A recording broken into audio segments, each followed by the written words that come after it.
Special welcome to all of those you parents and supporters and caregivers who have got out of bed so early to come down and see these first crews underway. We've got the first race just loading into the starting gates right now, looking to get underway there with the girls under 18 Cox 4. A couple of minutes to kill for you. If you haven't been to the Secretary's office and got yourselves the program, they're pretty flash too. I've got a copy up here, nice and shiny. They're only $5, and with your program you'll get a free day sheet. If you're just after the day sheet, go into the Secretary's office, gold coin, that will get you one of those. So you can get that underway, get the highlighters out, get yourself moving. Looking forward to seeing some of the start here on the live stream, because as I look down the course, I can't see a thing because the sun's shining on the water. So the first 1,000 metres could be ad-libbed, and then we'll see where the crews really are when they get closer to us. This first race due to go in around about 5 minutes' time, or it'll be about 3 minutes now, at 7:30 will be the first heat of the girls under 18 Cox 4. Lane 3 will be St Andrews College 3. Lane 4 will be Christchurch Girls High School 2. Already got a scratch in there in Lane 5 from Rangiruru Girls School number 1. Lane 6 will be Marion College 1. And Lane 7 will be Christchurch Girls High School number 3, with Rangiruru Girls School 4 out there in Lane 8 completing the field. So that'll be the first race underway pretty shortly if you're wondering where to start looking. Fantastic conditions here, isn't it? We're expecting low 20s, and that should stay like this for most of the day, touch wood.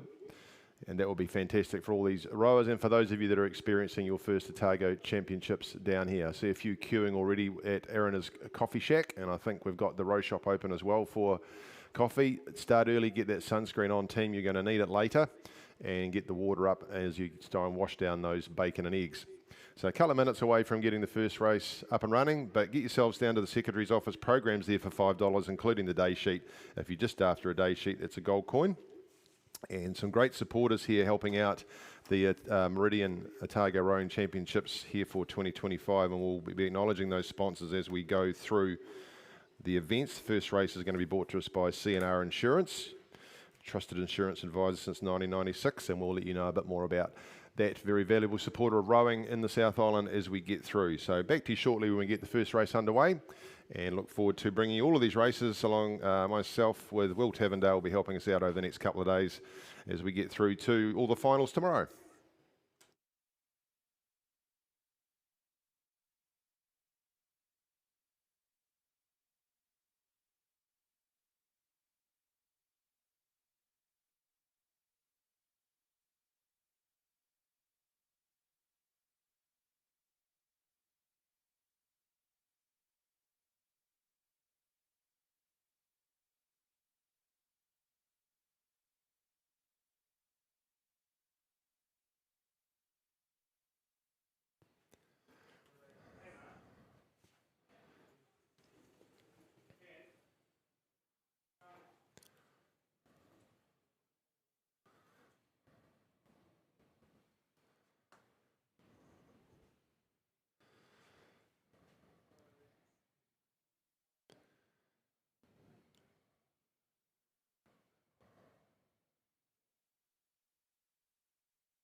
First race, and off they go nice and cleanly, everybody away pretty clear there. I'll give you the crews as they make their way down through the sunshine, which I can't see a thing. So lane 3, St Andrews College number 3, Nina Freya, Sophia Lagas, Lucy McWhirter, Charlotte Oliver and Georgia Elwood as the Cox. And lane number 4, Christchurch Girls High School 2, Sophie Kerr, Sophia Robertson, Emily Shearer, Olive Cooper with Greta Brokenshire, the Cox. In lane number 6 is Marion College 1, which is Olive Burak, Peyton Moss, Olivia Walker, Sophie Davis, and Lexi Thackeray House. Lane number 7 is Christchurch Girls High School 3, Alice Bradshaw War, Phoebe Colley, Charlotte May, and Sophie Cleve with Savrit Marley, the Cox. And in lane number 8 is Rangiruru Girls School number 4, Georgie Stalker, Tyler Gilbert, Chloe King, Amelie Wilkie, and Penelope Sutton is the Cox.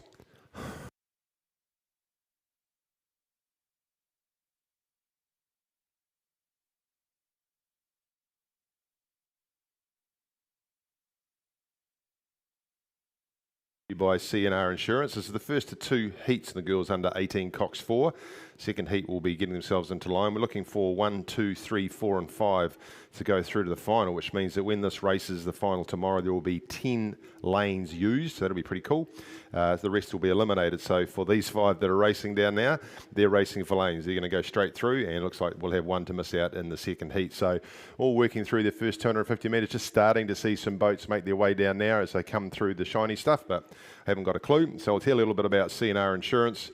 They Commercial and Rural Insurance Brokers Limited was founded in 1996 by Russell and Irene Smith, and of course Simon Smith, closely aligned with CNR Insurance.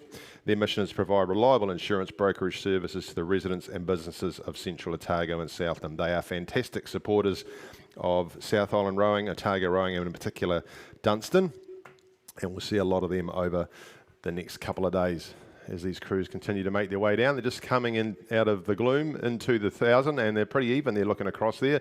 Just looks to me that on the left-hand side of the umpire's boat, which is normally a clue, Marion College doing pretty well. Just outside of them will be the crew from Christchurch Girls High School, just to the left of the umpire boat. Actually, maybe Christchurch Girls High School, maybe on the outside be Rangiruru Girls School number 4, probably holding a wee lead there. Over inside from them is Christchurch Girls High School 3, then we go back to Marion 1, and then just on the inside lane there is St Andrews College number 4.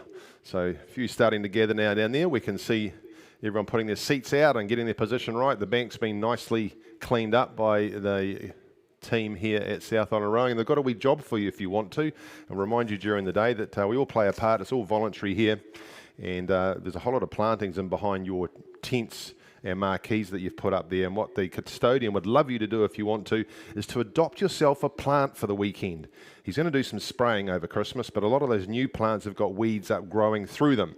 So as you wander out the back for whatever it is that parents do out the back between races, find yourself a plant, adopt it, and make it your mission to keep it weed-free for the rest of the weekend. And you can play a part in the further establishment and legacy of this fantastic facility for the future. Second race has got themselves in the docks, ready to go. First one's making its way down still, and a handy lead now starting to come there from the crew right on the outside. Rangiruru Girls School number 4, Cox there by Penelope Sutton here in this first heat of the girls under 18 Cox 4.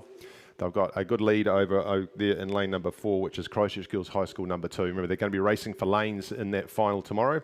Then we go back across to the crew from Marion College, Christchurch Girls High School number 2, back into lane number 3, which will be St Andrews College 1.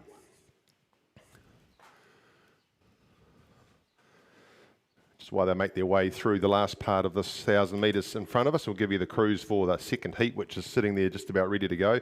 This will be the second heat of the girls under 18 Cox 4, and lane number 3 will be Columba College 1, Sarah Stevens, Fennell Millen, Annika Laser, Nova Fiston and Jade Bogue will be the Cox, and lane number 4, St Andrews College 2, Charlotte Galvin, Sailor Hedgecock, Alana Brook, Lauren Bolton, Emily DeJoux as the Cox. Lane number 5, Christchurch Girls High School number 1, Emerson Lowe, Amelia Scrimmager, Greer Bauman, Summer Smith and Georgetta Heller as the Cox.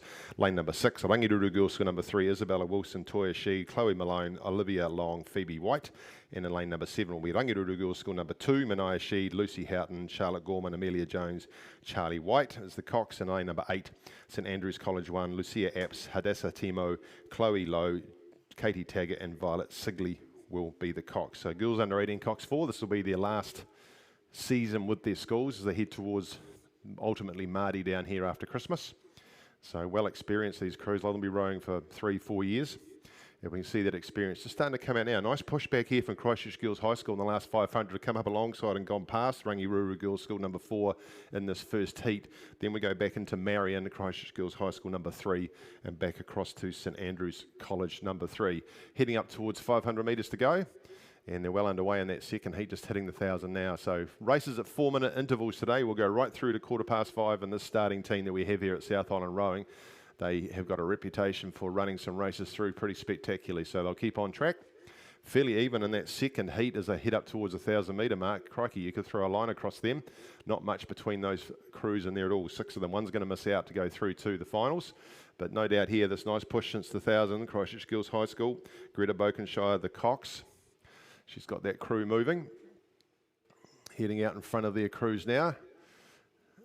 Their support crew rather, and Rangiruru sticking with them. So 3 lengths back between those two crews to the best of the rest, which would be Marion, across to St Andrews number 3, back to Rangiruru Girls School number 4.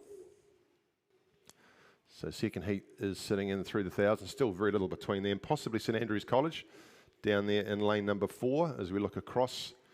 And then just on the outside of then Christchurch Girls High School number 1, those two crews look to be doing the damage. Although we go right on the outside to Rangiruru Girls School number 2, starting to push away there from the 1,000. Just outside of them is St Andrews College number 1 in that second heat. But we'll follow the first heat down. Comes down past the 250 metres to go.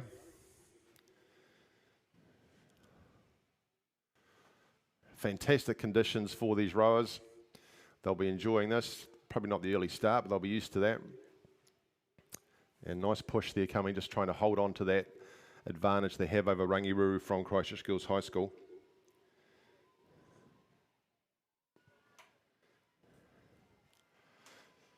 Any cheering starting to come out already. So there'll be 4 boat lengths back now to just on the inside there. St Andrews College 3 starting to move up alongside the crew from Marion who've held on to that 3rd spot for most of it, and they look like they might have pushed past them.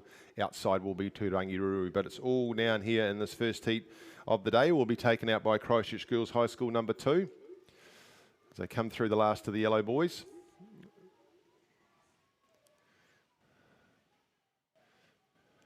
$100 metres to go now for them. Looking nice and relaxed. Plenty of rowing ahead of them for this weekend. And Greta sitting in that bow facing Cox's seat should be pretty happy with this effort from this crew, making the most of the water, and those red hats just glistening in the sun as they look back up the course. They'll be glad to have their sunglasses. Coming down to take the buzzer now is Christchurch Girls High School number 2. Well done to them. They take out this first heat in the girls under 18 Cox 4. Second out on the outside there will be Rangiruru Girls School number 4. And it is a nice push still coming from St Andrews. They're trying to chase down the crew from Marion across there. But now let's go with St Andrews, Ian. Get your crews right. That'd be good. It's St Andrews here on the inside, but I think it will be the crew on the outside that will take that 3rd spot in lane number 6, which is Marion. They have about half a boat length ahead of St Andrews, and then back to Christchurch Girls High School number 3.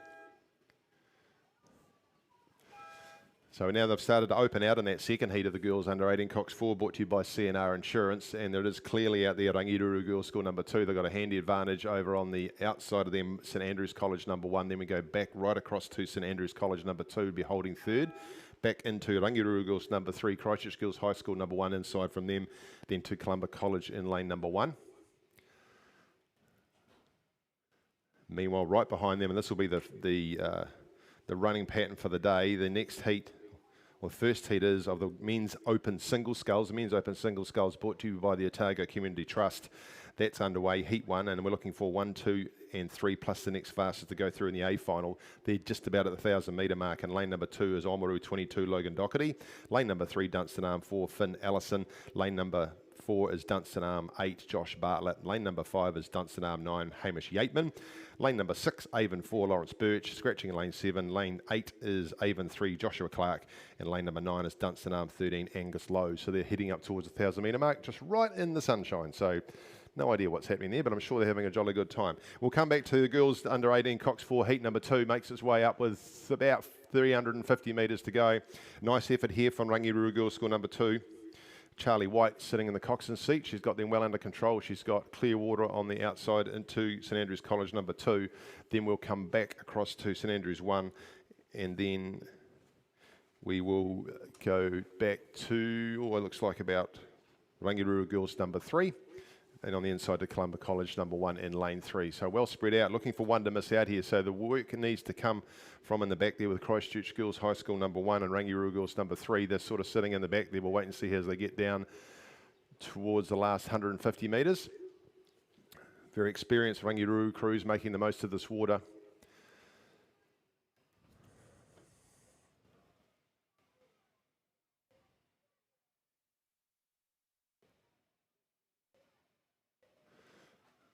And now well clear they are over at St Andrews College number 2. And lining up, look at the rest of these crews. We're going to try and fit. One's not going to make it through the final, but the rest having a real crack at it. So we go outside Rangiru, we've got St Andrews College 1. Back inside them is Rangiru number 3. Right alongside them would be Christchurch Girls High School number 1. And then it's Columba College number 1. So those 4, we're going to get 3 crews out of. There's no doubt about who's going to take it out. It's out there in lane number 7, which is Rangiru Girls School number 2. That's Mania, Lucy, Charlotte, Amelia, Charlie White, the Cox. So I've got 2 boat lengths over on the inside from them is St Andrews College number 2, Charlotte, Sailor, Alana, Lauren and Emily DeJoux, the Cox. Those 2 are through. It looks like we'll go on the outside St Andrews College number 1, holding an advantage just over the Rangiru Girls School number 3. We come back inside from the Christchurch Girls High School and it's Columba down here in lane number 3 that have got the work to do. So Rangiru, they take it out through the number 2 crew. St Andrews College number 1 will take second. Third looks like it's going to be with, number 2 is taking second. Number 1 is on the outside. Back we come to Rangiru number 3. And it does look like it will be the Christchurch Girls High School crew going through and just dipping out there by about half a boat length at the end. There will be Columba College on that second heat of the girls under 18 coxed 4. Just a reminder again, you can get your day sheets from the Secretary's office. So get that gold coin, head in there, and still some programs available there. There's a limited number. They're pretty swish, so get in there and help yourself to those, provided you hand over $5. You can't just take them. That'd be wrong. Let's have a look and see what's happening out here. So Finn Allison Dunstan 4 is in lane number 2. This is the men's open single sculls. So quite appropriate. Finn's leading this. Otago Champ. So he's sitting there in lane number 3. We go outside. Oh, it's pretty. He still has got the advantage. Then we go across to Hamish Yateman. Outside of Hamish is Lawrence Birch. Then we go to Joshua Clark, Angus Lowe, and then back into Logan. I know Logan's a bit further ahead. Logan's sitting and maybe puts himself up into second. So 1, 2, 3, and the next fastest will go through the A final. 4, 5, 6, and the 2 next fastest through to the B final. So they'll be focused on getting in the top 3 here, but Finn's got a nice advantage. Logan's just sneaking up there in lane number 1. Oamaru boy originally, Logan. Outside of Finn, we would go to Josh, but just ahead of him is Hamish Yateman. So 4 Dunstan scullers, and this will be a bit of a theme for a lot of these events, Dunstan and Avon.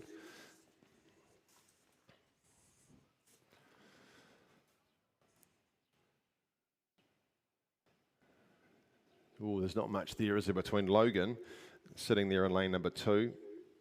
Finn still holds the lead, but then we go across to Hamish, Lawrence, and then across to Joshua. Those 3 scullers, not too much between them, but still sitting here nicely with Finn. Back to Logan, cross on the outside to Hamish. Outside of Hamish is Lawrence from Avon. Originally from up in the North Island, out of the Wellington area is Lawrence. But nice here from Finn. Finn's done his initial sculling with John McGlashan, through to Otago, now with Dunstan. And he's now out to about a 3 boat length lead over Logan and Doherty. He'll be holding second from Hamish Yateman. Those are your 3. Then we go outside to Lawrence Birch from Avon, right across to Joshua Clark. And on the outside of him, Angus Lowe, who's just sitting in there and behind Josh Bartlett in lane number 4. So looking to get some results through to you when we can. I'll tell you that the race number 2, girls under 18 cox 4, Rangiru number 2 taking that at a time of 7:50. And looking nice and strong here is Finn, coached by Simon Smith, and pushed out nicely to 4 lengths over Logan, racing there in the Oamaru colours. You can see in there with the gold, black cross across the back. On the outside, 3rd will go to Hamish Yateman. Those 3 will go through to the final. Then it'll be the next fastest. So Lawrence Birch finishing 4th at this stage. Oh, nice push on the outside though, coming right from Angus. Look at him pushing right up along Lawrence. Here's a look across to his right. He'll see that Here, those two are going to finish pretty level pegging. Logan's taken out second. Then it is to Hamish. We go across to, I think on the line, we'll have to give that to Angus. He's finished right over the top of Lawrence. Come back down inside to Josh Bartlett. And then right on the outside there will be... Sorry, that's Angus out there. I'm in trouble with the sun this morning. Let's go to heat 2. Heat number 2 of the men's open single sculls. Lane number 2 will be Dunstan Arm 5, Harry Lightfoot. Lane 3 is Avon 6, Sam Mones. And lane number 4 is Dunstan Arm 12, Sam Barnett.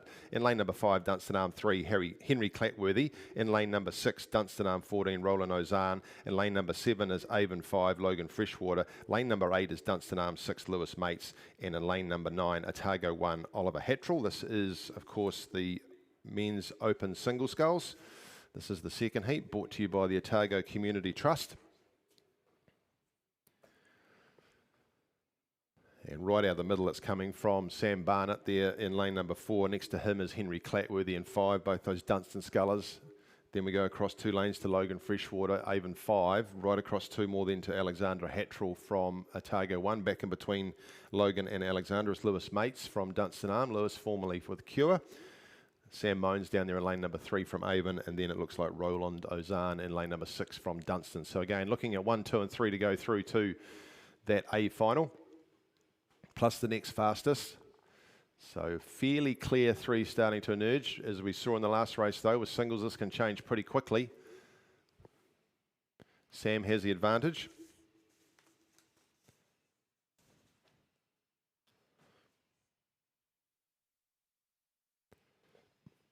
So spent a bit of time during the winter rowing for New Zealand universities, did Sam Barnett, so at a high level, along with Henry Clatworthy.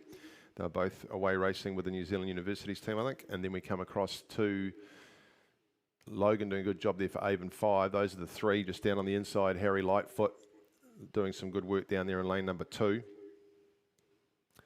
Raced last season at Whakatipu.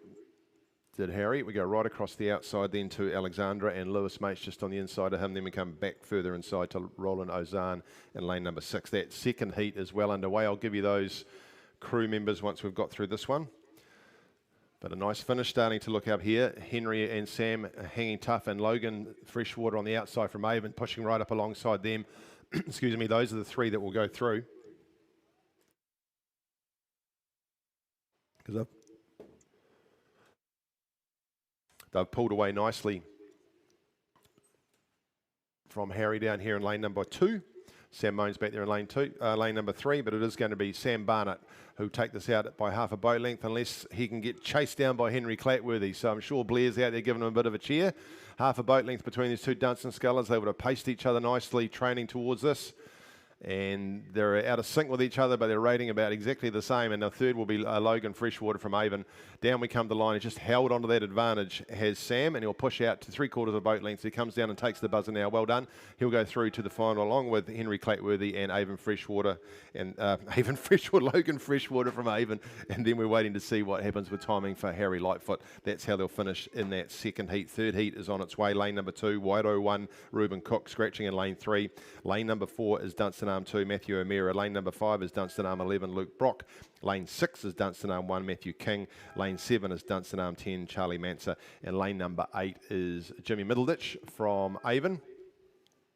Matthew O'Meara from Dunstan sitting pretty handily placed. We then would go across to Matthew King out of the Cromwell stables originally. Just outside of him would be Charlie Manser, then Jimmy Middleditch come across to Reuben Cook from Wairo down there in lane number 1. Again, looking for 1, 2 and 3 to go forward. It's like Matthew at this stage has got a nice handy advantage. So Matthew King, that is, in lane 6 from Matthew O'Meara in lane 4.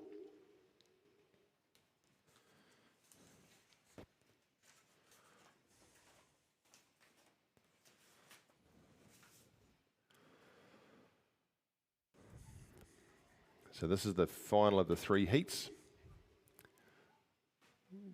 Tell you that in heat 1, Finn Allison won that in a time of 7:39.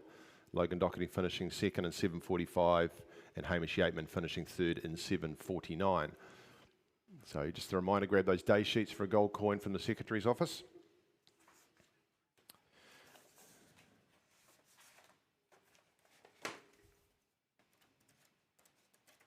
And a big thanks from Otago Rowing to their key sponsors too: Otago Community Trust, Lion Foundation, Grassroots Trust, Meridian, New Zealand Community Trust, but in particular the Bobby Foundation and Aotearoa Gaming Trust. They've made the regatta here very possible, and we thank all those sponsors. Where would sport in New Zealand be without its sponsors?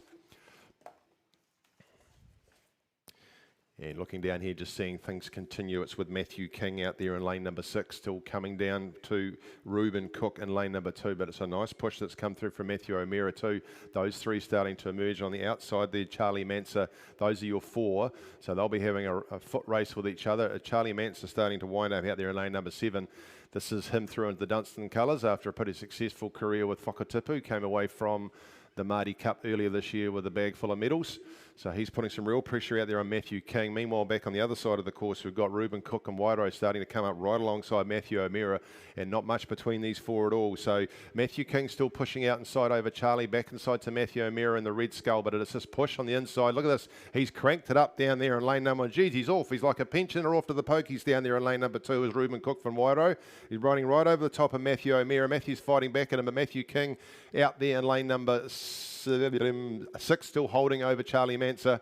Nice from Reuben. He'll go through, take 3rd here. Good push there in the last 100 metres just to get over the top of Matthew O'Meara. So Matthew King will take this out. Charlie Mansa will hold on to 2nd just from Reuben Cook in this 3rd heat of the men's open single sculls. That looks like it'll be a bit of a nice fight into the final. Finishing 4th there will be Matthew O'Meara, so he'll be waiting on times to go through. We'll see how they looked into that. The 2nd heat went through 7:41, Sam Barnett. Henry Clatworthy 7:43 behind him. Women's Open coxless pair, race number 6 already. This is the first heat. Fastest 10 will go through to the final. There are 2 heats. We have got 7 crews in this. So we got 6 crews in this. Lane number 3, Dunstan Arm 1, Macy Barnes and Ella Barnes, coached by Lauren Gibb. Lane number 4, Cashmere High School 7, Lucy O'Connor and Marley Lloyd. And lane number 5 is Avon 7, Kate Ryle and Kate Smith. Lane number 6 is Avon 4, Tyler Stewart and Emily Ryle. Lane number 7 is Avon 5, Olivia Studham and Coco Flood. Lane number 8 is Avon 6, Isabel Williamson and Imogen Boxall. This is the Women's Open coxless pair, brought to you by the New Zealand Community Trust. And if we look down the course to see where they are heading, it looks like it's coming out of the outside lanes. Coco Flood, Olivia Studham in lane number 7 for Avon. Right next to them is Tyler Stewart and Emily Ryle. So some strong combinations here from Avon. Right down into lane 1 then, Dunstan Arm 1, Macy Barnes and Ella Barnes. They would be holding on to 3rd. Back inside from them would be Cashmere High School number 7, Lucy O'Connor and Marley Lloyd. I can tell you that the heat 3 of that open single sculls, that was the quickest. Crikey, 7:33. Matthew King went through, and that was nearly 12 seconds faster than the first heat.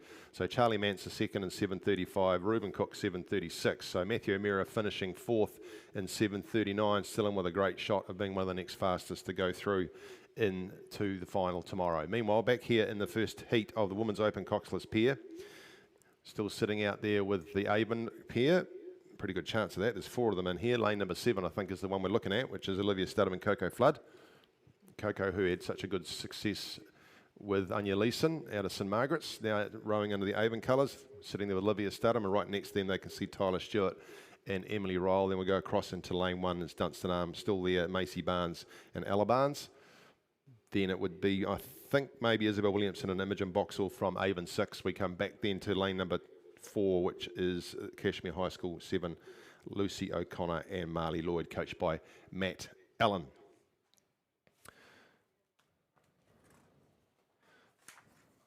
Second heat of that is actually making its way up towards the 1,000 metre mark, in case you're wondering where they are. That's in that's heat 2 of the Women's Open coxless pairs. In that field, you've got Dunstan Arm 3 in lane 3, Kiara Patterson and Isla Nicholson. Lane 4 is Avon 2, Gemma Burrows and Phoebe Collier. Lane number 5, Avon 3, Anya Leeson and Isabel Welsh. And lane number 6 is Avon 1, Georgie Bethel and Jessica Tavendale. And in lane number 7 of that second heat, as it approaches the 1,000 metre mark, is Dunstan Arm 2, Nemo Doherty and Charlotte McKenzie. And that's looking a little bit more even, mainly coming out of the 2 Avon crews, Avon 3 and Avon 1. Look like they might have the advantage with Avon 2 there, so it might be Avon trifecta at this stage, but it can change pretty quickly. Let's get back to the first heat though. Sitting out there nicely though still was Olivia Studham and Coco Flood, just ahead of Tyler Stewart and Emily Ryle. But look at this push coming through down lane number 3 from Macy Barnes and Ella Barnes. They've been there the whole way and they're not out of it. Those 3 crews have got 2 boat lengths back to Cashmere High School number 7. Then we go right across to the crew from Avon. Lane number 8, Isabel Williamson and Imogen Boxall. Back inside to the crew from Avon in lane number 5, which is Avon 7, Kate Ryle and Kate Smith. Great conditions for this women's open pair, and you can just see how connected that crew from Avon are, sitting out there in lane number 7, Olivia and Coco. Nice sharp catch, always a giveaway, that V splash that you get from the blade as it enters the water. They go through 100 metres to go, that last red buoy marker says they're on their way to the finish, and they've got a boat length and a half over their compatriots, Tyler Stewart and Emily Ryle. And then just still pushing up, they'll look like they'll hold on to third here, Macy and Ella from Dunstan Arm number 1. So remember, it is the fastest 10, so even those behind them can just keep pushing through. It'll come down to the timing in the other one, but it will be across the line very shortly. In lane number 7 is Avon's Olivia and Coco. They take the buzzer. Second will go to Tyler and Emily from Avon. Then we come down to Macy and Ella here from Dunstan. Outside then to Cashmere High School number 7, Lucy and Marley. Right on the outside to Isabel and Imogen from Avon. And then it will be Kate and Kate from Avon down in lane 5. Heat number 2 is well into the last half of the race for them. And Gemma Burrows and the experienced Phoebe Collier doing the business down there. You can see them in lane number 4, just ahead of the rest of the crews. 2 across to Georgie Bethel and Jessica Tavendale. Both ex-Rangiruru Girls School. I'm sure the Rangiruru crews will give them a bit of a cheer as they come past, sitting there in second at the stage from Gemma and Phoebe. And third in the middle of them would be Anya Leeson. Of course, Anya was Coco Flood's Piers partner last season. Isabel Welch with her. And then flanking them on the outside is Nemo Doherty and Charlotte McKenzie from Dunstan Arm number 2. This is the second heat of the Women's Open Coxless Pairs, brought to you by the New Zealand Community Trust. Otago Rowing thanks them very much for their support.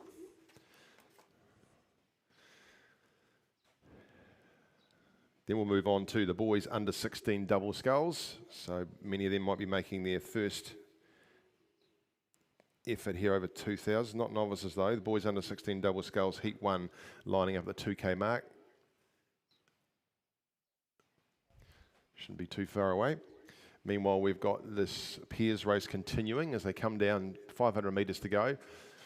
Get yourselves to the Secretary's office team, grab those $5 programs, you'll get a day sheet.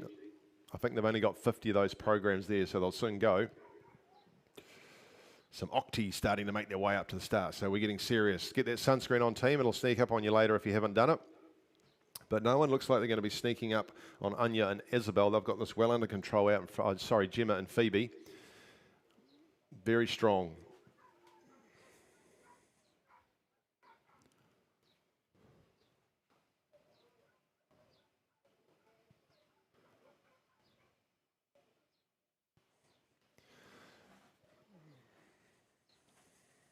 Two across to Georgie and Jessica doing a good job out there in lane number 6.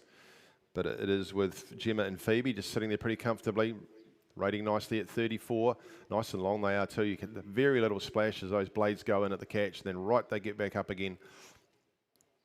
Nice and long. See how that bow is just sitting up and out of the water the whole time, pushing through nicely. On the outside of them still is Georgie and Jessica. Then we come back into Anya and Isabel. Then it'll be well back, probably 4 boat lengths to Dunstan Arms, Kiara and Isla. Outside of them is Dunstan Arms number 2, Neem and Charlotte. But it'll be on time, so we'll see how they go against the previous one. I can tell that Coco Flood and Olivia Studham won that in 8:20. Second was Emily and Tyler in 8:24. So we'll keep an eye on times. I suspect this might be slightly quicker. Strong crew here, Gemma and Phoebe. 50 metres to go for them. Georgie and Jess will hold on to second by about 3 boat lengths as they make their way down to the finish in this Women's Open Coxless Pair, heat number 2. Taking the buzzer now. Third is going to sit with Anya and Isabel. And we'll keep an eye on that timer. In the previous heat went through in 8:20.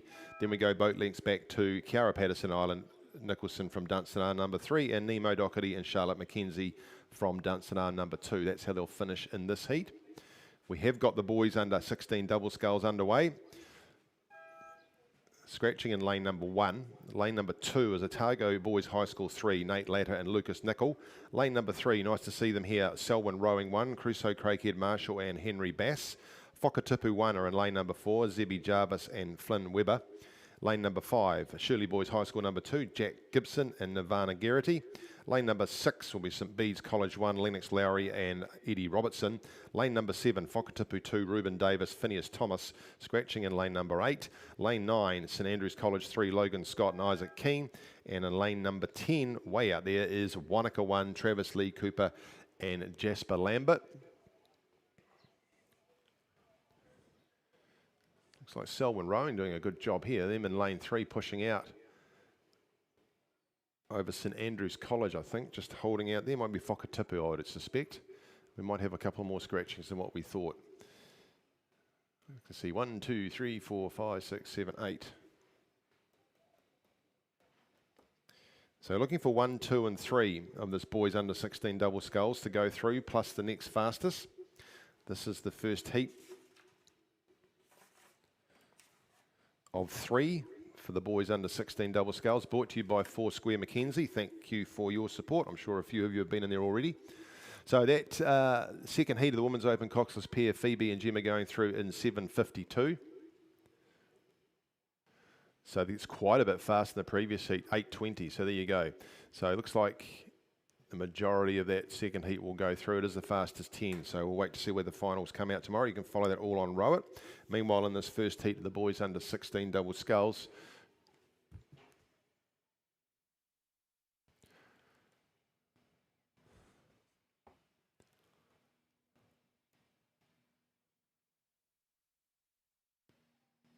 it's like Whakatipu to me, Whakatipu and Selwyn.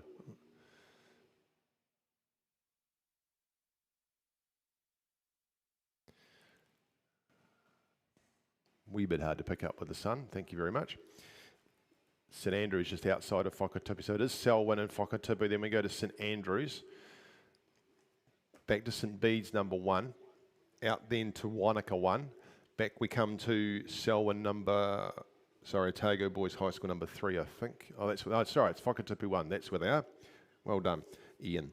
Whakatipu 1 leading from Whakatipu 2. Then we go outside to St Andrews College, Wanaka, then we come back inside to Selwyn and Otago Boys High School. So looking for 1, 2 and 3 to make their way through. And the 2 Whakatipu crews, both coached by John Morris and Jasper Crawford. No doubt enjoying their brand new facilities they got down in Lake Whakatipu. Nice piece on the TV during the winter about that. That looked pretty cool. And they're both rattling away with each other here to take out these first 2 spots. It will be St Andrews College 3 on the outside looking to challenge for that 3rd spot. Next best is likely to come from St Bede's, I think, back to Shirley Boys. And it's Otago Boys High School right down there in lane number 2, Selwyn right alongside, just in behind them.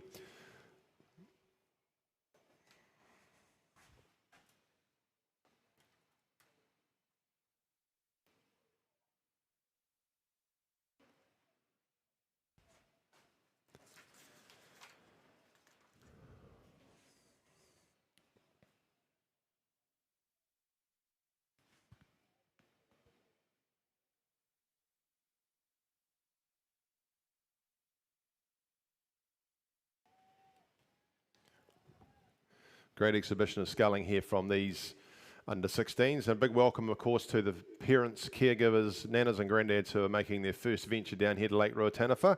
I'm sure you've already been overawed with this fantastic facility, and you will soon get to grips with all the rules and regulations and what you need to do and what you need to know. But the most important thing is to get your day sheet and then sit next to someone that knows how to interpret it. Get your coloured highlighter out and go through and colour in all the crews you want to have a look at. That'll keep you out of trouble for a bit. Make sure you've got the water on board, get the sunscreen on board, and enjoy your day here. Whakatipu, not much between these 2 cruisers. There's Zebby and Flynn down here in lane number 4, having a real crack at their number 2 crew, Ruben and Phineas, out there in lane 7. And they would have daylight back to outside of them, St Andrews College out there in lane number 9, which is Logan and Isaac. Then we come right back, probably 4 boat lengths on the outside to Wanaka 1. Back across from them to St Bede's College, then Shirley Boys High School, then Otago Boys High School, then Selwyn. But just pushing now, starting to wind up a wee bit. And we get a bit more push coming from, oh, the way they go, look at that on the inside. Zebby and Flynn, they've just taken up a couple of ticks, trying to have a crack on the outside to Ruben and Phineas, and they've followed suit. So there's a drag race between these two Whakatipu crews as they head down towards the finish. They're going a little bit quicker, a bit more run on the boat on the inside lane, and they're up 2 more ticks than the other one. Across they have a look, does Phineas and Ruben. They're still holding on. They'll just have to work a wee bit harder. There's not going to be much between these two crews as they come down the line. They'll hold on by half a boat length, I think, will Whakatipu number 2 over the number 1 crew. Well done to those two crews. Through they go to the final tomorrow, and then it will be on the outside from them, St Andrews College number 3, Logan and Isaac. Those are the 3 that go through. We'll be looking for the next fastest from the rest. A little bit of a delay getting the next heat underway. They've only just got going in heat number 2. I'm sure they'll catch that time up. There's a couple of crews that did not start in heat number 2, so that's probably why that's been held up.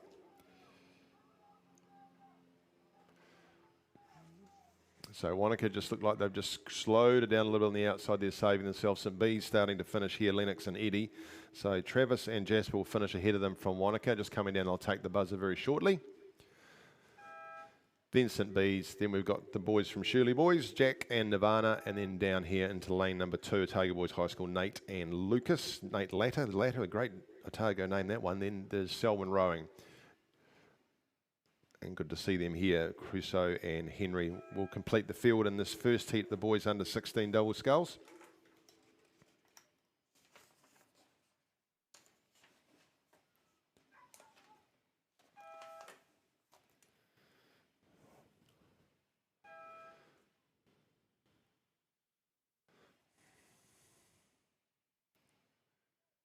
So second heat of the boys under 16 double sculls underway, just through 500 metres, going up past that island that we call Alcatraz down there.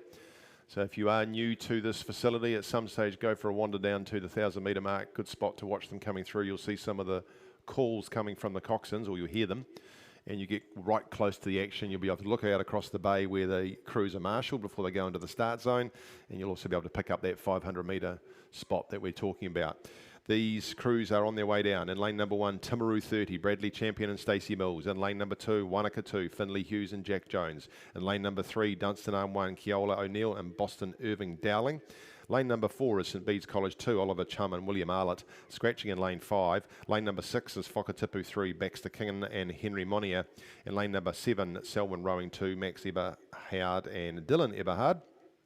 Lane number 8, Cure Boating Club 1, Fletcher Howden and Xavier Laverley. Lane number 9 will be St Andrews College 2, Jesse Saunders and Toby Moore. And lane number 10 will be Otago Boys High School 2, Sam Glover, Charlie Anderson. Heat number 1, Phineas and Ruben took that out, 7:32 for Whakatipu number 2, and the number 1 crew, 7:33. So we'll keep an eye on times for these chaps as they make their way down.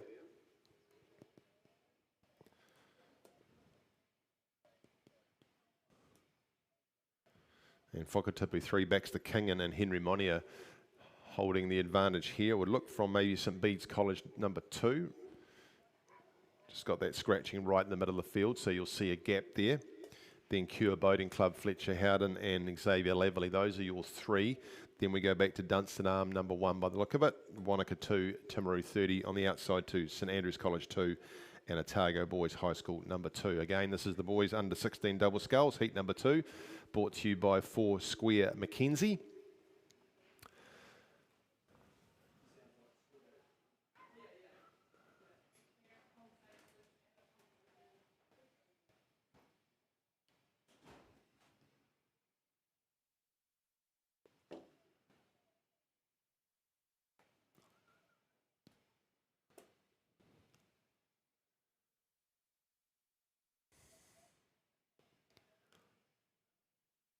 And still with Whakatipu as they come into the last 1,000 metres of the second heat.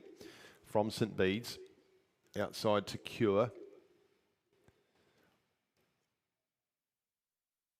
And then St Andrews, right alongside them is Otago Boys High School. We come back on the other side to Dunstan R number 1 and Wanaka number 2. So looking for 1, 2 and 3 plus the next fastest to go to the A final. Then you'll find 4, 5 and 6 plus the 2 next fastest will go to the B final. All the finals will line up tomorrow.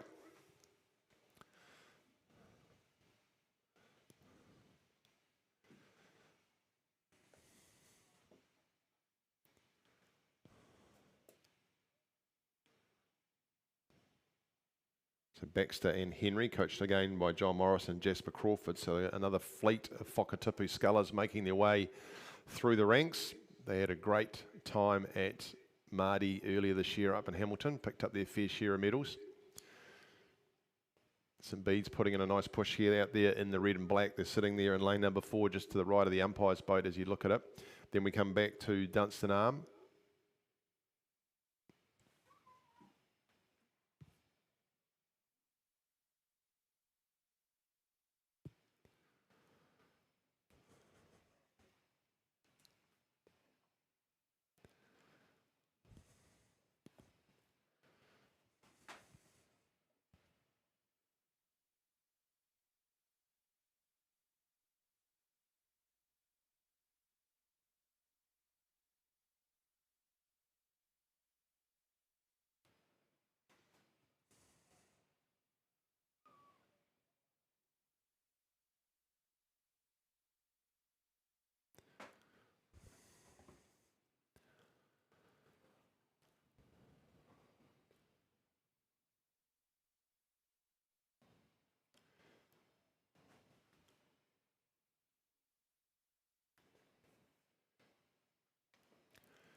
Just watching St Bede's push up along Whakatipu. Those two holding 1 and 3. Its second is on outside of them, is still with that Cure Club crew there of Fletcher and Xavier. So those three holding on to it. Then we come back to St Andrews College still, right in the middle, pushing, trying to get into that mix of Selwyn rowing. It's Dunstan Arm down there in lane number 3. Right inside from them is Wanaka. Then we go a little bit further back to Timaru 30. Just out there to the left of the umpire's boat. So this is the second heat, the boys under 16 double sculls. 1, 2 and 3, they're out there now and you can see them. It's Whakatipu, it's St Bede's, and it is Cure Boating Club.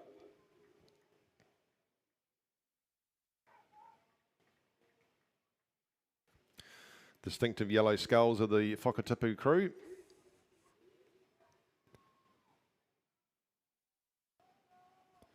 Red and black rose suits there is St Bede's, Oliver and William, coached by Charlotte Chatter. So those are your three that will go through to the A final. Just on the outside there will be Cure, the purple haze. Then we go back to St Andrews. You'll see them there in the white with the blue diagonals, this cross of St Andrews. We come back right into the middle, holding their own nicely, Selwyn. Back down here to Dunstan Arm in lane number 3. Then it will be Wanaka and Timaru 30. But down we come. Nice push coming in the end here from St Bede's. Starting to close the gap with Whakatipu. And they almost have a nice run on their boat. Nice run from St Bede's here. Nice and long in the stroke they are. Look at them coming right up on the Whakatipu, who still hold on to it. But they close that gap in the last 50 odd metres there, St Bede's. Third will go to Cure, as we called it. And St Andrews holding 4th. Third heat's on its way though in lane number 1. It looks like they're all there. 1, 2, 3, 4, 5, 6, 7, 8. No, they're not. Someone's not there. We'll find out who's not there anyway. Lane number 1 is St Andrews College 4, Jake Gilbert and Jake Triplow. In lane number 2, Otago 2, Archie McDonald, Ollie O'Connell. And lane number 3 is Whakatipu 4, Henry Housen and Kaito Nakazawa. Lane number 4 is St Andrews College 1, Oscar Wilson and Cooper Rogers. Lane 5, Cure Boating Club 2, Marcus Laverley and Tommy Baldwin.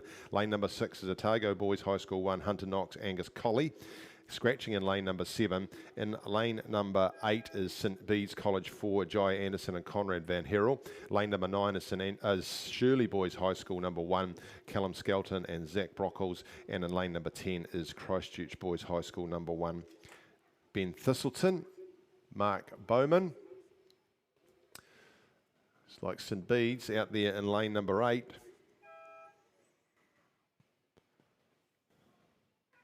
Jai Anderson, Conrad Van Herel.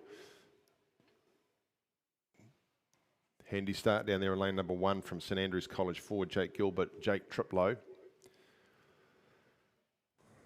St Andrews College 1 though in lane 4. Look like they're probably holding it over everybody at this stage. Oscar Wilson and Cooper Rogers, coached by Liam Parker.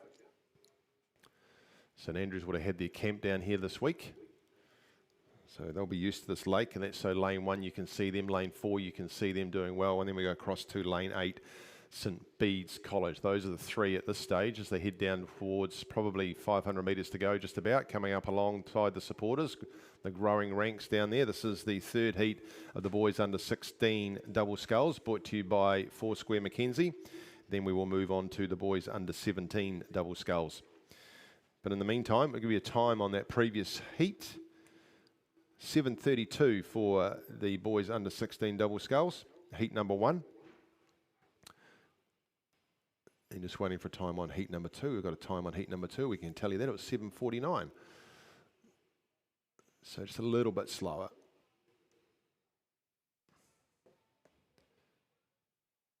But what we are seeing is the Whakatipu crews coming through at the top of each of those heats. So let's see how this one finishes out. St Andrews under a good run here. Oscar and Cooper holding on to this in lane number 4. But look at lane number 1. Jake and Jake.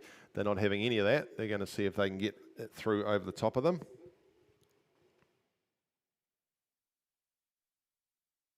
And it's Shirley Boys on the outside, not St Bede's, who have pulled away out there in lane number 9. That's Callum Skelton and Zach Brockles, coached by Reece Salvador and Hamish McIntosh. So nice to see Shirley up there. You've got St Andrews, Shirley, then St Bede's. So St Bede's holding 4th.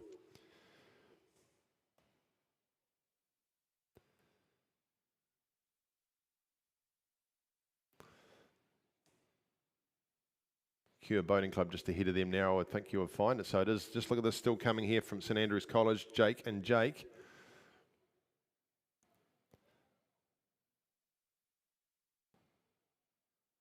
Looks like they've just wound their rating up, possibly a little bit short. They're sitting at 33 and just holding a little bit longer and stronger out there. In the middle there is Oscar and Cooper, and they might look to take it up a bit. They're coming up to the 100 metre mark. So they're just rating very similarly. And on the outside is Shirley Boys out there in lane number 9, giving a good run as they come down to the last 100 metres to go. The Lionel Red Boys there. So pretty even between these 3 crews. It is in the middle there with, it's actually Otago down here, Archie and Ollie. Goodness, so they might have had a change of lanes. They got up to the top there. So Otago it is.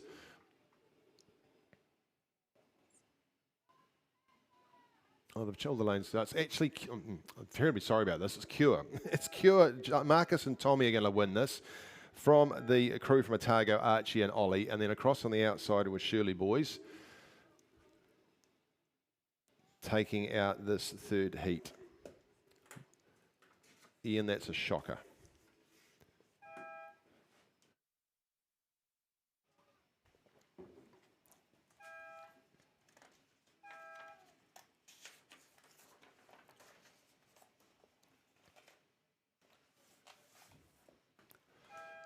Righto, boys under 17 double sculls, brought to you by Lion Foundation. Lane number 1, Christ College 4, Arthur Brown and George Campbell. Lane number 2 is Union 1, Conrad Hurst and Blake Waterhouse. Lane number 3, Shirley Boys High School 2, Silas Freeman and AJ Jordan. And lane number 4 is St Thomas of Canterbury 1, Harry Gallagher and Lucas Dowling. Lane 5, St Bede's College 2, Ruari Wright and Connor Thwaites. Lane number 6 is North End 1, Edward Hager and Harry Lyons. And lane number 7, Invercargill 1, Oliver Deans and Jackson Hutton. And lane number 8, Christchurch Boys High School 1, Alex Wind and Cosmo Kakafatitis. And lane number 9 is St Thomas of Canterbury 3, Charlie Smith, Cairo Horgan. Lane number 10 is Whakatipu 3, Finn Henderson, Liam Major. Boys under 17 double sculls. This is the first of 3 heats.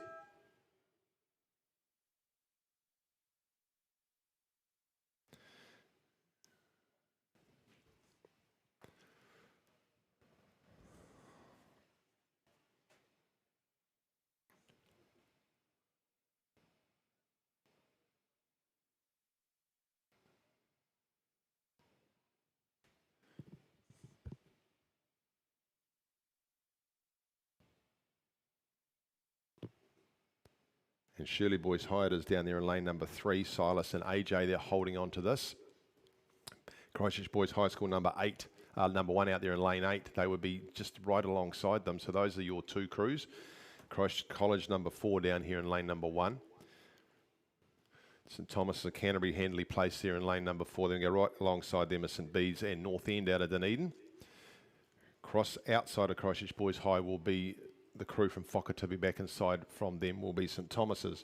Excuse me. So he's just confirming that it was Cure taking out that boys under 16 double sculls, heat number 3 from Otago out of John McGlashan, and then it was Shirley Boys High taking the 3rd spot out there in a time of 7:54. So 7:51 to Cure taking that one out.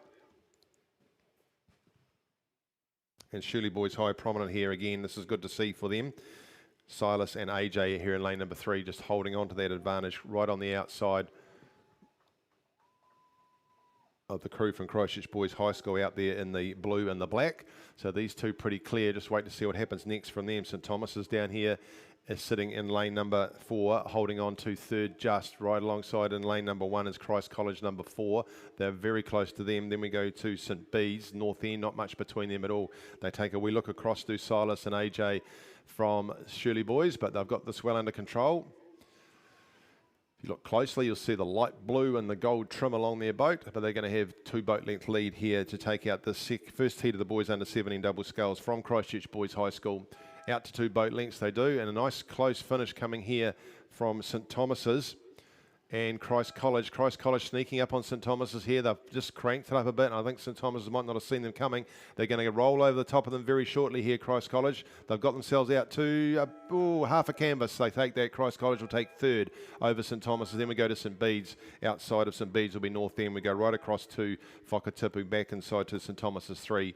And then it will be Union down here in lane number 2 completing that field. Second heat is well on its way. It's into 750 metres to go. And lane number 1 is Shirley Boys High School number 1, Ruben Saggers and Dominica Fricka. And lane number 2, Otago Boys High School 1, Jack McCaskill, Jude Smiley. And lane number 3, Wanaka 1, Mackenzie Hay, Alex Peterson. Lane number 4 is Christ College 1, Edward Killick and Alex Lasels. And lane number 5 is Whakatipu 2, Mike Henry and Louis Dela Cruz. And lane number 6, Timaru 30, Murphy Hawapa Park and Baxter Hawapa Park. And lane number 7 is St Bede's College 1, Harrison Searle, Ryan Atwood. Lane number 8, Timaru 31, Sterling Heffernan and Parker Anderson. Lane number 9 is Otago Boys High School 2, Tom Colley, Leo Garden, completing a very big field out there. And lane number 10 is Otago 1, Ashton McNee and Nathan Shirley. Look at lane number 1, that's Shirley Boys High School. These Shirley Boys crews are sculling well this morning. They've got the lead down there in lane number 1, and we go right aside to Otago number 1. Otago Boys High School number 2, inside from them. And then it looks to me like Whakatipu 2, Mike Perry and Louis Dela Cruz sitting out there in that golden boat. They'll be in the mix. 1, 2 and 3 through to the A final. Just waiting for time to come up on that first heat. But it is with Shirley right on the outside to Otago. Otago Boys High School, Whakatipu. Those are your 4 crews. Back outside from Whakatipu is Timaru 30. Then we come back to Otago Boys High School number 1 and lane number 2, lane number 4, Christ College 1. Back we go to Wanaka 1. That's the way they're spread out fairly well, these guys. But look at Otago 1 now starting to push well ahead of Otago Boys High School. Still holding second behind the Shirley crew. And looking nice and connected to Shirley. They've just taken it up a notch. They were sitting at the mid-30s. They're just trying to wind up. They look like they're nearly sitting at 40 now. And they're trying to push over the top of Otago. But Otago on the outside have gone again as well. So those 2 crews holding on to 1 and 2. Otago Boys High School trying to sneak through and keep this third spot. I think they've all got it sorted, these 3. Whakatipu just a little bit further behind. Then we come back to the Otago Boys High number 1 crew. And into the middle, of course, we'll go to Timaru. But it is going to be with the crew from Shirley. I think they've got themselves out to half a canvas. The bowman looks over to say, yes, we have. And Shirley getting close to the boys. They take out this second heat of the boys under 17 double sculls from Otago Boys High School, from Whakatipu. Then we go to Otago Boys number 1, then to Timaru, across to St Bede's, back inside to Christ College. And then completing the field out there will be the crew from Timaru, except for the Wanaka crew who are just warming up for the next race down here. Heat number 3 of the boys, the final heat. Let me just see the time that one's just gone through. This is heat 3 of the boys under 17 sculls, double sculls, brought to you by Lion Foundation.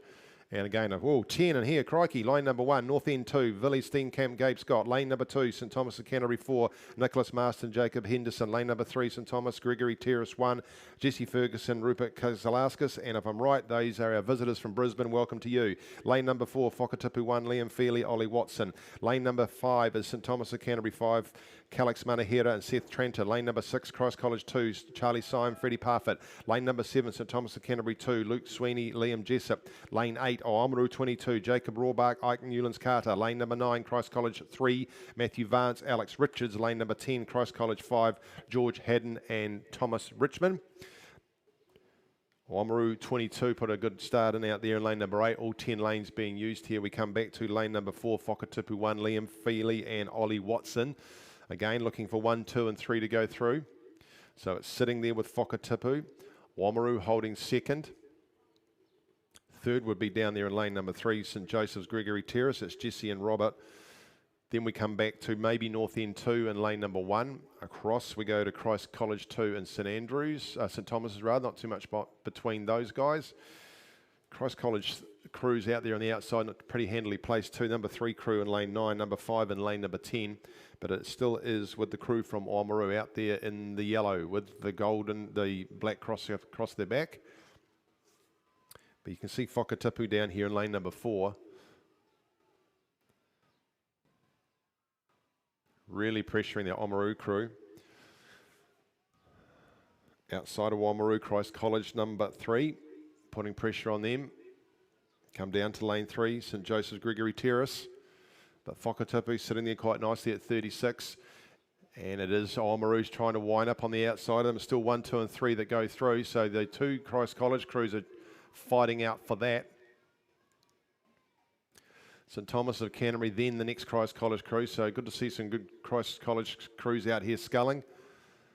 Right in the mix. And it is Oamaru just holding on this advantage from Whakatipu. Look, the stroke man of Whakatipu, real rock back in him as he gets right to the finish. Look at that. And up back to the catch. They look across. These two will go through. So Oamaru taking it out. It will be Whakatipu to finish second. It'll be Christ College number 3 to pick up that third spot. Just slight crab on the outside there from Christ College number 5. St Thomas's. Then we come back to Christ College number 2. The brilliant red down here of St Thomas Gregory Terrace lane 3. I'm sure they're enjoying their first row out here in Ruataniwha in competitive conditions. Then back down to North End, just finishing in behind the St Thomas's of Canterbury number 5 crew, and completing the field will be St Thomas's of Canterbury number 4. We move on very quickly to the girls under 15 coxed octuples. So this is brought to you by the Bobby Foundation. Big thank you to them, especially for what they've done to get this working here for Otago rowing this weekend. I'll give you the crews for this girls under 15 coxed octuples. They've just gone through 500. I can tell you that it looks like Christchurch Girls High School number 1 have probably got the lead. There are all crews there. Here we go. Lane 3, Villa Maria College 1, Kiara Cooney, Maeve Malone, Aim Henley, Megadine Bennett, India Reid, Maggie Smith, Hannah Bolstead, Isabel Armoris and Alyssa Clark as the cox. In lane number 4, North End 1, Sophie Gray, Lucinda McNally, Amy McNiven, Sarah Williams, Zoe Cleghorn, India Garden, Olivia Williams, Isabel Frost, Bryn Allison as the cox. In lane number 5, Christchurch Girls High School number 1, Dana Hickey, all the whole family's here watching Dana, Lola Vitalis, Juna Tiller, Zoe Greenstreet, Chloe Henry, B. Simpson Bannister, Indy Grace, Florence Edmondson and Lily Shackleton as the cox. Lane number 6 is Union 1, Lily Mulholland, Eden Petty, Inez Peters Bush, Emily Halliday, Alana Newsom, Annalise Bowden, Macy Rochford, Rata Smith and Lisa Samar is the cox. Lane number 7 is St Andrews College 1, Tabitha Fiera, Saska Fitzgerald, Lucy Sidey, Zoe Stronach, Alex Halia, Emma Chi, Isla Sullivan, Isabel Fainay and Sienna Curry is the cox. Lane number 8 completing the field out there, Sharissa Chan, Lily Bovey, Sophiane Raspisco, Georgia Gilson, Liv Schiller, Laura Horton and Emma Collins with Stella Abbey and Malachi Bovey as the cox. They're rattled through. They're into the last 1,000. Still with Christchurch Girls High School by a boat length over North End, then Villa Maria. Then we go outside to Union. St Andrews College will probably be back behind them, and just ahead of them would be Otago. So this is the girls under 15 coxed octable. This is the heat 1. There are 2. The crew from Union and Otago at St Andrews are a little bit further back. So fastest 10 through the final. We've got 6 in here. And then we've got 5 the next one. So only one of these crews is going to miss out. So she's all on.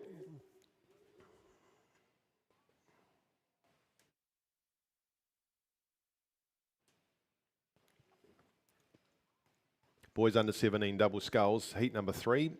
Oamaru taking that out, actually rowing out of Waitaki Boys High School. 7:21 was their time. Second went to the crew from Whakatipu. 7:22, and then Christ College number 3 at 7:27. So a little bit quicker than the previous heats, that one, by quite a bit. That was the fastest heat number 3. So it gives those next fastest a good chance of getting through. Into the last stanza of this race we go, and well under control here is Christchurch Girls High School. They'll get themselves into the middle of the field for the final tomorrow. Just holding second now is Villa Maria. Being coxed there by Alyssa Clark, coached by Ashton Corkery. North End number 1, or Otago Harbour there, being coxed by Bryn Allison. coached by Phoebe Kavanagh and Jazz McIntosh. You see North End in the red and black, and they are holding on to third. Just over outside of them would be Union. Lysa Samar doing the coxing there. Connor Freya is doing the coaching. And then we go on the outside to Otago number 1, where Malachi Bovey is coxing. Gareth Vaughan doing the coaching. And then just a bit further back from them is the Sienna Curry coxed St Andrews College number 1. So looking pretty comfortable here are Christchurch Girls High School.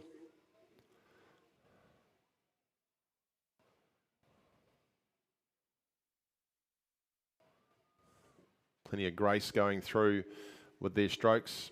And if you are new, you'll see these are scullers. So the scullers have got 2 oars each, typically or technically called sculling, whereas the sweeping discipline is more colloquially called rowing. They get 1 oar, but we get these octies out there. You see those 16 blades doing their thing. Sitting there nicely at 32 is Christchurch Girls High School. They'd have 5 to 6 boat lengths now over Villa Maria. Then North End still. And we've just come to a little bit of a stop in the middle of the course. There's something that's gone wrong with Union. And maybe it's a photo opportunity. There might be a technical issue in there. It looks like sitting there in, yep, we've got a breakage, it looks like, in 6 seat. That's unfortunate. They'll get another crack at it tomorrow, hopefully, if the rest of the crew can get them through.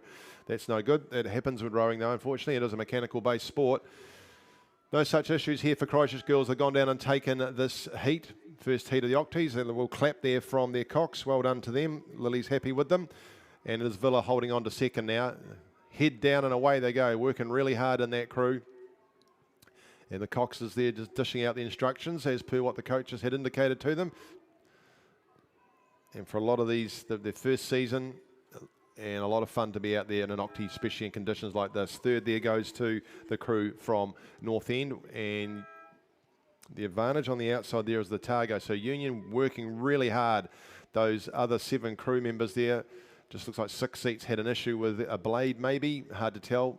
And then we go across to the crew from St Andrews. So if they can hold them off Union, despite the mechanical issues, they will get through, I would think.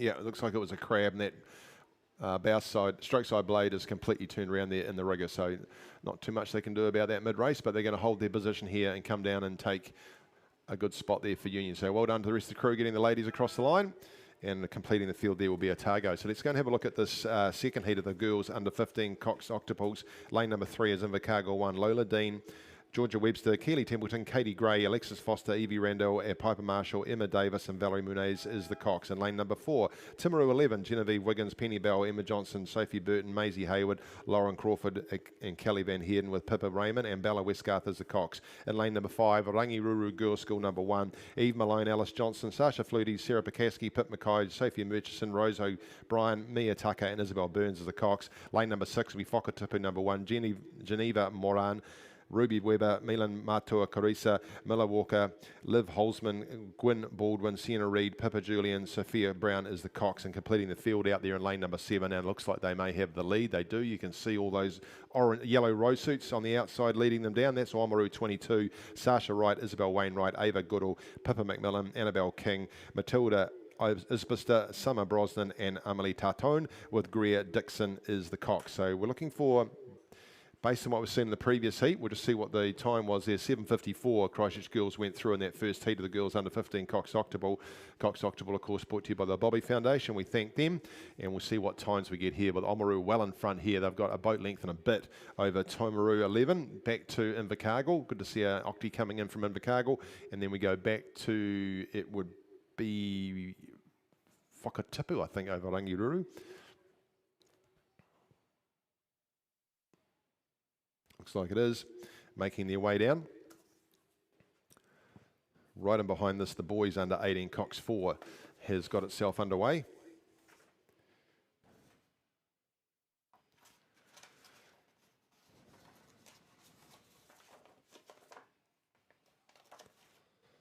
So they are into the first 500 metres of their race. We'll give you some crews there while these octies make their way down. That's the boys under 18 Cox 4. Lane number 1 is Christchurch Boys High School 1. Lane 2, Timaru 30. Lane 3 is St Joseph's Gregory Terrace 1. Lane 4 is St Joseph's Gregory Terrace 2. Lane 5 is St Bede's College 1. Lane 6 is Christchurch Boys High School number 3. Lane 7 is St Andrews College 1. Lane 8 is St Thomas of Canterbury 1. And Lane 9, Christchurch Boys High School 2. I'll give you the actual crews once we get this race finished here. But well under control here is a Oamaru 22. Credit here to the Oamaru coaches. Spent a lot of time on this late. They've got the shed over the back. And loving these conditions, aren't they?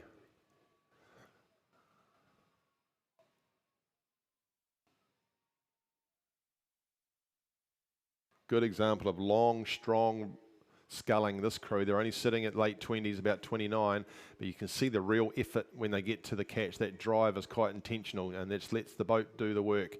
And cutting nicely through those yellow boys, heading up towards 100 metres to go, is this Oamaru crew. So nice exhibition from them. They look pretty well drilled.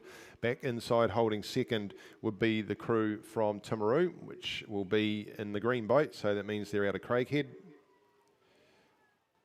which they are, so they'll be racing in their club colours at this regatta. Back inside from them is Invercargill. Then we go across to Whakatipu, and back from them would be Rangiruru Girls School number 1. But Oamaru 22, well under control, well coxed by Greer Dixon. She's got a pretty calm ride there.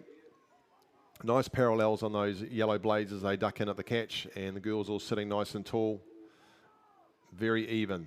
Be a nice final to watch between them and Christchurch Girls High School. So Christchurch Girls, remember, went through in 7:54, so we'll keep an eye on that. Not too much pressure there on Oamaru. Second will be the Timaru/Craighead crew. Then we'll go to Whakatipu, now pushing ahead of Invercargill. Nice last 250 metres for them. Then we'll have a few lengths back to the crew from Rangiruru. And I think they'll all come and do it again tomorrow, but in different lanes. We'll wait and see.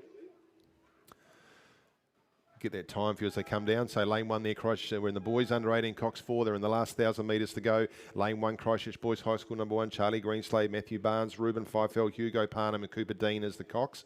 Lane number 2, Timaru 30, Cooper Gordon, Charlie Gordon, Tim Bartlett, Josh Sadler, Ned Brown, the Cox. Lane number 3, St Joseph's Gregory Terrace 1, Thomas Murphy, Lou Russell, Lincoln Palmer, Dominic O'Brien, Maximus Fallon as the Cox. Lane number 4 is St Joseph's Gregory Terrace 2, Matthew Plant, Neil Trainer, Harrison Carthage and Liam Cummins with Georgia McGee the Cox. And lane number 5 is St Bede's College 1, James Franken, Brady Clements, Kuka Tibbet and Carter Connolly. Matthew Casey is the Cox. Lane number 6 is Christchurch Boys High School number 3, Seth Flynn, James Chappell, Toby Brook, Will Cunningham and Callum Faulkner is the Cox. Lane number 7 is St Andrews College 1, Hugo Millabell, Noah Hunter, George Barkley, Cameron Sharp, George Rankin the Cox. Lane number 8 is St Thomas of Canterbury 1, Marcus Fisher, Declan Ducey, Ben Morrison, James Lotter and Jack Dunn the Cox. And lane number 9 completing the field there is Christchurch Boys High School number 2, Dominic Doyle, Freddie Sampson, Patrick O'Regan and Romy Johnson is the Cox. And it looks like it's coming out of Christchurch Boys High School down there in lane number 1, coached out there by Scott Shackleton and Tim Osmers. They had a good season last year in the under-17s, did this crew. So they're holding on to this now just over the St Thomas's Gregory crew in lane number 3. Then we're going to go right across the outside at St Andrews at St Thomas's. We come back inside to St Bede's. And then lane number 4 is St Joseph's crew, the second crew. Right next to them is St Bede's there now. So you can see that it's pretty well under control here at Christchurch Boys High School in this first preliminary. They will all come back and do it again tomorrow. So racing for lanes here really now. So Christchurch Boys High holding 2 boat length lead over St Joseph's number 1 crew, then their number 2 crew. Then we go right across the outties to St Thomas's. Next to them is St Andrews, just ahead of that St Thomas's crew. St Bede's right in the middle. Then we go to Christchurch Boys High School. Back down inside in lane number 2 is Timaru.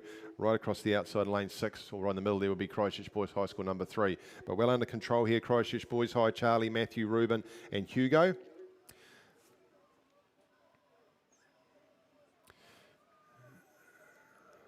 Clear second there for that number 1 crew for St Joseph's Gregory Terrace. And I think the relationship is Christchurch Boys High have just been all across rowing in Brisbane, and this is one of their host crews, so they brought them back. A reciprocal arrangement. Looking nice and strong there will be Christchurch Boys. We'll see them in the final tomorrow along with St Joseph's again. St Joseph's number 2 crew just going to be beat down on the outside there by St Andrews. Going to go through. No, they'll just hold off and hold on to third will St Joseph Gregory Terrace 2 from St Andrews, then St Bede's, then we go across to St Thomas's, back down here on the inside to lane number 2 is Timaru, and then right on the outside Christchurch Boys High School number 2, and completing the field will be the number 3 crew in lane number 6. That was the boys under 18 Cox 4, a bit of a preliminary race, brought to you by Sharon Bennett Photography. She's been everywhere recently, seen some of the images that she's been able to take, does a great job.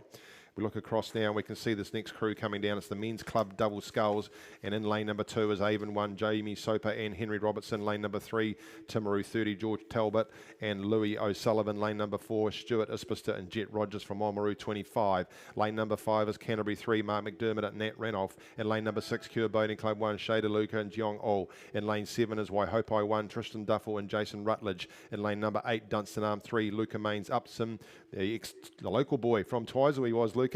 Jack McClellan helping him in that double, coached by Lauren Gibb. And then in lane number 9, Dunstan Arm number 4, Brennan Keane and Jacob Harrison. We're looking for 1, 2, 3, 4 and 5 to go through to the A final. The rest will go to the B final. George Talbot and Louis O'Sullivan leading them down there in lane number 3. We go across 2 from them to Canterbury 3, Mark McDermott and Nat Ranhoff. Right on the outside then to the Dunstan Arm crews. Dunstan Arm 3, Luca Mains, Upson and Jack McClellan, and lane number 9, Dunstan Arm number 4. Just giving you the time for heat number 2 and the girls under 15 coxed oxty. They went through in 7:39, which is a little bit quicker than the Christchurch Girls High School crew in 7:54. So that'll be an interesting final to watch tomorrow.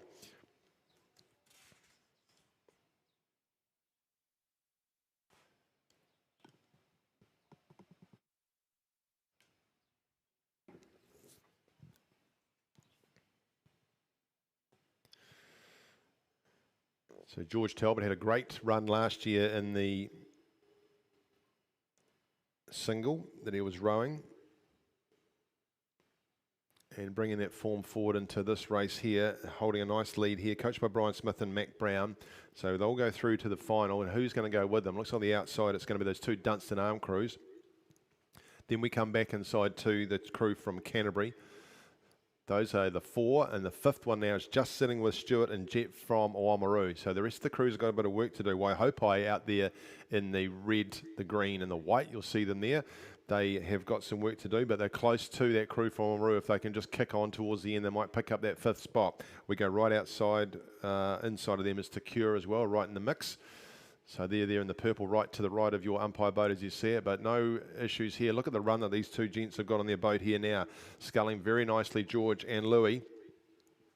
And there's hardly any splash at all when you see those blades go into the water, and at the finish too, nice and clean. So 100 metres, well done for them. 50 metres to go now actually as they come down toward the finish. So nicely under control.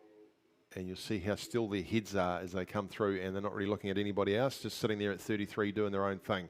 Looking just across the right now is Canterbury to see where they are with the Dunstan Arm crews. So they've come through nice in the end here of Canterbury. They're pushing right up on Brennan and Jacob from Dunstan, and they come down the line now. I think that will be just, oh, that's very hard to call. Canterbury will push right up on the Dunstan Arm number 4 crew, Brennan and Jacob. Not much between them at all. Then will be Dunstan Arm number 3, Luca and Jack, and it will be with Oamaru down here in lane number 4, Stuart and Jet, who are going to hold on to that next spot and go straight through into the final. The rest are going to look at the B final, so maybe a nicer push.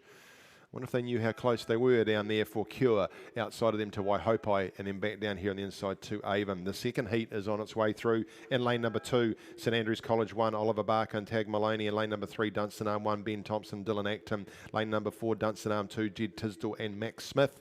And lane number 5, Oamaru 23, Ralph Henderson and Kalpa Lynch. And lane number 6 is Ashburton 1, Caleb Armstrong and Geordie McGillan. And lane number 7, Canterbury 2, Noah Visser and Oliver Ellis. Lane number 8 is Canterbury 1, Sam Clark, Tim Chapman. Lane number 9 is Cromwell 1, Jack Spriggs and Stian Lundvig. Boys under 18 Cox 4. 6:53 was the time for Christchurch boys as they came through there. Second heat of this men's club double sculls, brought to you by 4 Square Mackenzie. Plenty of sponsorship coming from them already. We'll look out on the course and see what we can find. Dunstan Arm number 1 doing a pretty good job there in lane number 3. That is Ben and Dylan. Then we go right across on the outside, just looking there at, it would be Canterbury 1, Sam Clark, Tim Chapman. Those are your 2 crews. Back into Oamaru, Ralph and Cowper. Ralph from Twizel as well, I think, from memory. Then we go right across to Canterbury number 2, which is Noah and Oliver. And again, we're looking for 1, 2, 3, 4 and 5 into the A final, the rest into the B final.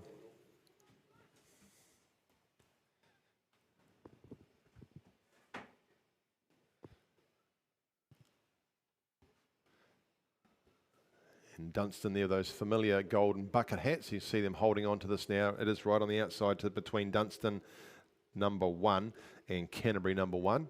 Sam and Tim. So Canterbury out there, you'll see them in the white rose suits with the black and red trim. So those two holding 1 and 2. Nice push now coming now through from Dunstan to roll over the top of Canterbury and just take that first position. Starting to wind up in the middle now. You can see just outside of them is Oamaru. So Ralph and Cowper drawing up alongside and past Jed and Max, who are sitting there in lane number 4. So they've moved into third. Go outside again to Canterbury number 2, Noah Visser and Oliver Ellis. They're starting to close up as they come down to the end of it. It is with St Andrews down there in lane number 2, trying to get in the middle of it as well. No doubt about who's leading though. And they'll be looking to go through in a time fairly similar to George and Louis from Timaru. They went through in 7:15 in that first heat. This is the second heat and just cruising down to the line now. Ben Thompson, Dylan Acton, coached by Lauren Gibb. They'll come down and they'll take this second heat of the men's club double. Over the line they go now, and second will go to Sam Clark and Tim Chapman from Canterbury. Back into the middle to Oamaru, which is Ralph Henderson, Cowper Lynch. Then it will be Noah Visser and Oliver Ellis from Canterbury 2. It will be the crew of Jed Tisdall and Max Smith from Dunstan. Next after them, then St Andrews College, and completing the field in the middle of the course will be Caleb Armstrong, and right on the outside to Jack and Stian from Cromwell.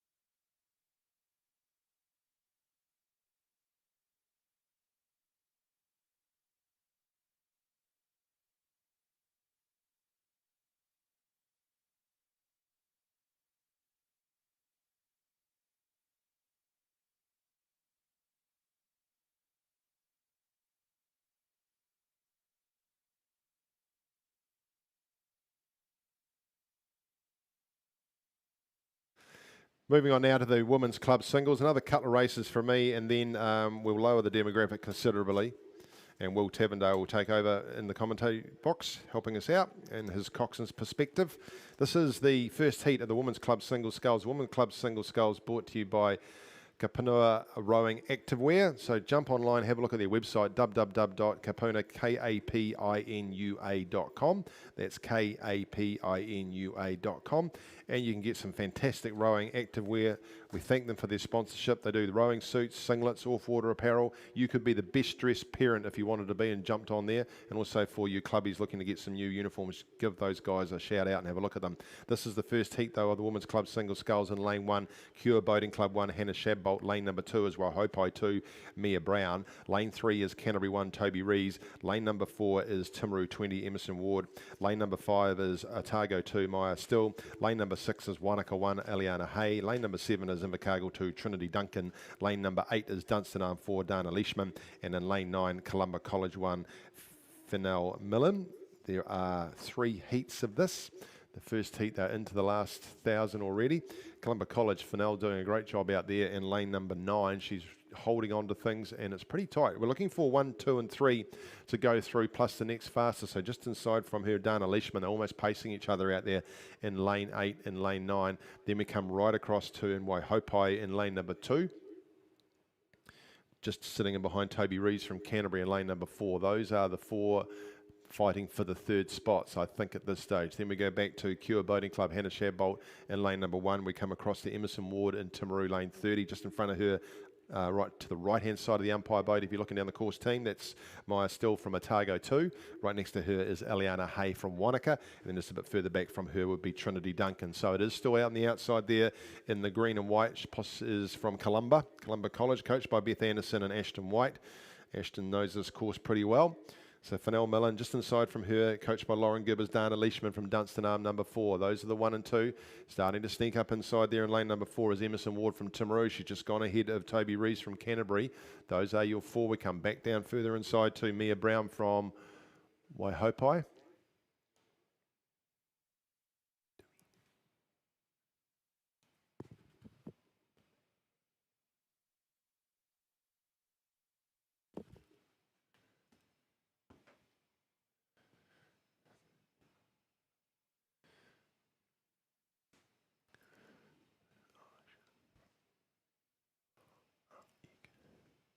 And it's Toby Rees actually from lane number 3 who's moving up right alongside those 2 outside scullers. So Dana and Fennell from Columba.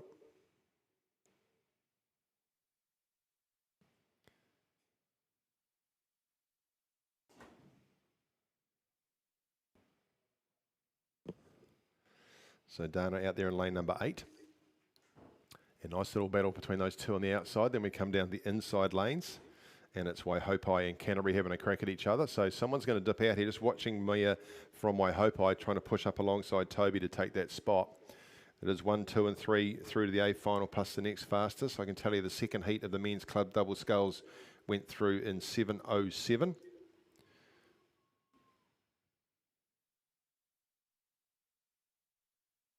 Just waiting for time. Oh, there's the first heat there. 7:15, so that second heat was quite a bit quicker in the men's club double sculls. And continuing to push ahead here is Fennell Millen from Columba. She's still got the advantage of a boat length over Dana Leishman. Then we come right down the inside. You can see Toby Rees in the white from Canterbury. Right alongside here in the red, the white and the green from Waihopai is Mia Brown. So Mia has a push to get on to get that 3rd spot. These look to be the 4. 100 metres to go now for Fennell from Columba College. She's out to a boat length and a half now over Dana Leishman. And then she would have a boat length maybe over Toby Rees from Canterbury, then over Waihopai. Mia Brown's just cranked those handles now. You can see she started to lift her rating. She's going to try and chase down Toby Rees to get that 3rd spot, and if not, at least give herself a chance of getting the next fastest. So heading down to 50 metres to go for that little battle inside there, but down to the buzzer now and taking that 1st spot. Columba College will go through first. Dunstan Arm number 4 second. It will be Canterbury to hold on to that 3rd spot, and then we'll wait to see on times for Waihopai Mia Brown. Out to the rest of the field we go to Wanaka in lane number 6, back inside from Wanaka to Otago 2, down inside to Cure Boating Club down here in lane number 1. Then we go inside to Timaru, and then on the outside again to Invercargill number 2 in that first heat of the Women's Club Double Sculls. Second heat is well into the last half of the course there in lane number 1, Wanaka 2, Lily Garrett. Lane number 2, Timaru 21, Tilly Sykes. Lane number 3 is Dunstan Arm 1, Isla Westlake. Lane number 4 is Canterbury number 2, Natalie Walsh. And lane number 5 is Invercargill 1, Tazana Mazada Chaduran. And lane number 6 is Otago 3, Olivia Duffy. Lane number 7 is Christchurch Girls High School 1, Mia de Fraze. And in lane number 8 is Oamaru 22, Sophie Spittle. Lane number 9 is Union 1, Michaela Hurst.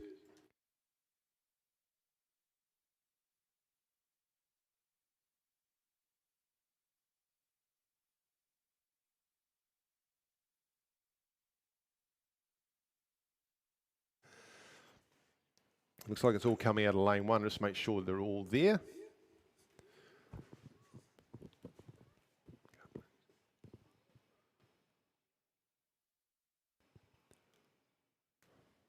try lane 2. Tilly Sykes here from Timaru. Well in front, isn't she? Look at that. In fact, it's Isla Westlake from Dunstan. So far out in front, look like a different lane. So Isla Westlake from Dunstan, she's sitting there well clear of everybody else. She'll be 6 boat lengths out from the rest of the field. Then we go back to Canterbury number 2, I think. Right across to Otago, Oamaru 22, just sitting out there in lane number 8. That's Sophie Spittle. Inside from her would be from Christchurch Girls High School, Mia de Fraze. Those are your 1, 2, 3, 4 that are looking like they go through with the next fastest. So look at that time, 8:50. Columba won that first heat in. Dana Leishman finishing second in 8:53. And then it was Mia Brown in 4th in 9:01. So she'll be looking to see what the timing looks like in this. But no doubt about it, who's holding on to this. This is very impressive out here from Isla Westlake, coached by Lauren Gibb. She's got the rest of the field well back behind her. And so just enjoying her time on the lake. Nothing too strenuous needed from her. She'll just keep going through her routines. And we go right on the outside.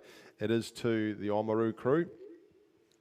See her out there in the gold with the black stripe. That's Sophie Spittle holding on to second. Back inside from her is Mia DeFrays from Christchurch Girls. Then we come right across to Natalie Walsh from Canterbury. She's sitting out there in lane number 4. Back we go to lane number 1, which is Lily Garrett from Wanaka. But they are at the 250 to go, and at the finish, sitting nice and tall, very comfortable. Congratulations to you, Isla. Straight through to that final you go. So we look forward to seeing what that race looks like tomorrow. Oamaru holding on to second. Has a look round behind her, does Mia DeFrays from Christchurch Girls High School. Sees that she's still holding on to third. But the next push for her will come from the middle of the course. Natalie Walsh from Canterbury. Then we come back down to Timaru.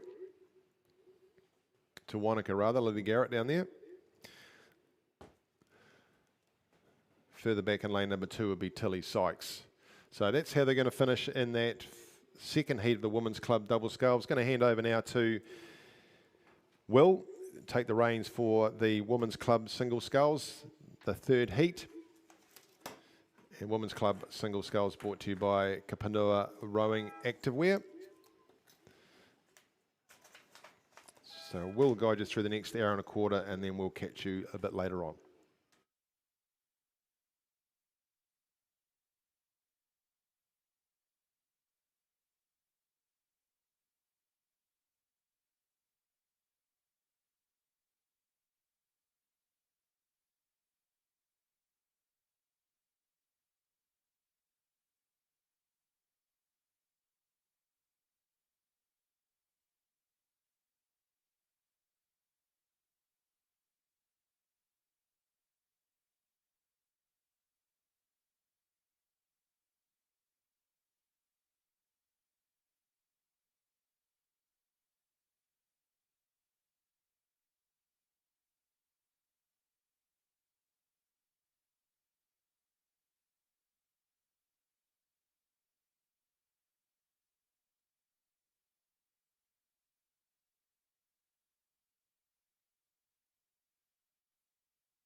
All right, heat 3 of the Women's Club Single Sculls coming down. We're looking for the first 3 to make it through the A final, and they're coming into the last 250 metres now.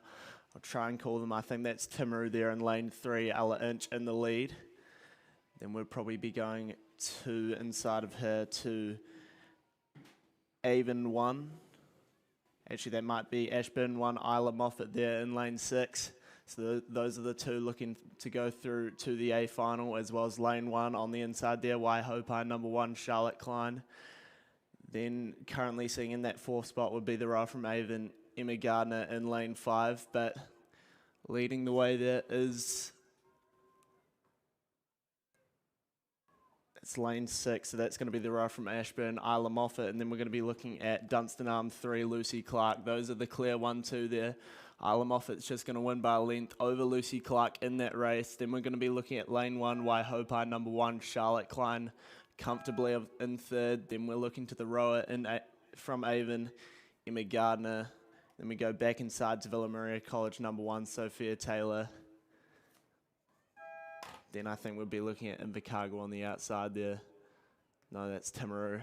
Okay, rusty start from me here.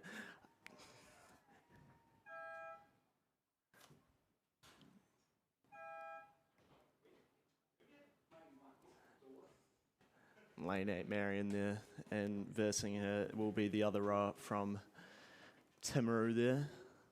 G'day.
Men's novice double sculls, heat 1 coming down into the final 500 metres. We're looking for first 2 through to the A final, plus the 2 next fastest. So we got 4 heats of this. Lane 1 is Wanaka 2, Marcus Seville, Noah Moody. Lane 2, Ashburton 1, Caleb Jones and George Lash. Lane 3, Union 1, Zachary Dalton and Caleb Yates. Lane 4, Otago 1, Felix Robbins, Cornelius Van de Cluten. Lane 5, Wakatipu 5, Tommy Carlson, Oliver Glover. Lane 6, Otago 4, Vincent Holloway and Carl Schiller. Lane 7, St Thomas of Canterbury number 2, Flynn Hadsford and Harry Gould. Lane 8, St Bede's College number 1, Fletcher Franklin, William Blackburn. Lane 9, St Thomas of Canterbury number 1, Tyson Arps and Toby Greer. Okay, so they're just coming into that last 250 now. This is sponsored by Otago Community Trust. That's the men's novice double. This is the 1,000-metre race. And just in front there, we've got a pretty clear lead. That is the colours of Wakatipu in lane 5. So Tommy Carlson and Oliver Glover are smashing it there. Then we'll be looking to lane 3. I think that's Union 1 currently sitting in second, but they're having a few rough strokes. This is novice rowing, so this will probably be their first regatta of the season. So anything can happen, and it's a pretty tight race for this first 2. It is Wakatipu in front. Then we'll be looking to lane 2, which is Ashburton. And then a bit of a battle there between, that is St Bede's in lane 8 and lane 6, which is Otago 4, but Wakatipu is going to take the first place through. Then we're looking to lane 2, Ashburton 1, Caleb Jones and George Lash. Then lane 1 there, that's Wanaka number 2, are just going to challenge for that third spot. Very tight race. I think it's going to go to Otago, then St Bede's, then Wanaka. Very close race there. And then just looking to Union to finish off the race alongside St Thomas.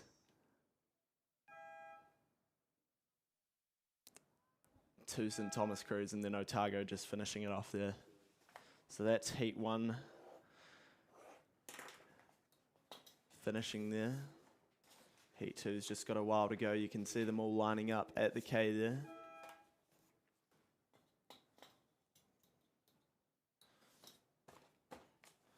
So lane 1 is Invercargill 2, Oliver Payne and Jake Pont. Lane 2 is Ashburton 3, James Mitchell and George Robinson. Lane 3 is Timaru 31, Miller Gaskin and Joachim McIntosh. Lane 5 is Dunstan Arm number 1, Judy Stewart and Tuli Rule. Lane 6 is Timaru 33, Alex Belitho and Ben Murray. Lane 7 is Waihopai number 2, Jamie Calvert and Josh Klein. Lane 8 is Timaru 41, Alfie Chapman and Lachlan Strawn. And then lane 9 is Ashburton 2, Luke Moffat and Lockie Oldham. So pretty clear leader here as we come into the 500 metre mark. I'd say we're looking at lane 3 just on the inside there. So they're doing real well for a novice crew. That's Timaru. So Timaru's definitely quite experienced on the sculling side of things. So they'll be bringing up these novice rowers, really making sure they attack early, go into those early regattas, potentially Aoraki you'll be looking at. Then I think we'll be looking to the middle there. They're contending as well for the second spot. So the progression is first 2 through to A final, then the 2 next fastest, and then the 10 next fastest will go through to B final. So plenty of stakes in these heats compared to the bigger boats where it might just be straight finals, but it's definitely Timaru leading it out there. They're looking very good as this novice crew. Good swing, good finish, and then I think we're looking at a battle between Dunstan Arm, and I think there might be another Timaru crew in the middle there. I think that's Timaru 33 in lane 6 and Dunstan Arm, so there could be 2 Timaru crews challenging for the top 2 positions in heat 2 of the men's novice double. And they're doing it well. Timaru 33, Alex Belitho and Ben Murray are starting to push away, and I think they're trying to challenge that crew on the inside there of Miller Gaskin and Joachim McIntosh.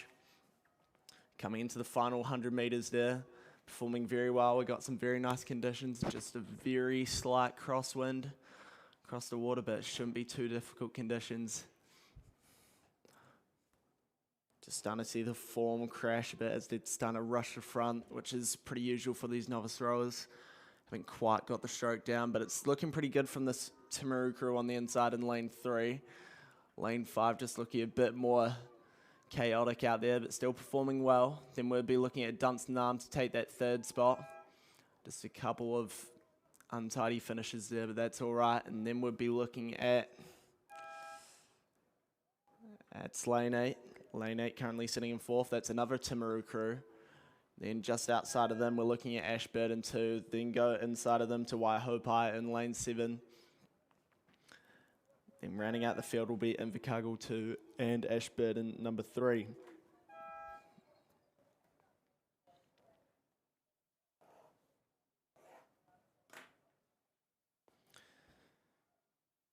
Next up is the men's novice double sculls heat 3. So lane 1 we got Wakatipu 2, Henry Manser and Max Bilizel. Lane 2 is Waihopai number 1, Austin Sanford and Louis Woodward. Lane 3 is Invercargill number 1, Archie Heenan and Cormac League. Lane 4 is Dunstan Arm 2, Jack Lett and Harry Farrell. Lane 5 is Timaru 35, Jairus Dahia and Jaeger Sims. Lane 6 is North End number 2, Liam Cochran and George Dunn. Lane 7 is Otago Boys High number 1, Charlie Swan and Jaden Clarkson. Lane number 8 is Wakatipu number 1, Henry Huss and Tom Ranard. And then lane number 9 is St. Bede's College number 2, Sawyer Jenkins and Arlo Franklin. So pretty clear leader in this heat 3. And they're just approaching the 500 metre mark now. Also on the inside looking good. I think that's lane number 1, Wakatipu number 2.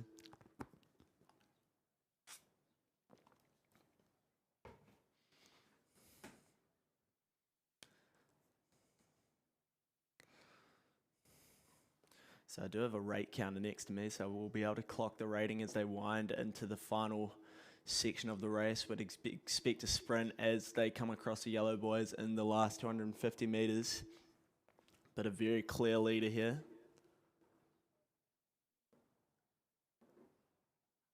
That is the yellow boat of Wakatipu. I think that's Wakatipu number 1, lane 8, Henry Huss and Tom Renard. Then it might be a bit of a battle between the inside there, and I think there's a crew in the middle contending as well. So I think that's the blue cross of Timaru 35, Jairus Dahia and Jaeger Sims. And then on the inside there, I think that's another Wakatipu crew. Just on lane 1 there, that's Wakatipu 2, Henry Manser and Max Basil. But a very clear leader here. Also on the outside, don't write them off. Just seeing a crew come into contention there for that 2nd spot. We are looking to the first 2. I think that's St. Bede's. So they're staying at a pretty steady rate. This Wakatipu crew in front, sitting at about a 34.5 on the rating there.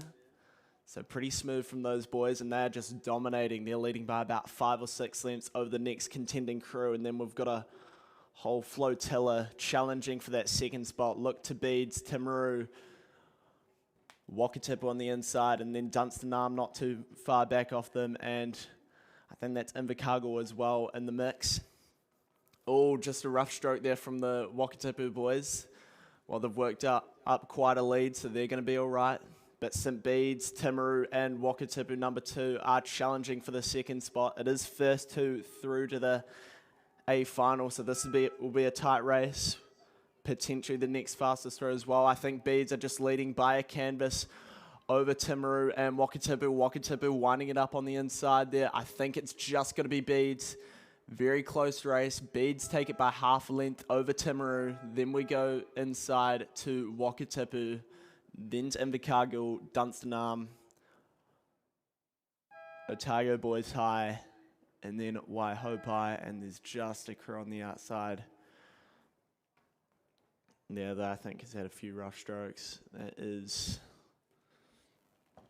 North End. Just might have a bit of a problem with the steering there. That's all right.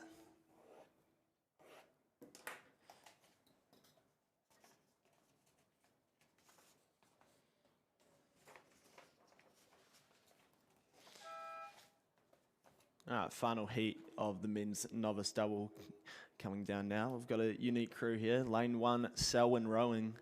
Haven't seen them before, so this will be good. Selwyn Rowing number 1, Mason Jessup and Joe Creeker. Lane 2, Timaru 32, George Neal and Oliver Wilcox. Lane 3, North End number 1, Callum Heath-Glynn and Elias Sampson.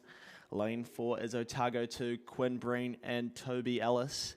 Lane 5 is Oamaru 22, Isaac Fox and Jaden McMurtry. Lane 6 is Wanaka number 1, Duncan Turner and William Pearson.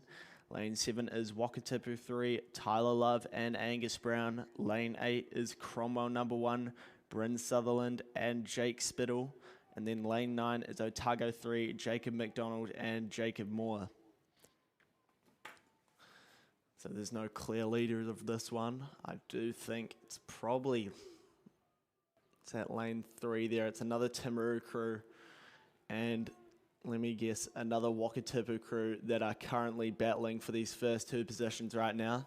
So it's been Timaru and Wakatipu all day long in this men's double sculls. We did see a crew from Beads get through, but it is looking like Timaru with the lead here. I think they've just got maybe a length over this Wakatipu crew. Then I think currently sitting in that 3rd spot is another crew flying down there. It's Selwyn Rowing in lane 1. Currently got their rating up, but it is Timaru.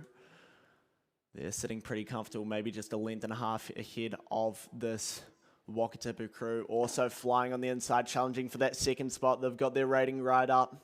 That's the colours of Oamaru there in lane 5. I think they might just try and get ahead of this Wakatipu crew, and I think they're doing it. Timaru's pushing out in front. So Oamaru just a couple of rough strokes. They're sitting at 33.5. Wakatipu just sitting at, that can't be right. Wakatipu apparently at 28. So we've got Oamaru and they're pushing through. I think they're just getting them by canvas on the inside as well. Selwyn putting up a good effort. So they'll probably be looking to get those next fastest positions. Then currently sitting in 5th. That is lane 8. That's Cromwell number 1. Outside to Otago 3. And then to North End number 1. And Otago number 2 will round out the field there.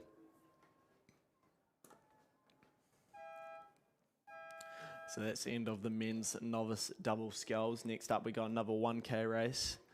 That is the men's masters single sculls. So this is sponsored by Aotearoa Gaming Trust.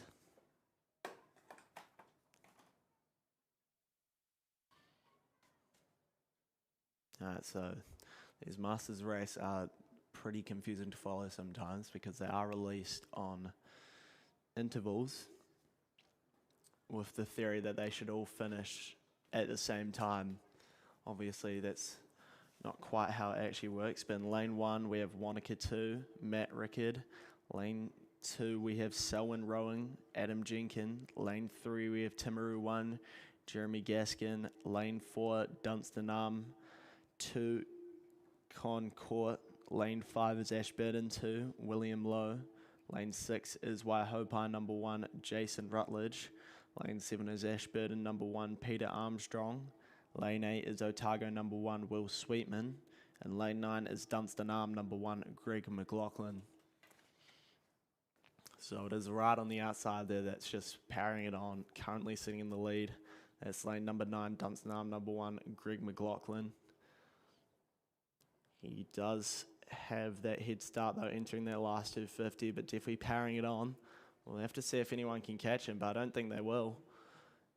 Next closest looks to be single sculler from Otago. I think that's Will Sweetman. So those two just smashing it out there. Rest not really close limb, but very close race for that 3rd spot.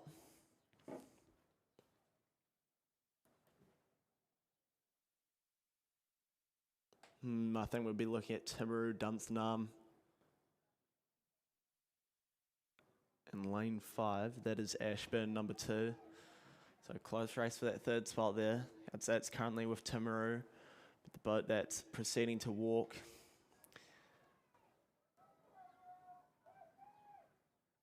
not Dunstanam, that's lane 2, that's Selwyn rowing number 1.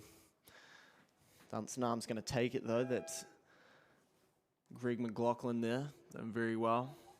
I don't rate too high, but very smooth stroke coming from that rower in second place. Just really taking care of the recovery there. That is lane 8, that is Will Sweetman. And then Timmer is just going to hold off the rower charging from Selwyn. So Jeremy Gaskin gets the 4th, Adam Jenkin Jeremy Gaskin gets the 3rd, Adam Jenkin the 4th. Ashburton,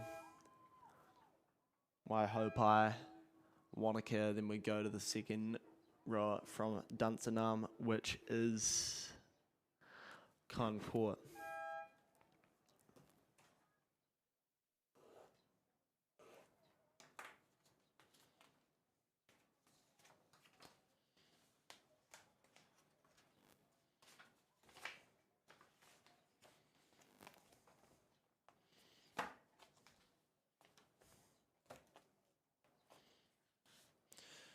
Just another division of the men's masters single sculls. So they'll be lining up the K. I don't think, no, they're still lining up now, so they haven't started yet. Lane 3 is Invercargill 1, Grant McKenzie. Lane 4 is Haven 1, Steve Glenn.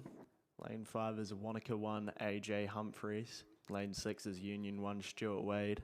Lane 7 is Canterbury 1, Blair Clatworthy. Lane 8 is Avon number 2, Brian May. And lane number 9 is Twizel 1, Calvin Maker.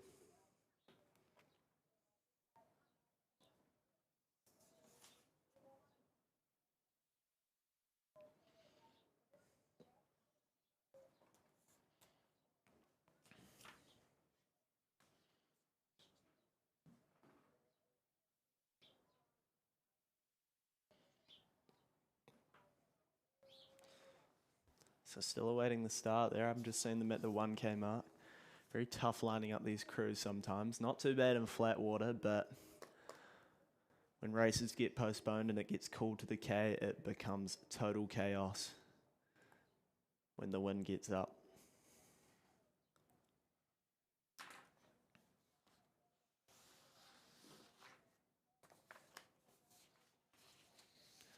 So day sheets are available in the Secretary's office in the main building.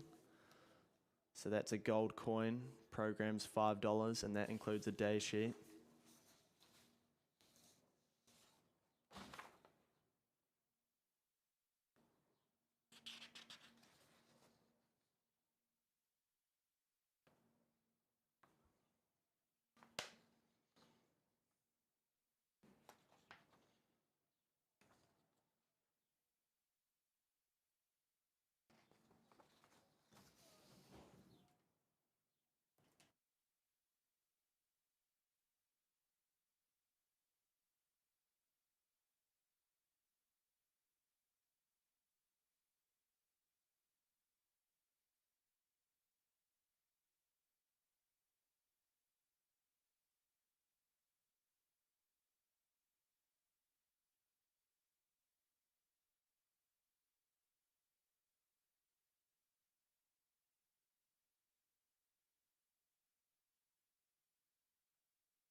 All right, Division 2 of the men's masters single sculls just coming past the 500-meter mark now.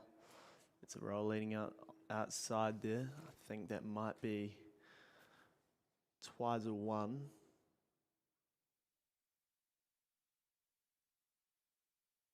So I'm seeing an orange bucket hat, green and black row suits, so that's definitely Twizel 1. Calvin make it in lane 9 there.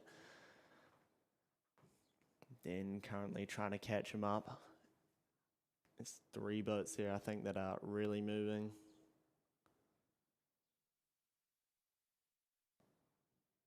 I think it's a row from Wanaka there. Wanaka number 1, AJ Humphreys in lane 5, proceeding to move.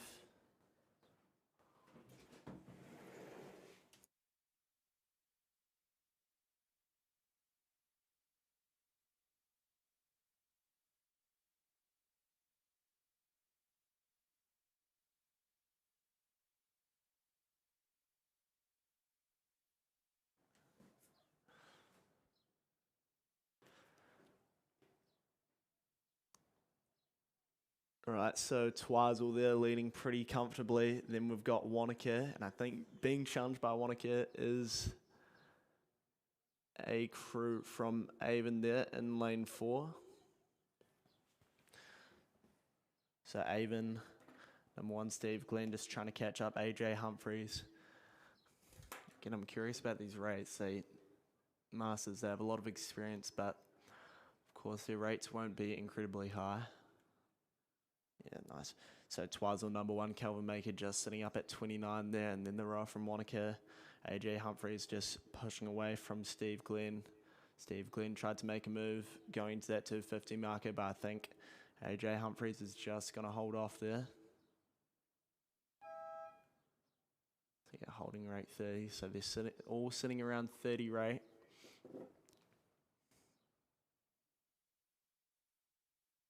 And then lane 7 there is Canterbury 1, Blair Clatworthy, just holding off the inside crew.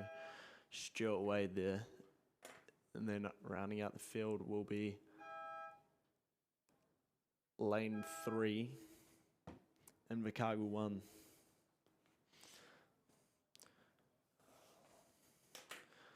So we do have a change in the race schedule here. Going to go to Heat 2 of the girls under 18 coxless pairs. I don't think they've started yet. But one of the crews has decided to go for a swim, I've heard. It's quite surprising for a girls under 18 pair in these conditions. I wonder how they've managed to pull that off, but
so this should be Heat 2 lining up at the starts here, but we'll wait to see that. So the girls under 18 pair. So in lane 1 we've got Rangi Ruru Girls School 3, Charlotte Gorman and Lucy Houghton. Lane 2, Avon 1 is Julia Middleditch and Phoebe Burden. Lane 3 is Christchurch Girls High School 4, Sophie Kerr and Sophie Cleve. And they've undergone the start here in the girls under 18 pair. Good start coming from, I think that might be lane 8. So lane 8's just smashed it out the start. Anyway, lane 4 is St Andrews College number 3, Alana Brooke and Lauren Bolton. Lane 5 is Columba College number 1, Annika Lisa and Nova Winston. Lane 6 is St Andrews College number 2, Charlotte Galvin and Lucia Apps. And then lane 7 is Marion College number 1, Peyton Moss and Olive Barak. Lane 8 is Christchurch Girls High School number 1, Greer Bowman and Summer Smith. Then lane 9 is Rangiroa Girls School number 1, Alice Duffy and Tallulah Nelson. Lane 10, rounding out the field, is Avonside Girls High School number 1, Kate Orchard and Cape Burgess.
The pairs just coming up to the 1K here.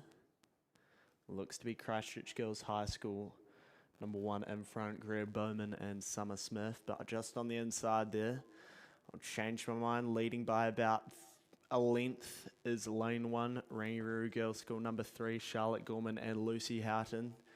Just snuck up on the camera there. And then outside, currently sitting in third, would be Rangiroa Girls High School number 1, Alice Duffy and Tallulah Nelson sitting in third. And then behind them is just a wave of crews. We're looking at Avon 1, Christchurch Girls, and St Andrews number 3,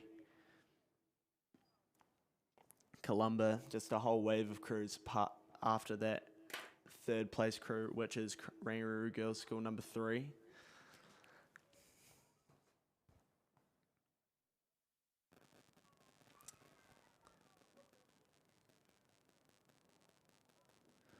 So the progression for this is first 5 through to A final and the rest through to B final. So not the highest stakes, but certainly don't want to have a bad race.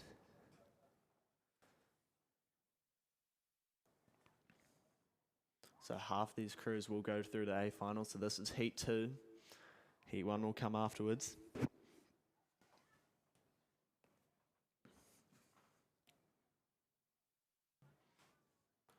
So it looks like a very close race. We'll be curious to see who does the moves, who does the pushes out of the K to really separate themselves out. It does still look like on the inside there, Rangiruru Girls School number 3, Charlotte Gorman and Lucy Houghton in front. And then we're looking at Christchurch Girls High School number 1, Greer Bowman and Summer Smith. So it's likely these crews are pretty new to pair rowing. Under 18's the first real season, I'd say, where you begin rowing pairs. They have brought an under 17 pair into Māori in recent years. That's not quite as high stakes of an event, but still winning that 17 pair is a very impressive effort. And Rangiruru girls have really pushed away, as Rangiruru on the outside are really starting to challenge that Christchurch Girls High School number 1 crew for that second place. It's Balble to Balble as they come through those 500 metres. So there's going to need to be a push. I think it's Christchurch Girls just leading by a quarter of a canvas. Those two crews have pushed away from the rest of the field, but I'd say it's the two St Andrews crews currently battling out for 4th and 5th. So it's lane 4 St Andrews College number 3, Alana Brooke and Lauren Bolton challenging the number 2 crew of Charlotte Galvin and Lucia Apps. And those two have respectively pushed away from the rest of the field as well. So we're starting to see a bit of the wind come into it. I think it's just a slight tailwind, but I wouldn't call these fast conditions by any means. So it's the two Rangi crews and Christchurch Girls High School. I think Rangi number 3 are definitely leading it though. Charlotte Gorman and Lucy Houghton are really pushing away from Christchurch Girls High School number 1, Greer Bowman and Summer Smith, and Rangiruru Girls High School number 1, Alice Duffy and Tallulah Nelson. So that's the battle to watch. I think it's Rangi. I think Rangi's moving on Christchurch Girls High School as we come into the final 250 metres.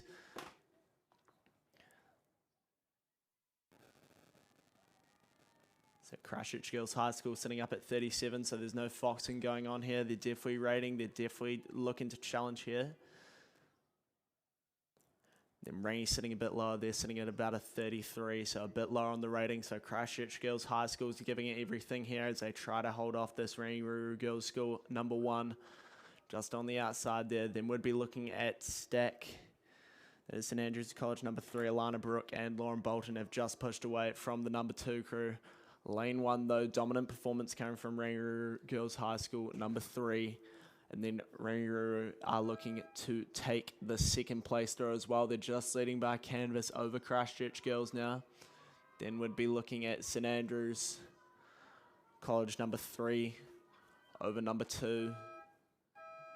Then it's going to be Avon, it's Avon, Columba, and Avonside Girls all finishing tight together.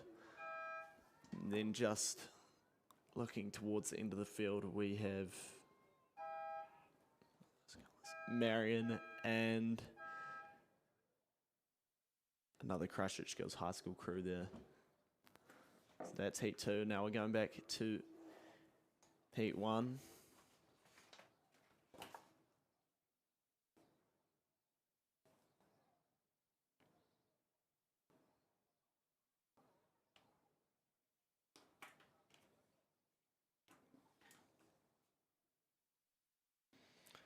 So the girls under 18 pair sponsored by City Podiatry.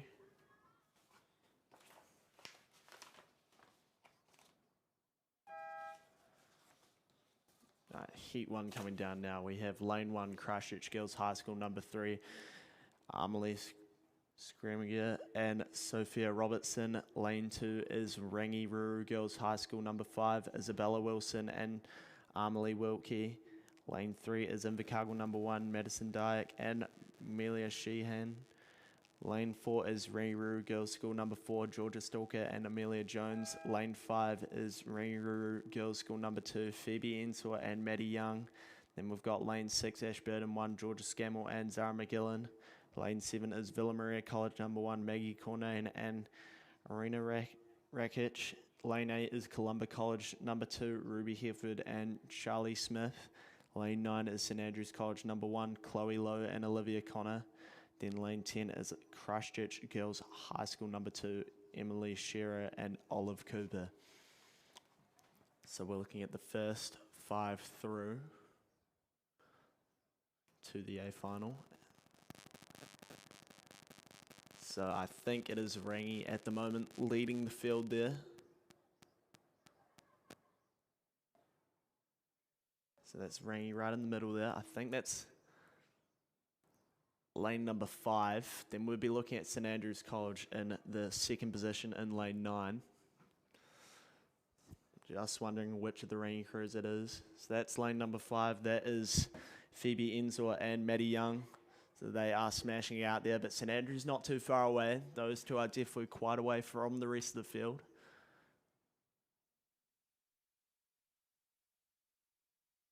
Then we'd be looking to the yellow boat of Ashburton, number 1, Georgia Scammell and Zara McGillen, currently sitting in that third spot. Not too far behind them is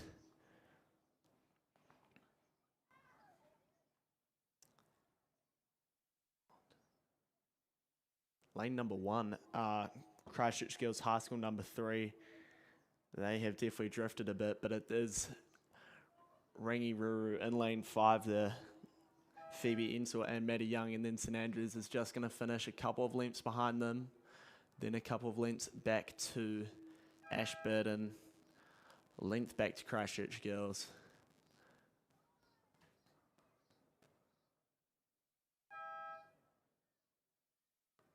And then lane 10 Christchurch Girls High School number 2, Villa Maria. Oh, that Rangi pair just needs to watch out. Going into the training lane there, that's all right. So that's lane 4. Again, these pairs notoriously hard to steer. I don't blame them at this point of the season for mucking up their lines a bit. But they're still just going to push past Villa Maria. So that's Rangi there in lane number 4. And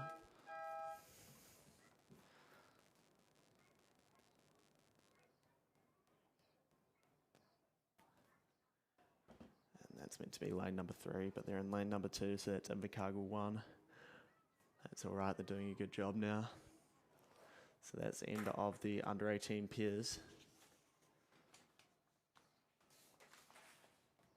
Right, now we're looking at the men's open double sculls. So we're looking at first 5 through to the final, and the rest are eliminated. Lane 2 is Dunstan Arm number 3, Harry Lightfoot and Charlie Manser. Lane 3 is Avon number 3, Flynn Dykstra and Toby Tregida. Lane 4 is Dunstan Arm number 2, Luke Brock and Finn Allison. Lane 5 is Avon Composite number 4, Ruben Cook and Scott Shackleton. Lane 6 is Dunstan Arm number 1, Matthew O'Meara and Henry Clatworthy. Lane 7 is Dunstan Arm number 4, Sebastian Watson and Harrison Thode. And then lane 8 is Avon number 1, Jimmy Middleditch and Pao O'Sullivan. So this should be a pretty quick race. This is the men's open double, so sculling boat here, and it is tight together. All crews looking pretty close here. I think we'd just be looking at the inside there. So that is Harry Lightfoot and Charlie Manser. So those boys have some experience together rowing at Wakatipu, but then it's just a complete line for the rest of these crews. We're looking at Dunstan Arm number 2, Luke Brock and Finn Allison. Then we'll be looking at that Avon Composite crew, Ruben Cook and Scott Shackleton. So just... oh gosh, this is a wave of talent, and one of them is going to have to be eliminated here. So let's see. It is a push not to get 6th here, and I can't see what crew is going to drop out here. Lane 7 looking good. I think it might just be inside of them. Lane 6, that's looking a bit rough. Dunstan Arm number 1, Matt O'Meara and Henry Clatworthy. So whoever drops out of the pack will not make it through the A final here. It is tight together. It is a line for Heat 1 of this men's open double sculls, and it looks to be one of the Dunstan Arm crews dropping off, trying to challenge Avon on the outside, Jimmy Middleditch and Pao O'Sullivan. I think we're just looking at Dunstan Arm number 4, Sebastian Watson and Harrison Thode to drop off. Dunstan Arm's going to take the win and the second. Then we'll be looking at that composite crew who took the third, and that was just a complete line there. Dunstan Arm number 1 and Avon 1 finishing close. And Dunstan Arm number 4, unfortunately, getting knocked out and not going through to the A final. Even number 3, Flynn Dykstra and Toby Tregeter there will just finish off the race there. So let's see if Heat 2 is anything like that. Okay, so the men's open double is sponsored by CNR Insurance.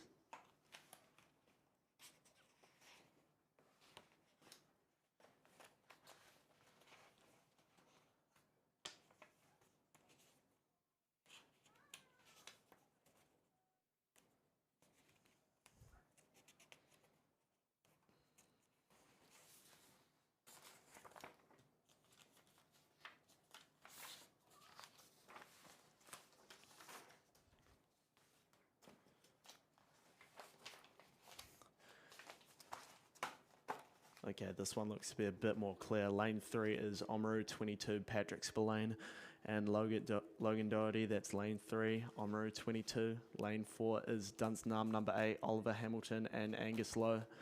Lane 5 is Dunstanarm number 5, Lewis Meets and Sam Barnett. Lane 6, Dunstanarm number 7, Roland Ozan and Jude McIntosh. Lane 7 is Dunstanarm number 9, Josh Bartland, Dylan Acton. And lane 8 is Dunstanarm number 6, Matthew King and Hamish Yeatman. So there is just a load of talent in this men's open double sculls. We're looking for the first 5 to go through, but I think we've got a clear leader here.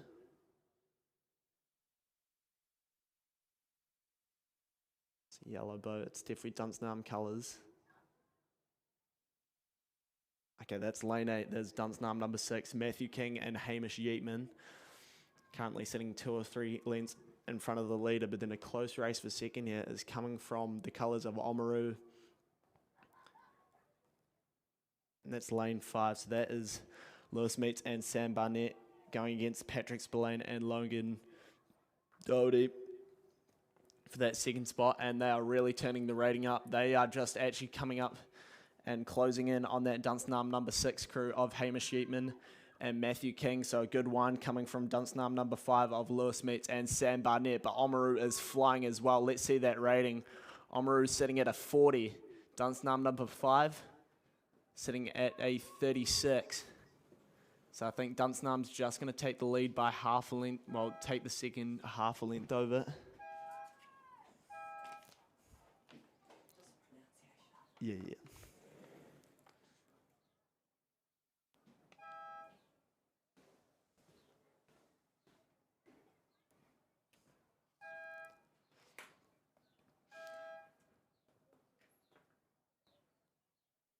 All right, so that's Heat 2 finishing up there. Next up is the women's intermediate coxed eight. So this is a prelim race. No one's getting bounced out.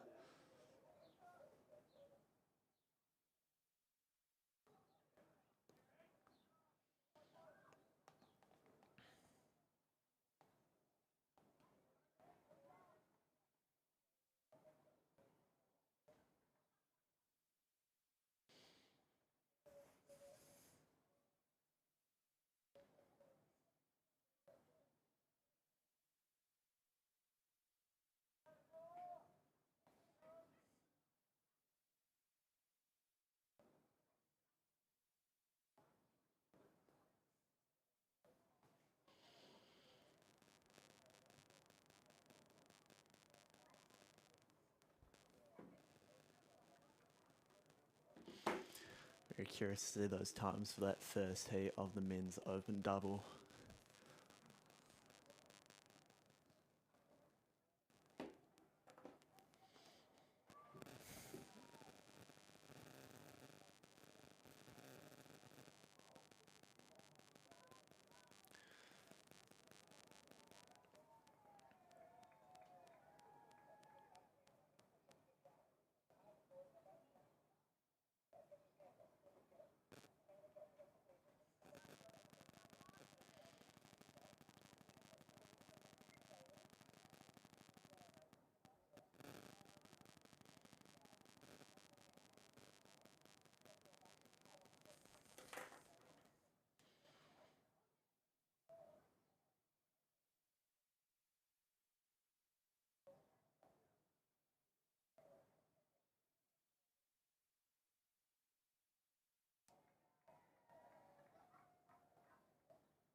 All right, so the women's intermediate 8 is sponsored by City Podiatry.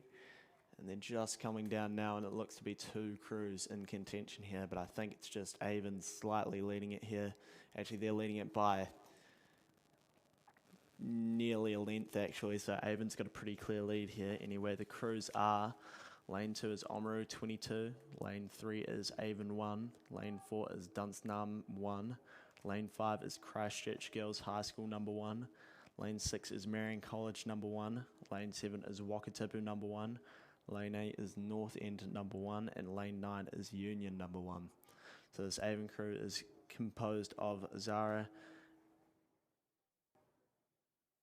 Abby Sakura, Bridget Moore,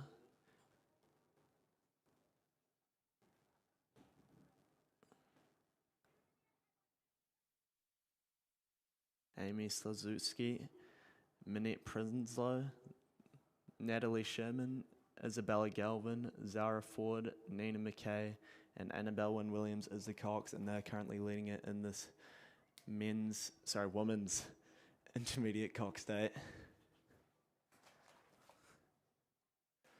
So it looks to be pretty close for that 2nd and 3rd spot there. We'll catch them as they go through the 500 metres here. It's good to see the 8s out on the water.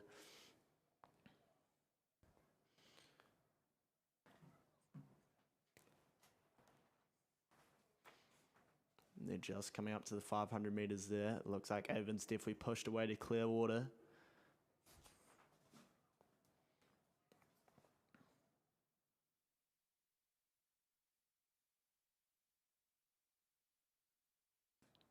So Avon's sitting on a pretty controlled 30.5. I think there's actually crew on the outside there that is challenging there, and they're sitting in 2nd, but the challenge for 3rd is very tight. There's multiple crews. We'll be looking on the inside. I think is currently sitting on in the 3rd spot. There's Oamaru 22. In fact, I think Oamaru's just pushed out to 2nd there on the outside there. I think they're challenging that North End crew. It might be Union. And then inside Oamaru is Dunstanam sitting in 4th. They're coming up to the final 350 metres of the race.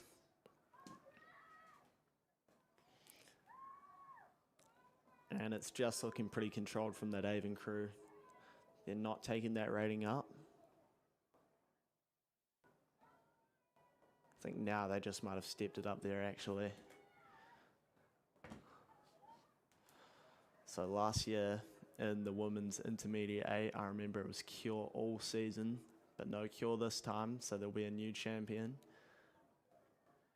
So Avon's still sitting at 30.5. This is intermediate, so we're looking at 2nd-year rowers here. So definitely haven't nailed the technique here. But looking pretty controlled on that recovery, and maybe just want smoother catches there from that Avon crew. So when we talk about catches, that's the blade entering the water as they go to the front of their stroke.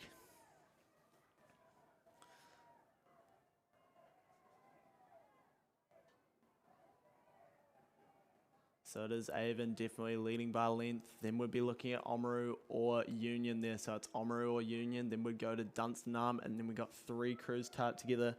Christchurch Girls High School, Marion, and Wakatipu.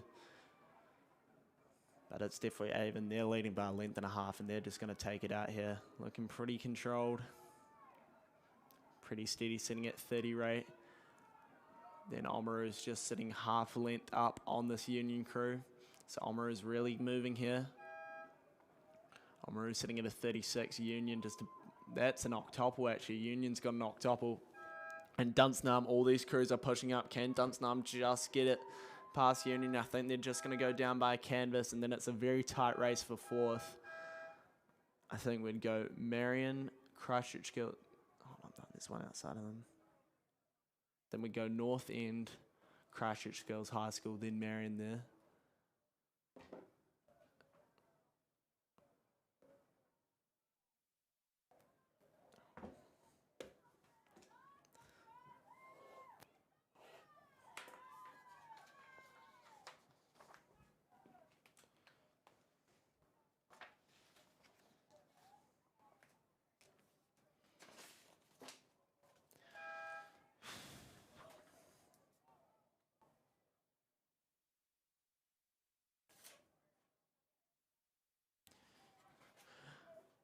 girls under 16-4 coming down. This is the prelim race. So this is lane 1, Columba College, number 1. Lane 2 is St Andrews College, number 1. Lane 3 is Timaru, 11. Lane 4 is Selwyn Rowing, number 1. Lane 5 is Avonside Girls High School, number 1. Lane 6 is Rangiru Girls School, number 1. Lane 7 is Christchurch Girls High School, number 1. Lane 8 is Columba College, number 2. Lane 9 is St Andrews College, number 2. And lane 10 is Rangiru Girls School, number 2. So they're just past the 1,000 now, probably approaching the 500 pretty soon. So still pretty nice conditions to start these Otago Rowing Champs on the Saturday.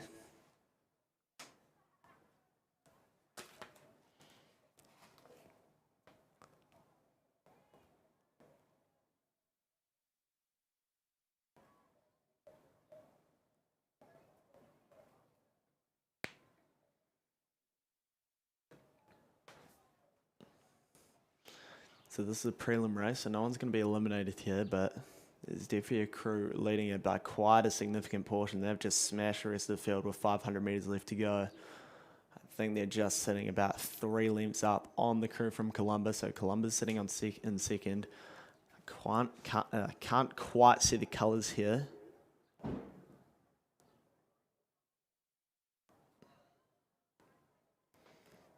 I want to say that might be Christchurch Girls.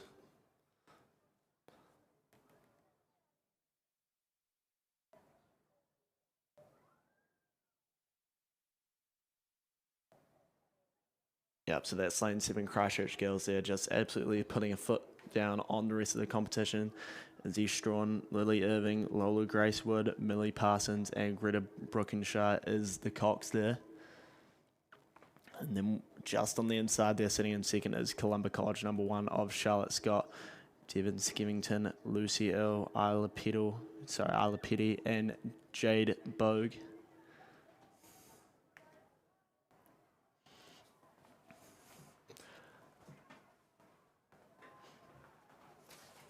But Christchurch Girls High School just doing a great job holding the lead here. I think St Andrews is just sitting in that 3rd spot, so they'll be trying to challenge Dunstanarm. I think that might be a bit closer, might be a bit more salvageable to get that 2nd place. But coming into the last 100 metres, it is Christchurch Girls High School sitting in the lead just by about 3 lengths. I think Columba's closed up a bit. And then we'll be looking at St Andrews just trying to hold off Rangi on the outside there.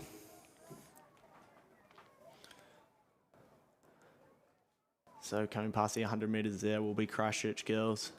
Then we'll be looking at Columba, just sitting maybe a length and a half up on St Andrews. St Andrews in turn just a length up on Rangi.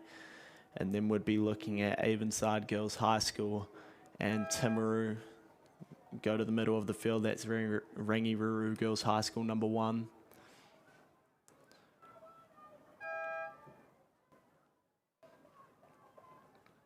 So St Andrews takes the 3rd there. Then we look to Rangi in 4th. Avonside Girls go to Timaru. And then past that Rangiru Girls High School, number 1 crew, we have St Andrews College, number 1 on the inside. Then Columba College, number 2. And then rounding out the field is Selwyn Rowing, number 1.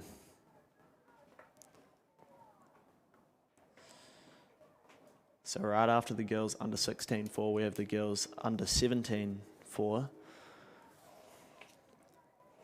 So only 3 crews in this race, prelim race. We have lane 4, Rangiru Girls School 3.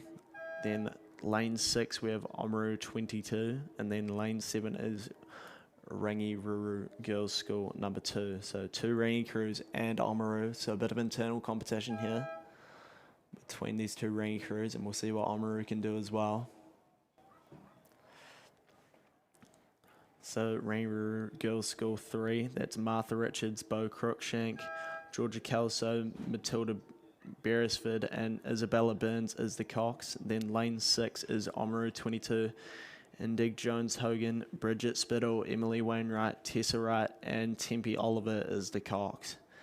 Then lane 7 is Ruru Girls School number 2, Jessica Skinner, Kay Oliver, Manaya Shed, Toya Shed, and Charlie White is the cox.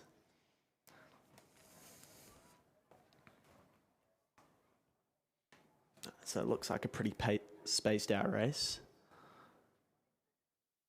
It will be one of the Rangi crews leading. Then we've got Oamaru sandwiched in the middle between the Rangi crews, and then Rangi, Ruru Girls School number 2, just sitting a bit further back.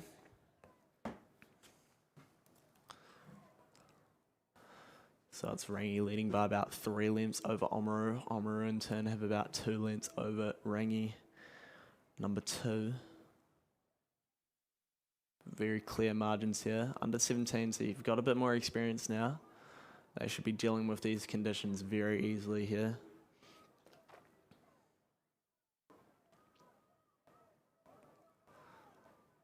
Under 17, there is a big step up. You can see a lot of under 17 rowers often join the under 18 boats.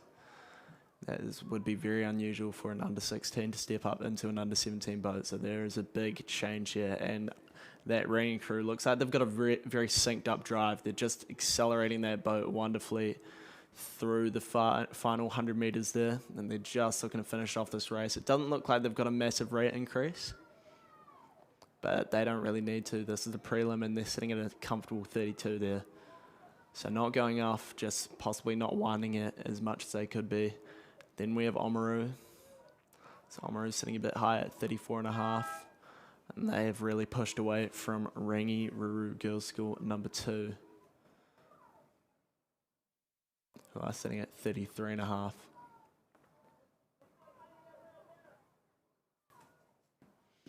So that's girls under 17 4 done.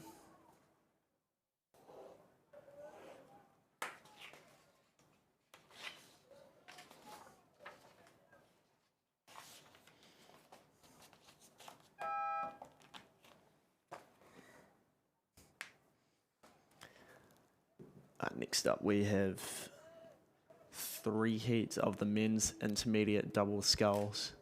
So we're looking at first 3 to go through the A final, and then 1 next fastest from the 3 heats. So in lane 1, we have Timaru 2, Parker Anderson, and Sterling Heffernan. Lane 2 is Shirley Boys High School number 1, Kieran Clark and William Teal. Lane 3 is Cure Boating Club number 1, Tommy Baldwin and Xavier Laverley. Lane 4 is Otago 1, Carl Schiller and Vincent Holloway. Lane 5 is North End number 1, Alex McKeever and Gabe Scott. And lane 6 is Timaru 31, Bradley Champion and Stacey Mills. Lane 7, Dunsnam number 1, Boston Irving Dowling and Aidan O'Doherty. And then lane 8 is Avon 1, Henry Robertson and Harvey Cross.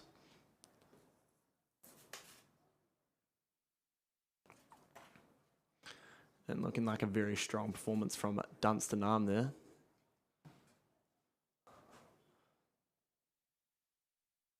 So that is lane 7.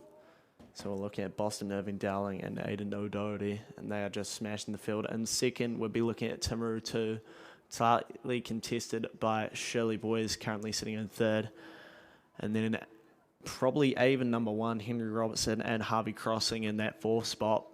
Could also be looking at North End number 1, Alex McKeever and Gabe Scott. Those are the 5 I'd say.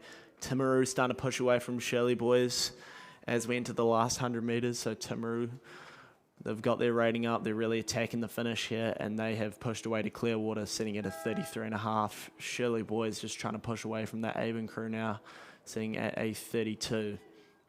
Then we've got Avon, and they're just being challenged by North End. I think North End just might pip them. Going to half a canvas, North End really tying it up, and I think they're going to take the lead here. I'll take that 4th spot.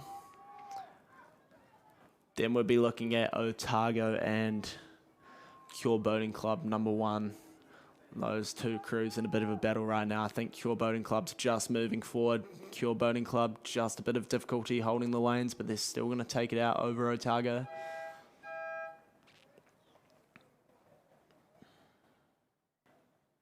I think that's Timaru there, rounding out the field.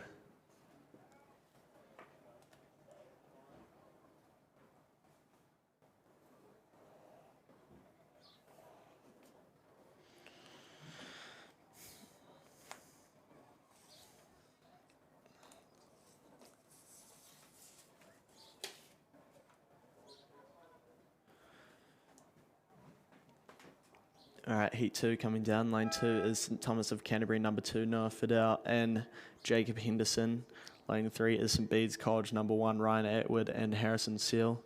Lane 4 is Timaru 30, Miller Gaskin and Joaquin McIntosh.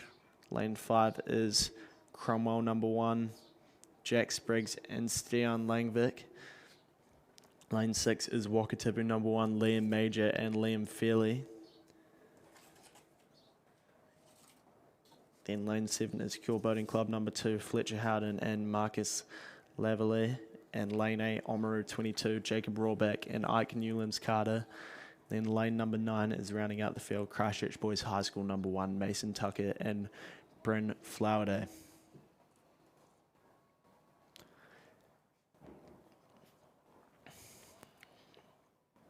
It's looking like a sizable lead for one of the crews here.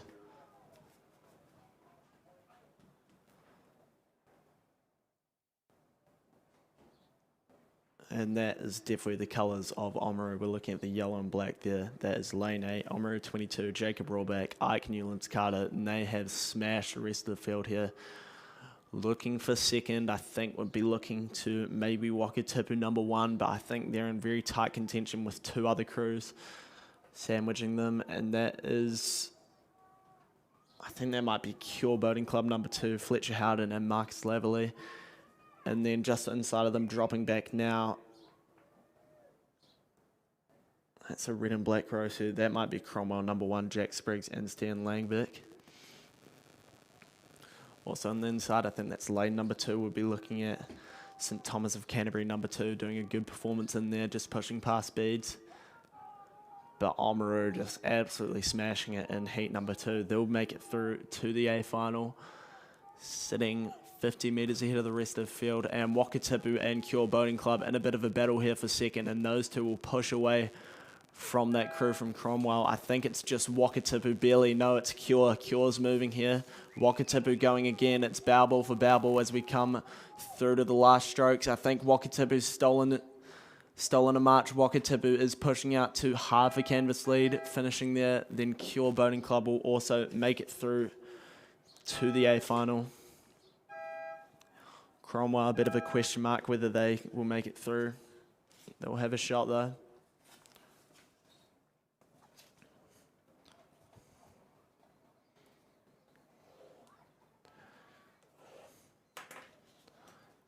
Nice, Timaru just finishing there in lane number 4, and then we've also got Christchurch Boys High School sitting a bit back there. All right, final heat of the men's intermediate double sculls now. Lane 2, we have St Thomas of Canterbury, number 1, Marcus Fisher and Liam Jessup. Lane 3 is Avon 2, Jackson Evans and Gabriel Bingham. Lane 4 is Timaru 1, Jaeger Sims and Jeremy Gaskin. Lane 5 is Dunstanam number 2, Tulu Rule and Khan Court. Lane 6 is St Andrews College number 2, Isaac Cedar and Isaac Keane. Lane 7 is St Bede's College number 2, Lennox Lowry and Connor Thwaites.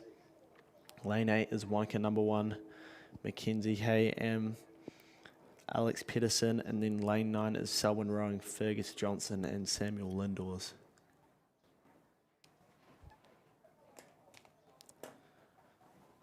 Okay.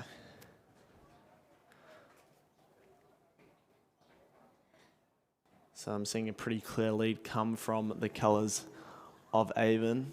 The red and white of Avon are smashing out there in lane number 3. So Avon, that's Jackson Evans and Gabriel Bingham. And then for that second place, I think we'd just be looking at St Thomas there, sitting about 2 lengths off of them, but also in contention, looking for that third spot. I think that is potentially Selwyn rowing there in lane number 9. That'd be good if they could get up for a third place here, but Avon's absolutely smashing it. Let's see that rating as they come through.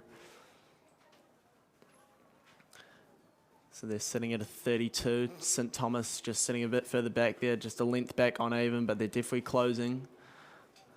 Then St. Andrews sitting in 4th, but currently sitting in that 3rd is lane number 9, that's Selwyn rowing. Currently sitting in that 3rd spot. Really got their rating up there. Let's see what they're sitting at.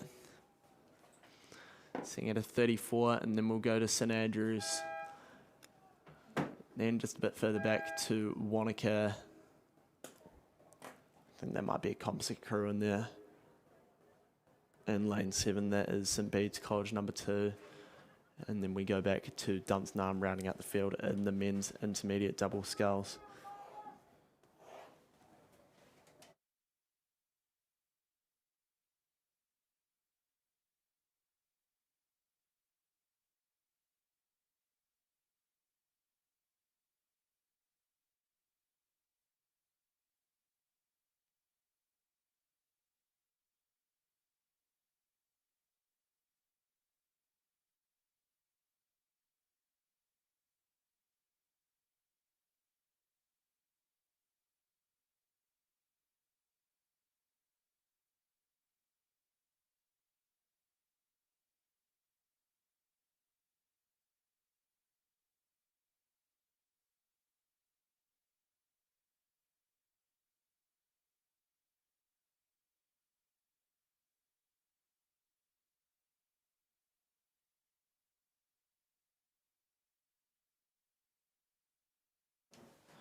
All right, boys under 15 double sculls, heat 1 coming through here. So we're looking at first 3 to go through to the A final. So we've got 3 heats of this. This event sponsored by Meridian. So we're looking at lane 1 is St. Thomas of Canterbury, number 2, Max Hay and Jackson Marshall. Lane 2 is Christchurch Boys High School, number 1, Soren Lowe and Sam Holdaway. Lane 3 is Union number 2, Zachary Dalton and Caleb Yates. Lane 4 is St. Thomas of Canterbury, Celia Talangavaka and Ryder Horgan. Lane 5 is Timaru 31, Ben Murray and Alex Belitho. Lane 6 is Otago Boys High School number 1, Bede Roy and Nate Ladder. Lane 7 is St. Bede's College number 1, Hunter Nichols and Luke Peterson. Lane 8 is Christchurch Boys High School number 2, Christopher Preston and Charlie Sparrow. And then lane 9 is Cromwell number 1, Jake Spittle and Bryn Sutherland. So under 15, this will probably be a lot of these rowers' first time in a regatta. So Otago Champs, really good time for these high school crews to just have a go at racing for this first time.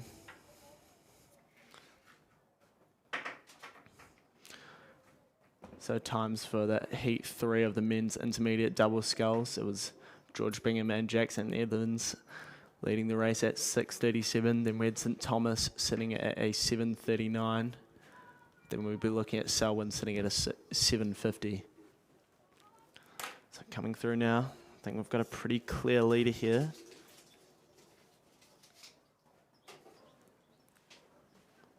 I think that just might be St. Thomas of Canterbury in lane 4 there. So Celia Talongovaka and Ryder Horgan are leading the field here. They don't look challenged either. I'd say second place. That looks to be the red and black. That might be St. Bede's College number 1 in lane 7, Hunter Nichols and Luke Peterson. So they'd be looking to challenge for a spot in the A final there. Also look to the inside of St. Thomas of Canterbury, number 2, Max Hay and Jackson Marshall. But I think they're being led by the 3rd place there. I think that's the colours of Timaru, the blue cross there. So that's Timaru 31, Ben Murray and Alex Belitho. So it's a pretty clear 1, 2, 3. The only real question mark I've got is for that 3rd spot on the inside if St. Thomas of Canterbury can get up for it. But it's definitely St. Thomas of Canterbury, number 1, leading the field here. They are sitting at a 33 rate, which is very good for a boys under 15 double to be doing that rating, and as cleanly as they're doing it, that's very good rowing for under 15s. Then we'll be looking at St. Bede's, just a few lengths back. Off them would be the crew from Timaru, who I think have done a good job pushing away of that inside St. Thomas of Canterbury number 2 crew. So St. Thomas number 1 take the field, be sitting about 5 lengths back to St. Bede's College number 1, then maybe just 2 lengths back to Timaru, who have really stolen a march over that St. Thomas number 2 crew, sitting about 4 lengths up. Just back off St. Thomas would probably be looking to Christchurch Boys High School number 1, Union, and I think that might be Otago Boys High School. So that's your 5th, 6th and 7th spots.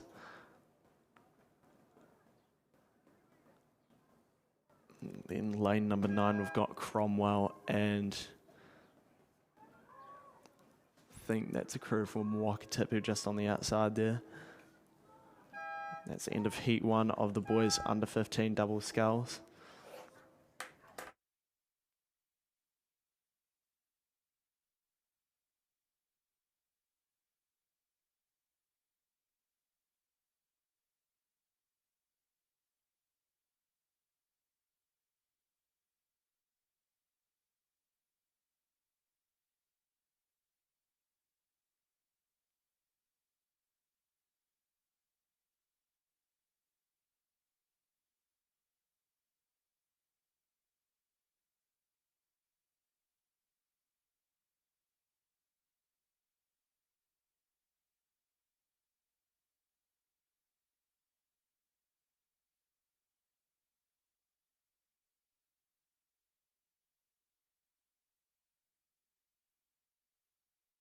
Thanks very much to Will for doing that first stint for him today. We'll hear more from him later. Brought you down the first heat there of the boys under 15 double sculls. I will bring you the second heat of this boys under 15 double sculls, which is brought to you by Meridian. So our thanks to Meridian, huge sponsor of rowing here at South Island. Rowing have been for a long time, and particularly helping out this Otago Rowing Championships. In lane number 1, Union 1, Conrad Hurst and Peter Nyerhausen. In lane number 2, Otago 1, Jacob McDonald and Jacob Moore. Lane number 3 is Dunstan Arm 1, Harry Farrell and Keola O'Neill. In lane number 4 is Wanaka 1, Jasper Lambert and Jack Jones. Lane number 5 is Timaru 30, George Neal and Idris Hodart. In lane number 6, Shirley Boys High School number 2, Finn Clark, Toby Watson. In lane number 7, Whakatipu 2, Oliver Glover and Angus Brown. In lane number 8, it's St. Bede's College 2, Darcy Frank and Samuel Fahey. And in lane number 9, Wanaka 2, Finley Hughes, Travis Lee Cooper. And it's all with Otago. It is a Union. Conrad Hurst and Peter out here doing a great job. They're leading them down here in lane number 1. They want 1, 2 and 3 to go through to the final. It'll be these fellas across the top there to, looks like Whakatipu 2, Oliver and Angus holding second. Move back into Jasper and Jack from Wanaka. There's your 3. Then we go right across the outside to Wanaka 2. Back inside we go to Dunstan Arm number 1. In the middle of the course there is Timaru. And then we go back to Shirley Boys High School. Right alongside them would be St. Bede's College number 2. Then back down to Otago 1 in lane 2. But nice effort here from Union. They're just scurrying along the inside of the boys to go across the line there. Good job there, Conrad and Peter. Coached by Lisa Manson. She'll be happy with that.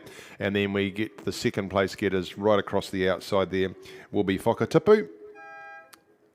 And they take that in lane number 7. Oliver and Angus.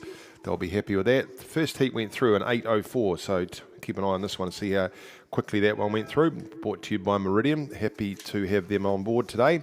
And that is the second heat of the boys under 15 double sculls. Just a reminder, if you haven't got your day sheet yet, head over to the Secretary's office, get your highlighters out, give them a gold coin, and that will be all of yours. You'll be able to fill in everything you need for the day and keep up to date with things. Don't forget all the facilities are open. We've got Erin down there with the coffee shop. We've got the row shop open. We've got the Italian pizza out the back. We've got Steve and Mr. Whippy. Something else I probably missed, but get out and have a look around. But please do make sure, if you haven't already, get that sunscreen on. You will need it. Fantastic here. Not even a breath of wind, hardly.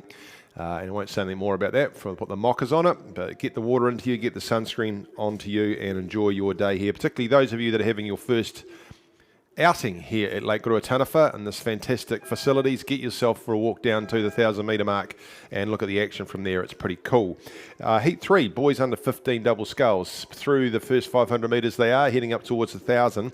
In lane number 1, Otago Boys High School 2, Hunter Windmill and Archie McNabb. In lane number 2, Selwyn Rowing 1, Mason Jessup and Hugo Johnson. Lane number 3, Whakatipu 1, Baker Schmitz, Flynn Webber. Lane 4, Otago 22, Isaacs Fox and Cash Loudon. In lane number 5, it's Otago 2, Mackley, Adams and Forbes Mackay. Lane 6, Timaru 41, Alfie Chapman, Lachlan Strawn. Lane 7, Shirley Boys High School 1, Johan Merva and Callum Harris.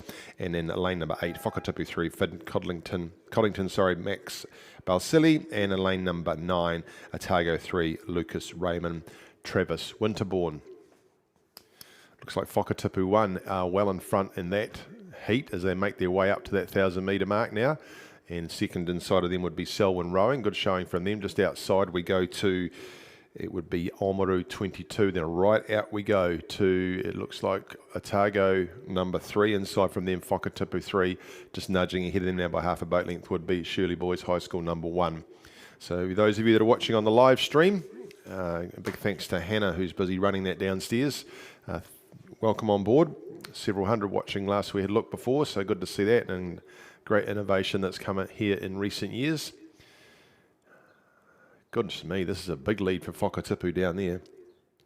Coached by John Morrison and Jasper Crawford, they'd have 3 boat lengths on the rest of the field now. Very even then across the rest of them, which is Selwyn Rowing, Oamaru 22, Otago 2, Timaru 41, just a little bit further back on the outside to Otago 3. Not sure that they're all there. That first... Heat 2, boys under 15 double sculls. Union went through in a time of 7:46. So we've got 1, 2 and 3 plus the next fastest going through to the A final of these boys under 15 double sculls. And then after this heat we move into an 8. That'll be cool. There is a full field, a women's novice coxed 8s. So we look forward to them. There it's a preliminary to get them through. And just a wee reminder that if you are going for a bit of a wander around the car park and you look at some of the fantastic mass plantings that we've got around here, adopt yourself a plant to look after for the weekend. Get rid of some of those weeds for us that are popping up through the plant so that the course caretaker can get the wider spraying job done during the week. We would appreciate it, and it'll give you something else to do while you're out the back doing whatever it is you do out the back. The white caps and the yellow skiff of Whakatipu making their way through into the last part of the course. Quite convincingly, there would be 6 boat lengths back now to Selwyn Rowing, Mason and Hugo. By the look of it, then we go back outside to Oamaru still.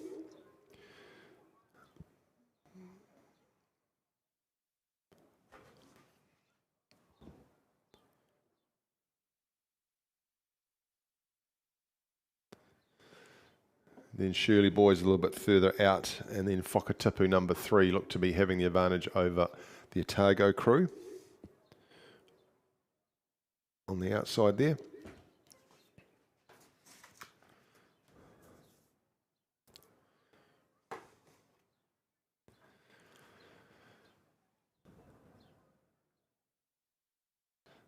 So Whakatipu making their way through the last of those red boys. Once they get through the end of them, 250 metres to go as they come past that big yellow sign that you're standing there that says 1750.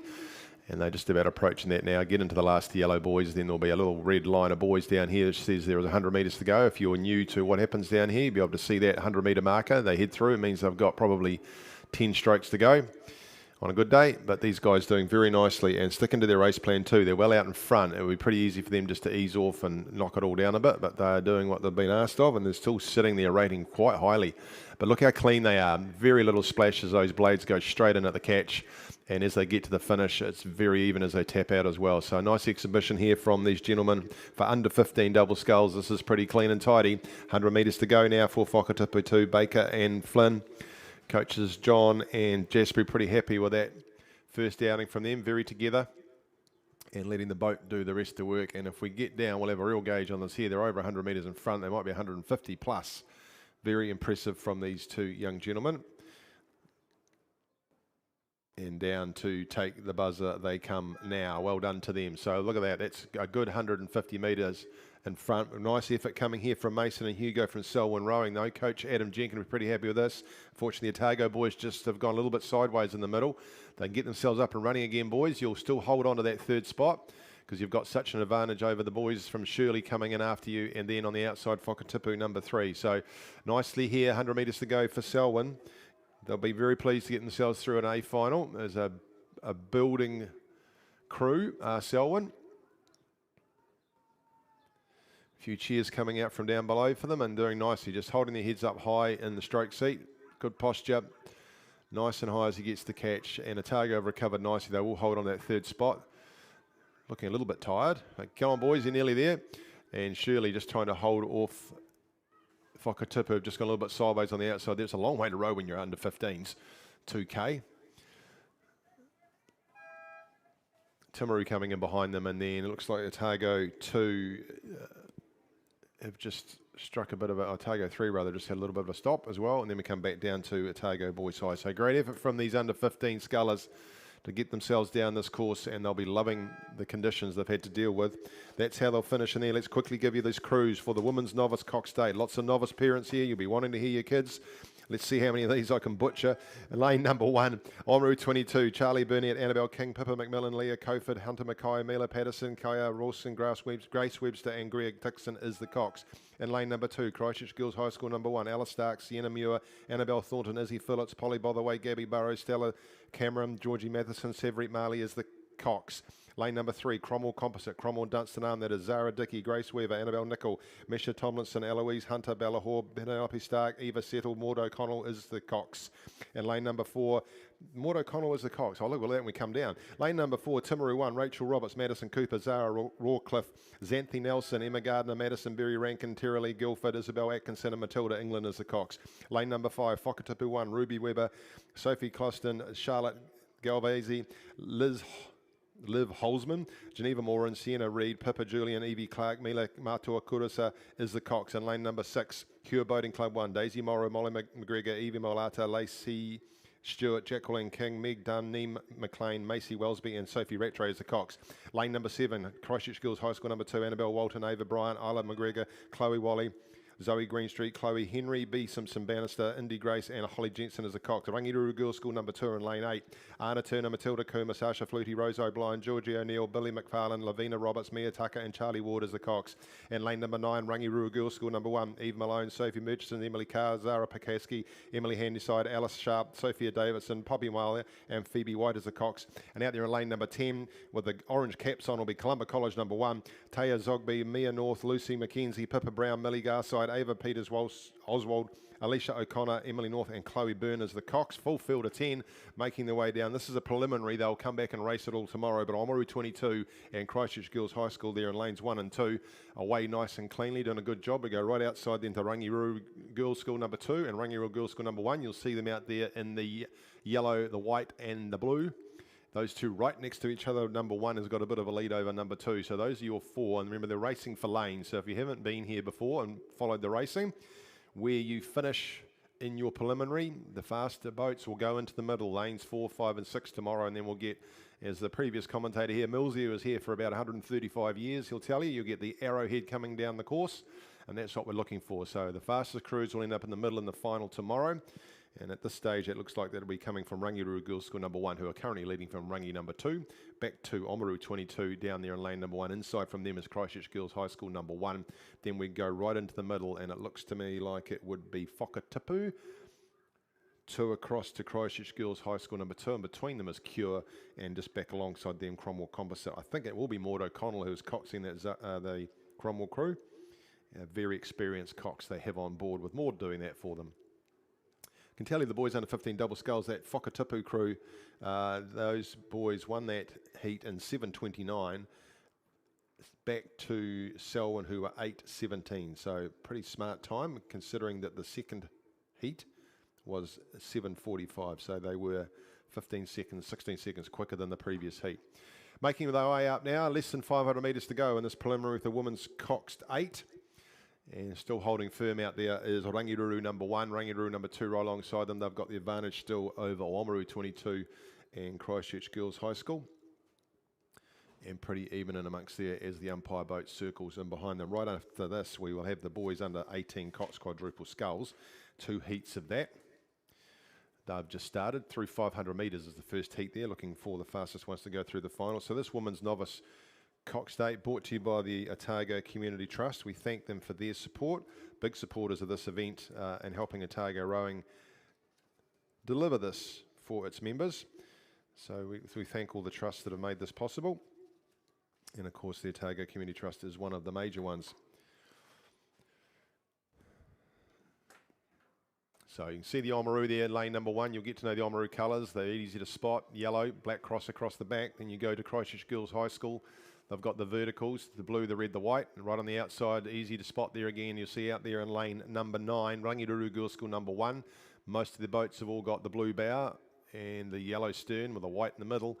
And they'll all have the yellow caps on and racing each other on the out they go. Then we get into the middle of the course. You'll see, looks like Cure Boating Club in there. They'll be in the purple. Lane number 4 in there is Timaru, which will likely be a Craighead School if they're in the green. And so this will be the preliminary. They'll come back again and do it tomorrow. But nice finish here coming from Oamaru. Really putting pressure on those Rangiruru crews. And I think they've gone over the top of them. So they'll look like to be heading into sort of lane 4, lane 5 tomorrow if they can hold on to this. And their coxswain from Oamaru, Greer Dixon, she's got them working hard, making sure they hold everything together. On the outside there, it is Phoebe White from Rangiruru number 1 who's got her crew to go again. They've got nearly a boat length over crew number 2, but there's very little between Oamaru and Rangiruru. Might be a preliminary, but they're in the competitive zone. They're right on top of each other, these two crews. Coming at them again is Christchurch Girls High School, but it's Rangiruru number 1. They've got a canvas at this stage, but the run seems to be with Oamaru down here on the inside. They're coming right at them, coming down to the line. Oh, this is very... Whoa, I don't know. I reckon Oamaru might have got there. We'll wait and see. Oamaru over the top, maybe, of Rangiruru. The coxswain's claiming it. And Rangiruru number 2, and then Christchurch Girls High School. It's on the angle. That's very close. Then we come down to Cure. We go across to Christchurch Girls High School number 2. Then we'll come back inside to Timaru. That's a Craighead crew. And inside from them will be Cromwell Composite. On the outside to Christchurch Girls High School.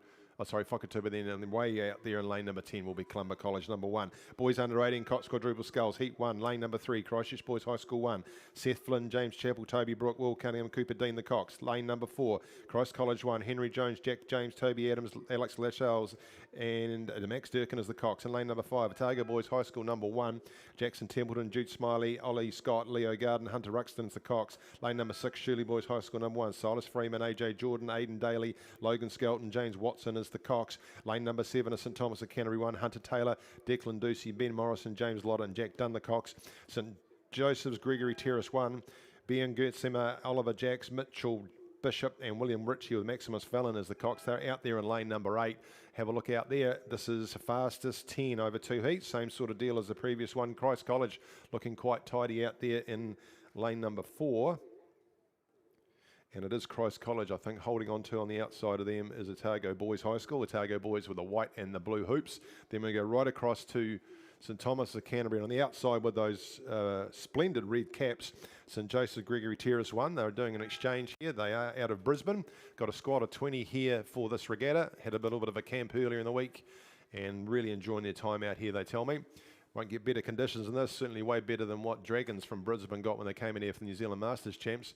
But it is sitting here with Christ College. Max Durkin, the Cox, doing a great job with these guys, Otago boys, but it is out there also with the St Joseph Gregory Terrace crew from Brisbane, putting this Christ College crew under pressure. Then we go back to Otago boys, and it's Shirley boys right in a little bit further back, I'm meaning St Thomas's. Then we come back into Christchurch Boys High School in lane number 3. So they'll be based on times. Back tomorrow they hope to come. And just coming together through 100 metres to go still is with St Joseph's Gregory Terrace have got the advantage over Otago boys and now just pushed ahead of Christ College. Then we go back to St Thomas's. That looks to me how they'll finish. Just easing out further again are the crew from Brisbane. Queensland is probably enjoying a change of temperature and they'll come down the line. They'll have a canvas to take this first heat out. So that is one there by St Joseph's Gregory Terrace. Second goes to the crew from Otago Boys. Third will be Christ College, then St Thomas's. We come back to Shirley Boys and then Christchurch Boys High School. Women's Novice Cox State went through in 7:27 and it was Oamaru. Well done, Ian. By 0.1 of a second over Rangiruru Girls School number 1. And then Christchurch Girls High School taking third. So that'll be a real humdinger when it gets to the final. Heat number 2 of this boys under 18 Cox Quadruple Sculls, brought to you by the Bobby Foundation, another one of the really excellent sponsors for this regatta. And we're looking at heat number 2. We'll get a time for heat number 1 for you. Otago 1 is Artie Sweetman, Toby Hebden, Ashton McNee, Ethan Shirley, William Collier is the cox there in lane number 3. Lane number 4 is Timaru 30, Louis O'Sullivan, Cooper Gordon, Tim Bartlett, George Talbot, Ned Brown. They are in lane number 4, Ned Brown being the cox. Lane number 5, Whakatipu 1, Cameron Hall, Finn Henderson, Mike Perry, Ollie Watson, Bella Notton is the cox. Lane number 6, Christ College number 2, Charlie Symes, Seb Gray, Lewis Fogarty, Freddie Parfitt and Gabriel Bevan as the cox. And out there in lane number 7 is the second crew from St Joseph's, Gregory Terrace, the number 2 crew, Owen Penfold, William Andruski and Daniel Derbyshire and John Costi with George McGee the cox. Christ College number 2 doing a nice job out here, but it looks like it might be Timaru, which would be Timaru. That's a strong crew, that Timaru 30 crew. So those two, Timaru just over Christ College, back inside for them Whakatipu, across from them St Joseph's, and then back we come to lane number 3, and that will be Otago 1. So that first one was won by St Joseph's Gregory Terrace. They went through in 6:52, and just half a second over Otago Boys High School they were in that one. Boys under 16 coxed 8, just underway. Race 44, rattling through them. That was due to go at 10:22. So we're running a little bit behind team, but if we know the starting team here, they will rattle some through later on and they'll catch up. So still here with Timaru. They'd have half a boat length now over Christ College. Back we go in between those two to Whakatipu.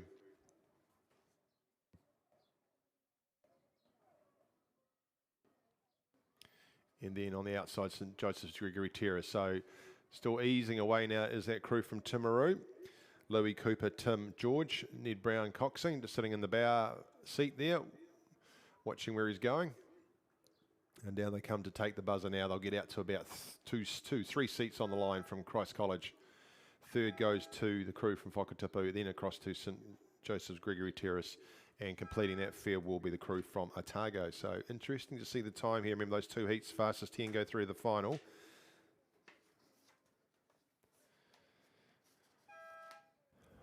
Righto, let's give you the field. It's 10 crews, boys under 16 coxed 8. This is their preliminary, so they'll be racing for lanes. Lane 1, Whakatipu 1, Henry Howard, Zebi Jarvis, Koto Nakazawa, Tom Reynard, Reuben Davis, Phineas Thomas, Baxter King and Henry Monier. Jessia Glover is the cox. Lane number 2, Christ College 3, Leo Beck, Jari Duamu, Fergus McKenzie, Theo Litton, Archer Manning, Freddie Ralston, Henry Williams, Archie McCone and George Edgar is the cox. Lane number 3, Christ College number 2, Alex Innes, George Wood, Ollie Wells, George Grigg, Cody Rollinson, Max Ingalls, Sage Chatter, Charlie Wilson and Charlie Saunders is the cox. Lane number 4, St Andrews College 1, Jake Triplow, Jake Gilbert, Seth Overcomer, Cooper Rogers, Jess Saunders, Toby Moore, Oscar Wilson, George Levings and Sam Hampton is the cox. Otago Boys High School number 1 on lane 5. George Murray, Bede Perkins, Will Chiddock, Digby Sutton, Angus Colley, Hunter Knox, Sam Glover, Charlie Anderson and Charlie Swan's the cox. Shirley Boys High School number 1 are there in lane 6. Jesus, pretty even. Look at that. This will be a good finish. Shirley Boys High School number 1, lane 6. Jack Gibson, Sam Harmon, Charlie Maddock, Ethan Danielson, Fergus Walsh, Luca Hartley, Zach Brockles, Callum Skelton, Maxwell Wilson is the cox. Lane number 7.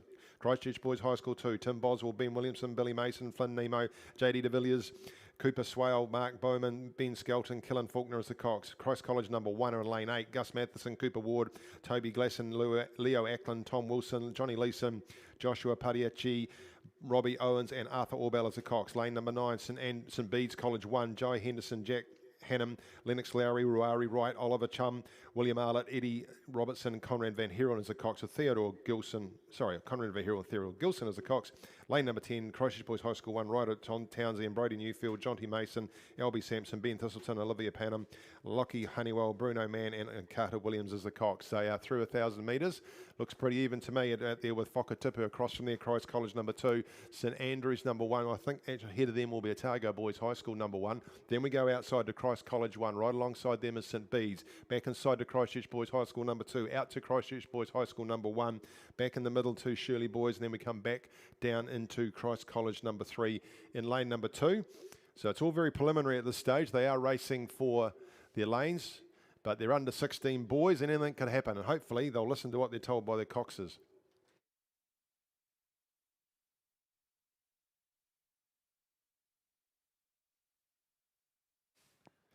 Down they come, through into 750 metres to go. Great to see 10 lanes here. Look at this, 10 lanes at 4-minute intervals. What a wonderful thing to be doing. Lane number 1, though, Whakatipu 1, just sneaking through. A couple of those boys have had a couple of races already. They might be holding the advantage now. Out we go to St Bede's now, starting to show through in lane number 9, just over the top of Christchurch Boys High School. You can see them out there in the red and the black. Inside from them is Christchurch Boys. Then we come across into lane 3, Christ College number 2. Just back from them is St Andrews College number 1. Still ahead of them, though, would be Otago Boys High School number 1. 2 across to them, Christ College number 1. Be a nice finish here. Back from Christ College number 1 is Christchurch Boys High School number 2. So this is going to be a little bit of a humdinger for these under 16-year-olds. Most of them will be in their second year of rowing. And good to see these schools getting these crews out here. St Bede's starting to edge away, though. You can see them out there in lane number 9. Theodore Gilson, the cox, he's got his riding orders there from Charlotte Chatter, the coach. She's told him what to do, and he's sitting there asking more of those boys than what they think they're capable of. On the outside of them, Christchurch Boys High School, and then Christ College number 1. Still watching this big yellow 8 from Whakatipu down here in lane 1. Sneaking right alongside the spectators, hoping that St Bede's can't see them. We still go across to Christ College number 2. They'll be handy in the end. You see those black blades of Christ College in and out of the Lake Ruatana for turquoise water. We go right outside, though. Inside from St Bede's is Christ College number 1. So it's St Bede's, Whakatipu, Christ number 1, Christ 2, out to Christchurch Boys High School. We come back inside to Otago Boys. Then across from them is Christchurch Boys High School number 2. Back from them we go to Shirley Boys. Further back we go to the crew from Christ College number 3. Down we come. It might be the preliminary, but she's a nice one to watch. Out they are with 150 metres to go, and it's still with St Bede's over Christ College. Outside of St Bede's and Christ College goes Christchurch Boys High School. Whakatipu giving it some welly down here in lane number 1. Look at the coxswain down there. That's Jesse Glover trying to get them in a line so they can have a good run at this. But St Bede's looking quite comfortable out here. 100 metres to go for them.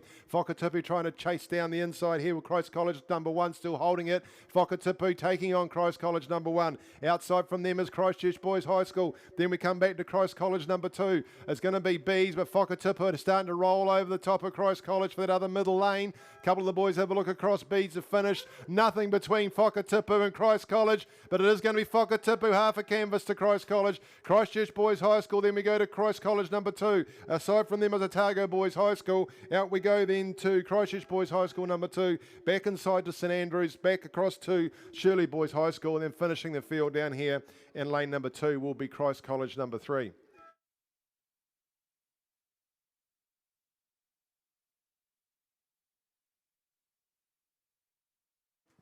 The Heat 2 and the boys under 18 coxed quadruple sculls 6:54, so they were 8 seconds quicker than the previous heat. So that was the faster one with those Timaru fellas in there. So well done to them. Women's Club Cox State. Geez, this will be quick here, Ian. There'll be this, what have we got? 6 crews. St Andrews College 1. Lucy McWhirter, Sophia Lagos, Charlotte Oliver, Ivy Castles, Chloe Lowe, Alana Brooke, Sailor Hedgecock, Katie Taggart, and Emily DeJoux, the Cox. Lane number 3 is Columba College number 1. Hazel McRae, Sophie Thode, Ruby Heffer, Charlie Smith, Sarah Stevens, Nova Fiston, Annika Laser, Fenella Millen, Jade Bogue. It's not written right here, sorry, Mr. and Mrs. Millen, so it's not my fault, but hello, Fenella. Lane number 4, Avon 1, Kate Smith, Phoebe Burden, Julia Middleditch, Sienna Godfrey Chatterton, Kate Ryle, Emma Cardner, and Olivia Studham. Molly Thomas and Isabella Hope Murray is the Cox, and they look to be leading these crews down. We go then to lane number 5, St Andrews College 2. Olivia Connor, Talia Christie, Lucy Fraser, Naya Freya, Charlotte Galvin, Hadass and Timo, Lucy Apps, and Lauren Bolton with Lolly Prophet as the Cox. Lily Prophet as the Cox. Lane number 6, out there looking prominent too. It's between these crews, Dunstan number 1 in lane 6. Emma Bryant, Lola Ritchie, Perry Stevenson, Lucy Clark, Nemo Doherty, Ella Barnes, Macy Barnes, Gemma Mead, and Fred Phillips as the Cox. So it's all between Avon and Dunstan. Across from Dunstan, we go to Villa Maria College 1, Arana Rakic, Elisha Hallisey, Aspen Henry, Abby Norman Lata, and then we go to Scarlett Whiteside, Maggie Cournane, India Taylor, Nicola Sherman, and Ruby Shepherd Smith as the Cox. Completing the field out there is that Dunstan Arm number 2 crew, Liesl Tolson, Micah Pyle, Kate Spriggs, Ellie King, Dana Leishman, Charlotte McKenzie, Drew Thomas, Charlotte Crosby, and Kate Baskerville, the Cox. It is a high quality field, we can tell you that, for this Women's Open Club Coxed 8, brought to you by the Otago Community Trust. Again, we thank them for that. The under-16s that you just saw was brought to you by Promo X. So good to have their support too. They will look after you for your screen printing, embroidery, apparel, and promotional gift supplies there in South Dunedin. Go and have a chat with them. But it still is with Dunstan, who've taken it over the top of the crew from Avon here. It is a preliminary. They'll be back tomorrow having a crack at it, but it looks like it'll be in the middle of the course will be Dunstan, and then right next to them will be the Avon crew. Then we go back to Columba College, just sitting ahead of the rest of them, I think, from Dunstan arm number 2. Back inside from Columba College will be St Andrews College. Then at the middle of the field, we've got St Andrews number 2 and Villa Maria. So good to see these women's club coxed enjoying these conditions. Still not a breath of wind out there, and the sun just glistening off those yellow bucket hats of Dunstan as they make their way through the last of the yellow boys, heading up towards the red boys, 100 metres to go. Still ahead of the crew from Avon. Then we go across to Dunstan arm number 2. Back we come still to the crew from Columba. You see Columba there, pretty easy to spot those orange caps, makes it easy for us. St Andrews College there, and if you're watching St Andrews College and you're new, you'll pick them pretty easily. They've got the blue blaze with the white St Andrews cross on them. Nice to spot. Then we go across to the crew from Villa Maria, just a wee bit further outside there from St Andrews College number 2. So good to see 2 St Andrews crews in here. But 2 boat lengths now with the Dunstan crew. Nice effort from them. Well coxed by Fred Phillips, coached by Lauren Gibb. They come down now to take the buzzer in this preliminary of the Women's Club Coxed 8. Second there will be the crew from Avon, and Isabella Hope Murray just leaning forward, giving them the last of their instructions to get over the line. Out we go to Dunstan arm number 2. Then we come back to Columba. We go to St Andrews 1, St Andrews 2, and Villa Maria in the Women's Club Coxed 8 preliminary. Boys under 16 coxed 8s, and B's taking that out in 6:33. Not a bad time for under 16s. Men's Club Coxes 4 makes its way down now.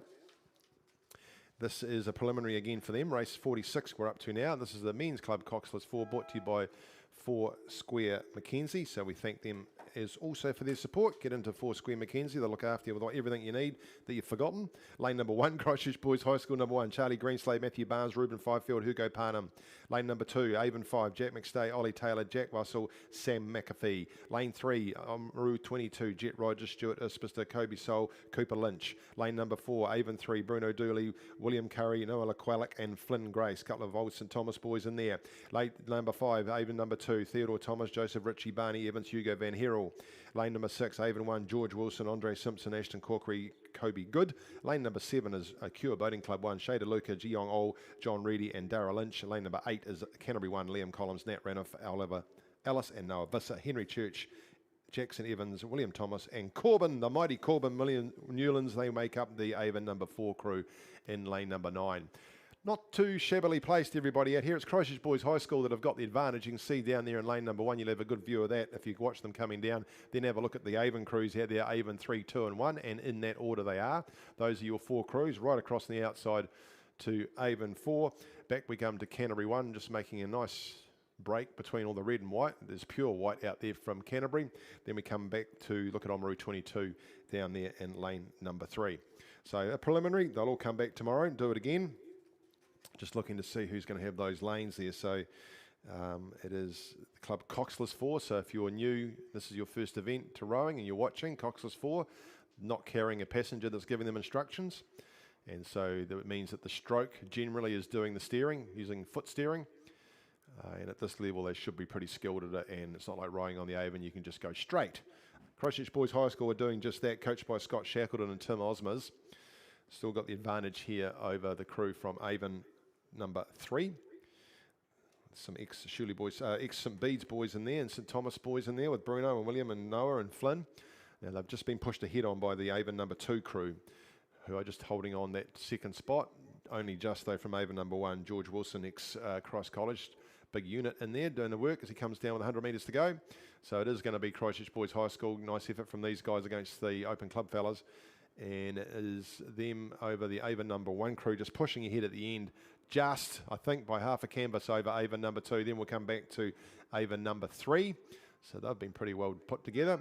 Then it'll be Oamaru 22 across on the outside. We go to Avon 4 back inside to the purple haze of Cure.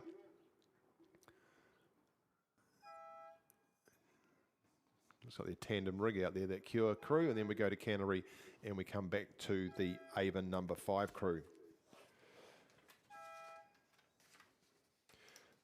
Men's Novice Cox 4 makes its way down now. We've got Heat 1, Heat 2 of that, Men's Novice Cox 4. Thank you to the High Country Lodge for their support. Everybody knows with a high country lodger, big supporter of a lot of rowing crews, lots of accommodation from them. Thank them very much for what they're doing. We appreciate that. Waihopai number 1 are in lane 3, Austin Sanford, Jamie Calvert, Bo Carstensen, Josiah Klein, and Sophie Collier is the cox. This is novice cox 4. Lane number 4 is Invercargill 1, Oliver Payne, Jack Pont, Cormac Legg, Archie Heenan, Millie Hackett is the cox. Christchurch Boys High School number 1, Nixon Parish, Peter Bishop, Alex Walsh, Kunai Duarte, and Cameron Palmer is the cox. Lane 5, that is lane 6, Oamaru 1, Cash Loudon, Isaac Fox, Greer Dixon, Jaden McMurtry, and Isla Capely is the cox. Lane number 7, St Andrews College 1, Frederick Newen, Guy Hardy, Isaac Overcomer, Toby Mitchell, Terry Samuel is the cox. And in lane number 8, St Bees College 2, Louis Yates, Billy Ryan, Connor Smitty, Jack Lorkinson, and Hugo Robertson. Progression here, team 1, 2, 3, 4, and 5 go to the final. So, and it says rest eliminated. Quite final, isn't it? So it's going to be one out of here is going to miss out. Who's that going to be? Don't think it'll be Christchurch Boys High School because they're leading. So nice. Are they? Oh no, just outside of them. Oamaru 1. Oamaru in the yellow shining through. Oamaru doing a good job here. It's Invercargill that are second. Maybe. Just right on the outside, St Bede's College 2. Then we come back to Christchurch Boys High School. And then we go to St Andrews College. I think that is. So we've got 4 to come. 5 to go through the final, rather. The rest are eliminated.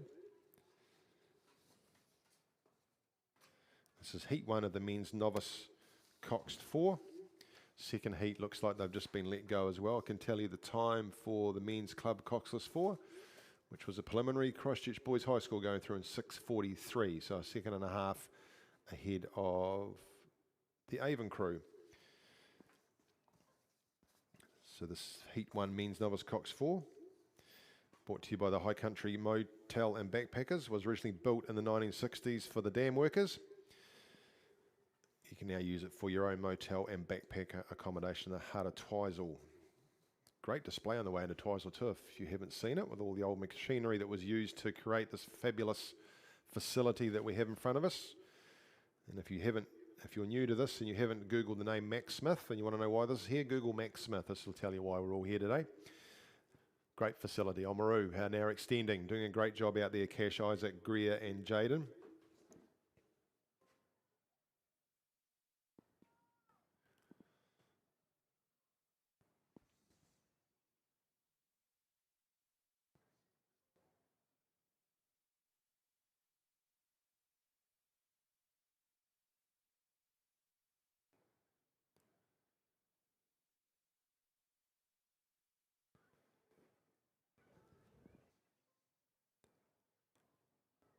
Looks like they might have just gone a little bit sideways there. They just stopped and started again.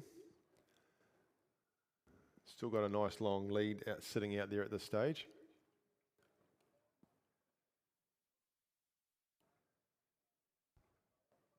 Yeah, and they got their boat up and running again, just ticking away at 34, holding this advantage. They are novices, won't have done a whole lot of racing over 2K, and now it'll be starting to hurt. It'll be the legs will feel all leaden.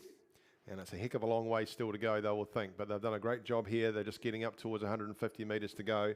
And you can see Oamaru holding on to that. Back we go to Invercargill, putting in a nice effort here. See the Invercargill crews. They've got that white with the gold and black trim. And they're just working hard. Just getting snuck up, though, on the outside there by St Bees College 2. Hugo Robertson, the cox, sitting in the bow, just having a look across. You can see they're not too far away from them. They've only got to finish in the first 5. There are 5 emerging out of there. Christchurch Boys High School. Oopsie daisy, St Andrews College 1 are just had a bit of a crab and stopping. And I'd put that all down in a hurry if I was you. That's better, thank you. Then we come back down to Waihopai down here in lane 3. See Waihopai there in the red and the white and the green. This is where we start to get a few niggles coming. It's been a long way if you're a novice in a cox 4 and you're a young novice. Just got to get themselves moving again out there, St Andrews. Down the line, though, is Oamaru coming. Well done, team. They take the buzzer and just tidying themselves up here in lane number 4 is Invercargill 1. Dog takes second. They keep trucking away like that. A few splashes starting to come. Underway nicely again. St Andrews, well done, boys. St Bede's looking to take 3rd. It will be Christchurch Boys here that hold 5th. And there's a few tired boys out there. They know they've rode 2K. Good on them. They had to get there in the first place, so 4K plus some. Waihopai just doing their best to keep trucking away here too. and they'll come down to take fourth. They'll be back tomorrow.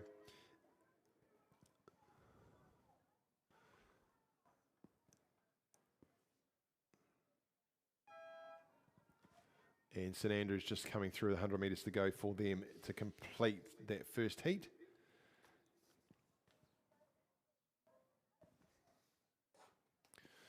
Heat 2's underway now in lane number 3, Timaru 30, Ben Murray, Oliver Wilcox, Miller Gaskin, Joachim McIntosh, Fletcher Hampton is the cox. Lane number 4, Shirley Boys High School 1.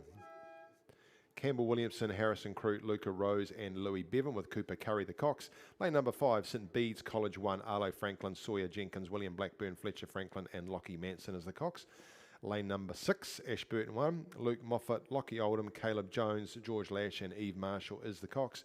Lane number 7, Christ College 1, Oscar Cutler, Quade Bishop, Sam Pilbrow, Jaden Ferrier and Jeffrey Bergen is the cox. And out there in lane number 8, just a wee way back maybe, is Otago 1, Felix Robbins, Forbes Mackay, William Colley, Travis Winterburn and Quinn Breen is the cox. This is the second heat of the men's novice coxed 4.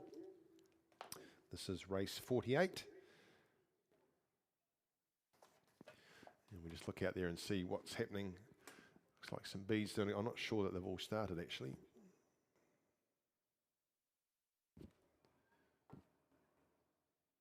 So St Bede's leading from Ashburton. It doesn't look like Shirley Boys are there actually. That's a Timaru crew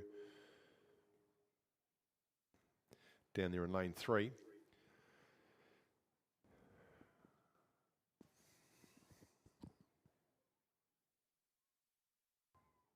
Christ College out there in lane 7. Just inside from them is the Ashburton crew.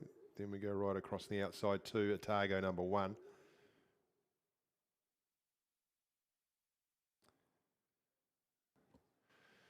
And if you are looking across for the Shirley Boys crew, it looks to me like they are rowing back down the outside of the course. So either they had some mechanical issues with their boat or they weren't at the start on time. And the starter's looking to run a pretty tight ship. Might have taken that into account. So Shirley Boys supposed to be there in lane 4. They're not. They're rowing down the outside of the course for some reason. But it is always St Bede's. So Arlo, Sawyer, William, Fletcher and Lockie. So these boys, there are 1, 2, 3, 4, 5 crews. They just have to complete the race and they will go through into the final tomorrow. So looking to do as best they can. St Bede's having a good day so far. Outside from them is Ashburton crew with the carrot on the stern. Then we look across to Christ College and we come back inside to Timaru and right back we go to Otago. Otago right out there in lane number 8, blue and white, but they've got the red caps on that you can see. So this is the second heat of the men's novice cox 4, and then we will change gears and move into the women's open doubles.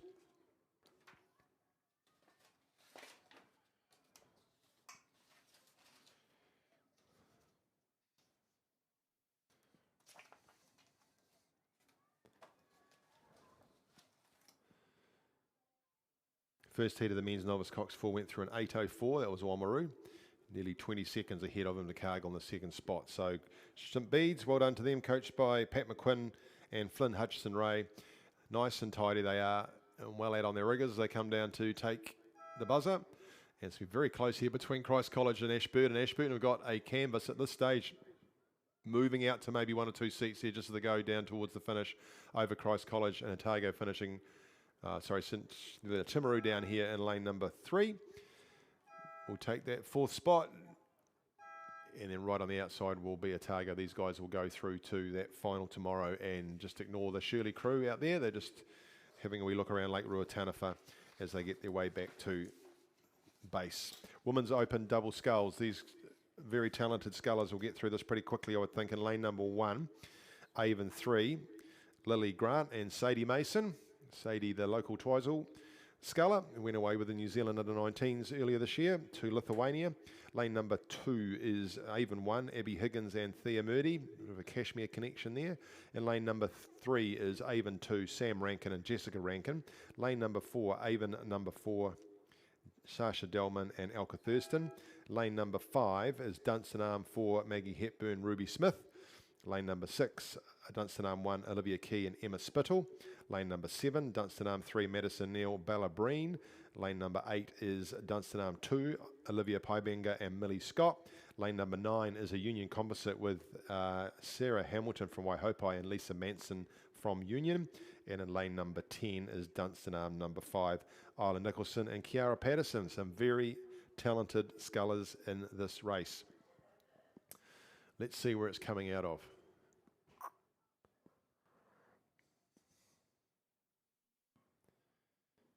It's like Dunstan Arm number 2. I could just say Dunstan Arm, you wouldn't know. Dunstan Arm number 3, actually, Madison Neal, Bella Breen, looking pretty strong. Go across from them is Olivia Key and Emma Spittle, and then Maggie Hepburn and Ruby Smith. We come right back down now into lane number 1. Lily Grant, Sadie Mason out of Avon 3. And then Avon 1, Abby Higgins and Thea Murdy, just ahead of Avon number 2, Sam Rankin, Jessica Rankin. That's probably the order they're all in. It's just, it looks like it is between the Dunstan crew of Madison and Bella over the Avon crew of Lily and Sadie.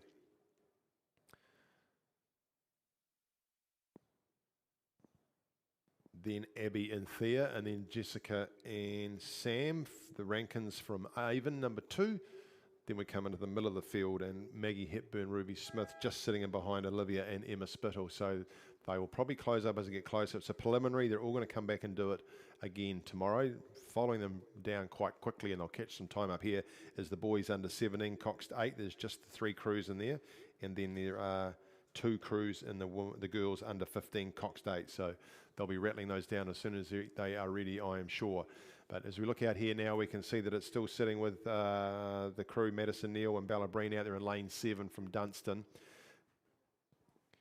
Lily and Sadie from Avon holding on to second. We go back outside to Olivia and Millie from Dunstan number 2.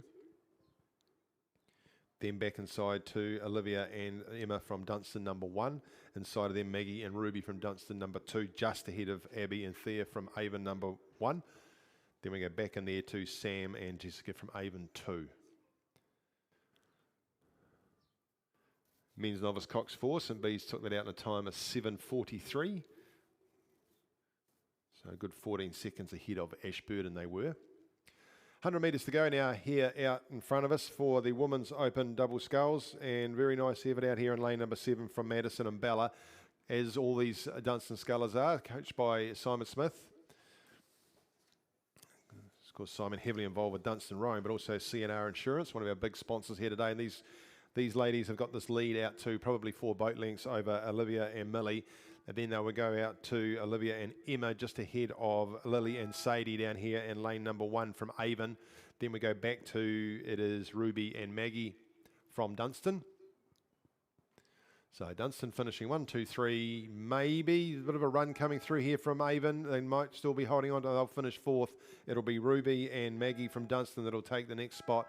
Then we come back to Abby and Thea from Avon. Back in from them will be the Sam and Jess. Cross on the outside to the Union composite. And then we come to the Avon 4 crew of Sasha and Elka Thurston. Just give you these 3 crews. Boys under 17, coxed 8, St Thomas's of Canterbury, Nicholas Marston, Harry Gallagher, Luke Sweeney, Seth Tranter, Calix Manahero, Kyra Horgan, Kyden Barrow, Lucas Dowling, Jack Dunn, the Cox. Lane number 5 is St Bede's College 1. Wyatt Dent, Carter Connolly, Isaac Guerra, Alec Walters, James Franken, Brody Clements, Cooper Tetton, Leakey, Ryan Gardner, and Matthew Casey as the Cox. And lane number 6 is St Andrews College 1, Hugo Millabell, Isaac Keane, George Lewis, Isaac Setter, George Flanagan, Logan Scott, and Oliver O'Brien with Cameron Sharp and George Rankin, the Cox. Just the 3 of them. It's a preliminary. They'll come back and do it again tomorrow. But St Bede's College, they're coached by Dale Marr. They'll be doing as they're told, which is to get out and do their race plan. They've got about a length and a half over St Thomas's. We go back to St Andrews College, and a pretty handy sort of a rate coming in there from those boys from St Bede's. That big SLR8 that won the Marty Cup not all that long ago. They're sitting there at 34, and their Cox and Matthew Casey just making sure they stick to the plan they've got. They come down 100 metres to go, out now and extending over St Thomas's. Nice road through for them, and then St Andrews will complete the field in this 3rd. This is the boys under 17, coxed 8, brought to you by the Bobby Foundation again. Nice to have them doing their thing for us, and probably appropriate that it was CNR Insurance who were the proud sponsors of the previous Women's Open double sculls, given the association with CNR, Simon and Dunstan. So they finish nicely St Bede's and row it out. Standard rig boat. Same with St Thomas's and same with St Andrews. So coach is getting pretty straightforward at this stage. They finish now, take third, St Andrews. They'll be back tomorrow. Right, another little short field in front of us here. The girls under 15 coxed 8. This is the girls under 15 coxed 8, brought to you by the Lion Foundation. And there are two crews in here. Christchurch Girls High School number 1, which is Lila Jordan, Lola Vasilius, Juno Tiller, Eddie O'Sullivan, Lily Banks, Ali Toshak, Zoe Dunning, Florence Edmondson and Lily Shackleton is the cox. And right alongside them on the outside in lane number 6, Oamaru 22, Isabel Wainwright, Sasha Wright, Pippa McMillan, Amelia Tartone, Ava Goodall, Annabelle King, Matilda Ispister, Sumner Brosnan and Georgia Guy. There's the cox.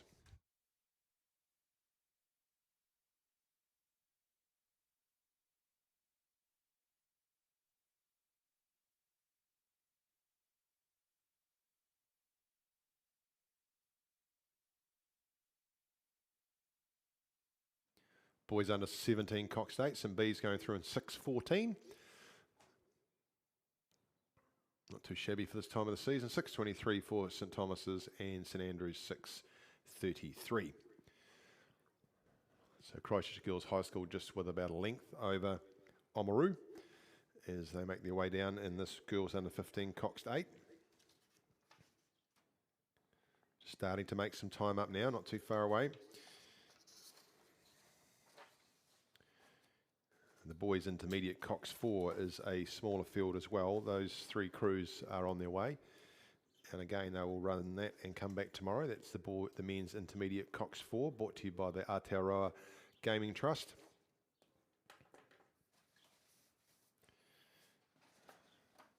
For those of you that are new to Lake Ruataniwha, it's the newest lake in the Waitaki Basin of all the ones that are here, man-made between 1978 and 81. And it was the brainchild of Max Smith, the project manager for the Ministry of Works at the time. He promoted the idea of a rowing course as part of the earthworks they needed to do to keep Lake Ruataniwha for hydroelectric power. And they actually named it after the Ruataniwha station, which is a large local sheep station. Part of the station was purchased by the Forming ZED to build what we now know as the town of Twizel.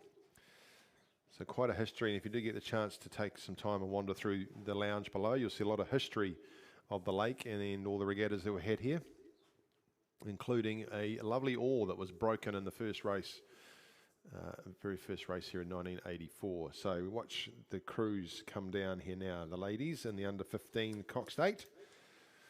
Christchurch Girls High School just doing what they need to do. That's nearly 2 boat lengths now over Oamaru 22.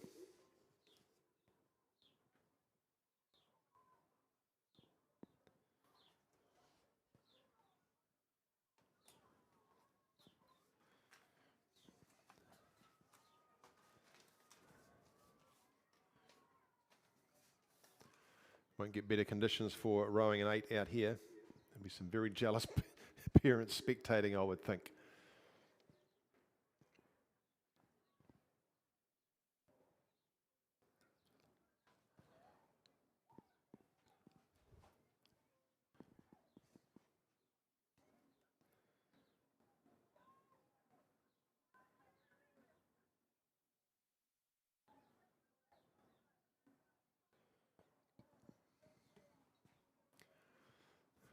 So still you can hear those coxswains' calls.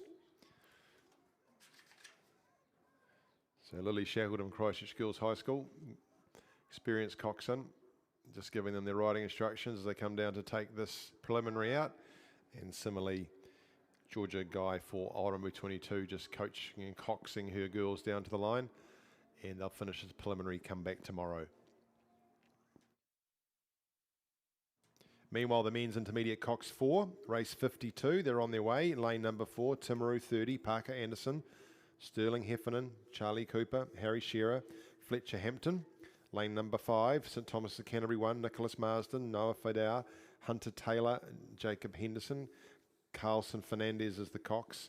Lane number 6, Cromwell 1, Jake Spittle, Bryn Sutherland, Jack Spriggs, Stian Langvik and Annabelle Nicol is the cox. And it's a little bit of a procession. Timaru, then St Thomas's, then Cromwell, quite a wee way back, right next to the umpire boat that you can see there. Boys under 15, Cox 4, will be making its way down after this. So that was due to go at 10:58, so about 5 or 6 minutes. They look like they're in the blocks, ready to go.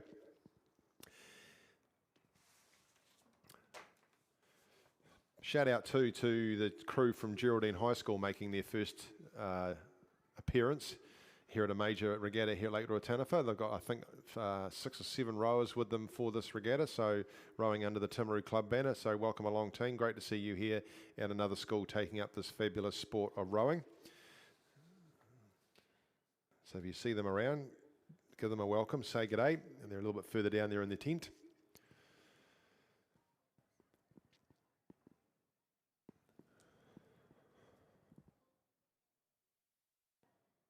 So Timaru making their way down in the 4. So for those of you that are new to rowing, and you'll all be experts come January for Canterbury Champs, they're rowers of 4, they have 1 oar. Those scullers are quad, they've got 2 oars each. So the 4, you'll find the side that's closest to us, we call the bow side. The side that is closest to the other side of the lake, we call the stroke side. And the fella who's sitting on the left-hand side, furthest to the left, is the stroke. So they are setting the rhythm, a bit like the drummer in the band, but the instructions or the conductor happens to be the cox. But the 3 fellas behind him will be trying to follow what he's doing, keeping that rhythm going and that rate that they've got. And they try and keep that consistent. And nice tidy effort here from Timaru in this 4. 100 metres to go for them through that line of red boys we know there with 100 metres to go. They head on down, and just sitting in behind them will be St Thomas's of Canterbury doing their thing. And then we go across to the crew from Cromwell, who are just making their way into the last part of the red boys. Get out of those, it means they've got 250 metres to go, so they're in the last quarter of the course. Down to take the buzzer now, nice and tidy, and just being very sure on their finish is the Timaru crew. Congratulations to them. They'll come back tomorrow and be sitting right probably where they are now in lane 4 for that final.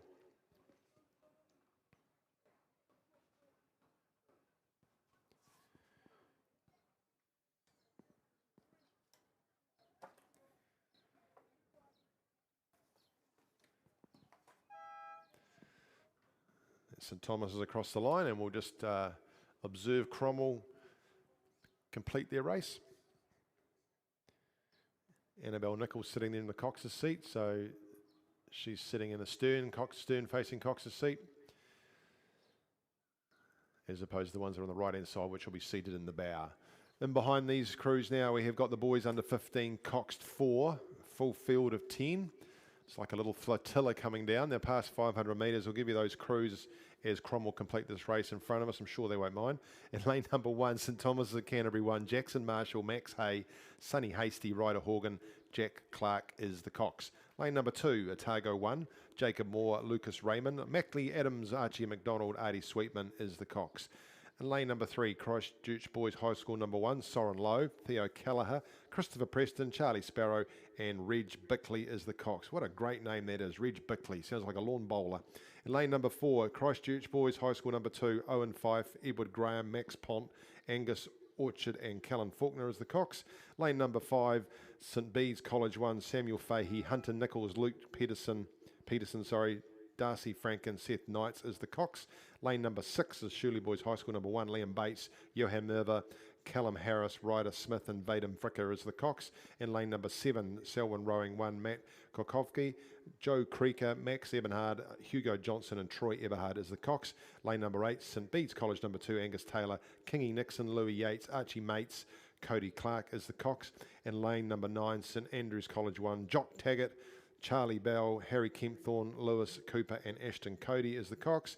And in lane number 10, St Thomas of Canterbury number 2, Flynn Hansford, Tyson Arps, Siali Tulanga Toby Greer and Seth Hanrahan is the cox. This is the boys under 15 cox for its preliminary. They will all be back tomorrow. St Thomas of Canterbury number 1 in lane 1 look like they want to dominate this. They're leading, go right across the outside. Well, it must be a game plan because St Thomas's Canterbury number 2 are out there in lane number 10. So St Thomas's are flanking the field. We then come across into probably lane number 4, St Christchurch Boys High School number 2, Just outside of them is St Bede's College number 1. Then we go across to St Bede's 2. You can just see that red boat right out there. Next to them is St Andrew's College number 1. Back inside to Shirley Boys High School, and then back to Christchurch Boys High School number 2 and Otago 1. So full field of 10. Many thanks to the New Zealand Community Trust for this. Their sponsorship and their support. I can tell you that Timaru took out the men's intermediate cox 4 in a time of 7:30. And we continue to have magnificent conditions here. Just a gentle flutter starting to come from the south. You can see Chief Umpire Rob Bruce down there starting to organise people. Big thank you to all the volunteers. These events don't happen without volunteers. There's a huge crew of volunteers at South Island Rowing. This regatta to make this happen is, of course, within your own clubs and crews, it takes a lot to happen. So logistically, one of the most impressive sports there is, I believe.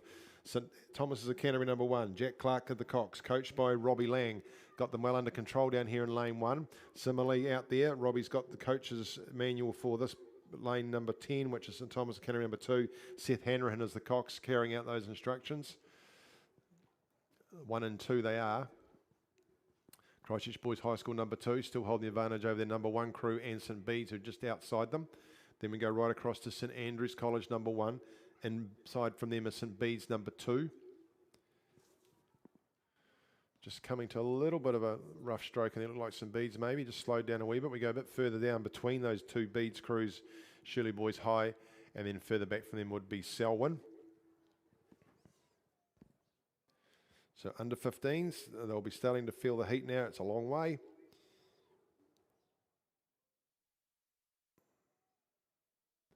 And great effort for these crews. Great to see so many crews out here in this event too.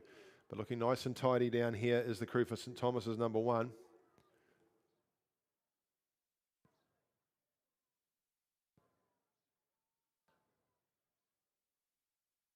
They look like they might be slightly bigger men than the outside crew, sitting there nicely at 34.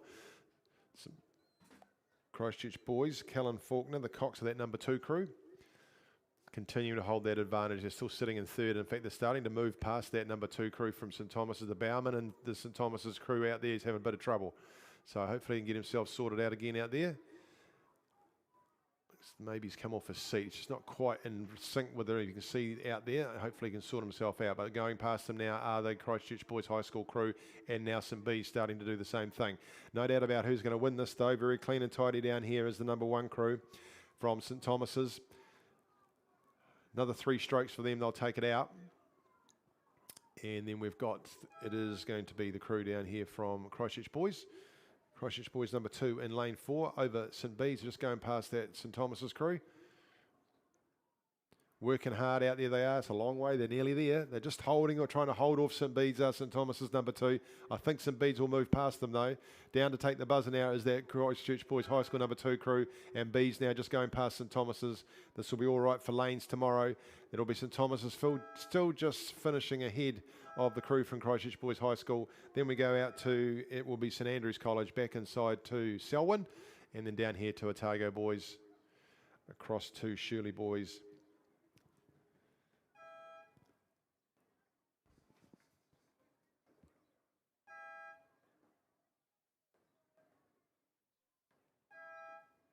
Sorry, I called Selwyn earlier. It was actually the other crew from Christchurch Boys. So that will be the boys under 15 cox 4 preliminary.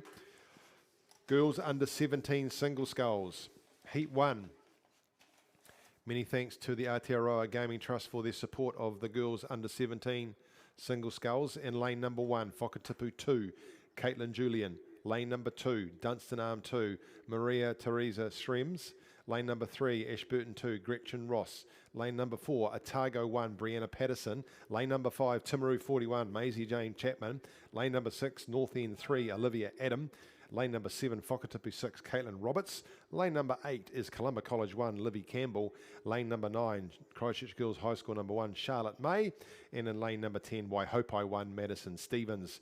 We are looking for 1 and 2 plus the next fastest to go through to the A final. The 10 next fastest will go to the B final. That's a lot, isn't it? That's why we've got 4 heats. 4 heats of the girls under 17 single sculls. One of the most popular events as they head through towards Māori Cup being held down here next year. And we look out on the course and just take some stock of where they're at. It's coming out of lane 1 and 2, Whakatipu 2, Dunstan Arm 2. Across to Otago 1, Brianna Patterson. Then we go across with Maisie Jane Chapman from Timaru 41, outside to, oh, look out there, Waihopai 1, Madison Stevens, right out there in lane number 10. That's sneaky. Nice effort in there. Cross to Columba College, Livy Campbell. This is going to be a reasonably tight finish. It still is with Dunstan Arm, Maria Teresa out there in lane number 2. Caitlin from Whakatipu in lane 1. Then I'd go to Waihopai out there in lane number 10. Across to Columba College. Then we'd go North End and Timaru, I think. And then Otago. So going to be close between those crews. They're spread out a wee bit. The second heat is underway. It's coming up towards the 1,000 metre mark. So just while these ladies sort themselves out in the first set, quickly give you the field for that second heat. In lane 1, North End 4, Libby Clifton. In lane 2, Invercargill 1, Emma Davis. In lane 3 is Wanaka 1, Lily Garrett. Lane 4 is Whakatipu 4, Isla Coldstone. Lane number 5, Waihopai 2, Anna McWilliam. And lane number 6 is Union 1, Felicity Wright. Lane number 7 is Dunstan Arm 1, Katharina Hoffman. Lane number 8 is Timaru 21, Hayley Tauroa. And lane number 9 is Isla Moffat. And there's been a scratching in lane 10. So that is the second heat. They are just about up to the 1,000 metre mark. So looks fairly even there. Might be coming out of Dunstan and Union, I think, maybe. But let's get back to this one that's heading up towards less than 500 metres to go. And you can see the yellow hat of Dunstan Arm in lane 2, holding the advantage over Madison Stevens out there in lane number 10. Long, old, lonely row out there in lane 10. But she can look across and see everybody else. Can Madison from Waihopai. Columba College, Livy Campbell out there, the orange cap. Those are your 3. Back down we come inside to Caitlin Julian from Whakatipu. She's down there in lane number 1. Ashburton a bit further back, but across from there we go to Otago. And then outside of Otago it is Timaru. But it is all in down here in lane number 2 with Maria Teresa from Dunstan Arm. Still be holding the advantage over Waihopai. So 1 and 2 to go through. Then it'll be the next fastest. These two holding it. The work needs to come from Caitlin down here in Whakatipu to get over the top of that. Right out in the middle, Libby Campbell from Columba's got a bit of work to do. I think we can see the 3. Back we go again to Otago, outside of Otago, Timaru. Then we go a long way back to North End. Across from there is Whakatipu number 6, which is Caitlin Roberts. She's a bit closer into the action. But nice finish here coming from Maria Teresa, coached by Lauren Gibb. She's got a boat length now over Madison Stevens from Waihopai. But look at the work coming down here in lane number 1 from Whakatipu, number 2. She's trying to push up over the top of Waihopai. She's had most of the lead all the way, Waihopai, but it's a nice run coming down here from Caitlin Julian in lane number 1. She might roll over the top of Waihopai. I think Waihopai might be running out of legs on the outside. Dunstan have taken 1 down here in lane number 1. She's timed to run nicely. Here's Caitlin Julian from Whakatipu. She'll take the spot to go through. Out there in lane number 10, Madison. It's a great row scull from you, but you'll be waiting on the next fastest. Then it will come down to Columba. We come back inside to lane 4, which is Otago. Inside from Otago we go to lane 5, which is Timaru 41. Outside to Whakatipu number 6. Back down we come to Ashburton in lane number 3. And then across into the middle of the course will be Otago 1, just finishing in behind the crew from North End. Oh, nice run there from Caitlin Julian. Well rowed, sculled by Maria Teresa to take it out. We'll be waiting on the next fastest time to see how she gets on there for Madison Stevens.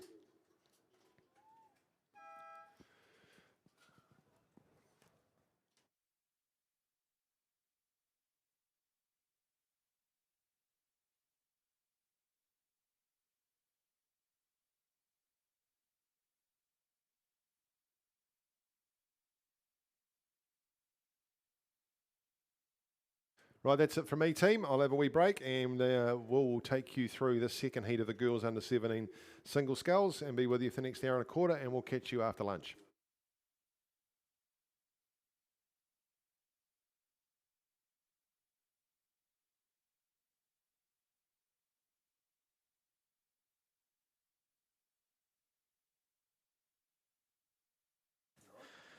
Next up, we have Heat 2 of the girls under 17 single. So looking for first 2 through to A final here. Lane 1, North End 4, Lane 2, Invercargill 1, Lane 3, Wanaka 1, Lane 4, Wakatipu 4, Lane 5, Waihopai 2, Lane 6, Union 1, Lane 7, Dunstanarm 1, Lane 8, Timaru 21, and Lane 9, Ashburton 1. Looks like we've got a pretty clear leader up front there. Just trying to see the colours. See yellow and green, that's lane 9. That will be Ashburton number 1, Isla Moffat. She's putting up a pretty good race here. In second, I think we're seeing the grey boat there, just a bit further back, maybe 2 or 3 lengths back. That's lane 8, so that is Timaru 21, Hayley Tairua. She's sitting in second, and then I think we're going third to, I think that's a row from Waihopai, if I'm not mistaken, but we'll see. No, that's lane 6. That is Union number 1, Felicity Wright. She's sitting in third there. So she'll really need to be focusing on her own race because she'll be trying to get the next fastest time there. So Ashburton's going to take the win here in Heat 2 of the girls under 17 single. Then we'll be going back to Dunstanarm in lane 7. So there's actually another row there. Dunstanarm in second, and then in third, looking for that next fastest time, will be lane 6, which is Union number 1. So that's Heat 2. We've got 4 heats of this, I believe, in the girls under 17 single. So when it comes to Māori time, these guys will be racing for a boat. Forgot what brand it is, but it's a single. So lane 1, North End there, North End 4, Libby Clifton, putting up a good performance. Is that a winner's boat there, I wonder? That red boat in lane 4, and that's being rowed by Wakatipu there.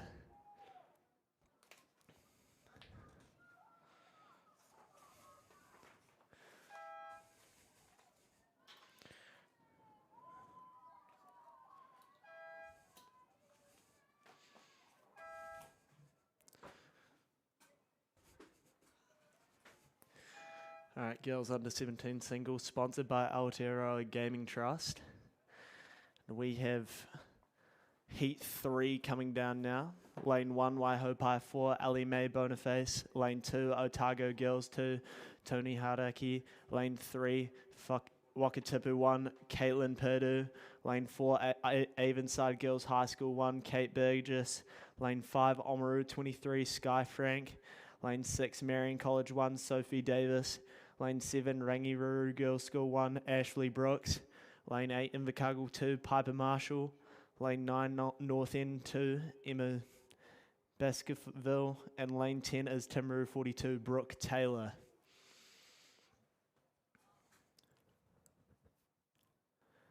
So they're in that third 500 now. I think there's a clear leader there. I won't be able to pick it by now, but they're coming up to that 500 metre mark.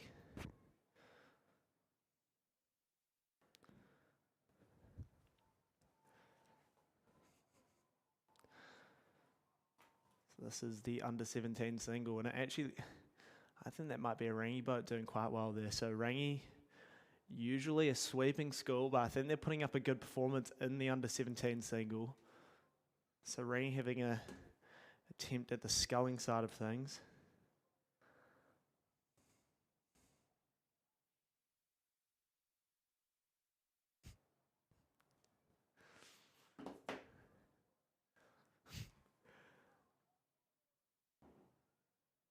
All right, so there's actually a row ahead of that Rangi row, and by quite a fair bit as well.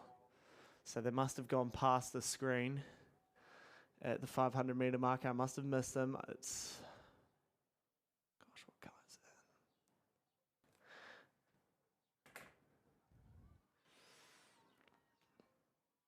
that? I want to go ahead and say that's Marion College there. Marion College 1, Sophie Davis, who is leading the field here, and then just inside of her also contending for the first 2 spots to get through to the A final. I think that's a row from Wakatipu. I think that's lane 3, Wakatipu 1, Caitlin Purdue. So those are the 2 I'd say, and I actually think Caitlin Purdue's pipped ahead of the row from Marion. So Marion, Sophie Davis, currently sitting in second. Looks like these 2 are battling with each other, and that's just going to give them a gap over the rest of the field, and then we'll be looking back to Rangi Ruru Girls School currently sitting in third, and then inside of her, also challenging for that third spot is, that's Avonside Girls Lane 4, Avonside Girls High School, Kate Burgess. So is Wakatipu currently just sitting a length in front, entering the last 100 metres. Sitting at a 32 rate, sitting comfortable there. It doesn't look rushed, it looks composed, it looks like she might just be leaving a bit in the tank for tomorrow come finals day. Then 30 rate from the row from Marion, so it's going to be Wakatipu coming through and taking that lead by 2 lengths. 2 lengths to Wakatipu, that is Caitlin Purdue. Then we have Sophie Davis sitting in second and looking for third. I think we're looking at Avonside here. Avonside doing well, inside to Waihopai as well. Look to Waihopai and Rangi Ruru. So those three are coming through together. Might be pushing themselves for the next fastest position, but it is Avonside Girls who are going to take that third spot. That's Kate Burgess. Then go inside Waihopai's taking the fourth, and then we go to Rangi in fifth. Just on the outside there, let's see who that is. Lane 8, Invercargill, Piper Marshall taking that 6th spot.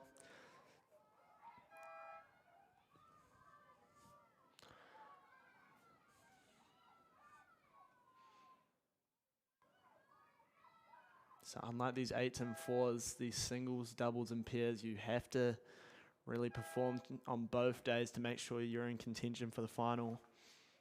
That's heat 3 done and dusted, and we're moving on to the final heat, heat 4 of the girls under 17 single. Just approaching the 500 meter mark there. All right, heat 4, we have lane 1, Waihopai 3, Avril Kuma. Lane 2, North End 1, Sophie Small. Lane 3, Otago Girls 1, Ellie Ryan. Lane 4, Marion College 2, Freya Burgess. Lane 5, Wakatipu 3, Liberty Hyde. Lane 6, Oamaru 22, Indig Jones Hogan. Lane 7, Cure Boating Club number 1, Hannah Shadbolt. Lane 8, Timaru 20, Emma Gardner. And lane 9, Wanaka 2, Alana Hay. Okay, so it looks like it is the middle 2 lanes that are in contention for this race. Again, we're looking for the first 2 to go through to the A final.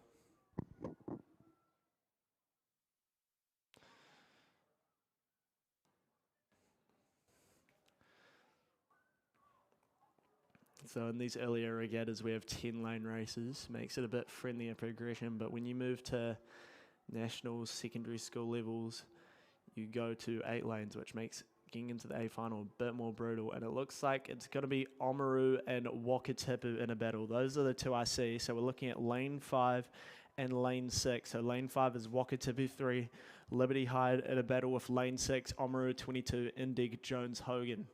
So watch those 2. They've created a bit of an island for themselves. In third spot, I'd say we're going inside to lane 1, Waihopai 3, Avril Kuma, and then also to maybe lane 3, Otago Girls High, Ellie Ryan. But those 2 are a bit off the first 2, and I think it is Wakatipu leading the Oamaru rower here. So it is Liberty Hyde versus Indig Jones Hogan, and I think Liberty's just got it by about half a length. It's half a length, and these 2 are really pushing each other through. There's a tight race in this final heat of the girls under 17 single. They'll both go through, but watch the rower from Waihopai on the inside screaming there. Waihopai in lane 1 trying to get themselves up for a first 2 placing here, and they're pushing away. Watch the rower from Oamaru. She's rowing through the girl from Wakatipu. So Indig Jones Hogan's going for the win, and I think she might steal it. Indig Jones Hogan's going to barely take the win. Oh, will she get it? It's Bell for Balbal over the line. Third place is going to go to Waihopai, Avril Kuma. Then we go to lane 3, which is Ellie Ryan. Those are the 4. I think it was the rower from Oamaru, Indig Jones Hogan, who just took it out there, barely over the line. But they'll both go through the A final, so that'll be a good race for tomorrow. Then we'll be looking at lane 9 and lane 7 there. So that's Alana Hay and Hannah Shadbolt crossing over the line. So quite tightly contested, no large gaps there from the front to the back.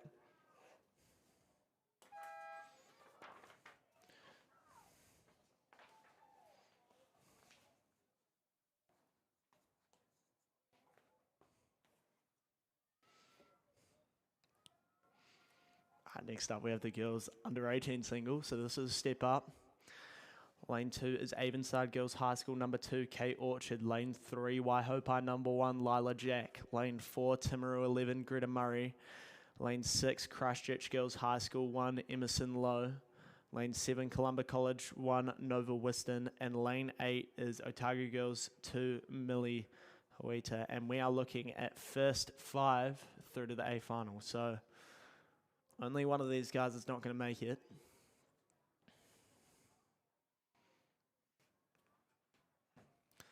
So pretty friendly progression. I wonder whether they'll burn all their matches, maybe save it for later races in the day. I think that's Avonside Girls leading it, and lane... No, it's Waihopai. It's lane Waihopai 1 and lane 3. Lila Jack. Avonside Girls just inside of her. That's Kate Orchard. That's the 1-2 coming into this last 150 metres. Let's see the rating from Lila.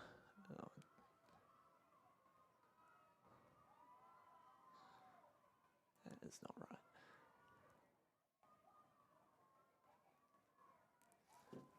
That's clearly not working. I don't think she's sitting at a 23 rate there. So it's Lila Jack leading about, that's close. It's about a length and a half to Lila Jack over Kate Orchard. Then we'd be going back to the row from Timaru, Greta Murray. So those are the 3. Then we'd be going outside to Columba, Nova Winston, and routing out the places for the A final. We're going to Otago Girls 2, Millie Huita. Those are the 5 that are going to make it. Then we go back to Emerson Lowe from Christchurch Girls in lane 6.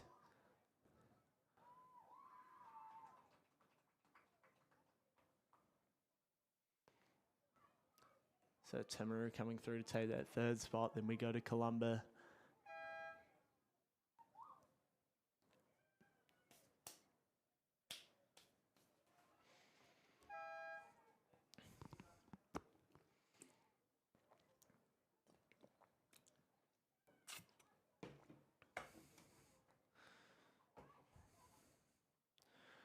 So pretty good racing all around there. And we have race, well, it's the second heat of the girls under 18 single. So first 5 through, so there will only be 1 eliminated here. Lane 3 is Waihopai 2, Ella Norman. Lane 4, Union 1, Jamie Seddon. Lane 5, Otago Girls 1, Sienna Nicholson. Lane 6, Avonside Girls High School number 1, Gabby Chapman. Lane 7, Timaru 12, Ella Inch. And lane 8 is Otago 1, Maya Still.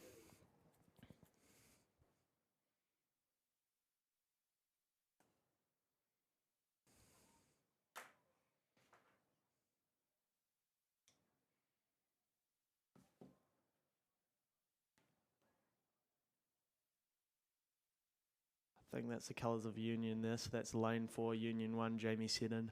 Currently leading heat 2 of this girls under 18 single. So we're looking for first 5.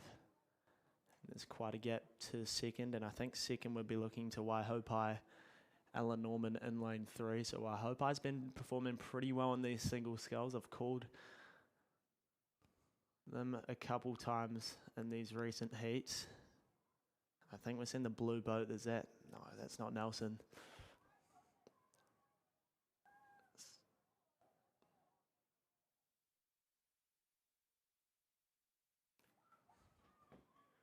I don't know what crew that is in 3rd in the blue boat. It might just be Otago Girls 1, Sienna Nicholson actually sitting in that 3rd spot. So that's Otago Girls colours. So we have Union here putting up a pretty good performance in lane 4. Sienna Nicholson, she's definitely going to go through the A final, sitting about 3 lengths up on the row from Waihopai. And then we're going to go back to Avonside Girls, Otago Girls, Sienna Nicholson. And then just outside of them is Otago 1, Maya Still in lane 8. Then inside of Otago is Timaru trying to take that final place to the A final. Let's see if Avonside Girls can put up a last second challenge, and roaring down, trying to catch them is the men's open coxless pairs. I'll call this click. Lane 2, Lane 2, Dunstanarm 1, Lane 4, Avon 2, Lane 5, Avon 1, Lane 6, Avon 4, Lane 7, Avon 7, Lane 8, Avon 3, and Lane 9, Avon 11. So a lot of Avon crews up here, and let's see who's leading the field here. It is Lane 5, Avon 1, Henry Kirk and Matthew Glenn. Then we go back to, that's the white boat, Lane 6, that's Avon 4, Fergus Johnson and Harry Galvin. So Henry Kirk and Matt Glenn are just leading their field of Avon, the sea of red and white, and then we'll be going back into third. Lane 4, that's Josh Syme and Ben Allen. So we've got a screaming pairs trying to catch up to these singles here. So Henry Kirk and Matt Glenn are going to take it. They get caught in the boat wake. I wonder whether there was a mistake in calling the races through here. Lane 6, that's not Avon Girls High School. That's Avon 4, Fergus Johnson and Harry Galvin, and then trying to challenge for that third spot, Lane 4 and Lane 8. So that is Ted Main and Bede Guerra versus Josh Syme and Ben Allen. I think Ted Main and Bede Guerra just got that one. Now looking to fifth place, that is Lane 9, Jake Burrows and Logan Freshwater. Then on the inside, screaming there is Dunstanarm. That's Jacob Harrison and Jed Tisdall. So Jacob Harrison's really got the rate up here. If he's a stroke seat, I'm not sure. And then we go over to Avon 7, which is Luca Damiana and Darby Renata.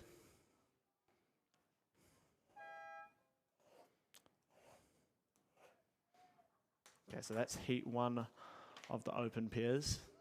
Bit more of a gap as we go to heat 2. Those pairs are really caught up to those single sculls there. The men's open pair sponsored by Lion Foundation. And the girls under 18 single just before that is sponsored by High Country Lodge. So heat 2 coming down now. In lane 2, Avon 8, Hugo Van Herel and Bruno Dooley. Lane 3, Canterbury 1, Sam Clark and Nate Renoff. Lane 4, Avon 9, Noah Lequellic and Barney Evans. Lane 5 is Avon 5, Charlie Poulter and Luke Tompkins. Lane 6 is Canterbury 2, Oliver Ellis and Noah Visser. Lane 7 is Cure Boating Club 1, Dara Lynch and John Reedy. Lane 8 is Avon 6, Toby Robinson and William McIntosh. And then lane 9 is Avon 10, Sam Wilson and Scott Shackleton. So this looks like a much more well-spread field here. I think there's one crew currently sitting pretty comfortably in the lead, about 2 lengths there. And it is the red and white. That is lane number 9. That is Avon 10, Sam Wilson and Scott Shackleton.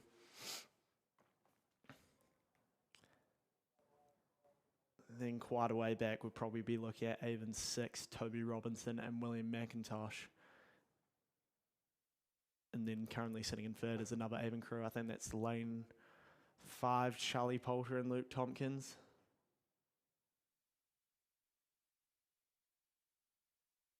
Yep, that's right. But into the last 250 does go Avon 10, Sam Wilson and Scott Shackleton. So they're powering it on there. They've got their rating up and they're really attacking it.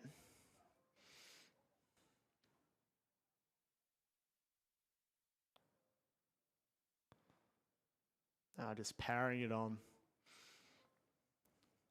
With these top crews, not only do they get their rating up from speeding up the hands from the recovery, but it's also on that drive speed. And they are just ripping it through the water.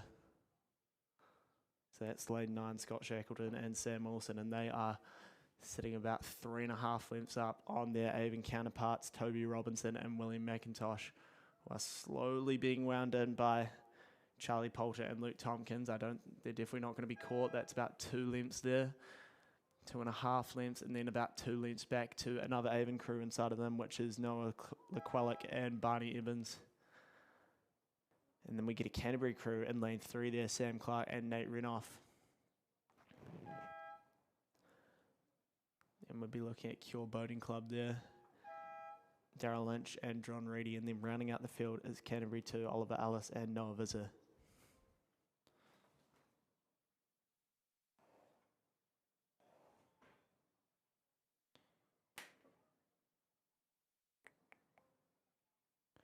Next up is the men's NT8.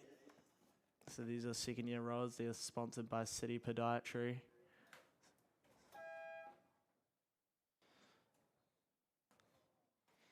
It's only 3 crews in this, and I can see already there's a pretty decisive leader in there. Lane 4 is Otago Boys High 1. Lane 5 is Wakatipu 1. And lane 6 is Christchurch Boys High School 1.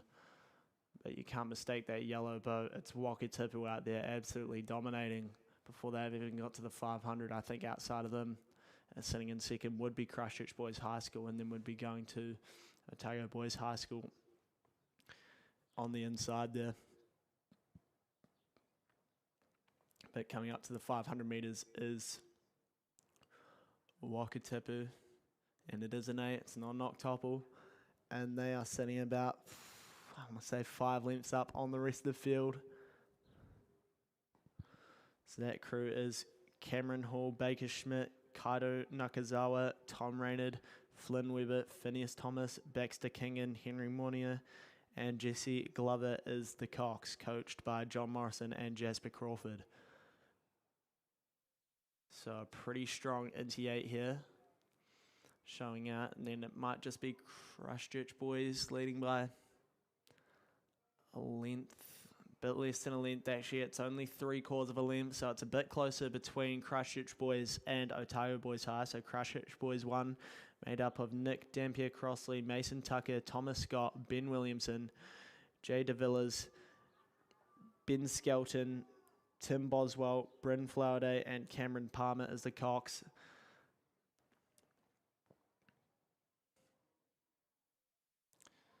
But Wakatipu is just leading this crew about.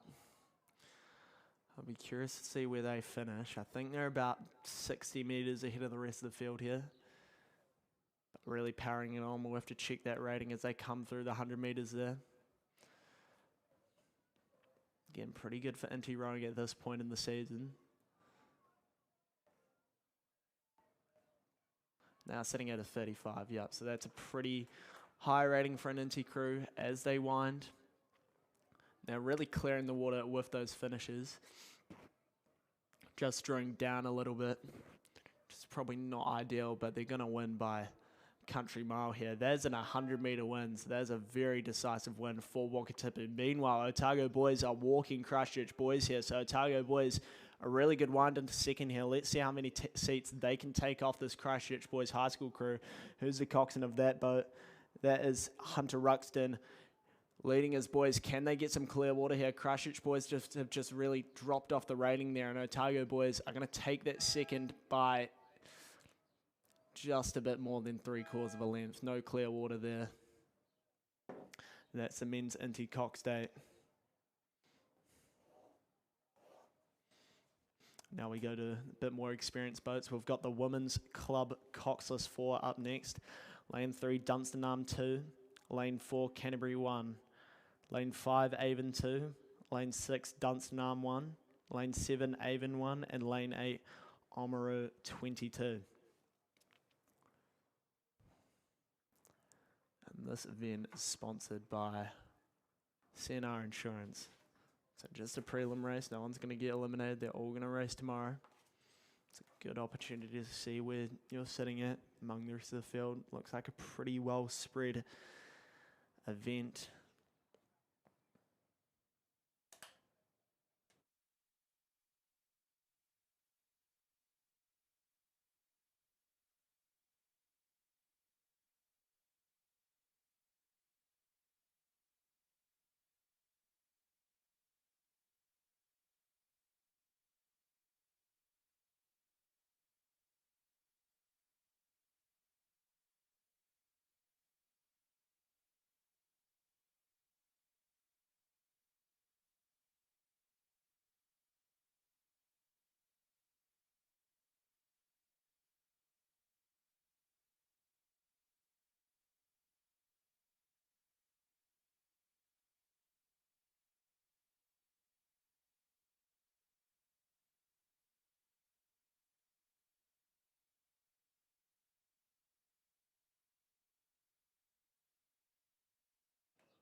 So just coming up to the 500-metre mark now. It's middle lane leaning it. I think it might just be Dunstanarm number 1. You can see those buckets from a mile away. It is Dunstan. This is the club grade. Outside of them, I think we'd be looking at Oamaru 22, but it is a very well spread event here. Nobody's really too tight together. So no coxing in this boat. They'll have to keep very internal. Just focus on their own crew. And it is Dunstan coming up to the final 300 metres. Looks like there might have been a couple scratchings, but it is Oamaru in second and then maybe Canterbury in third. So Canterbury number 1 in third. And then just a bit further back is Dunstan number 2. So this Dunstan number 1 crew, Neve O'Doherty, Charlotte McKenzie, Macy Barnes and Ella Barnes, coached by Lauren Gibb. And they are pretty comfortably ahead of the competition, sitting maybe 30 metres ahead. It looks to be about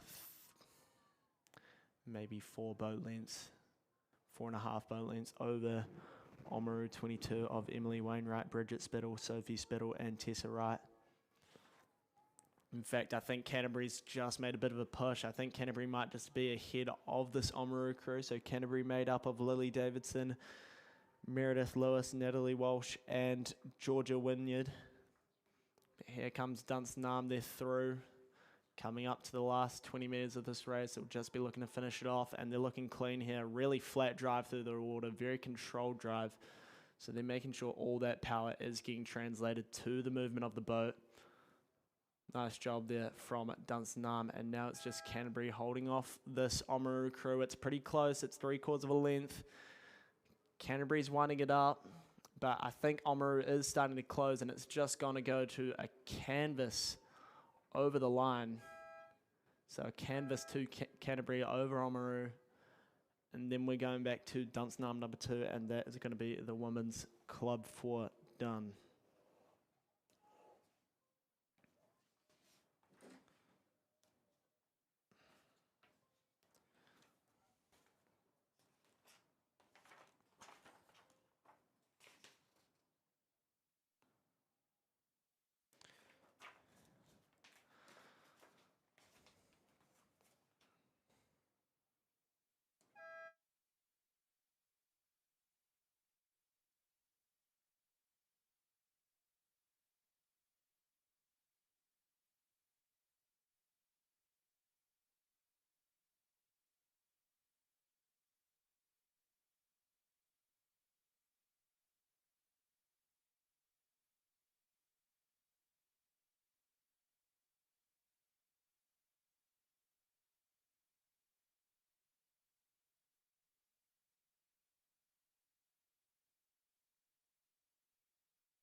All right, women's novice coxed 4, heat 1 coming down now. Lane 1, Cromwell 1. Lane 2, St Andrews College 1. Lane 3, Rangiruru Girls School 4. Lane 4, Selwyn Rowing 1. Lane 5, Columba College 2. Lane 6, Timaru 1. Lane 7, Christchurch Girls High School 1. Lane 8, Rangiruru 1. And Lane 9, Oamaru 23.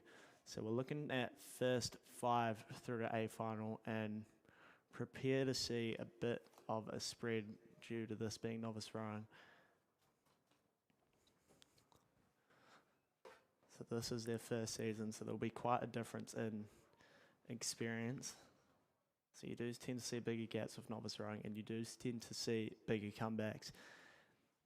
That's just learning how to push yourself, how to compose yourself throughout the race. But right now it does look to be Rangi in front. I think that's Rangi number 1, so Sophia Davidson, Mia Tucker, Amelia Handyside, Poppy Moore, and Penelope Sutton is the cox. They are really stretching out here to a pretty decisive win in Heat 1. So the Women's Novice 4, sponsored by Kapanui Rowing Activewear.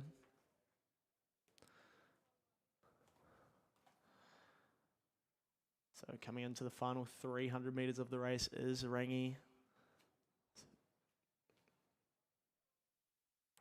And in second, probably Christchurch Girls High School there. So that's Polly Botherway, Lola Vetticelius, Stella Cameron, Gabby Burrows, and Greta Brookenshire is the cox.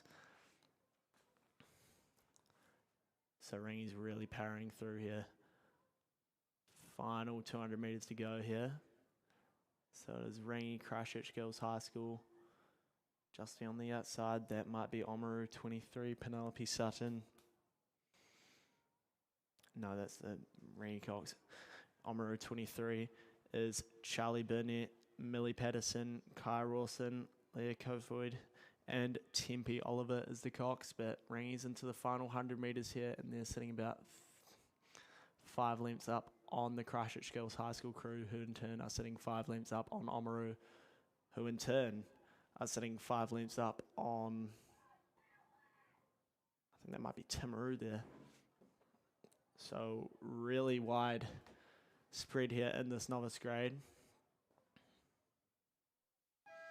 So Rangi's through.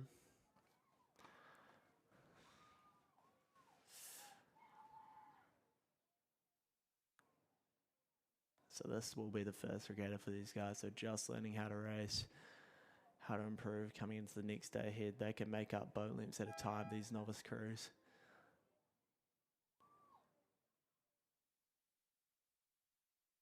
So Oamaru is sitting in third, then we'll be going to Timaru.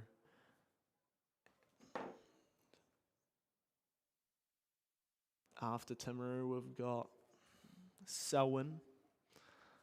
And Selwyn sitting up on Columba, who I just think might be having a few tough strokes, just trying to either keep their boat in line. And Rangi's catching up on them, so this might be the race at the moment. Rangi catching up on Columba, who have had a few rough strokes and have now had a reset, and now they've got their boat moving again. So there's about a length in it, but Rangi's closing down, and they've had a few rough strokes by themselves. In lane 1, we've got Cromwell there. And then just sitting at the back is St Andrews College number 1.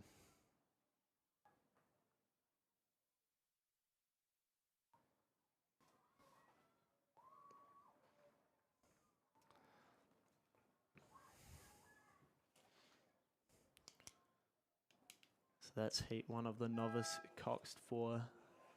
Just coming through to the final 250 metres for that final crew.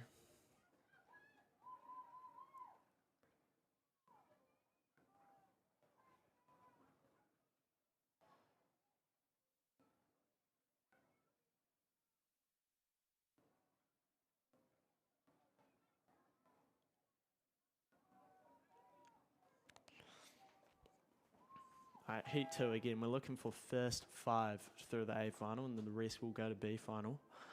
Lane 1 is Christchurch Girls High School 2. Lane 2 is Ashburton 1. Lane 3 is Rangiruru 3.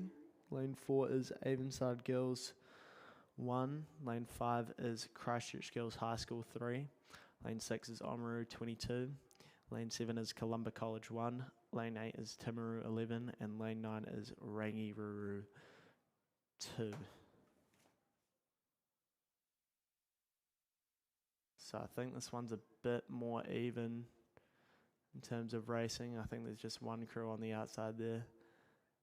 That might be a bit far back.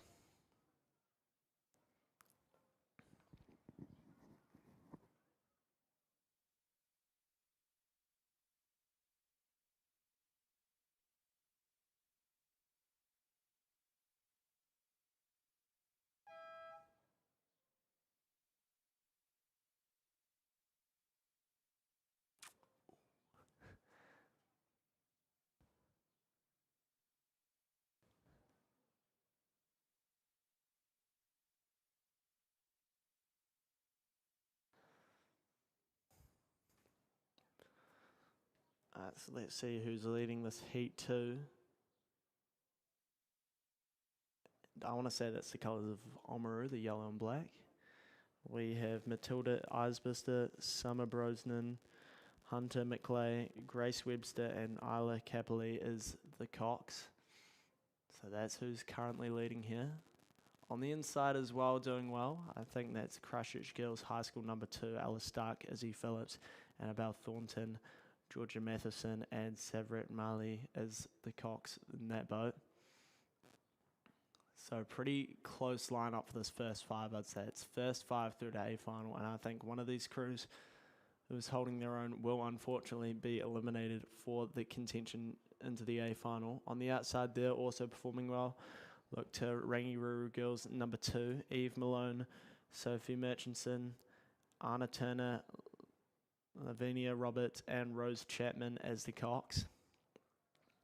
Oamaru's thrown into that final 250, doing a good job there, holding their own. Then on the inside there, that is Christchurch Girls High School, currently sitting in second. Then we're going to Rangi number 2 on the outside, and here's the real challenge. It's these 3 crews in the middle. One of them will not be making it into the A final, but we have Rangiruru number 3, Pip McKay, Billy McFarlane, Georgie O'Neill, Zara Pekaski, and Lily Frost. They're currently leading these 3 crews, and then we'd be looking at Avonside Girls High School and Christchurch Girls High School number 3. So one of these 3 won't be making it into the A final, and I think they're actually challenging Rangiruru Girls School number 2 on the outside, who are having a rough couple of strokes. So these 3 all pushing each other through. They've got that advantage of being close to these other crews, and it brings a bit of internal competition when you can hear the other crew. Ella and Avonside Girls just had a rough stroke there, so Rangi and Christchurch Girls looking to take advantage of that. Oamaru through. They've taken this race out. Christchurch Girls High School number 2 comfortably in second. Then we'll be looking at Rangiruru Girls School number 3, who have now taken it up to third, and Rangiruru Girls number 2 on the outside are really having a couple desperate strokes, just trying to get on top of these guys. But I think it's Avonside Girls that might be dropped off the pace now and won't make it through the A final. They'll be looking to have a good performance in the B final, though. Both the Rangi crews are through, and Christchurch Girls High School. Then we'll be seeing the Bumblebee boat of Ashburton number 1 come through, as well as Timaru, Columba, and I think that just might be it.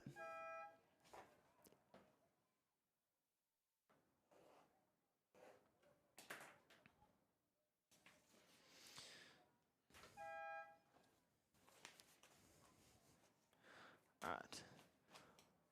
Boys under 18 double coming through now. This is heat 1. We are looking at first 5 through to A final. Lane 2 is St Thomas of Canterbury number 1. Lane 3 Otago Boys High. Lane 4 Otago. Lane 5 North End 1. Lane 6 Selwyn Rowing 1. Lane 7 Christ College number 2. And Lane 8 Shirley Boys High School number 1. So this is a fast race. Just seeing some 4s on the outside there. We're not involved with that. And it is a lane 3 crew. It is Otago Boys High leading the field here. St Thomas sitting in second.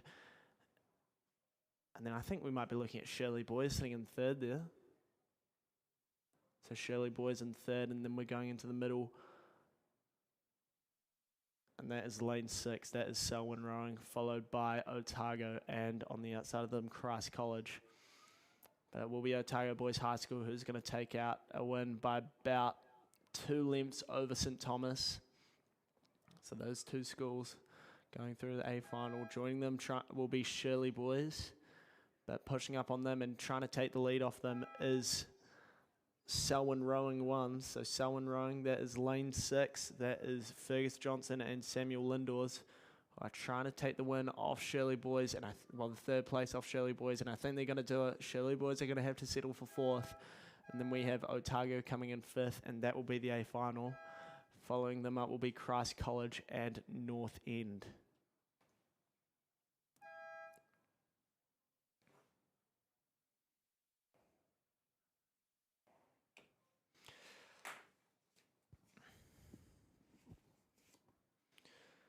Heat 2 of the boys under 18 double sculls. Final heat coming down now. Lane 2 is Christ College 1, Louis Fogarty and Toby Adams. Lane 3 is Christ College 3, James Anderson and George Campbell. Lane 4 is Oamaru 22, Jacob Rollback, Ike Newlands Carter. Lane 5 is North End 2, Edward Hager and Billy Steenkamp. Lane 6 is Otago Boys High 2, Ollie Scott and Tom Colley. Lane 7 is St Andrews College number 1, Tyg Maloney and Oliver Barker. Lane 8 is Christchurch Boys High School 1, Alex Wynn and Cosmo Kakofididis. Alright, and I'm seeing Christ College crew, I think. No, there's crews in front of them. See the colours here. And it is Oamaru once again.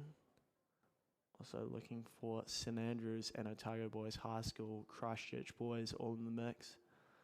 Then we'll be going back to the 2 Christ College crews, but it is definitely Oamaru currently sitting in front. So looking at first 5 through the A final here, it is Oamaru leading the field here, coming up to that last 250.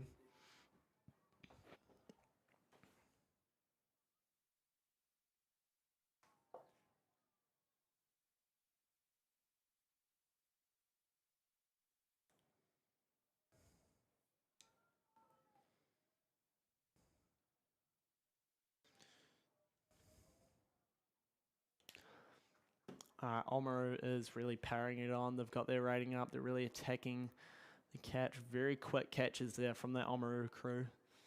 So under 18s, they know how to row, and I think St Andrews is being challenged for that second spot on the inside by Otago Boys High number 2. So does St Andrews have a wind? Because I think Otago Boys are coming, and they're keeping that length as well. Really slow off the finish.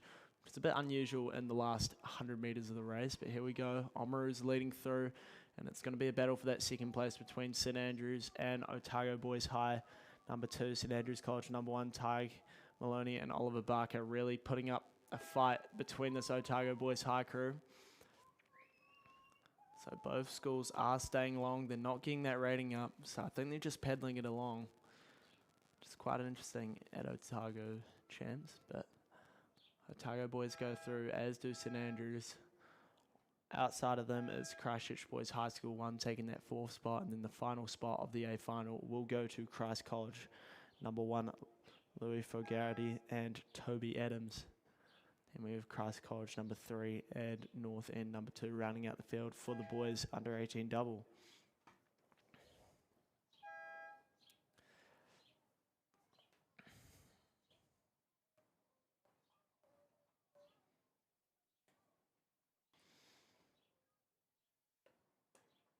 Okay, boys under 16 4 coming up. We've got 2 heats of this.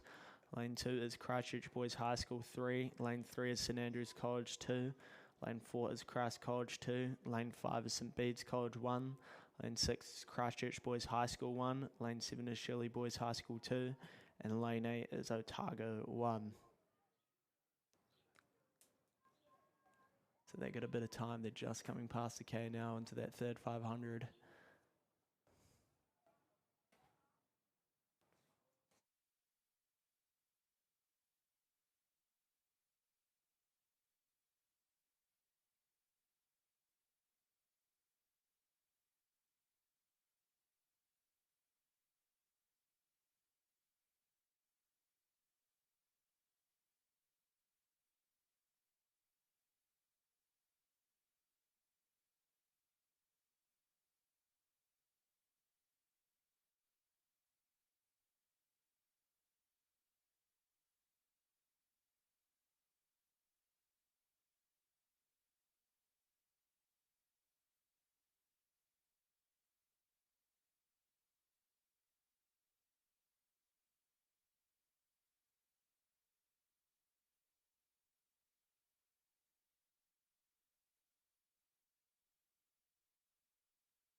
All right, under 16 for entering the final stages, and I think that might be the red and black of St. Bede's leading the field here. So we're looking at under 16 levels, so as long as they're keeping their blades off the water, I think that's pretty impressive in terms of balance.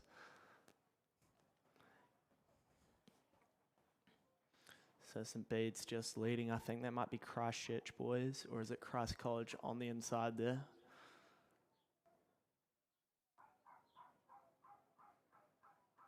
It is Christ College wearing shirts instead of row suits there, so interesting move there. St. Bede's just leading by 2 lengths over Christ College, and then we're looking at Christchurch boys in lane 6 sitting in that 3rd spot. Those are a pretty clear 1, 2, 3. Be curious to see if they're mixed crews at this stages, but St. Bede's is coming into the last 100 metres here. They're really powering it on. Good length, good stride for this under 16 crew. Christ College holding their own as well. Really good acceleration from the drive from both of these crews. St. Bede's just really powering it on. They're going to extend to 2 lengths over Christ College, and then Christ College in turn have about 3.5 lengths over Christchurch boys, maybe just pushing out to 4 now. So those two looking like strong contenders. Christchurch boys just a bit lower on the rate, and then we go inside to Christchurch boys High School 3, as well as Shirley boys High School and St. Andrews College.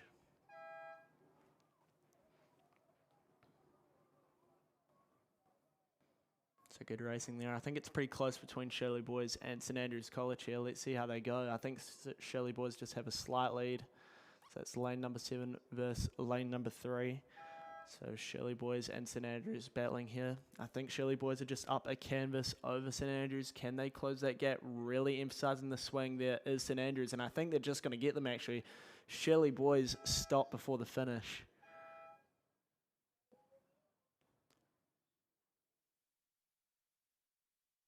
Which is pretty tragic, but they'll be able to make it up in the A final tomorrow. They're both through. And I think that's just Otago there rounding out the field. So that's heat 1.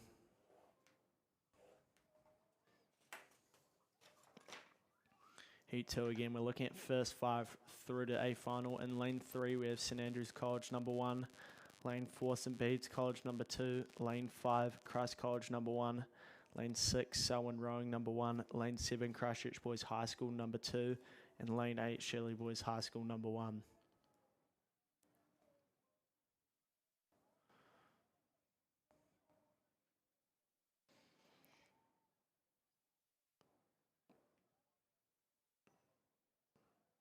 Okay, I think St. Andrews is doing pretty well here. You can see the white cross on the back of their blades. Pretty easy way to identify them. Also look to Christchurch boys, the blue and black row suits, and Christ College in the black and white there. So those are the 3 leading it. They're all going to make it through the A final at this stage. Just sitting a bit further back, I think that might be Shirley boys and St. Bede's College number 2. So St. Andrews doing really well here. Into the last 250 they go. So St. Andrews looking to have 2 crews in the A final here.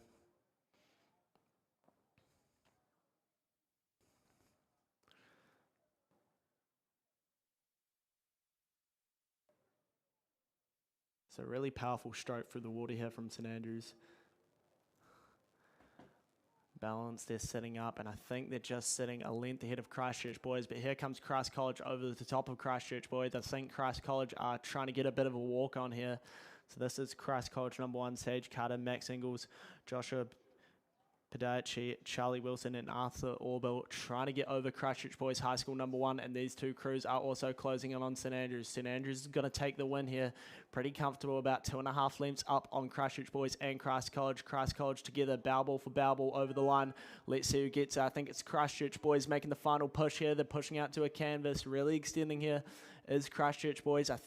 Christ College, a good swing there, but I think it will be... I'm going to say that was Christchurch boys there. Very small margins. Christ College had a very well-timed swing over the line in that final stroke there. Then we'll be looking at Shirley Boys, and St Bede's is going to round out the field for the A final and the boys under 16 4.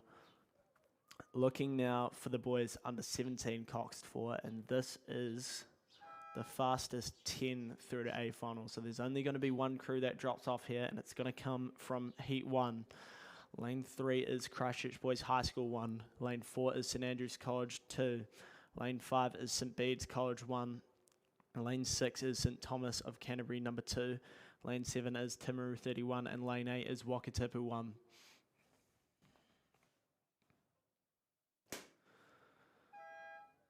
And there is a crew powering it out in front there. I'm seeing is that Christchurch Boys. Then we're also looking to St Bede's and Timaru. Those are the sitting in front. So St Bede's, I think, did they win the under 16 4 last year? I'm pretty certain they did. But they are being challenged here. This may be mixed crews, but I think Christchurch Boys is putting out a real good performance here. So Christchurch Boys High School 1, this is James Chappell, Freddie Sampson, Don Archer Doyle, and Romy Johnston. And Cooper Dean is the Cox. And they are currently leading the Speeds crew here. And those two crews are pretty well separated away from the rest of the field. So only one crew is going to get eliminated here. And it looks like Christchurch Boys is moving on St Bede's.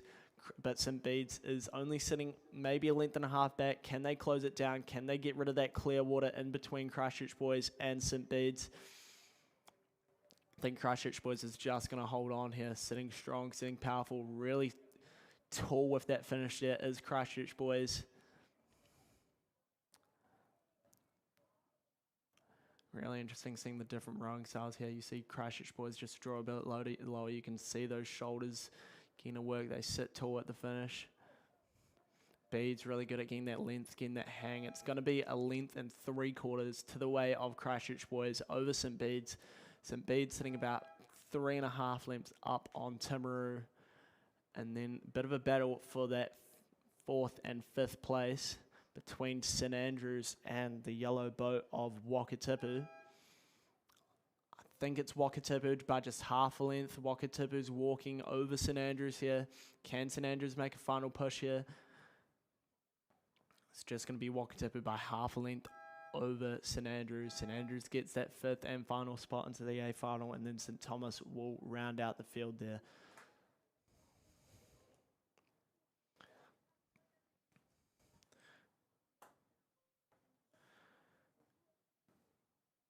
All right, Heat 2.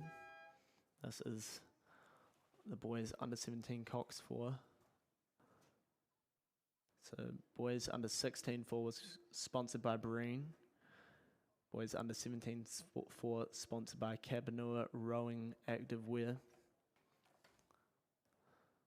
Okay, so we are looking at lane 3, St Andrews College 1. Lane 4, St Joseph's Gregory Terrace 1. Lane 5, St Bede's College 2. Lane 6, Timaru 30. And Lane 7, St Thomas of Canterbury number 1. I wonder whether Lane 4, St Joseph's Gregory Terrace, I think they might be an international school. I haven't seen them before.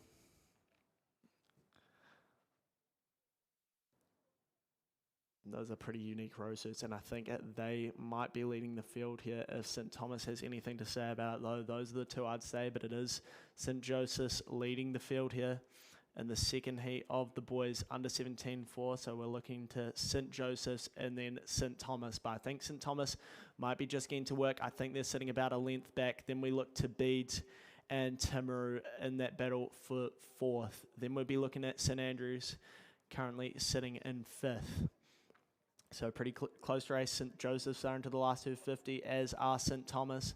St Thomas just sitting maybe a length and a half back off St Joseph's, but St Bede's and Timaru, that's the current closest battle I see now for 3rd place. So that bronze medal ranking is looking like Bede's is sitting on it right now, but Timaru is going fast. Timaru is attacking St Bede's, and I think they're just trying to get a bit of a walk on. Let's see who's got the wind here. I think it's Bede's. Bede's is holding them off, and they're both pushing up on St Thomas as St Joseph's start to push away, and they're going to push out to Clearwater. They've got a tandem rig in that boat. So St. Joseph's repping the tandem rig, and St. Bede's is just leading by half length over Timaru. St. Thomas sitting sandwiched in between those three schools, sitting in second. So St. Joseph's are through. St. Thomas just barely clear water over St. Bede's, and St. Bede's in turn have 3/4 of a length over Timaru. Then we go to St. Andrews as well, and the tandem rig sitting in fifth. And that is going to be the end of the boys under 17 4.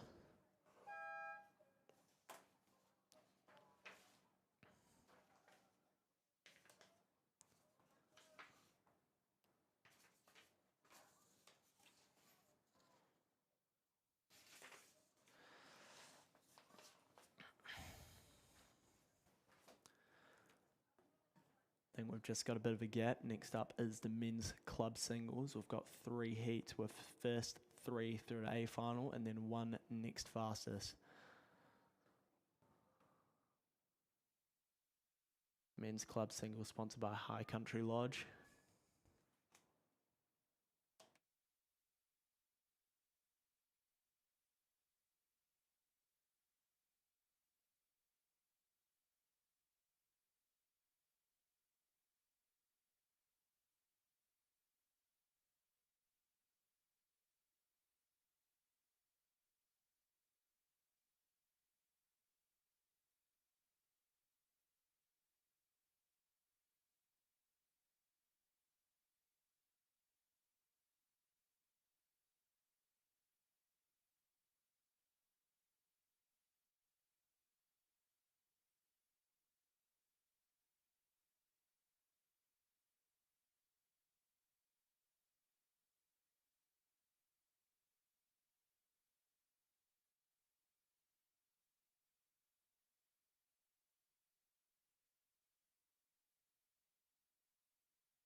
All right, so the men's club single sculls coming into the last 500 metres there. Lane 1, we've got Otago 1. Lane 2, Oamaru 22. Lane 3, Avon 2. Lane 4, Cure. Lane 5, Waihopai. Lane 6, North End. Lane 7, Dunstan Arm. Lane 8, Christ College. And lane 9 is Avon 7. So let's see who's making a charge here. We're looking at the first 3 through to A final, and I think we're looking at the inside lane. That is an Oamaru rower there in lane 2. We're looking at Oamaru 22, Patrick Spillane. He's leading the field here on the inside. Then probably on the outside there, I think that's a rower from Christ College. I think that's Henry Jones in lane 8 there. So he's looking at his place to the A final, and then we've got 2 more really in contention for this first 3. We're looking at a rower from Avon. Lane 3, Avon number 2, Henry Church. And also Dunstan lane 7, Aidan O'Doherty. So those are the 4. And is Patrick Spillane really leading it here? He's got that rating up. He's not taking any chances. He's powering through in the final 100 metres. He looks experienced in the single scull. Then we'll be looking at Christ College, Henry Jones. He's sitting in second, pretty comfortable as well, but potentially rolling over him is the rower from Avon, Henry Church. But those are the 3, and those 2 are battling, and they're both pushing away from Aidan O'Doherty in lane 7. Through goes Patrick Spillane, but there's those 2 rowers. They are really battling, bow ball for bow ball over the line. Let's see who takes it. I'm going for Avon, but I think Christ might have a good stroke there. Tough. I'm going to say Avon there. Henry Church second over Henry Jones, who sits in the 3rd. They'll both be in the A final. They give each other a wave and a nod. They respect the race. So Aidan O'Doherty, he'll be having to hope that he's the next fastest through. There's a real battle between those 2. Next up, we're looking at the rower from North End, number 1, Alex McKeever. He's going to go through. Following him is a rower from Cure Boating Club. That is John Reedy. Hopefully progressing through to the B final. Lane 1 is Otago 1, Carl Schiller. Then Waihopai 1, Jason Rutledge.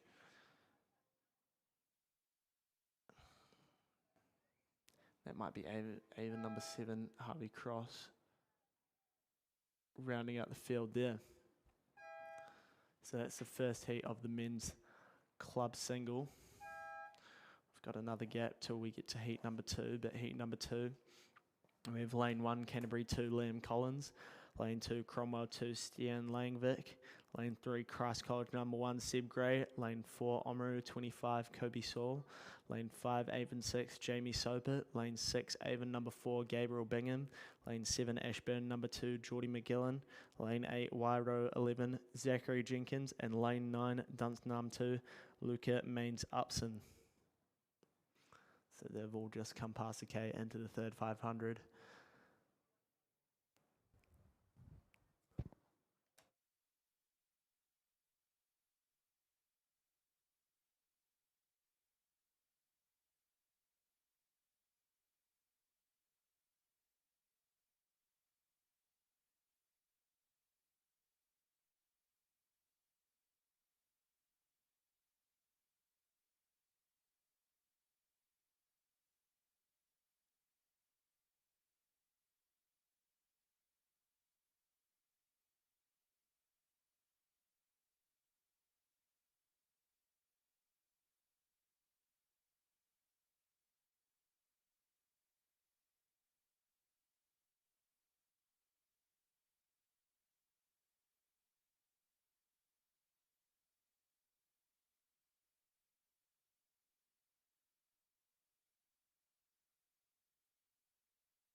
Coming across the 500 metre mark, there's a rower there who's just crossed the threshold, sitting very comfortably in front. Green and white, I think we'd be looking at Wairo there. So that's Zachary Jenkins, lane 8 there, currently leading the field in the second heat of the men's club single sculls. Outside of him, I think we'd be looking at Dunstanarm potentially in that second spot, Luca Mains Upson. But also look to the inside. I think there might be a bit of action there. In lane 1, potentially Canterbury number 2, Liam Collins, trying to get himself up for a top 3 finish. As well as, I think that might be another Canterbury row, or is it from Christ College? It's the white and black row suit of Christ College. Okay, we're looking at Seb Gray in lane 3, also trying to challenge for a top spot. For the top 3. So a lot of Christ rowers actually doing pretty well in these singles. They're as well known as a bit more of a sweeping school, but they're performing well here. Already Henry Jones has got himself into the A final here, but Zachary Jenkins is just absolutely smoking the rest of the field here. Dunstanarm looking like a challenger for second. But watch whether these inside crews might be able to take him. I wouldn't write off that row from Christ College, Seb Gray potentially being able to get up for a second here. Also on the inside, if the Canterbury rower Liam Collins can go with him, they could both roll over this row from Dunstanarm. But Canterbury would need to go now. They've both got their rating up and they've both attacked it. Meanwhile, they're all closing up on the row from Wairo, Zachary Jenkins. They're definitely not going to catch him, but here comes Christ College over Dunstanarm as well as the row from Canterbury. Canterbury, Liam Collins, you've got to move now if you want to roll over this row from Dunstanarm. I think Christ College might do it. Liam Collins is moving. Liam Collins is trying to roll over Christ as well, and he is absolutely flying here. He's gotten that rating up, and they're both going to try and move past this row from Dunstanarm. Both rowing past Luca Mains Upson. Christ, a rough stroke there. That's unfortunate. Canterbury's going to take the second. Ooh. I think Christ still might have gone that, actually. There's a line that I'll try and look at. Christ had a rough stroke there, but I think Dunstanarm still might have missed out. We'll have to see. That was a very tight race in the second heat of the men's club single.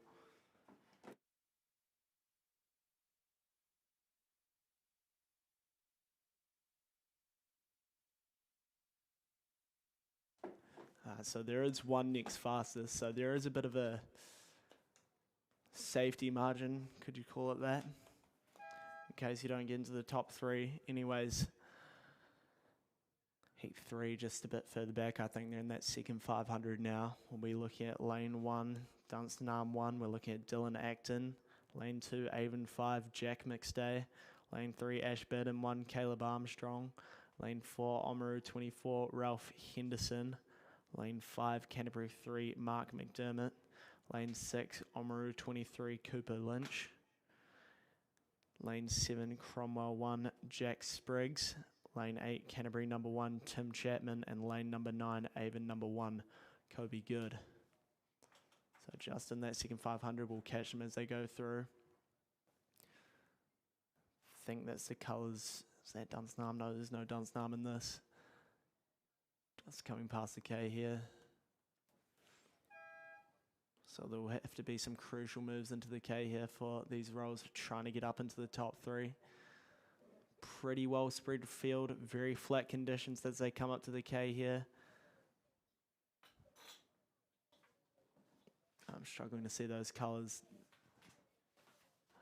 Dunstan Arm 1 is in second, so Dunstan Arm 1's in second. There is a row, I think,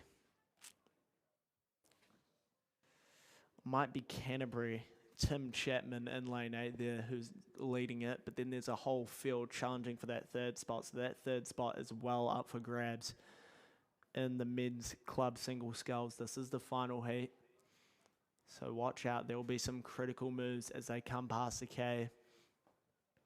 It's just themselves. There's nowhere to hide in these single sculls.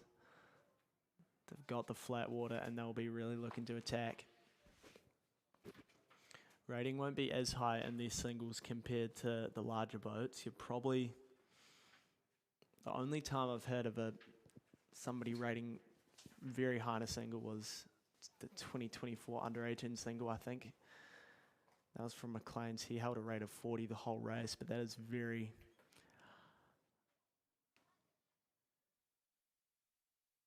That's a pretty exceptional thing to do, I'd say. I'd say most of these club singles will be sitting 32 rate. That's my guess, maybe 35, 36 as you come to the wind.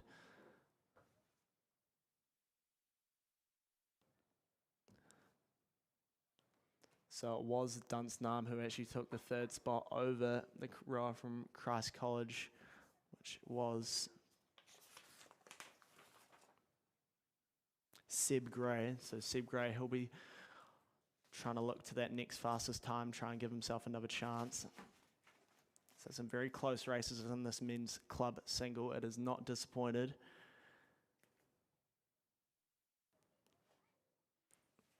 Okay, I think that's the rower from Canterbury. He's got a green cap on. I'm going to say that's Tim Chapman leading the field there, and then we'll probably be going inside to Dunstan Arm number 1, and then maybe lane 9, Avon number 1, Kobe Good, currently sitting in 3rd. But there is somebody in the middle there, I think, who's also looking to challenge. There's Oamaru, Canterbury. There's just a whole mix of rowers looking to challenge for this top 3 spot. This club single has probably been one of the most competitive races I've seen so far throughout the day. But one thing is certain, I think that's Tim Chapman in lane 8, currently sitting in front. He's the only one who's really guaranteed a spot, but even then I think lane 1 might just be trying to get up for that 1st position. So lane 1, Dunstan Arm number 1, Dylan Acton might actually be looking to challenge for this 1st spot here as they go through. Okay, that hasn't given me the best angle. 250 metres left to go. It is definitely Canterbury in the green cap there. That's lane 8, Tim Chapman. And entering the last 250 now there together is, from across the field, is Dunstan Arm number 1, Dylan Acton, and Tim Chapman. So that's the battle for the first 2. Let's see who can get up for that 3rd spot. I think we're looking at Oamaru there. Oamaru, Cooper Lynch, currently sitting in 3rd. Then we'd be going to that red boat there. I think that's Oamaru 24, Ralph Henderson, then Avon, Kobe Good. Those are the 5, I'd say, but it's only top 3 through to A final, and it's the rower from Dunstan Arm. I think he's stolen a march over Tim Chapman, so Dylan Acton's really trying to wind here up into this last 100 metres, and here comes Tim Chapman sitting in 2nd. So I think he's taken a length out of him. Dylan Acton a length up on Tim Chapman, and then Cooper Lynch currently sitting in that third spot. So Cooper Lynch sitting pretty comfortable in third. He'll have to watch those rowers behind him, watch that charge. So Dylan Acton's going to take it out here. Just clear water over Tim Chapman. After Tim Chapman, we're looking at Cooper Lynch just a couple of lengths back. And then it will be the rower from Ashburn who's put in a bit of a move here, Caleb Armstrong. And outside of him, Ralph Henderson taking the fifth. I'll be handing over to Ian now.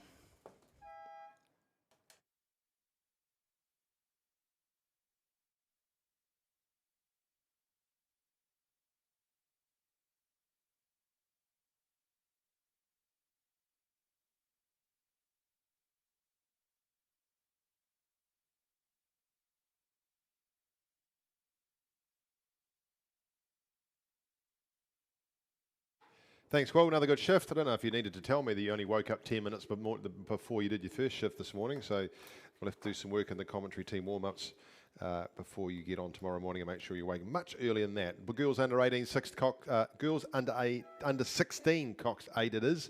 This is the preliminary race. They are into the last 1,000 in lane number 2, Columba College 1, Zoe Wallace, Stella Ingalls, Trelise Mitchell, Levi Campbell, Devon Skivington, Lucy Earle, Charlotte Scott, Isla Petty, Jade Brogue is the cox. In lane number 3, Villa Maria College 1, Sarah Burke, Leela Murphy, Neve Butcher, Isabel Amaris, Isla Whiteside, Victoria Talbot, Isabel Ingalls, Jade Ingalls, Ruby Shepherd Smith is the cox. In lane number 4, Marion College 1, Claudia Craze, Neem Jennings, Sane Jenkins, Amelia Kelly, Charlotte McLaughlin, Jordis Kramer, Annabelle Carter and Aisha Clark with Lexi Fakori House, the cox. In lane number 5, North End 1, Olivia Williams, Ruby Anderson, Sophie Small in Baskerville, Isla Turner, India Garden, Isla Thompson, Marley Hoare, Sophie Palmer is the cox. In lane number 6, Whakatipu 1, Jessie Bates, Annie Clark, Poser Mansa, Liberty Hyde, Cinnamon Williams, Kira Lightfoot, Isla Coldstone, Caitlin Julian and Bella Naughton is the cox. In lane number 7, St Andrews College 1, Tyler Darling, Scarlett Bailey, Lucy Fraser, Anna Lewis, Rebecca Buis, Taylor Christie, Ivor Castles and Georgie McGrath with Lily Prophet the cox. Lane number 8, completing the field out there, Christchurch Girls High School 1, Mia DeFray, Zara Shepherd, Paige Battersby, Sophie Keane, Lola Grace Wood, Izzy Strawn and Lily Irving with Millie Parsons and Georgetta Heller as the cox, and they're out there leading them. Christchurch Girls High School number 1. They have got the march on the rest of them. Columba College doing pretty odd in there in lane number 1. We go right into the middle of the field, and I'm just pretty sure that is the crew from Whakatipu sitting there in the middle of the field. Let's just have a look and see.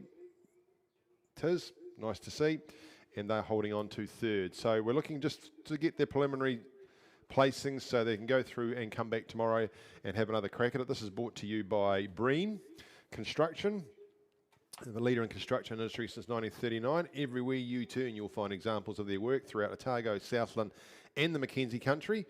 So get in touch with them if you need some good, strong buildings, particularly in these conditions here. Nice and strong, though, is what we are seeing from Christchurch Girls High School. Georgetta Heller, the cox, got this crew well under control. Nice and even they are. Look at that.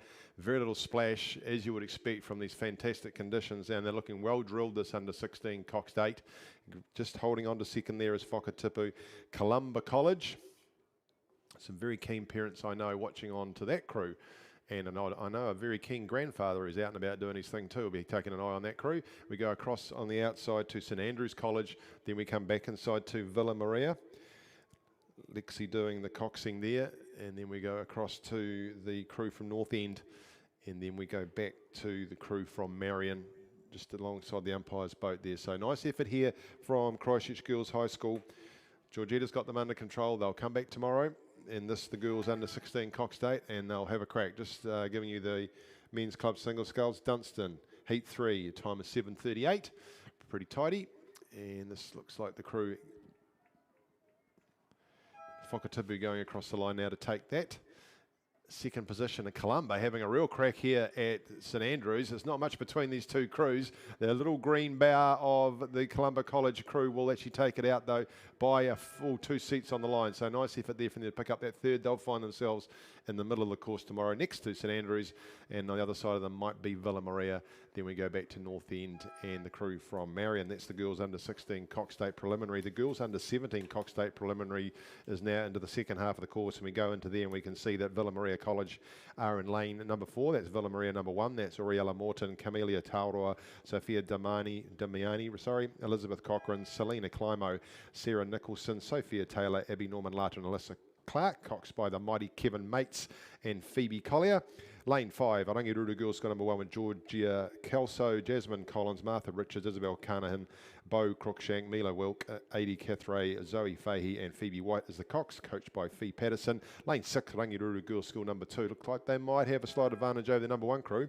Jessica Skinner, Zoe Clements, Ashley Brooks, Matilda Beresford, Chloe King, Tyler Gilbert, Chloe Malone, Kate Oliver and Charlie White the cox. Again, Fee Patterson doing the coaching there. Christchurch Girls High School number 1 out there in lane 7. That's Alice Bradshaw War, Phoebe Colley, Charlotte May, Sophia Robertson, Sophie Kerr, Sophie Cleve, Emily Shearer, Olive Cooper and Greta Brokenshire, the cox.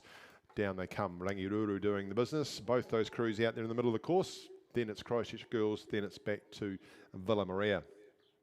You'll see the Women's Open Coxless 4 making its way down to, that's just about through 750 metres now, I think. So this is the Girls Under 17 Cox State Preliminary, brought to you by the New Zealand Community Trust. We thank them. So into the last 350 metres, Rangiruru number 1 and Rangiruru number 2. I think number 2, just maybe. Not much between those two crews at all. They would be then a boat length back to 3rd, which is the crew from Christchurch Girls High School. Then we go another boat length and a bit back to Villa Maria. Through the last of the Red Boys come the 2 Rangiruru crews.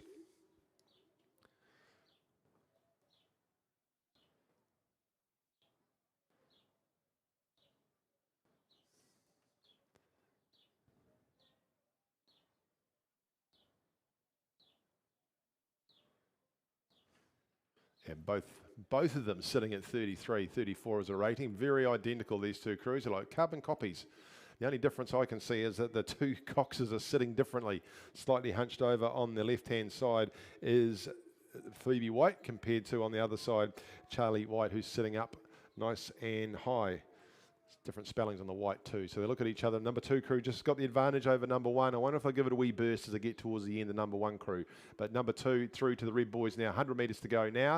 100 metres now for the number 1 crew. So number 2 will take this out by about half a boat length at this rate.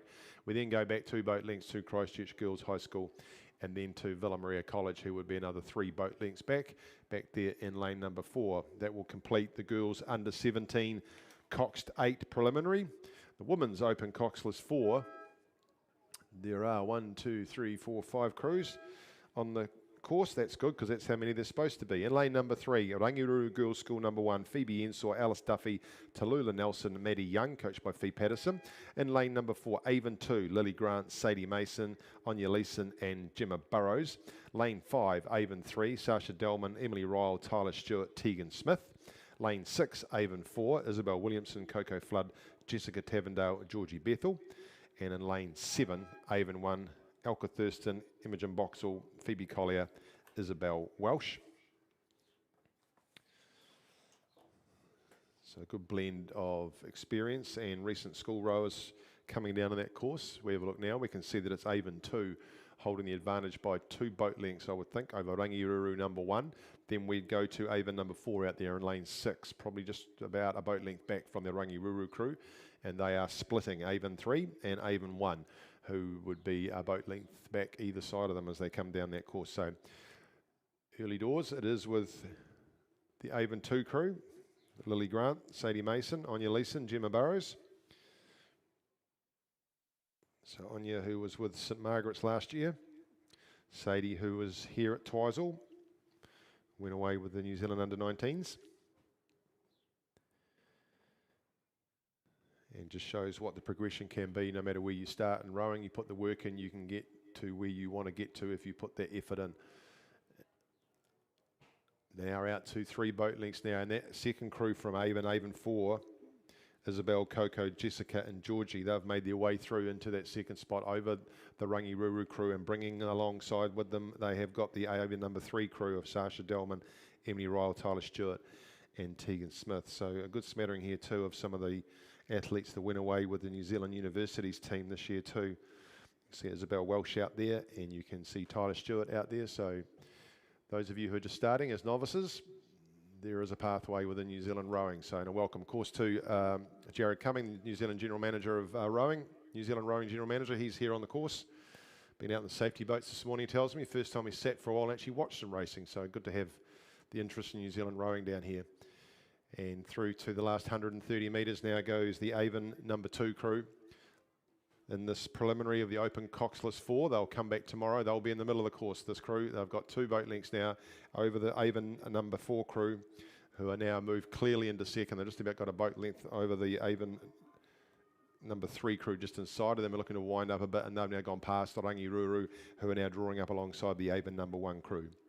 So the Women's Open Coxless 4, this is race 77, brought to you by CNR Insurance. Thank you to the Smith family, all their ongoing support. Down the line they go. So well done to the Avon crew that have taken that out, which is the number 2 crew, Lily, Sadie, Anya and Gemma in lane 4. Coming into second now is across there in lane 6, Isabel, Coco, Jessica and Georgie, just away from Sasha, Emily, Tyler and Tegan, Avon number 3, then Avon number 1, and then Rangi Ruru Girls School number 1. The ladies have had their opportunity in the Open Coxless 4, as it should be. Now here come the gentlemen. Lane number 3, Avon 3, Toby Robinson, Luke Tompkins, George Johnson and William McIntosh. Lane number 4, Avon 2, Harry Galvin, Ted Main, B. Guerra and Fergus Johnson. Lane number 5 is Avon 1, Josh Syme, Matthew Glenn, Henry Kirk, Ben Allen. Lane number 6, Avon 4, Jake Burrows, Joshua Clark, George Young, Lawrence Birch. And lane number 7 is Avon number 5, which is Sam Mones, Flynn Dykstra, Luca Damiani and Darby Renata. A couple of St Thomas's gentlemen there. Again, this is the preliminary. This is the Open 4, Men's Coxless 4. Thank you to Promo X out of Dunedin for the support they're giving Otago Rowing and delivering this regatta. They'll come back again tomorrow, these 2 crews, or actually there's 5 crews out there, and they're all Avon. So Avon will be in the final, and it looks like it's the number 2 crew. So some good experience in there with Harry, Ted, Bede and Fergus, a couple of Christchurch boys, old boys, and a St Bede's old boys. They're just holding on maybe just outside of the Avon 1 crew, Josh Syme, Matthew Glenn, Henry Kirk and Ben Allen. That's a strong crew there. So those 2 are leading away from the number 3 crew. Then we go out to number 4 crew and number 5 crew. So they might actually finish within their ranking. So we'll just wait and see if that happens. Through the last, the red boys they go. 250 metres to complete this race. Race 78. And how are we going for time? We're just about back on time. Geez, there are crackers down there. Mind you, that we just about had that pairs race over on the singles race and a bit of carnage, but they just got away with it. Through 150 metres to go now, it comes down the Avon number 1 crew. Josh Syme, Matthew Glenn, Henry Kirk, Ben Allen. And under a little bit of pressure on the inside for the number 2 crew. This will be an interesting battle between these 2 crews tomorrow afternoon when they have a crack at it.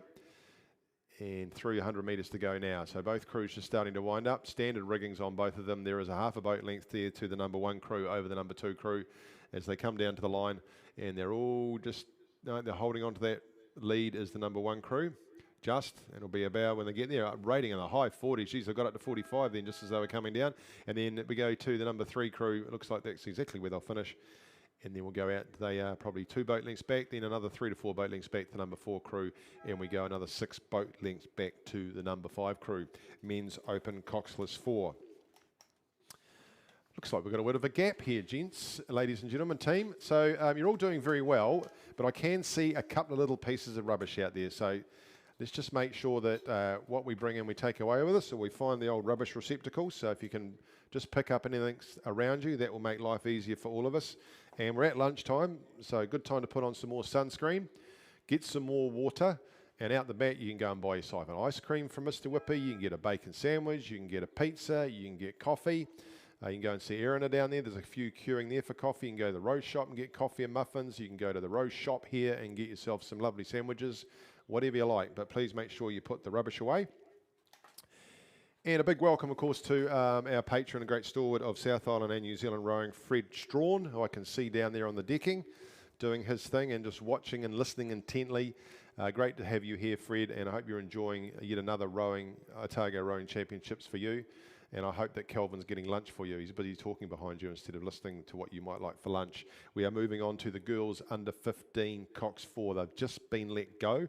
Lane number 2, Timaru 1, Justina Courage, Paige Ellery, Paris McRae, Charlie Cooper, Matilda England is the cox. Lane number 3, Christchurch Girls High School number 3, Zoe Dunning, Edie O'Sullivan, Lily Banks, Florence Adamson and Lily Shackleton is the cox. Lane number 4, Rangiruru Girls School number 1, Alice Johnson, Sasha Flutie, Pip Mackay, Rose O'Brien and Rose Chapman.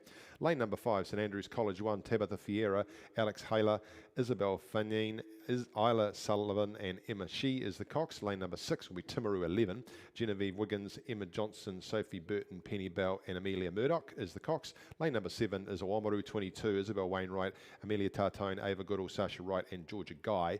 And lane 8, it is the first of the 2 Christchurch Girls High School crews. Their number 2 crew, Juno Teller, B Sampson, Bannister, Zoe Greenstreet, Eli Toshak and Holly Jensen is the cox. And the number 1 crew out there in lane 9, Chloe Henry, Indy Grace, Lila Jordan, Lola Vitasalius and Bonnie Giddens is the cox.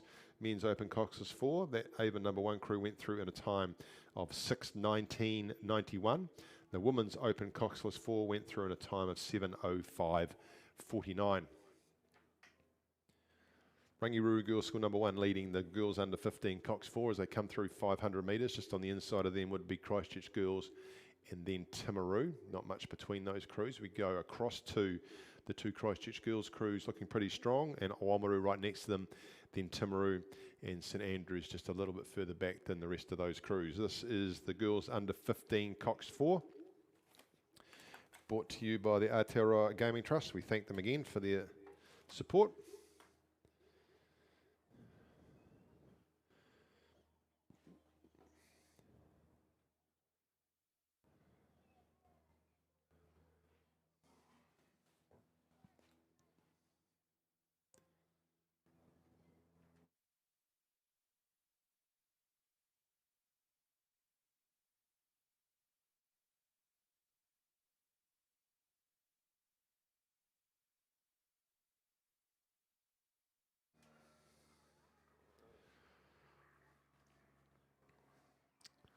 This is their preliminary, so they will be running again tomorrow.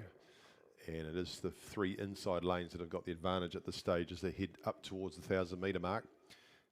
Maybe Timaru have got a nose in front there from Christchurch Girls High School 3, then Rangiruru Girls School number 1. Then would go outside Christchurch Girls High School number 2, Christchurch Girls High School number 1, come across to Oamaru 22, then Timaru 11, and St Andrews College. Just a little bit off the pace that they have tomorrow. Still have brilliant conditions. There'll be a little bit of current going through the lake. As you came here, you would have realised that all the lakes are spilling at the moment because of the snow melt and the high recent rainfall. So lots of current going through the canals. And there's always a little bit moving through the lakes that have a wee impact on time, but couldn't ask for better conditions.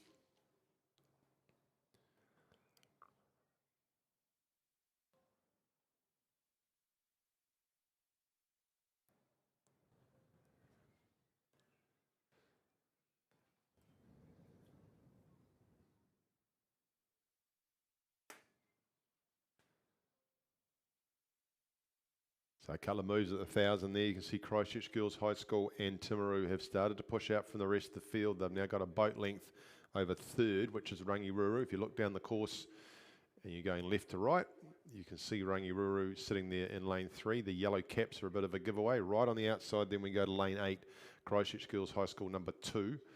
Holding on to 4th from their number 1 crew. Back inside of them is a Oamaru 22. You'll see the yellow and black colours of Oamaru start to shine out more as they get further down the course. Well into the last 1,000 they start to come now.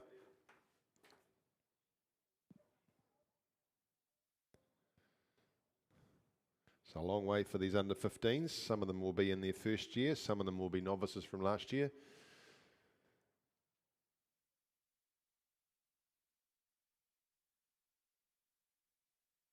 And behind them is the women's intermediate coxed 4. We've got 2 heats of that. They are underway in the first heat, just going through towards the 500 metre mark they are now.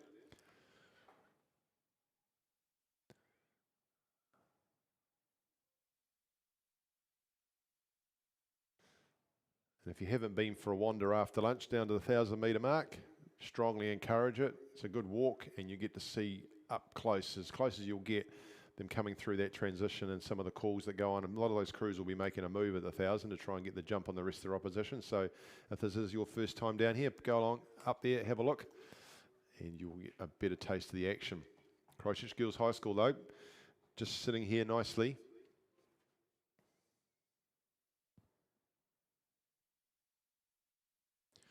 Just over the Timaru crew. They've probably got a boat length on them now. These two crews have got the advantage over the rest of the field. It's still Rangiruru holding third, but they would be 2 boat lengths back from the second crew. We go right across still to the crew, which are fourth, which is Christchurch Girls High School number 2. And they're starting to pull away now from their number 1 crew and Oamaru 22. So Rangiruru, who were in amongst it early on, maybe they just decided to take it a little bit easy. They look to be sort of falling back a little bit, and maybe the other crews are going past them, but they'll still hold a handy lane tomorrow. And Oamaru now starting to wind up to try and take down that main spot from Christchurch Girls High School.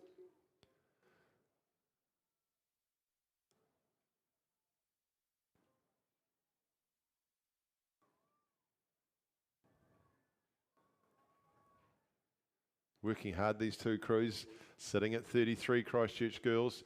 Just looking a little bit more together than the Timaru crew. Timaru crew perhaps getting a little bit tired, as you would expect, but they're still holding on to that Christchurch Girls High School crew. That they may be going out to a boat length over there, Christchurch Girls, where you would then go back 4 boat lengths to Rangiruru, still just holding it over Christchurch Girls number 2.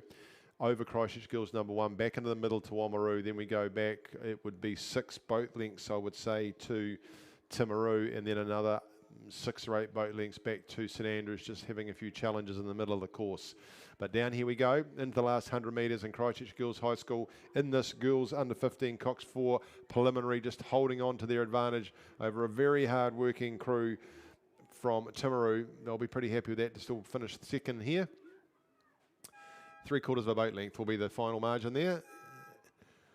Pretty happy with themselves. Nice round of applause, so they should do. Timaru holding second. Then we come down to the crew from Rangiruru. They've just got the advantage over Christchurch Girls High School number 2.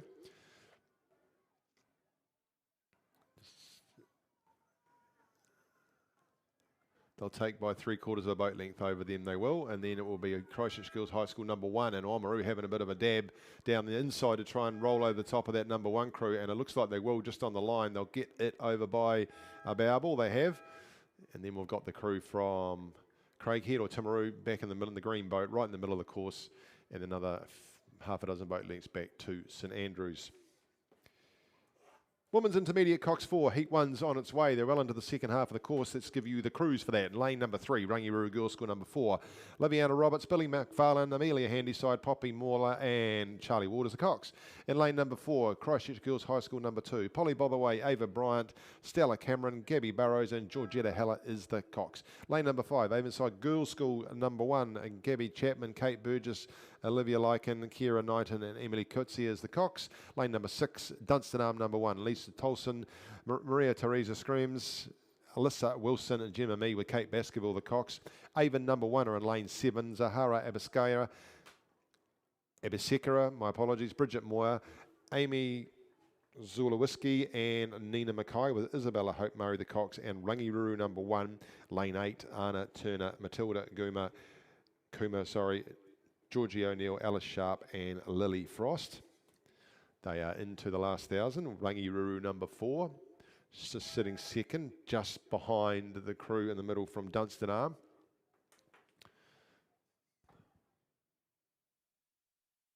Yellow bucket hat's a bit of a giveaway. This is the Women's Intermediate Cox for the first heat. So we've got 6 in this heat. We've got 5 in the next heat. It is the fastest 10 that will go through to the final. So pretty ruthless. It's going to be the slowest one out of all of them that will miss out. But that is the nature of rowing. This one is brought to you by the Women's Intermediate Cox 4. Let's have a look. This is CNR Insurance. So you need more insurance, go and talk to Simon and the team there. They'll look after you.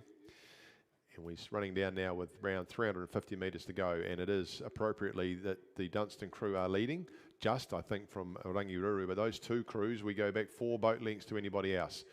And then that would be Christchurch Girls High School number 2, just between them and Avonside Girls, across to Avon, and then Rangiruru Girls School number 2.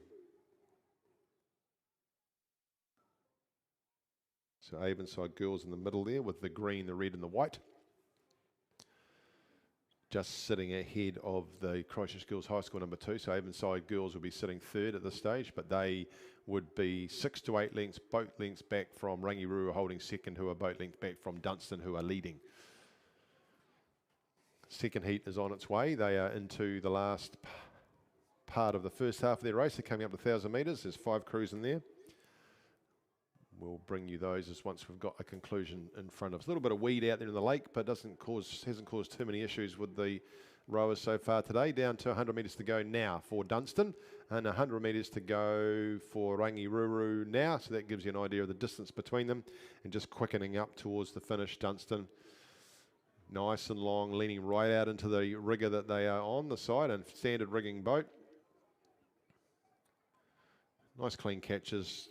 Very well coached, as you would expect. Intermediate Cox 4 coming down to line to take the buzzer, and it will be Dunstan now, and Rangiruru coming up to take that second position now. So we'll just see if we can get a time for the first one. 8 minutes 18:69 for the first preliminary of the girls under 15 Cox 4.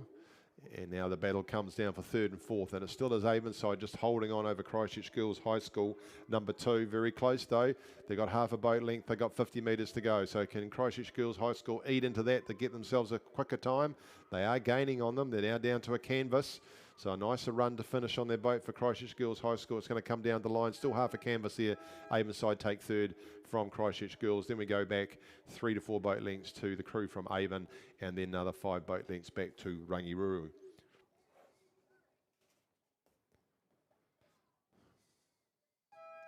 Second heat, lane 3, Columba College 1, India Scott, Hazel McRae, Charlie Smith, Ruby Hefford, Pippa Carey is the Cox. Lane 4, Oamaru 22, Georgia Newton, Evie Mitchell, Peyton Dixon, Bailey Pearson, Tempe Oliver is the Cox. Lane 5, Invercargill 1, Mila Sheehan, Madison Dyack, Trinity Duncan, Tiziana, Maseda Churanen, and Valerie Muniz is the Cox. In lane number 6, Christchurch Girls High School 1, Annabelle Thornton, Cora Greer, Maya Tangati and Chloe Pollock with Savrit Marley the Cox, and Avon Tour in lane 7, Bree Shaw, Minette Prinsloo, Natalie Sherman and Isabella Galvin. Timmy Heritage, the very experienced Cox for them.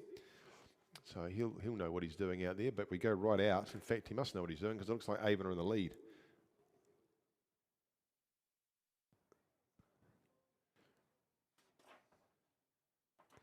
Absolutely is. It's Avon out there from Christchurch Girls High School. Down on the inside would be the crew from Columba. Orange caps in there.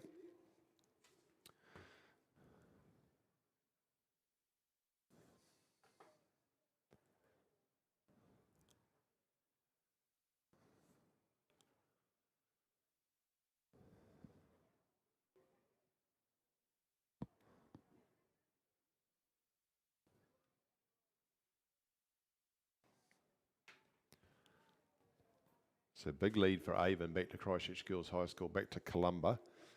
And there is a crew that's not there.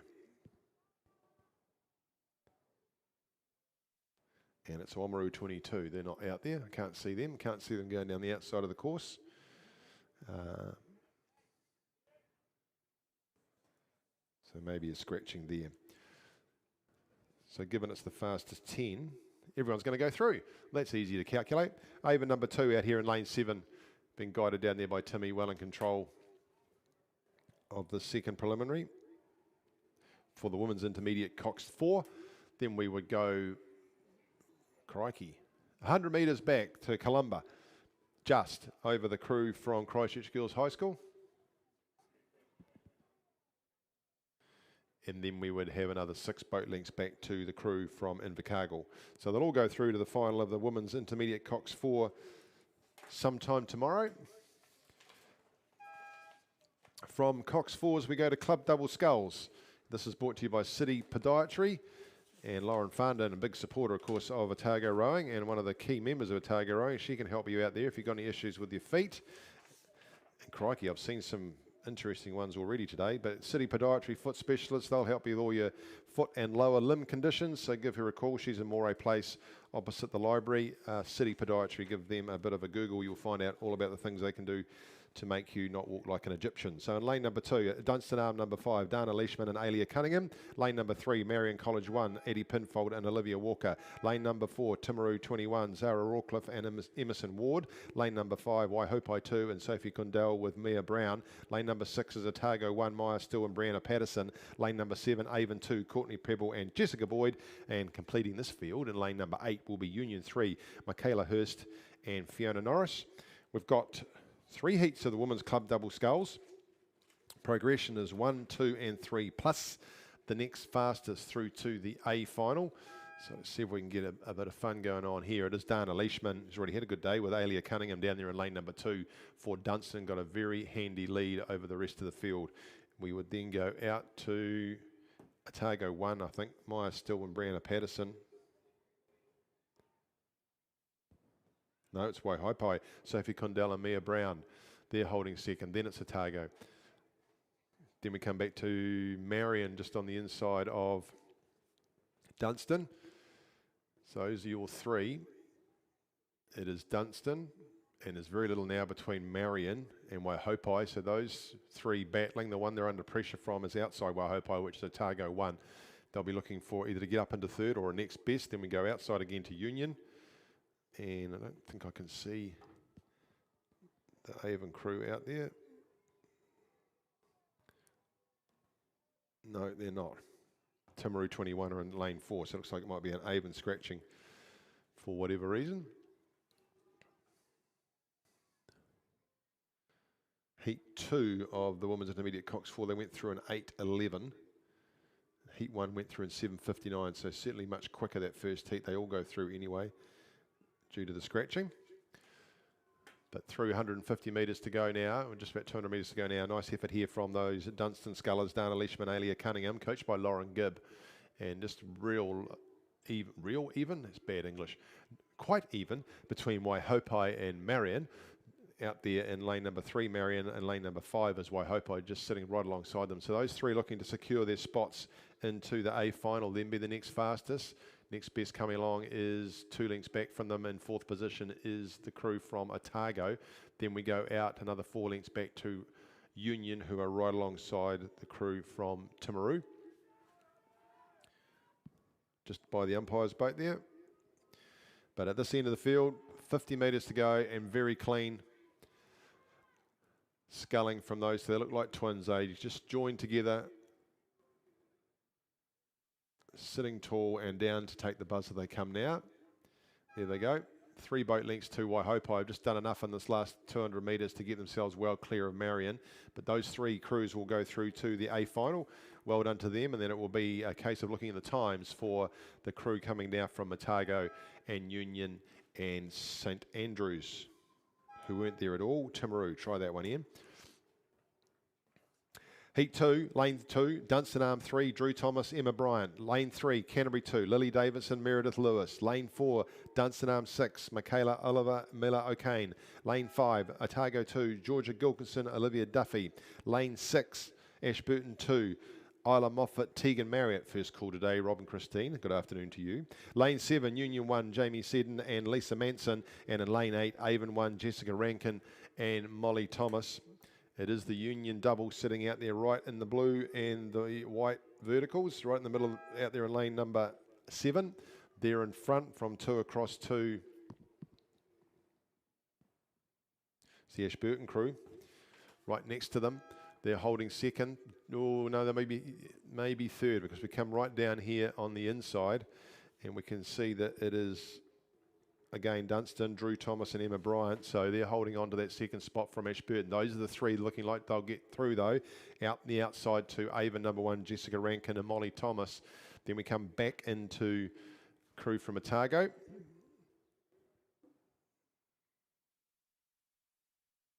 Just ahead of Otago would be the Canterbury crew as well. Looks like there's another scratching out there as well. Just trying to pick who is not there.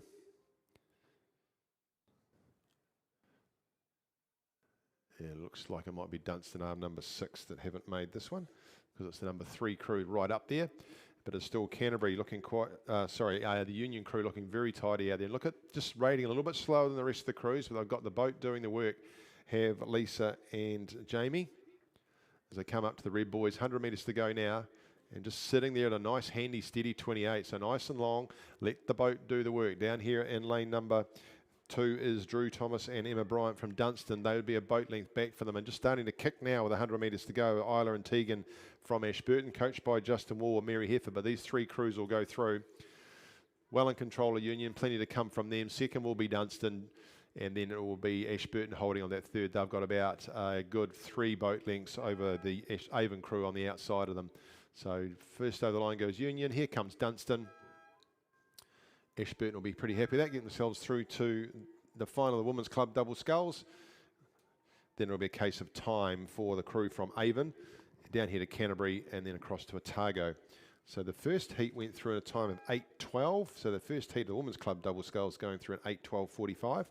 Let's see what the third heat can do. They're well on their way into the last 1,000 of this race for them. In lane number 2, Waihopai 1, Stacey Thompson, Charlotte Klein. Lane number 3, Ashburton 1, Georgia Scammell, Zara McGillan. In lane number 4, Dunstan Arm 1, Lucy Clark, Katharina Hoffman. Lane number 5, Avon 2, Zelda Glass and Nina Mackay. Lane number 6, Canterbury 1, Georgia Wynyard and Toby Rees. Lane 7, Avonside Girls High School number 1, Kate Orchard and Brooke Sykes. And in lane 8, Dunstan Arm number 4, Kate Spriggs, Charlotte Crosby. Dunstan Arm number 1, leading them down from Canterbury 1, Georgia Wynyard and Toby Rees. Third, where are we going for third? Very close between Waihopai and Ashburton down the inside. You'll have to give them a bit of a hurry up down there, Scam. They're going to hold on to that third spot and see how we go for timing. Then we go to Dunstan Arm number 4, much between Dunstan Arm number 4, Avonside Girls High School 1 and Union number 2. They're in a little line in the middle of the pack for them, but it still sits very comfortably with Lucy and Katharina from Dunstan, coached by Lauren Gibb again. So you can see the gold and the green and the blue of Dunstan.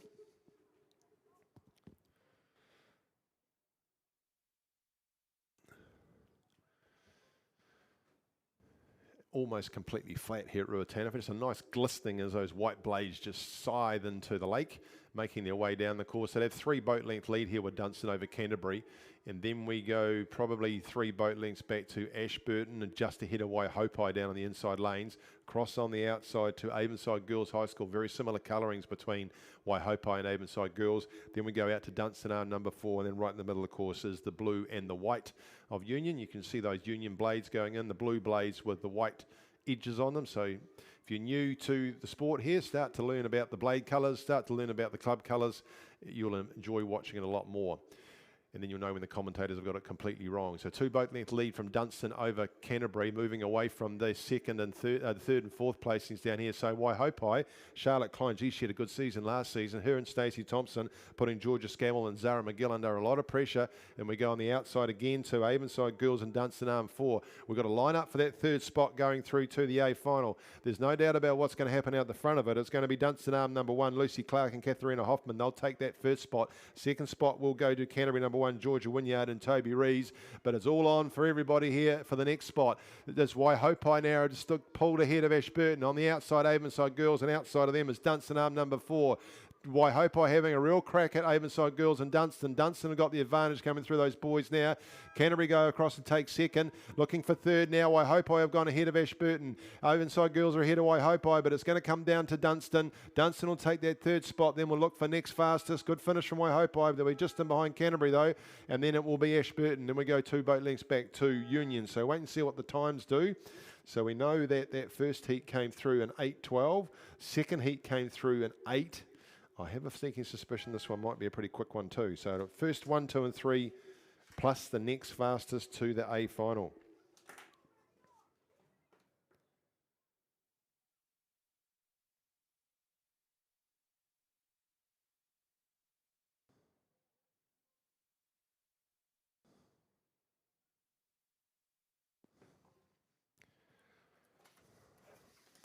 Girls under 18 double sculls. Well on their way down now to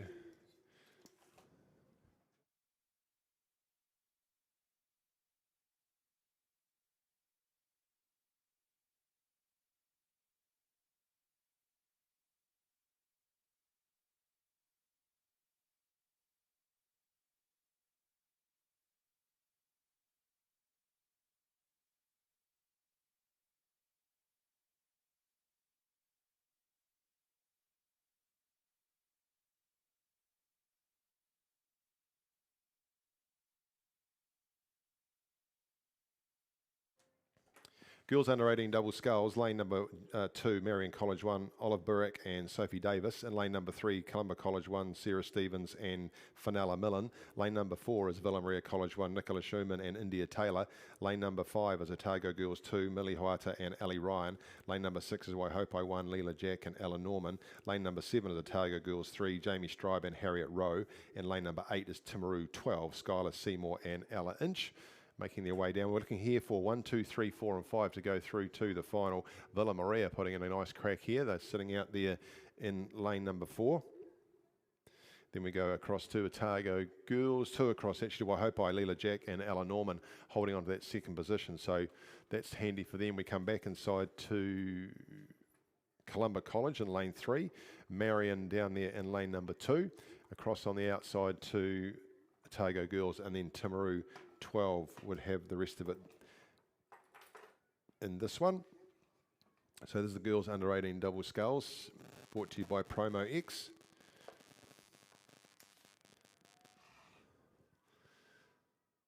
So Waihopai nicely over Villa Maria. Another 3 to 4 boat links back. We go to Columba, right next to Columba Otago Girls number 2. We come back inside to Marion College down there in lane 1, and we go across to Otago Girls number 3.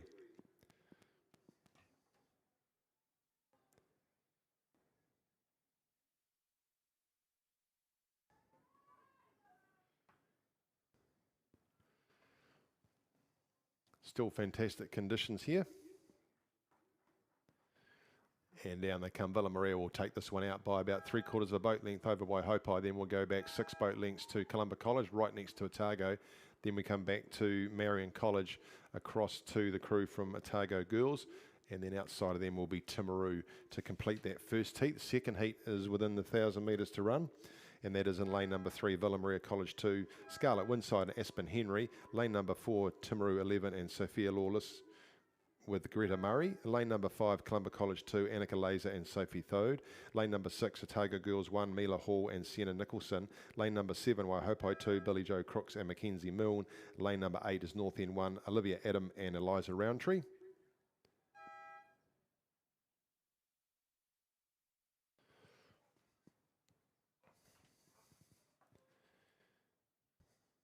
Timaru 11 holding on to the lead there in lane number 4. Outside of them, holding on to, so inside actually to Villa Maria number 2. So Timaru, Villa Maria, across to Otago Girls and then to Waihopai. North End a bit further back from them, and Columba College right in the middle of the field. So this is the girls under 18 double sculls. The second of the 2 heats.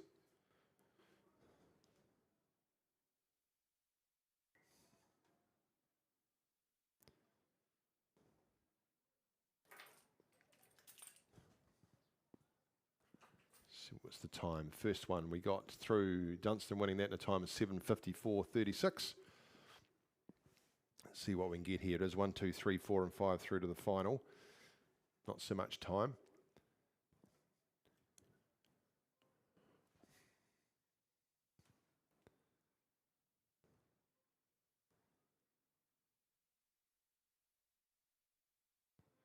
So Timaru 11, Sophia and Greta, coached by Dean Milne. 3 lengths in front of Villa Maria number 2. Out to Otago Girls number 1. And then Waihopai holding on to that just over the crew from Columba College, I think.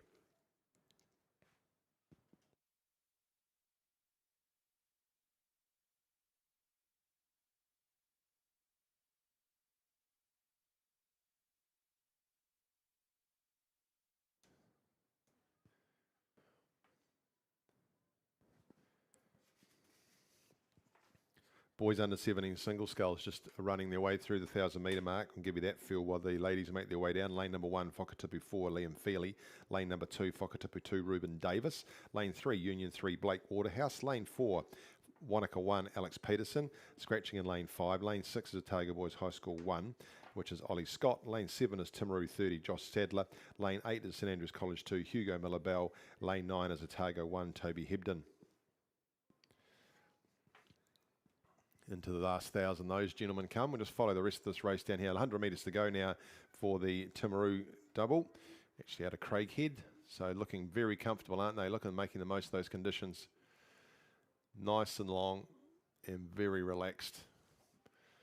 Not too much tension in those shoulders as they come down to the line. They'll take this out by 3 to 4 boat lengths over the outside of Otago girls who have moved past Villa Maria on their way down the course. Mila and Sienna going past Villa Maria, Scarlett and Aspen.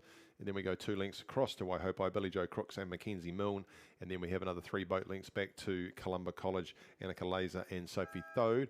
And just a bit further back out there in lane number 8 will be North End 1 to complete the field in the girls under 18 double sculls.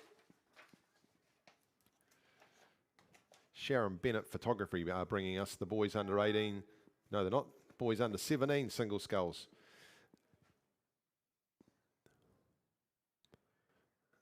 Quite a bit of separation out there, isn't there? Looking on the inside, the 2 Whakatipu scullers just pacing each other. Liam Feely in lane number 1, Ruben Davis in lane number 2. But right out in the middle of the course, getting pretty even out there as well. But we come back to St Andrews College number 2, Hugo Miller-Bell. Inside of him, Josh Sadler and Ollie Scott.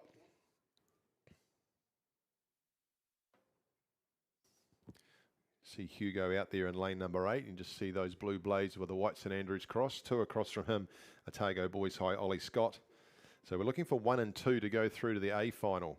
The rest will go to the B final. So there's a bit of competition here with these under 17 boys. This is the first of 5 heats.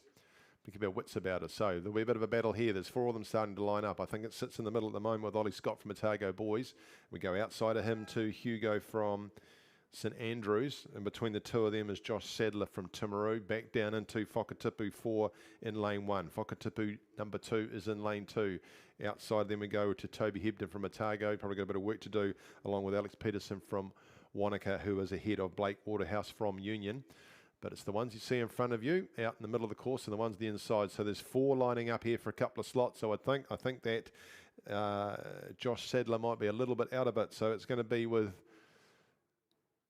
the outside scullers. So Ollie Scott doing a great job in here with Hugo from St Andrews. These 2 starting to move ahead. It's down there between the 2 Whakatipu scullers, Liam and Ruben. So just starting to wind up there now is Ollie Scott. Trying to put some pressure on the outside of him, which is Hugo. Great conditions for this single sculling. They'll be enjoying this. They're sitting there early 30s, holding on as they go through the red boys. It still is an advantage there with Hugo from St Andrews. And right next to him is Ollie Scott from Otago Boys High School. And going with them is Josh Sadler from Timaru. So Josh has pushed nicely in the last 250 metres. These 3 scullers have gone ahead from the 2 from Whakatipu. They'll go through. Will the 2 on the outside, they're going to lead them into this, which is Ollie Scott and Hugo Miller-Bell. So it is St Andrews and Otago. They go straight through into that A final. Just missing out there in the middle of them is Josh Sadler. Then we come down to Ruben here from Whakatipu, Liam from Whakatipu. We'll go back on the outside to Toby Hebden from Otago, who would probably be 6 or 7 lengths back. We come into the middle of the course where we can see Alex Peterson from Wanaka, and then another 3 to 4 lengths back from him would be Union 3 Blake Waterhouse. Girls under 18 double sculls. That second heat went through in a time of 8:10. So just a little bit slower than the first one, which was 7:59. Second heat of the boys under 17 single sculls, the second of 5 heats, with our thanks to Sharon Bennett Photography. Lane number 1, Whakatipu 5, Louis Dela Cruz. Lane number 2, St Bede's College 2, Ryan Atwood. Lane number 3, St Shirley Boys High School 1, Domenico Fricka. Lane number 4, our visitors from Brisbane, St Joseph's Gregory Terrace 1, that's Rupert Kixalaskas. And lane number 5 is Otago 3, Ashton McNee. Lane number 6 is Cure Boating Club 1, Tommy Baldwin. Lane number 7 is North End 3, Edward Hager. Lane number 8 is Christchurch Boys High School 1, Nick Dampier Crossley. And lane number 9 is Timaru 33, Murphy Hopper Park. Into the business end of the course they come.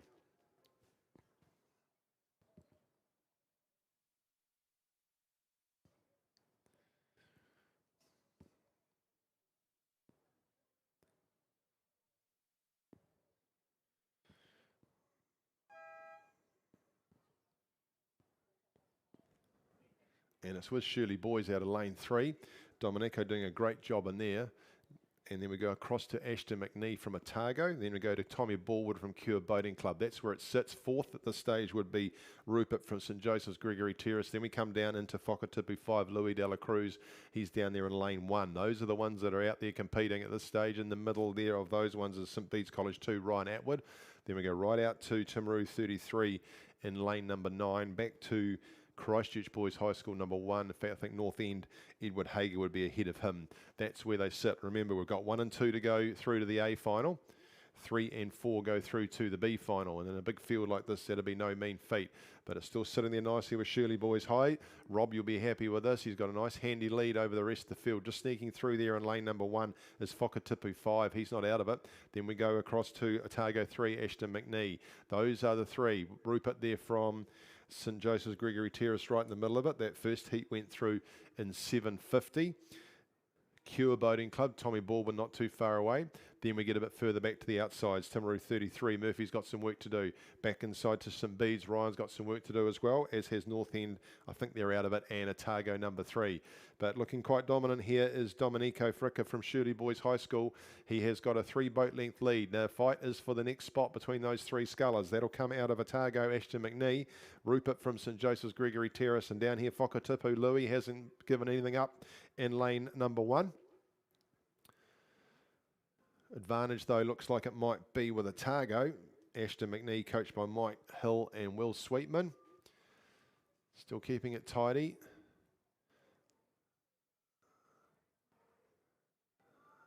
And looking very relaxed is Domenico out here, just watching him come through to the last 100 metres. I'm sure he's working hard, but he's making it look easy. Very tidy from him and that yellow scull as he heads on through, and just pushed then did from Otago, Ashton McNee. So these 2 will go through to the A final. Well clear of the rest of the field now, that last 100 metres over the top of from St Joseph's Gregory Terrace, Rupert, and then down here in lane number 1 is Whakatipu, which is Louis de la Cruz. Then we go across to from Cure, Tommy Baldwin. On the outside will be Timaru 33, Murphy. Then we come back down to St Bede's here in lane number 2. Across the outside to North End, and the last one in this field will be, and a great effort there from Christchurch Boys High School, Nick Dampier-Crossley, in that second heat of the boys under 17 single sculls.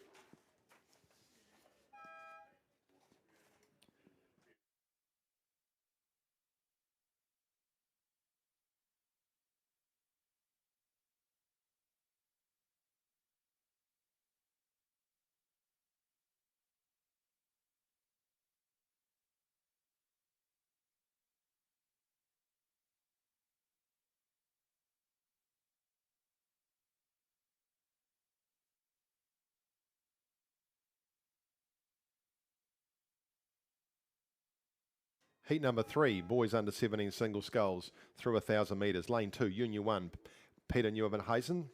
Number 3 is Dunstan Arm 1, Max Smith. Lane number 4, Ashburton 1, Caleb Armstrong. Lane number 5, St Bede's College 3, Harrison Searle. Lane 6, Waihopai 1, Joas Klein. Lane number 7, Selwyn Rowing 1, Fergus Johnson. Lane number 8 is Otago Boys High School 2, Jack McCaskill. And in lane number 9, Whakatipu 1, Ollie Watson.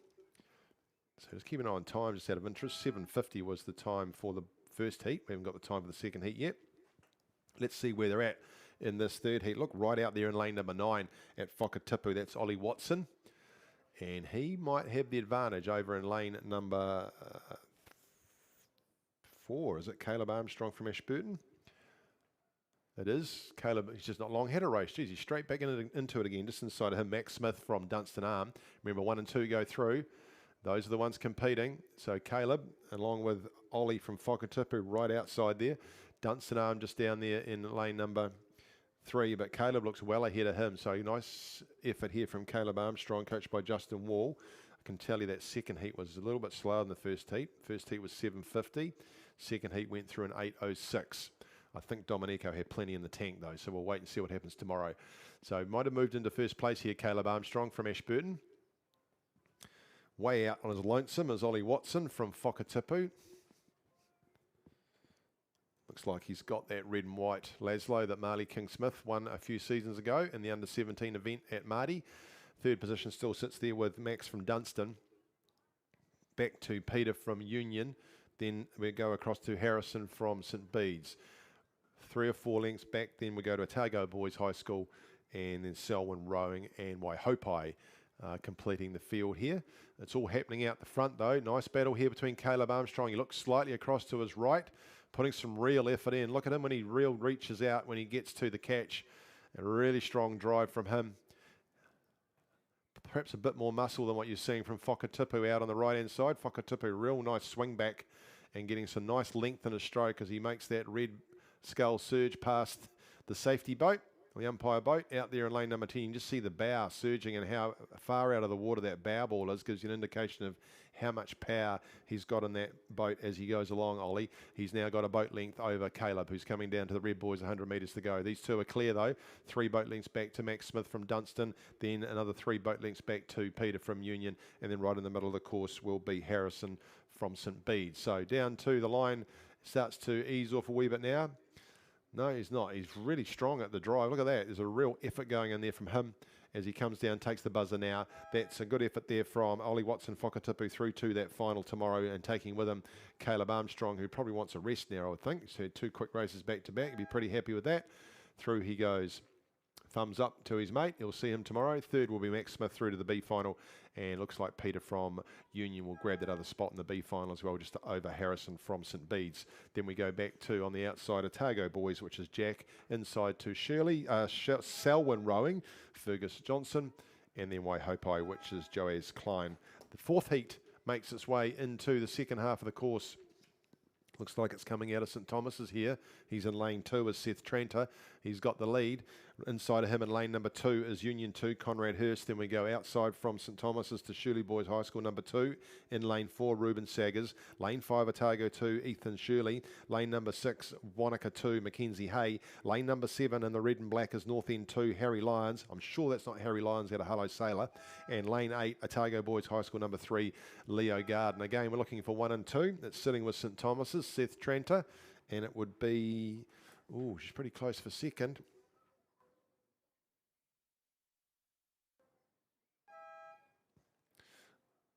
Looks like Otago. Otago number 2, Ethan Shirley. And in between Ethan Shirley is Ruben from Shirley. And that's enough of that joke for the day. And then we go right on the outside though, just sneaking out there, Otago Boys High School number 3. Out there in lane 8, Leo Garden, coached by Cameron McFarlane, Matt Thompson. You can see the Otago Boys High School strip there. It's the white with the 2 blue hoops going around him. He might have the advantage now over St Thomas's. These two starting to put some real pressure on Otago too, Ethan Shirley and Ruben Saggers from Shirley Boys for that spot. He's got a good chance here, has Ethan. And Otago too, if he can just get a bit more run on the boat heading into this last 250 metres. Out of the last, the Red Boys come the 2 scullers on the outside. There's very little between them. Advantage, though, would be with Leo from Otago Boys High School. He's into the last 250 now. Last 250 now for Seth. Seth's just going to have to watch those other 2 scullers to his right. They're his threat. Otago Boys number 2, Ethan Shirley and Ruben Saggers from Shirley Boys High School. Remember, 1 and 2 goes through to the A final, 3 and 4 to the B. Those are the 4. We go back inside to Union 2, Conrad Hurst, working hard down there in lane number 2. He's got 250 metres to go now. Further out to Harry Lyons from North End, then back inside to Wanaka 2. They'll dip out. The effort, though, is coming on the outside from Otago Boys number 3, Leo Garden. He's up to the Red Boys, 100 metres to go for him now. Still holding the advantage over St Thomas's. Just watch St Thomas's. If Ethan Shirley goes now and gets those hands moving and gets his rating up, he might chase you down. But there's some work to do. 100 metres to go for him now. And nice effort here. Snuck up on the outside in lane 8, did Leo Garden. Another 3 or 4 strokes and he'll take the buzzer.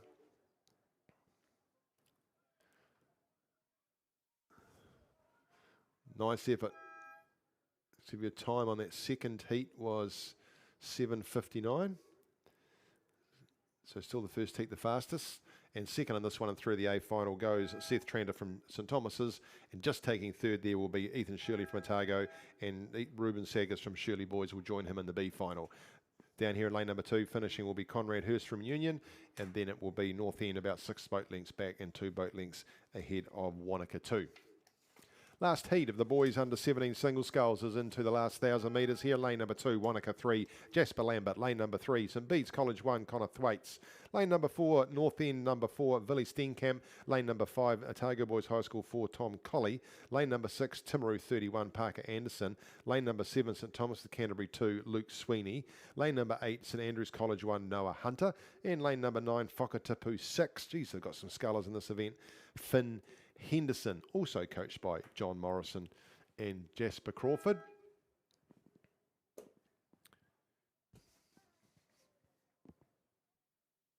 It's Luke Sweeney from St Thomas's of Canterbury out there in lane 7. Just outside of him, Whakatipu 6, Finn Henderson. Those are the two. Then we'd come down to Wanaka 3, Jasper Lambert. Timaru 31, Parker Henderson right there in the middle of the course in lane 6. Fairly handily placed, just ahead of Otago Boys High School number 4. Then there's very little between North End 4 and, well, they're just in behind St Bede's College 1. So he's done a lot of the work early on, has Luke Sweeney, coached by Robbie Lang, St Thomas's of Canterbury, out there in the blue, the red and the gold.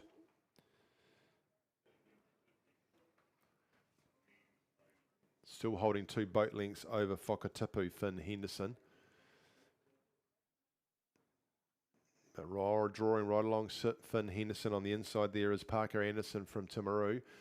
Those two fighting for that second spot. Parker Anderson just having a look to his left at Otago Boys High School number 4, Tom Colley. Then we go right across to St Bede's in lane 3. Jasper Lambert in lane number 2 from Wanaka. The gold and the black harlequins of Wanaka.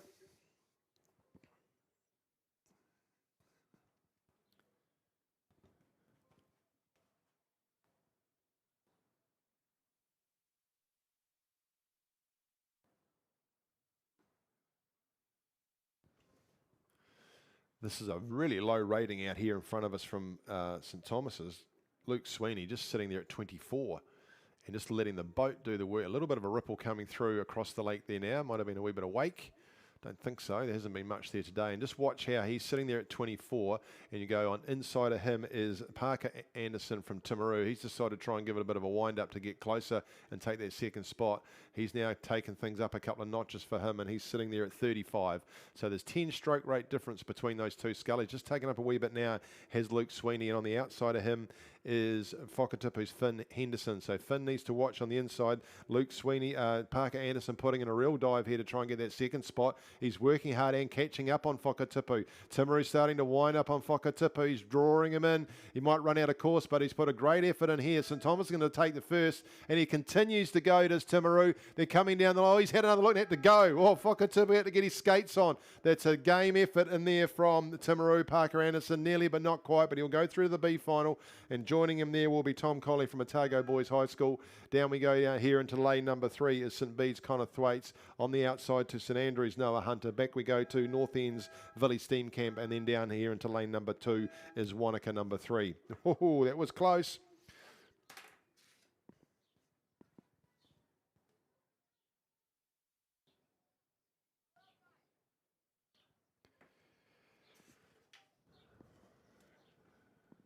We move from the under 17s to the under 18s. Thank you to CNR Insurance. This is the boys under 18 single sculls. So in their last year of school racing, in lane number 3, Timaru 31, Louis O'Sullivan. Lane number 4, Otago Boys High School 1, Jackson Templeton. In lane number 5, Cure Boating Club 1, Dara Lynch. In lane number 6, St Andrews College 2, Tag Maloney. Lane number 7 is Shirley Boys High School 4, Logan Skilton. And in lane number 8, North End 1, Alex McKeever. That last heat of the boys under 17 single sculls went through in 7:55. So still the first heat, and 7:50 was where the pace was. So it'll be an interesting final tomorrow as we watch out and see where we're getting to. So boys under 18 single sculls, we've got 6 scullers in this race. 1, 2, 3, 4, 5 go through to the final, and the last place is eliminated.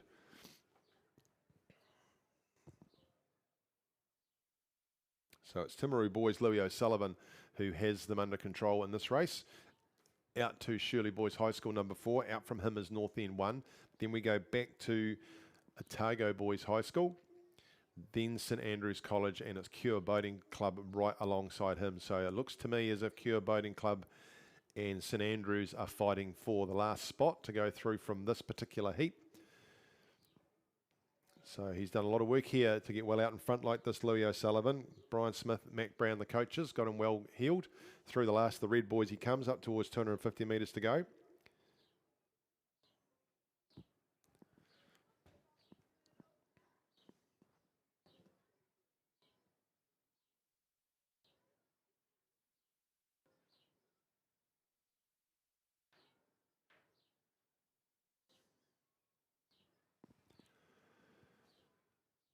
Just pacing each other on the outside, unintentionally I'm sure, Shirley boys. And the sky blue and the gold, right next to him, North End. We could have a wee sprint between those two because there's only one of them is going to go through to the A final. So all under control down here, Louis O'Sullivan. He's got 4 boat lengths on those 2 outside scullers. Working hard in the middle of the course is Otago Boys High School, Jackson Templeton, trying to get up in the mix, and he is starting to close down on Shirley Boys High. So as we saw with Parker from Timaru before, things can change pretty quickly, and they certainly have changed pretty quickly for poor old, now I'm not quite sure who that is, it's capsized over there, but he's well looked after by the safety crew and all under control for him. But down the line now will be Louis O'Sullivan from Timaru. He's done the work in lane number 3. It is now the advantage. Just have a look at the battle out there between Shirley Boys and North End. So it's advantage Shirley Boys at this stage. Logan's got about a canvas on North End. North End will have to go a little bit quicker with the hands to try and catch up on them. Shirley have lifted again. He's going to hold on to that half a boat length, I think, as they come down to the line. He will do. He'll take that spot through to the A final. Just missed a half a stroke there, but he's in front enough to go through.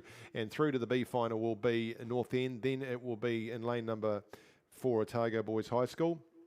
And it is Dara Lynch from Cure Boating Club who will complete in the middle of the field.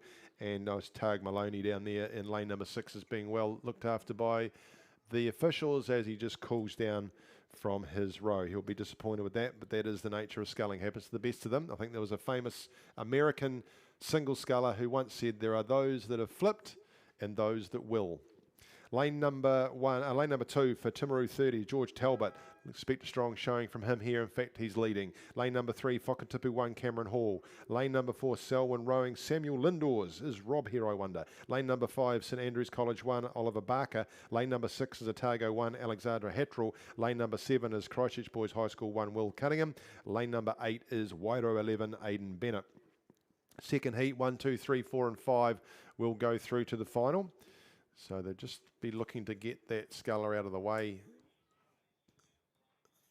without impeding the other race coming down here now. But let's look at where that race is at. George Talbot in lane number 2 has got things under control. Wairo 11, Aidan Bennett out there in lane number 8 is equally as in control. So those two look like they're leading things down. So Wairo out there, he's got the green with the white V.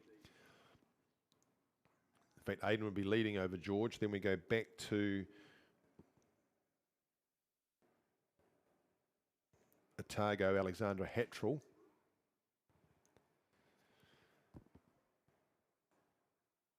Oliver Barker from St Andrews in the middle of the course there from Samuel.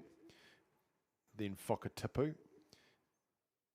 And then looks like Christchurch Boys High School just sitting at the back of the pack there. So they've manoeuvred themselves nicely, have the officials doing a good job. And it is sitting out in front here with Aidan Bennett, coached by Clayton Lindstrom and Grant Morgan. 8:06 for the first heat. And the 5 that finished there will go through to the final. So pretty easy for them.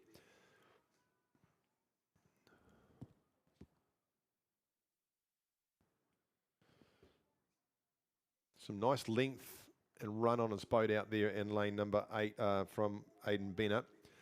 And just going further away from George Talbot. Oops, it just said that he just caught a stroke. So he should be okay to get going again. He might just bashed a buoy. Sometimes can happen out there. Starting to move though through is Otago's Alexandra Hattrell. We still have to work pretty hard though. George is looking pretty well in control in second. And he's recovered nicely out there, Aidan Bennett. Get that single scull moving again nicely. He will win this second heat of the boys under 18 single sculls. And just a nice quick finish here from George Talbot too will take out second. So over the line there goes Aidan Bennett from Wairo. George Talbot from Timaru taking second, and third here will go to Alexandra Hattrell from Otago. Oliver Barker from St Andrews College is a further 4 lengths back. Then we come back to Samuel Indoors, another 3 lengths back from him, across the outside to Christchurch Boys High School, and then just finishing down here will be Cameron Hall from Whakatipu.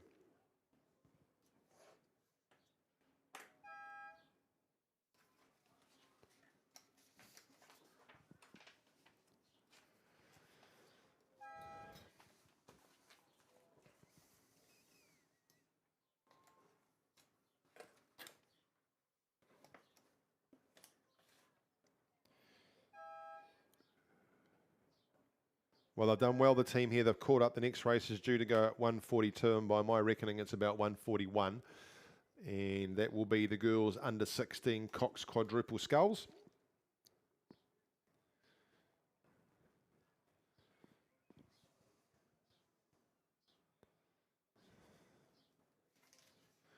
Still plenty of good racing to go. We go right through until about 5:15 tonight. Which means by the time we do that, the team here at South Island Rowing will have delivered for you 145 races in a day. That's not too shabby. So Heat 1 went through in 8:06 of the boys under 18 single sculls. That second heat went through in 7:45. So when we get to finals time, that might be where the action comes from, in the middle of the course with those ones in heat number 2. We shall see tomorrow.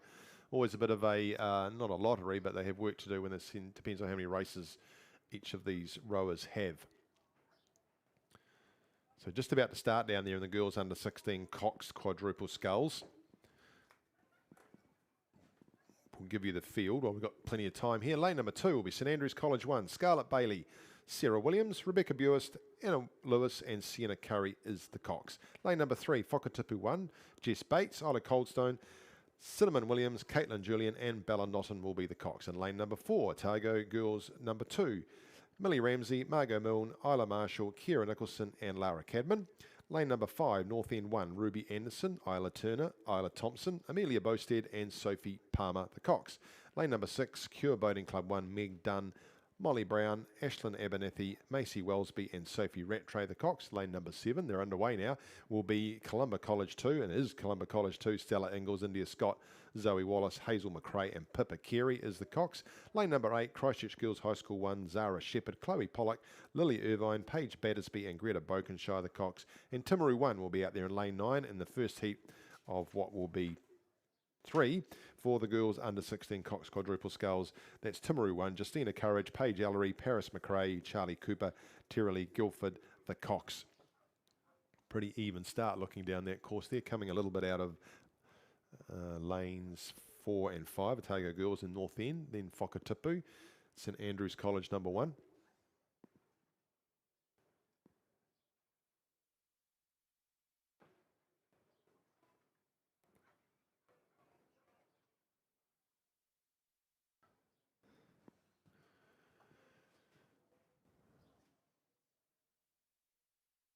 It's almost a mirror looking down there to the bottom end of the lake. Fantastic at this time of the day. Fantastic reflection of those big pine trees down there, and you can see them. If you're on the live stream, you'll be seeing the second heat starting to go into line.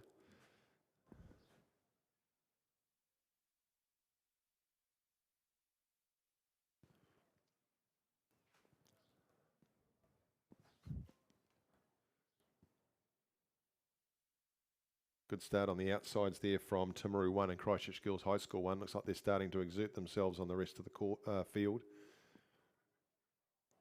Along with down there in lane number 3, Whakatipu 1, then St Andrews College 1. So the outside lanes have been drawn for those number 1 crews. They look like they're starting to get going. So 1, 2 and 3 plus the next fastest will go through to the A final. 4, 5 and 6 and the next 2 fastest will go through to the B final.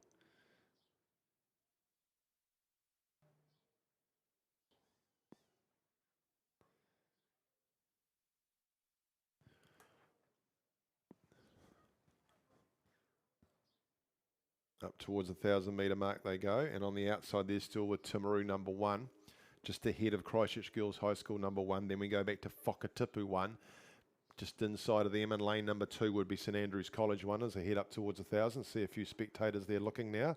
See what they can find out from about the cox's calls as they come through.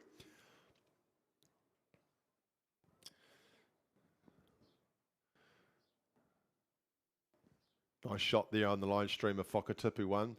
Big golden boat making its way through, moving into that first spot. They are now over the outside crews of Christchurch Girls and Timaru. But well in control of this is Whakatipu. They have a couple of links now over St Andrews College, Christchurch Girls High and Timaru number 1.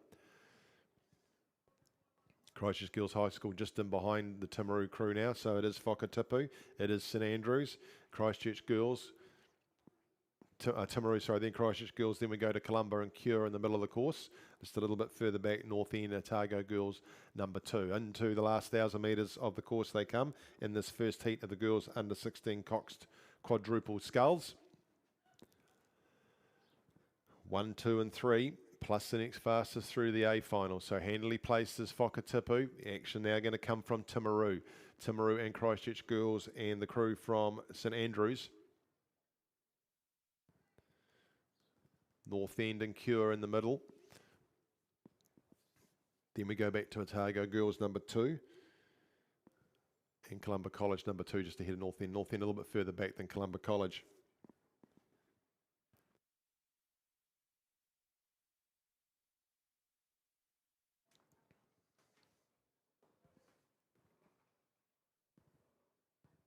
So Whakatipu coached by Jimmy Kavanagh. Bella Notton's the cox, giving them their instructions, steering them down the course, still holding on to that lead. Coming at them a little bit, though, is St Andrews College, but on the outside, those two crews, Timaru and Christchurch Girls, it's between these 4 to get the 3 spots, so someone's going to dip out, starting to open up a little bit of a lead over the rest of the field, though, are these crews. We go back across to the North End crew, Otago Girls crew.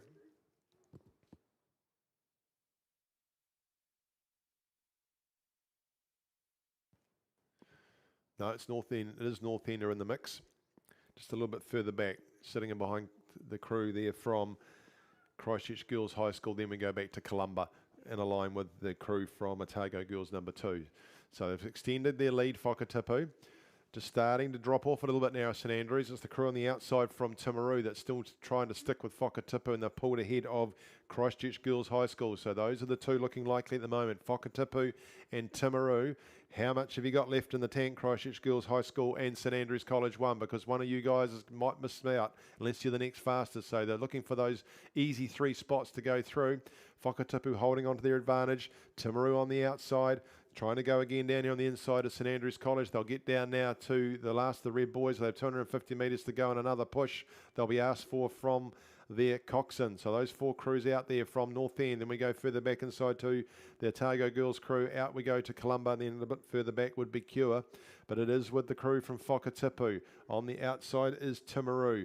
Back still inside to St Andrews, trying to squeeze out the Christchurch Girls High School crew. It looks like they might have done that now.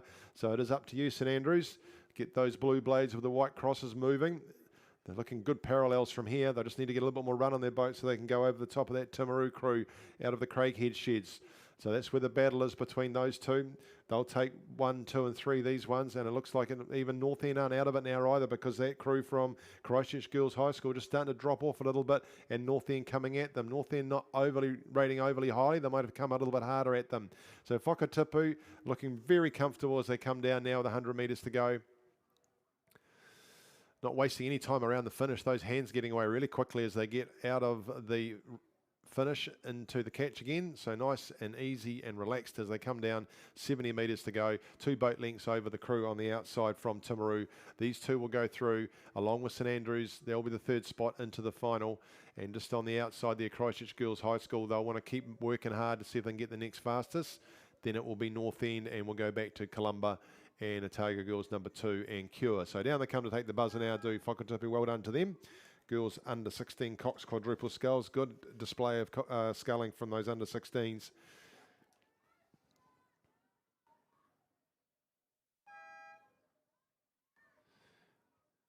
And down now to take the buzzer will be St Andrews,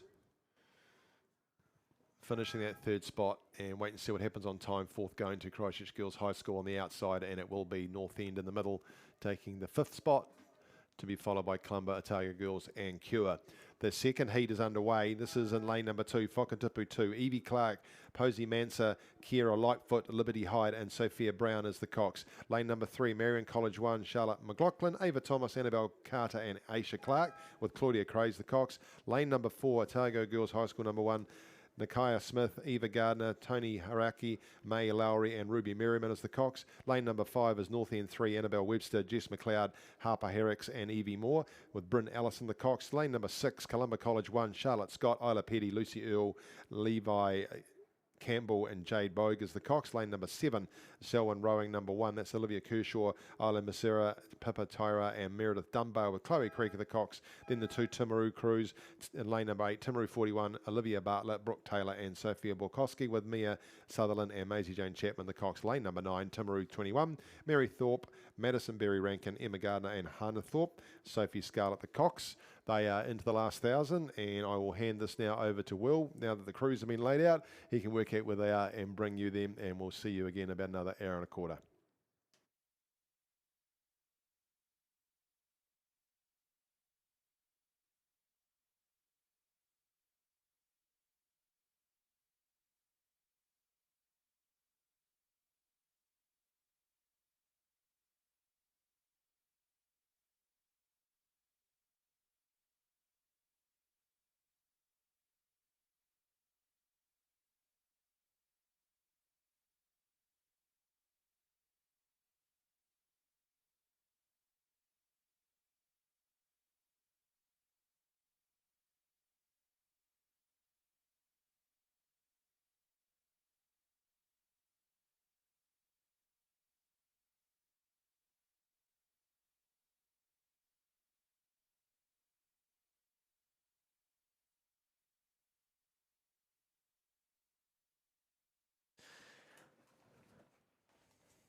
Just past the 500 metre mark now is the girls under 16 cox quadruple sculls heat 2. Just trying to see who's out front in front there. I think that's the colours of Columba. Looks like a pretty clear lead there in lane number 6. Second would probably be the crew of Marion College there, but they're sitting about 3 or 4 lengths back, and then we'll probably be looking back to Wakatipu. We're looking at the first 3 in each race through the A final, plus 1 next fastest. But here comes Columba. They're into the last 250. We're curious to see if they have a rate climb here. It looks like they're attacking it well. Then Marion's into the last 250 now, and then it looks to be Wakatipu sitting pretty comfortably in that 3rd spot, unless Timaru can give a bit of a challenge, but we'll have to see. Columba approaching the last 100 now. They're going to finish this race in first. Pretty decisive win there. So this is under 16, second year rowing. It's a quad, which means 2 oars, which we call sculling, but Columba's through. Marion coming up to the last 100 now. So it's about a 50 metre lead to Columba. Then we go back to Wakatipu. The 1, 2, 3 here is looking very decisive. For that 4th spot, though, a bit more questionable. So Timaru will probably just be trying to get that next fastest time, but they're being challenged by another Timaru crew in lane 9, as well as this North End crew in lane 5. So Marion crosses the line now in second. Here comes Wakatipu in 3rd, sitting comfortable. Then we'll be going Timaru, North End, Timaru. Then we'll be looking at Selwyn and Columba rounding out the field. A couple rough strokes from North End there. Timaru will be looking to take advantage of that. It looks like a pretty set race for that top 3.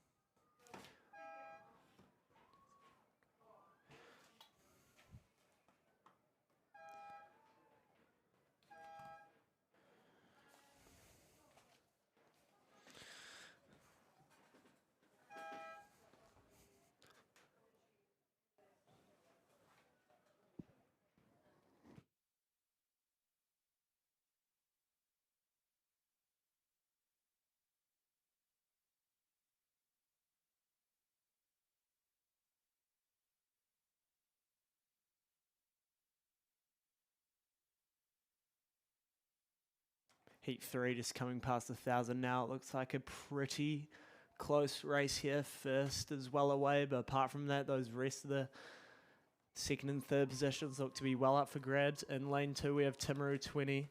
Lane 3, Wakatipu 3. Lane 4, Timaru 11. Lane 5, Oamaru 22. Lane 6, North End 2. Lane 7, Villa Maria College 1. Lane 8, Union 1. And lane 9 is Avonside Girls High School 1.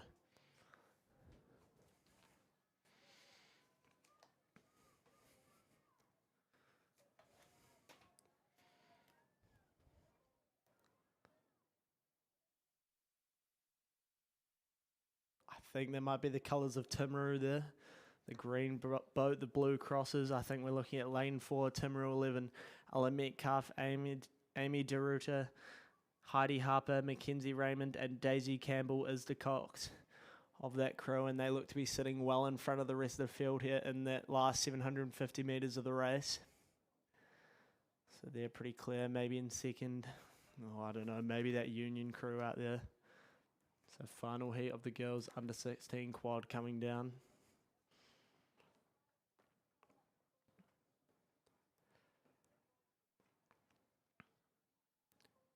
I think North End's made a bit of a push in that last 250 metres. So that's North End 2, Amelia McKeever, Layla Wall, Olive Robertson Gray, Emma Baskerville, and Isabel McFallon as the cox.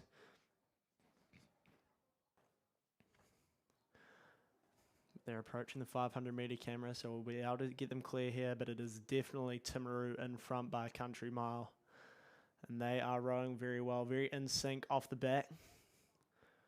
Really well timed there, and that's probably one of the first things you want to get right with rowing is that timing. But they're through the 500 metre marks, and it looks to be an absolute domination here from Timaru. Next up, I'm struggling to see what that crew is. I'm seeing white blades, but inside of them, I think that might be Union currently sitting in second. No. That's right on the inside there. That might be lane 2, Timaru 20. So it could be 2 Timaru crews up there in the mix.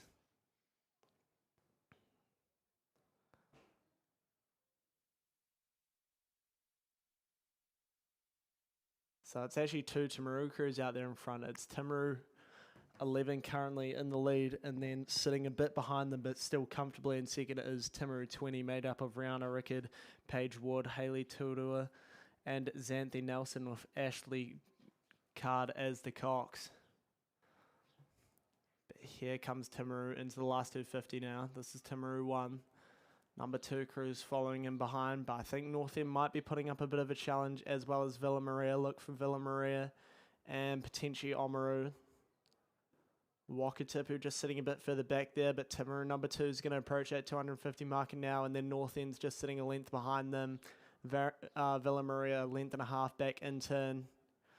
So it's looking pretty close, this one. I'd say the battle is currently for the second and third position. I think Timaru 1 is running away with it right now. They're going to take the win in Heat 3 of the girls under 16 quad. Them looking at number 2, I still think it's Timaru 2, but North End is coming. North End trying to push away from Villa Maria and climb up the stern of that Timaru number 2 boat.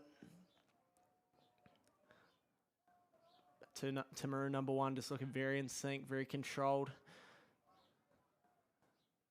They're looking relaxed, and they're going to do it easily there. They're going to win by about 50 metres over their number 2 crew. Number 2 crew in turn have just a bit of clear water over North End, but I think North End might just be tracked down by Villa Maria. No clear water for North End, so North End's just being pushed now by Villa Maria. Villa Maria's trying to take that third spot. Is top 3 spots through a final. Villa Maria's closing the half a length. I think North End might just hold on to it. We see them looking out of the boat. They're a bit panicked, North End. They're going to take it by 3 seats over Villa Maria. Villa Maria will take the 4th. Then Oamaru is going to come in 5th, and then looking to Avonside, Wakatipu, and Union, and that's going to be the end of Heat 3 and the end of the girls under 16 coxed quad.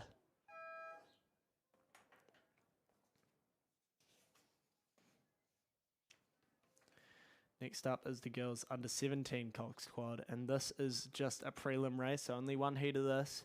but they're coming down fast, so I have to read them quick. Lane 1 is Timaru 11, lane 2 is Wakatipu 1, lane 3 is Wakatipu 2, lane 4 is Marion College 1, lane 5 is Villa Maria College 2, lane 6 is Wanaka 1, lane 7 is Waihopai 1, lane 8 is Oamaru 22, lane 9 is Waihopai 2, and lane 10 is Villa Maria College 1. I'd say an inside lane's looking good here, but coming up to the 500 metre mark, I'm seeing the yellow boat of Wakatipu, but this one looks to be a close one in this prelim race. Ooh, it's tight between Wakatipu and 2 inside of them. I think that might be Villa Maria, and then also on the inside there, Timaru. So there's 3 crews really in the hunt for it now, in the hunt for the win. They'll all go through the final tomorrow, but it looks to be close. Also, don't write off Oamaru on the outside there, as well as Villa Maria, but let's see these 3 coming down. It's Villa Maria, Wakatipu, and Timaru. I think Wakatipu and Villa Maria might just find themselves a bit ahead of Timaru. So Wakatipu and Villa Maria in the fight now. I'd give Villa Maria the slight lead at the moment, but it looks to be close as we come to the last 300 metres of the race.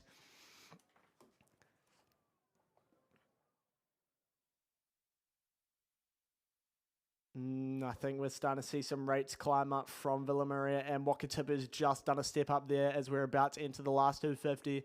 So Wakatipu is the one that's making moves. Let's see who crosses the 250 marker first. They're pretty together. I'd give Wakatipu the slight edge right now.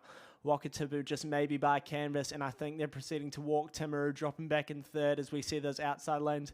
Villa Maria 1 and Oamaru 1 start to climb up as well in this under 17 quad. Timaru's moving again. I think I might have just rode off Timaru there. I think Timaru's starting to fly on the inside there. So Timaru, Wakatipu, Villa Maria, Oamaru, and Villa Maria 2, they're all in this together. I think it's just that middle Villa Maria crew that's doing a push, but Wakatipu's going with them as Timaru tries to fly on the inside. Let's see who crosses the 100 metre buoy line first. It's Villa Maria 1, Villa Maria 2, Wakatipu. They're together. Just falling back now is Oamaru and Timaru. So it's Wakatipu and the 2 Villa Maria crews. So Villa Maria College 2 is the one in the middle. Villa Maria 1 on the outside. I think Villa Maria 2 is taking it now. Villa Maria 2 is starting to walk away with this win here. They've opened up to a canvas over Wakatipu. Wakatipu moving past Villa Maria College 1. So it's going to be Villa Maria 2. Wakatipu 1, and I think Timaru might just miss out on catching Villa Maria 1 there. So Villa Maria 2, Wakatipu 1, Villa Maria 1, Timaru, Oamaru. That's your 5 in the under 17 quad, and that's going to make for a very good race on Sunday.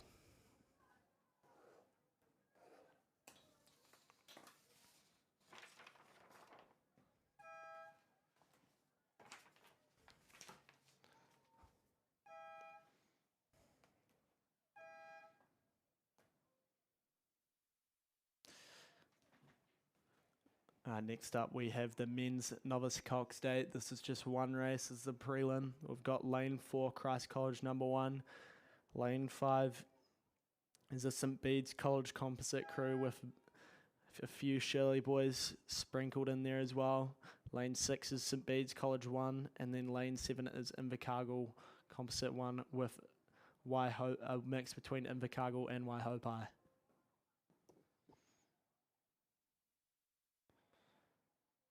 So quite a well spread event here in the novice 8.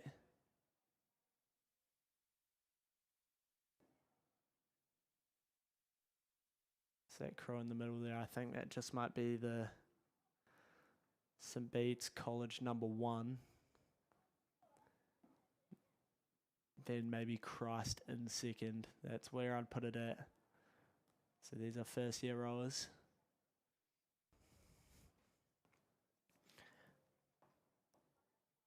However, that doesn't all mean they're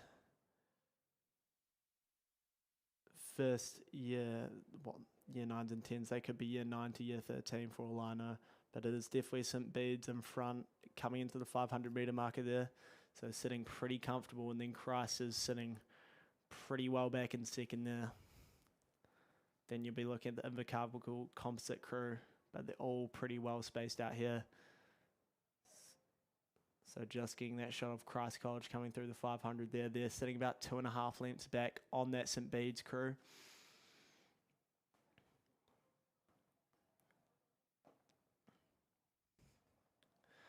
So St. Bede's have won the Novice 8 quite a few times at Marty in recent years. You'd be looking at 24,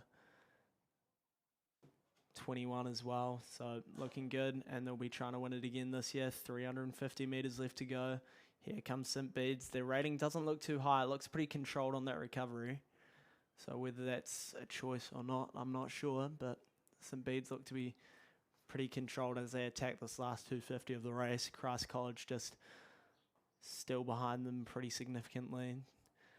I'd say I'd give that 3 lengths now, so 3 lengths now to St. Bede's, and then we go to that Invercargill crew currently sitting in 3rd, and then the St. Bede's composite crew in 4th. But here comes St. Bede's, final 150 metres, they're just powering it on now. Just trying to get as much distance away from Christ as they can, and I think they are starting to step up that rate now.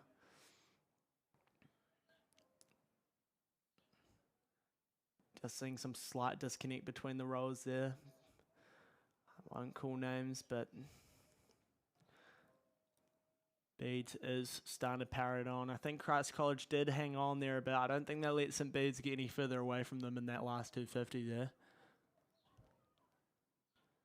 So St. Bede's is going to finish it off. They're going to win this race, and we've got Christ College in 2nd. They're going to be away ahead of the Invercargill composite crew, and then in turn they're about a length and a half clear of Bede's. In fact, maybe 2.5 lengths clear of that Bede's composite crew.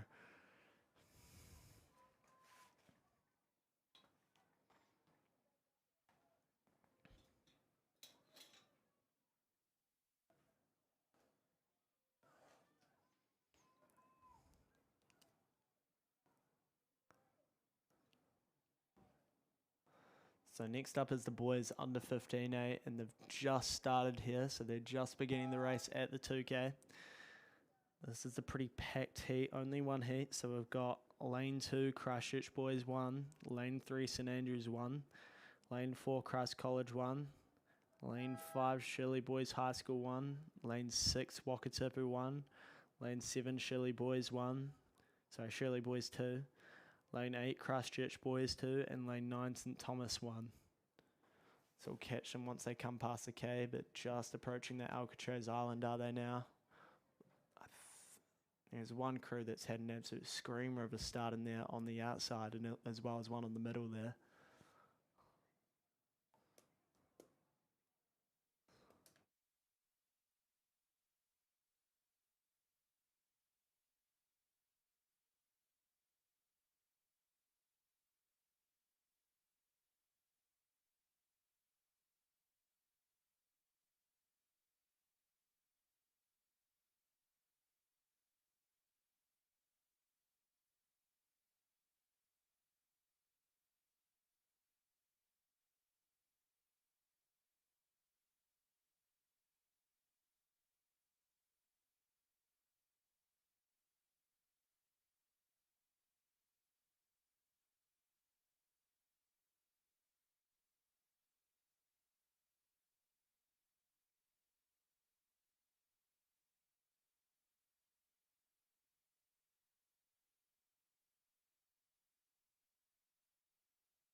All right, boys under 15, they're just approaching the K here now.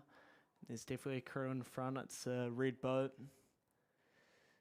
Following them as well as Wakatipu. So I think those were the two schools that had a pretty strong start. I think that's St. Thomas of Canterbury, but I think Wakatipu is really attacking them as we come into the K here. It's very close. So it is Wakatipu just half a canvas back now on St. Thomas, but I think Wakatipu are the crews walking, looking for that third place. We're right on the inside to lane 2. That's Christchurch Boys High School 1.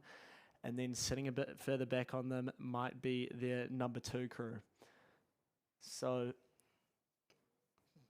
St. Thomas has had a few good years sweeping recently, and then Wakatipu more of a sculling school, but those are the two schools leading it in the boys under 15-8. Under 15-8 typically dominated by the North Island once you get up to Māori, but recently the South Island schools have tend to be able to hold their own a bit more recently. Christchurch Boys High School seems to always be able to get up for a medal or two in this event. But right now it looks to be Wakatipu and St. Thomas. Just watching them cross the yellow boys there. I think St. Thomas might have made another move here. So St. Thomas maybe trying to just have another re-attack at this Wakatipu crew, but those are the two that are together now. So under 15, anything could happen. Could be close at the K and then a complete whitewash by the time you get to the finish. But Wakatipu's doing a strong job here, and they are still pretty together. Christchurch Boys High School trying to move up as well. They were sitting pretty comfortably in third. I'll be curious to see whether Christ College or any other school could challenge them for that third place. So this is a prelim, so they'll be out racing this again tomorrow. They'll come up to the 500-metre mark. Let's hope they haven't burned too many candles and that we've got a good race ahead of us. But I think it might be Wakatipu. It looks to be Wakatipu out on the water leading it. But St. Thomas is still right there. So it is St. Thomas and Wakatipu. What a battle. It looks like neither crew's gained much coming out of the K. I might just give it to St. Thomas. St. Thomas have a canvas, just a canvas over Wakatipu. So it has not changed at all. That Wakatipu coxswain is going to need to get his boys working in this final 500. That is Harrison Atwood. The St. Thomas crew is Xavier Croucher, Tyson Arps, Celia Talangovaka, Sony Hasty, Jackson Marshall, Max Hay, Toby Greer, Ryder Horgan, and Jack Clark is the Cox. And this Wakatipu crew is Henry Manser, Tommy Carlson, Rome Lawrence, Tyler Love, Max Basili, Finn Coddington, Oliver Glover, Angus Brown, and Harrison Atwood is the Cox, but they're coming into this final 250 metres. Let's see who's got the sprint, who's got the wind. We've still got Christchurch Boys sitting pretty comfortably in third. However, there is one crew that might be looking to challenge them. And I think that's Christchurch Boys High School number 2. So if that's mixed crews, they've done a very good job at that. But I think it's St. Thomas. St. Thomas might be the crew trying to steal the march at the moment. They've got their rating right up, and St. Thomas is looking to attack. I cannot believe those guys are under 15.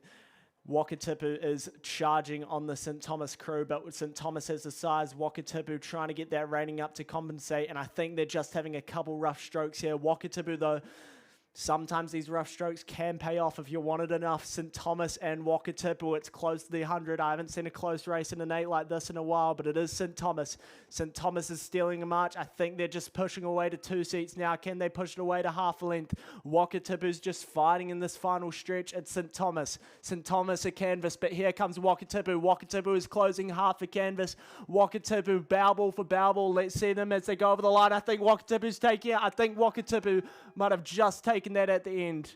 Half a canvas to Wakatipu over St. Thomas. What a race in the under 15-8. Christchurch Boys High School for the third. And St. Andrews just a couple of rush strokes there, but they've pushed right up on Christchurch Boys High School number 2 crew.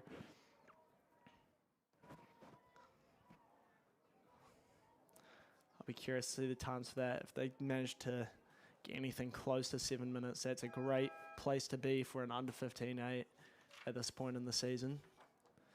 And next up, this race coming up will be very quick. This is the men's open coxed quadruple sculls, so probably the second fastest boat type you can get on the water today. Lane 2, Avon 2, actually I won't name the crews. Lane 2, Avon 2, Lane 3, Dunstanarm 4, Lane 4, Avon 1, Lane 5, Dunstanarm 2, Lane 6, Avon 3, Lane 7, Dunstanarm 3, and Lane 8, Dunstanarm 1. All big names here. Let's see who can make a charge first, and it's looking... There's one crew pretty decisively out here front here, coming up to the 500, and it is a crew from Dunstanarm. Which one I probably couldn't be able to tell you. Might be on the outside there. Who's that? Dunstanarm 1, Harry Lightfoot, Matthew O'Meara, Henry Clatworthy, and Charlie Manser. They look to be trying to steal a charge. Avon's currently sitting in second, but there's 2 Dunstanarm crews chasing after them. So which Avon crew is that? I think we'd be looking at Avon number 1, Jimmy Midlogich, Pao Sullivan, Sam Wilson, and Scott Shackleton currently moving for second. But inside of that Dunstanarm number 1 crew is Dunstanarm number 3 of Lewis Meets, Matthew King, Sam Barnett, and Hamish Yeatman.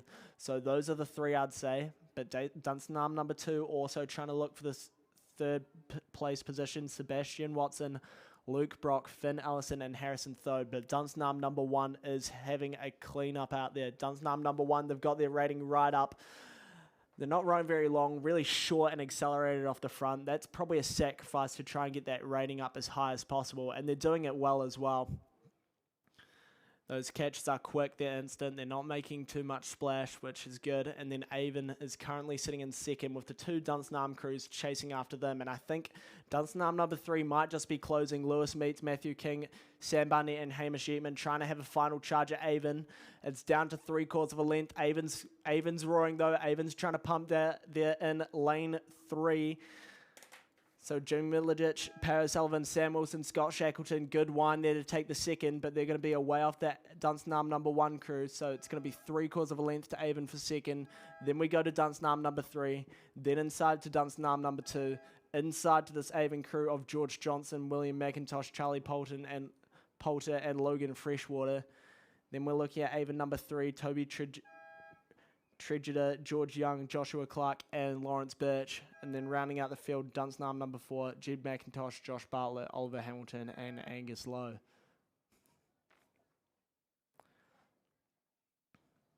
Next up is the men's club coxed. So a bunch of good races lined up together. I think they're just approaching the K there.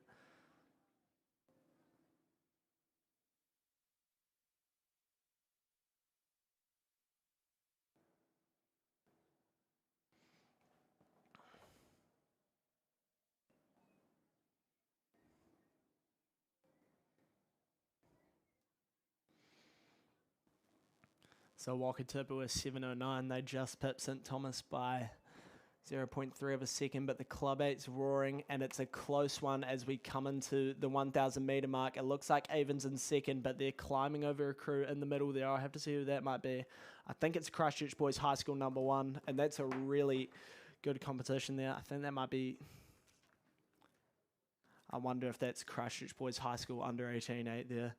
So this is the men's club coxed 8 prelim round. Lane 1 is Avon 2. Lane 2 is Timaru 30. Lane 3 is Avon 3. Lane 4 is Dunstanarm 1. Lane 5 is St Joseph's. Lane 6 is Christchurch Boys. Lane 7 is Oamaru. Lane 8 is Christchurch Boys High School with a composite of St Joseph's as well. Lane 9 is St Joseph's number 1.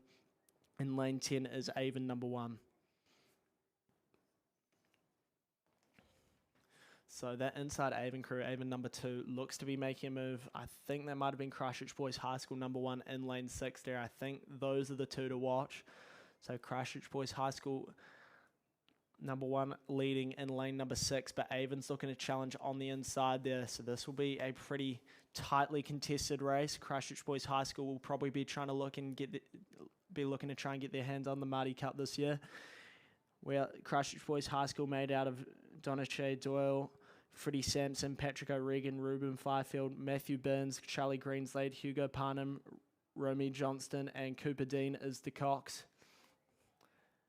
And then outside of Christchurch Boys, there seems to be a bit of a fight, and I think that's coming from St Joseph's. That's St Joseph's number 1. We're looking at Matthew Plant, Neil Trainer, Thomas Murphy, Liam Cummins, Harrison Cathedge, Lou Russell, Lincoln Palmer, Dominic O'Brien, and Maximus Fallon is the Cox. And also look to Avon on the inside. I think Avon on the inside and the Club 8 is just starting to move here. So this is Sam McAfee, Henry Church, Theodore Thomas, Joseph Ritchie, Barney Evans, Noah LeQuellic, Kobe Good, Hugo Van Hero, and Grayson Faulkner is the Cox. So Grayson Faulkner looks to be trying to make some moves here in the final 350 metres of this race as Christchurch Boys High School and St Joseph's move up as well. So those are the 3 contending for this. They're all going to go through the final tomorrow, but these are the top 3 schools. We're looking at Christchurch Boys High School in the middle there, St. Joseph's on the outside, Avon trying to follow them, and then the Avon inside crew is currently battling as well. So those are the 3, bud. Currently give it to Christchurch Boys High School at the moment. Final 200 metres. What can Avon do? What can St. Joseph's do? It's a 3-horse race right now. Looks like Avon's beginning to pump. They're beginning to wind in that Avon crew. Christchurch Boys High School starting to get a bit rushed, a bit panicked. Who's going to cross over first when we get to the 100-metre mark? I think Christchurch Boys High School's over St. Joseph's, but Avon's walking. Avon's got the front. Avon's got the front, just a canvas over Christchurch Boys High School. Christchurch Boys High School in turn walking over St. Joseph's. I think Avon's beginning to really move past this Christchurch Boys High School crew. I think they've just got a canvas to Avon over Christchurch Boys. Christchurch Boys a canvas over St. Joseph's. Then we'll be looking at Dunstanarm and Avon number 2. So Dunstanarm's looking to try and take that 4th. Avon number 2, close battle there. Then we're looking at St. Joseph's number 2 and Oamaru. These are all very tight races for places here. Then we've got Timaru back to Avon 3, and then that composite crew of Christchurch Boys will round out the race there.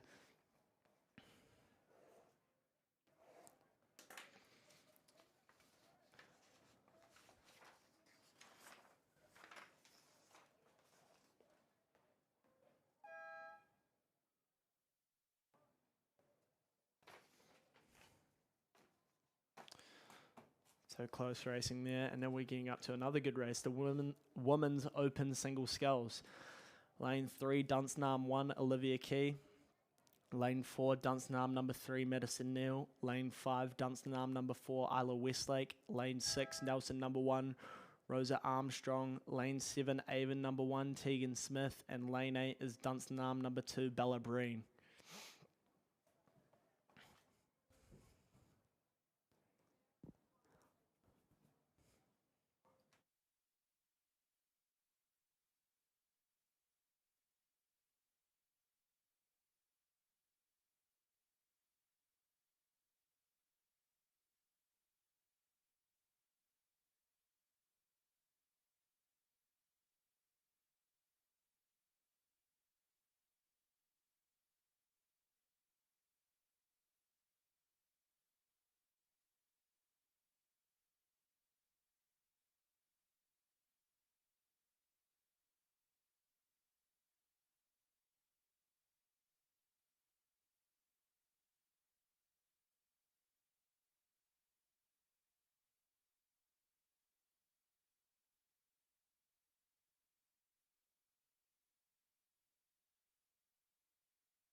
Just approaching the final 500 metres in the women's open single sculls. So this is a prelim race. They'll all be through the final tomorrow.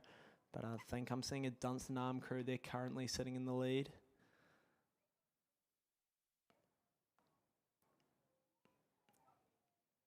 All right, and that camera's just stopped. It's all right. I think we're seeing 2 Dunstan crews currently battling it out. I think Isla Westlake's just sitting a bit behind Madison Neal. I'd say Madison Neal's got the lead right now. I think she's sitting about 2 lengths up on her fellow Dunstanarm counterpart, who in turn is sitting 2 lengths up on potentially that might be Avon number 1. It's all looking very close here. So we come into the final 350 metres. Madison Neal trying to win this prelim. It's a very good performance.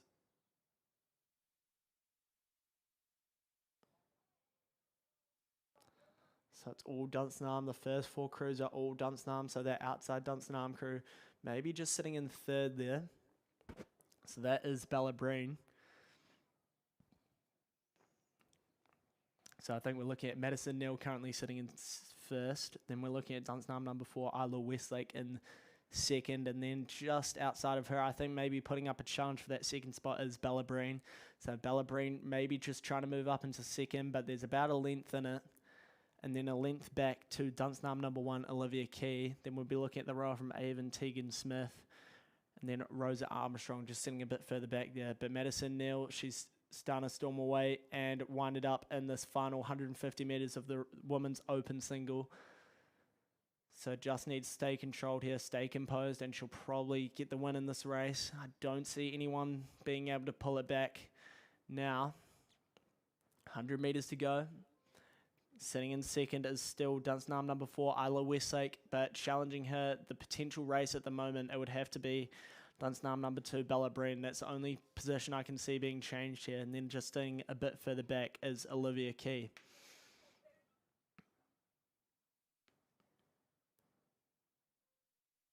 So Madison Neal's going to take the win, just about 2.5 lengths there over Isla Westlake. And then Isla Westlake only sitting half a length up on Bella Breen, so that's going to be a close race for tomorrow. Then we're looking inside to Olivia Key, back to Tegan Smith, and Rosa Armstrong's going to round out the field here.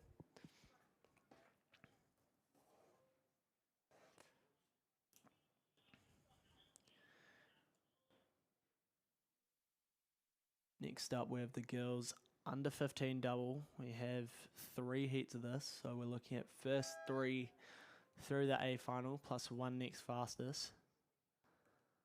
Lane 1, Timaru 1, Paige O'Leary, Paris McRae. Lane 2, Otago Girls 1, Darkseer Grant and Ella Glover. Lane 3 is Omaru 23, Pippa McMillan and Summer Brosnan. Lane 4 is Timaru 20, Paige Ward and Hayley Tairua. Lane 5 is Timaru 12, Maisie Hayward and Pippa Raymond. Lane 6 is Cromwell 2, Zara Dickey and Eva Settle. Lane 7 is North End 2, Ava Woodcock and Olivia Williams. Lane 8 is Ashburn number 1, Lee Skill, Gretchen Ross. And then rounding out the field in lane 9 is Marion College 2, Sane Jenkins and Amelia Kelly.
Just coming past the 500 metre mark now is heat 1 of the girls under 15 double.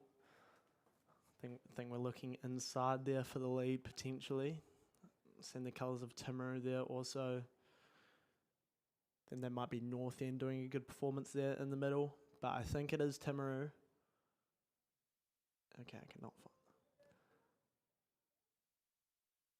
I think that's lane 4, Timaru 20, Paige Ward and Hayley Tairua are currently sitting in the lead, maybe just 2 lengths up on, I think that might be Cromwell actually, there in lane 6, and then North End close beside them in lane 7. So we're looking at a 1-2-3 here. Also watch potentially on the inside there, could be causing a bit of havoc. Lane 2, Otago Girls 1 of Darkseer Grant and Ella Glover. because these inside lanes do sometimes sneak up. So I have to keep an eye on them. That's actually Oamaru. I think they might have just drifted lanes there. So Oamaru potentially in the wrong lane. That's all right, though. They are sitting pretty comfortable of that actual lane 2 crew. But it is Timaru here. Timaru is moving, and they're into the last 250. I think we actually do have a pretty clear 1, 2, 3 as we see Cromwell and North End. So Cromwell's there. That's Marion, actually. That's Marion College 2. Sorry about that. Marion College 2, Shane Jenkins and Amelia Kelly versing lane 7. That's North End. So Ava Woodcock and Olivia Williams currently battling between Marion College, Shane Jenkins and Amelia Kelly. That's the race at the moment. We're looking at second place here because first place is with Paige Ward and Hayley Tairua. They're doing it well. 100 meters to go. We're just looking at half a boat length here, half a boat length between second and third here. So let's look to see what can happen here between North End and Marion. I think North End's taking it at the moment. North End, a bit of a whine there. Currently sitting about 3/4 of a length up over Marion. Rough stroke there from North End. I think they're just going to take it over Marion still. It's only going to be half a length, so pretty close battling there in the girls under 15 double. They're going to go through the A final for Heat 1. Ashburton. Then we go inside to... Oh dear, there's Oamaru. Okay, well, they need to watch out.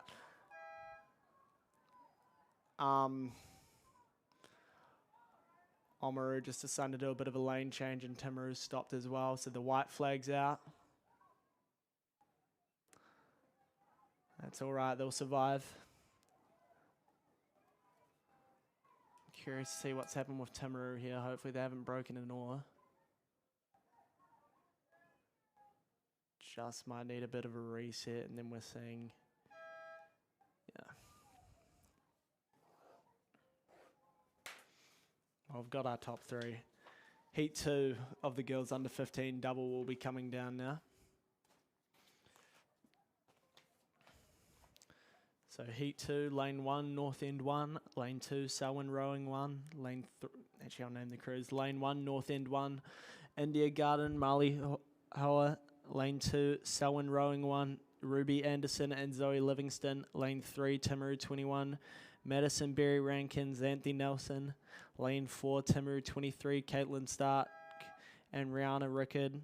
Lane 5 is Invercargill 1, Alexis Foster and Evie Randall. Lane 6 is Timaru 2, Justina Courage and Charlie Cooper. Lane 7 is Marion College 1, Jordis Kramer and Asher Clark. Lane 8 is Otago 1, Laura Horton and Emma Collins. And then lane number 9 is Wakatipu number 2, Ruby Weber and Liv Holzman.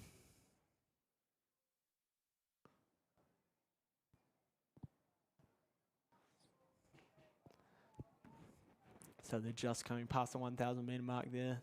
In fact, they're well past now. There's one crew that's sitting pretty comfortably in front there. We'll catch them as they come past the 500.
So just coming up to the 500 now, and few crews past it now is the girls under 15 double Heat 2. So we're looking at first 3 through to A final.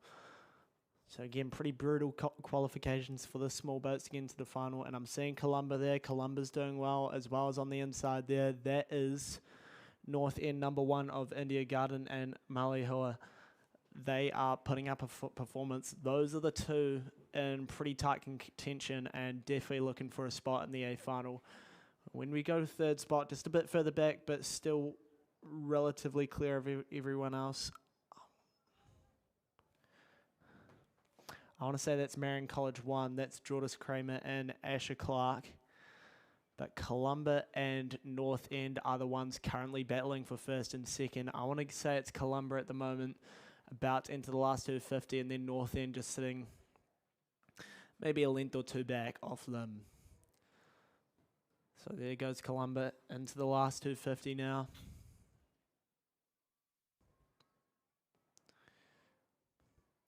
Potentially we'll see a rate change. They look to be holding pretty steady. Pretty well in sync for under 15s. And then on the inside there, there's definitely North End number 1, India Garden and Malihoa, who are sitting in second pretty comfortably, just on a bit of an island. Now, potentially in fourth, looking to challenge for third, but they need a very good last 250 is Timaru. So Timaru would have to really sprint in this last 250 if they're looking to catch this Marion College crew of Jordas Kramer and Asher Clark. So they're just sitting about 2 or 3 lengths back, but Columba's making their way through. Hold on.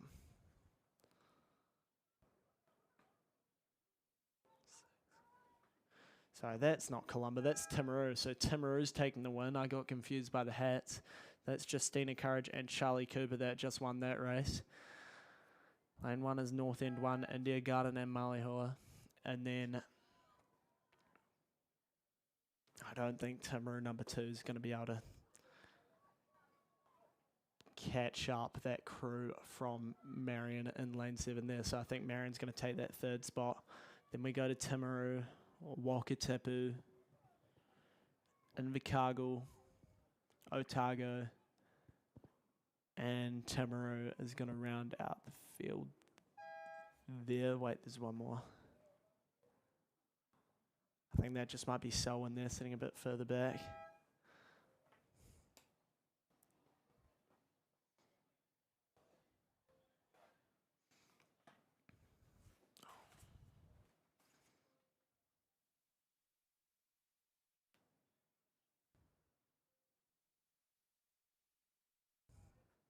So girls under 15 double sponsored by High Country Lodge.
So first of the girls under 15 doubles, just coming past the 1,000-metre mark there.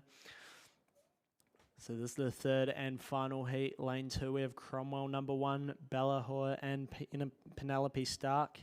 Lane 3, Otago 2, Lily Bovey and Stella Abbey. Lane 4, Invercargill 2, Mila Sheehan and Madison Dyack. Lane 5, North End 3, Chloe Lyons and Billy O'Connor. Lane 6, North End 5, Sharon Williams and Jess McLeod.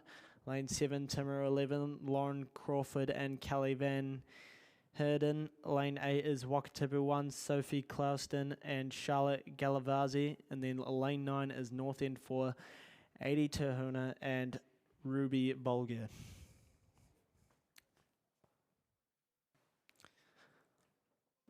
Feeling we might be looking at another Timaru crew out in front in this girls under 15 double.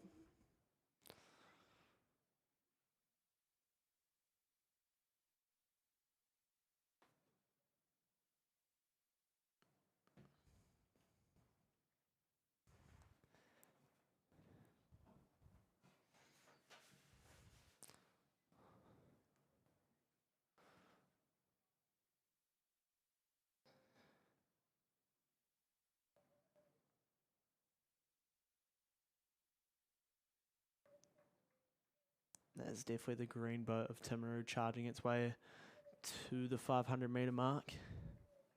It's only one Timaru crew here, so it's Timaru 11, Lauren Crawford and Kelly Van Heerden.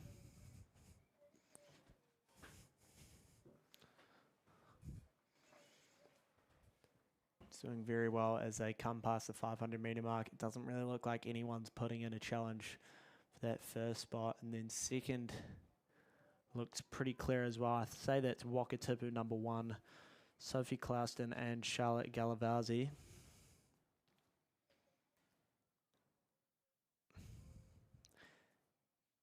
Then I was going to call Oamaru, but they're not in this race, so that's not who's sitting in third. I think that's Invercargill 2. So lane 4, Mila Sheehan and Madison Dyack currently sitting in the third and final spot for the A final. So they approach the 500-metre marks as Timaru starts to approach the 250-metre mark.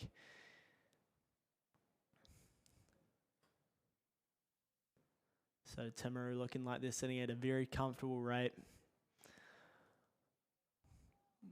I'd say they're likely to win. Just says how much distance they can get compared to the rest of these crews. But it looks like a pretty decisive win here for Timaru. Coming into the last 250 now.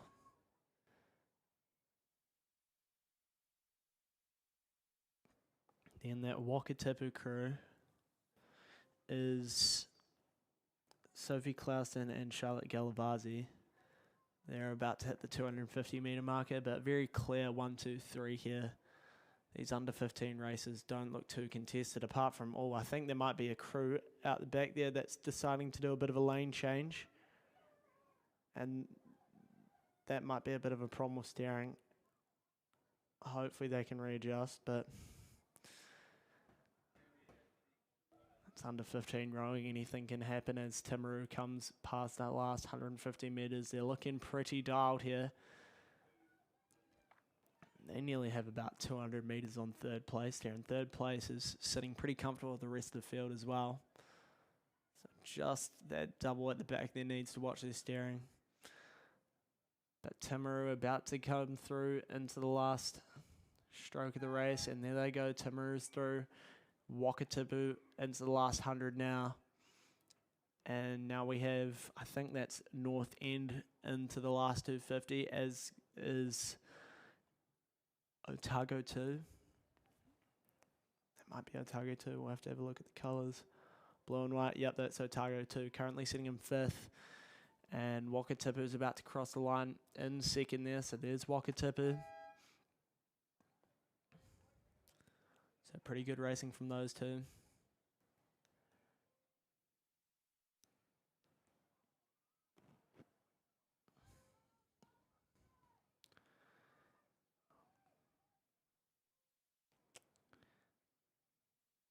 And And Invercargill was just paddling its way to the third place. So that's your 1, 2, 3. They'll make it through the A final.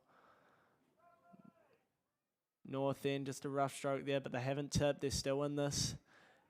Now they're about to be challenged, and Otago's just realised that, and they've really gone at it. They looked behind, and now they're trying to attack North End for that 4th place. Can they get it? That's the question. I think North End might just have enough to recover. Just need to stay dialed.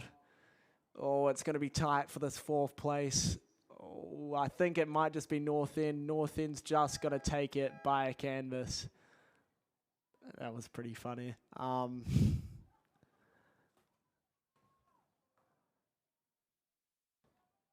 Lane 2 next is Cromwell. Cromwell's next up.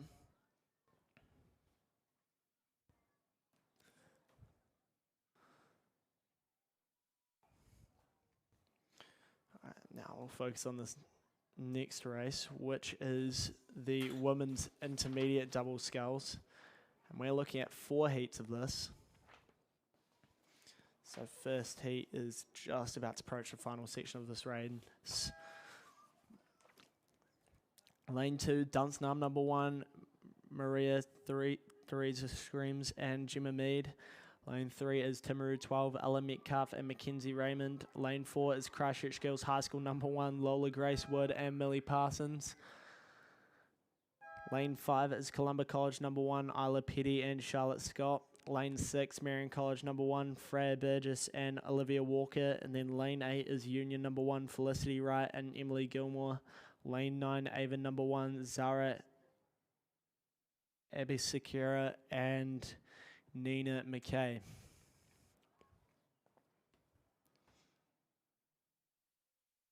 So it is lane number 2. That is Dunsnum number 1, who is leading pretty comfortably here. I'd say that might be Union currently sitting in 2nd. Yeah, we're looking at Union. So those are the 2 crews looking to make it, and then maybe challenging that Union crew. Hold up, wait a minute here. That is lane 4, Christchurch Girls High School, trying to challenge for the 2nd spot. Just sitting maybe a length back, so they could close up here and potentially take the 2nd spot and make it into the final if they hit these next few strokes right. But I think Union's caught on to that. I think they've caught on to Christchurch Girls. And it's just going to be a length in between 2nd and 3rd. Christchurch Girls probably prefer a bit of a higher rating, but you want to stay controlled as well, so it's probably not too much of a focus at this stage. Then we'll take the 3rd. Then we'll look at Avon in 4th. Go inside to Timaru for the 5th. Then we're looking at Columba in 6th and Marion College in 7th.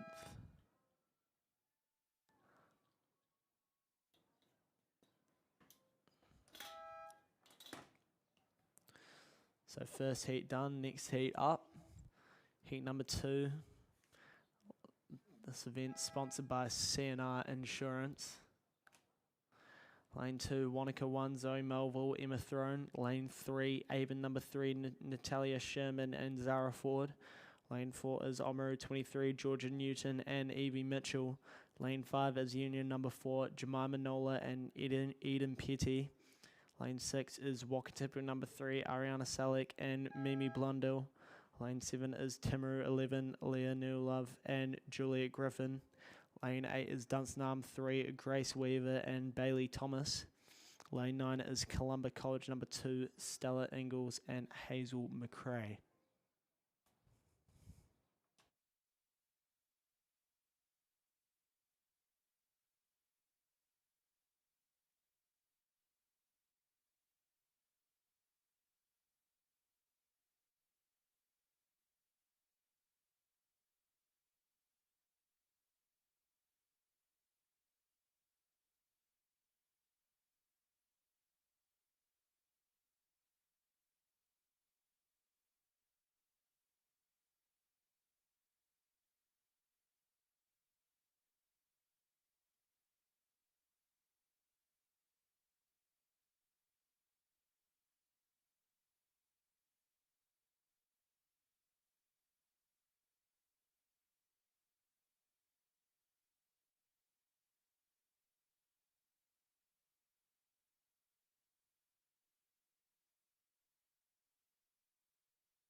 Coming past the 500-metre mark, and there is a crew from Avon. That's Avon number 3, lane 3, Natalia Sherman and Zara Ford. I think they're sitting in a pretty comfortable lead there, despite taking a couple of bad strokes as they came past that 500-metre marker. And then I think we're looking at Waka Tipu number 3, Ariana Selleck and Mimi Blundell currently sitting in second. So those are the two looking to try and take the A final. Bit of a lineup for third here. I'd say we are looking at Timaru, outside them, Dunstanam maybe, and then inside to Oamaru. So Avon's leading here by quite the fair margin, despite having some rough strokes at the finish there. So definitely got the power behind, but just need to be a bit tidier with it. Tap outs. It's fine for now though. They're definitely smashing the rest of the competition. Wakatipu is the only other one really in the picture. Timaru, though, is starting to close for that third spot, as well as that crew from Dunstanam. So the Wakatipu crew, Ariana Selleck and Mimi Blundell currently sitting in second. Timaru 11 is Leah Newlove and Juliet Griffin currently sitting in that third spot. But Avon's here. They've got 150 metres left to go, and now they're starting to tidy up a bit. I think...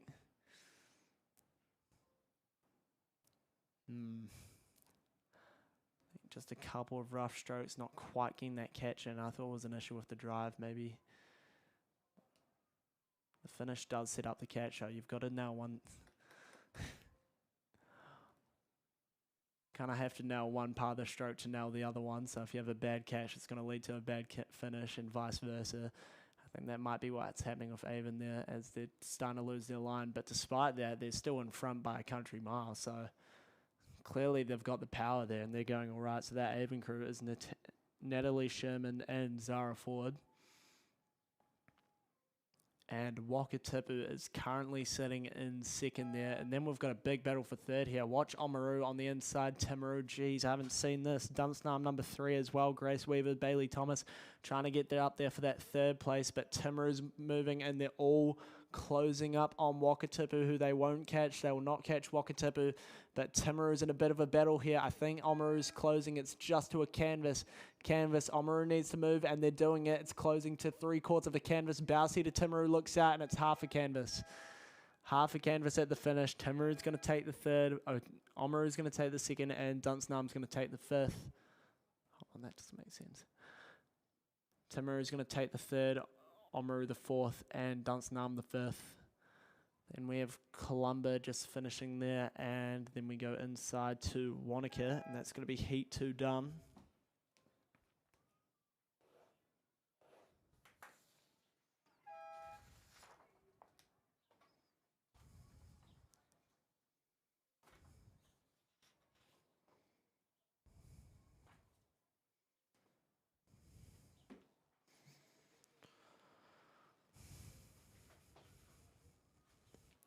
So Heat 3 is just coming past the 500-metre mark now. We've got Lane 2, Avonside Girls High School number 1, Emily Ash and Maya Jones. Lane 3, Timaru number 1, Madison Cooper and Trilly Guilford. Lane 4 is North End number 1, Harper Harricks and Annabelle Webster. Lane 5 is Oamaru 24, Molly Kirkman and Bella Cicchini. Lane 6 is Wakatipu number 2, Eve Burrow and Gemma Wood. Lane 7 is Avon number 2, Bridget Moore, Amy Slavutski. Lane 8 is Waihopa number 1, Ali Mae Boniface and Madison Stevens. And then lane number 9 is Union number 3, Nina Mackey and Zelda Glass. So just up the front there is Union, and I think that might be Waihopa. They are in a two-way battle right now, and they're definitely going to take the first 2 spots through the A final on Sunday. Let's see who takes it, though. I think Waihopa is the one putting in some moves here. Waihopa's got a real nice drive going there, and they're cleaning out that finish beautifully. Outside of them, there is Union number 3, Nina Mackey and Zelda Glass trying to challenge, but I think Waihopa number 1, Ali Mae Boniface and Madison Stevens is really moving here. So Madison Stevens stroking that boat, I believe. And they're going to take it out by Clearwater, though. Good challenge there coming from Union. That'll be a good race on Sunday. Currently looking for that 3rd spot, and we'll be looking at Wakatipu number 2, Eve Burr and Gemma Wood. Then on the inside there in lane number 2, that is Avonside Girls High School number 1. So 2 next fastest also go through the A final. So you do have a chance. In Heat 2, fastest time was that Avon crew. They were sitting at an 8:38. 20 seconds behind them was that Wakatipu crew. So Wakatipu here's crossed the line in 3rd. And then we've got Avonside Girls High School number 1, Emily Ash and Maya Jones. Looking to cross the line in 4th. And then we have Timaru number 1 in 5th. And then we're going back to North End and Avon number 2.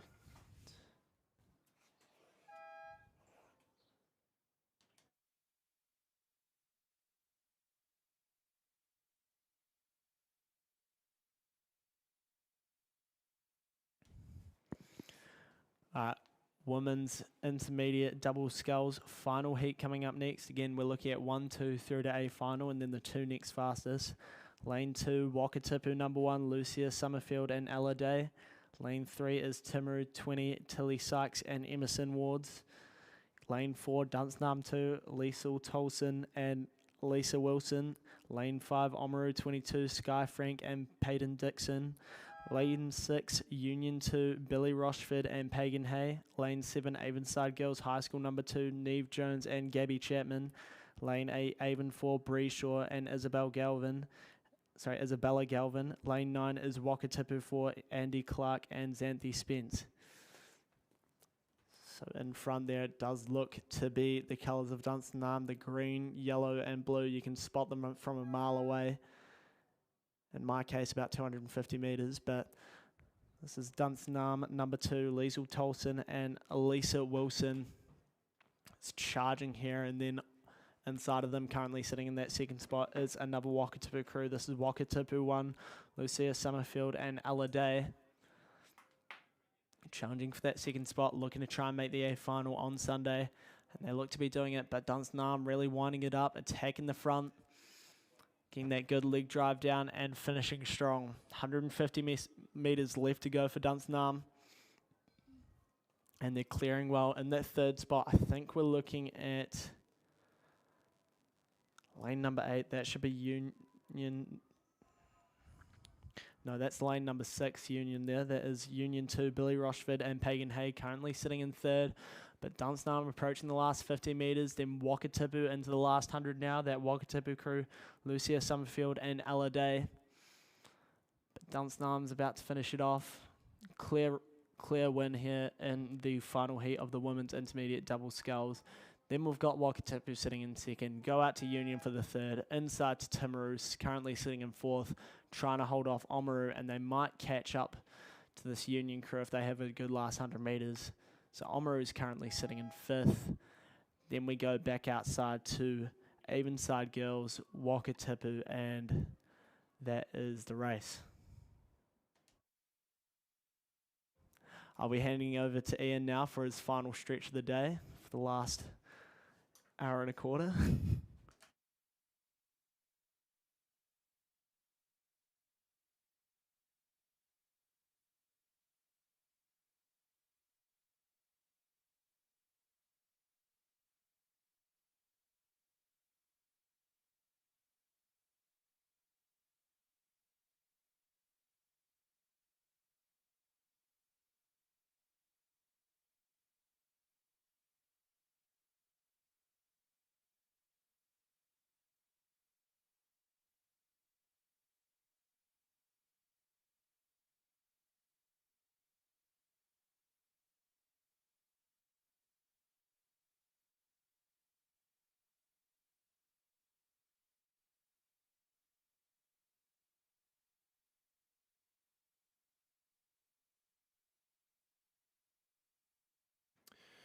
Thanks, Will.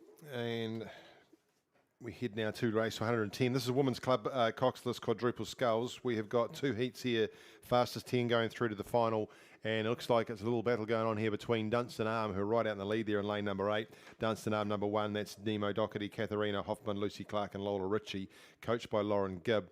They've got the lead over the crew down there in lane number 3 from, that's Canterbury 1, Meredith Lewis, Georgia Wynyard, Natalie Walsh, Toby Rees, so they're pretty handily placed. Those 2 crews. Then we go across to Union Composite, which is between Union and Waihopai, Sarah Hamilton, Jamie Seddon, Lisa Manson and Fiona Norris. And then we look at Dunstan Arm number 2, right in the mix there too, with Charlotte Crosby, Drew Thomas, Charlotte McKenzie, Emma Bryant.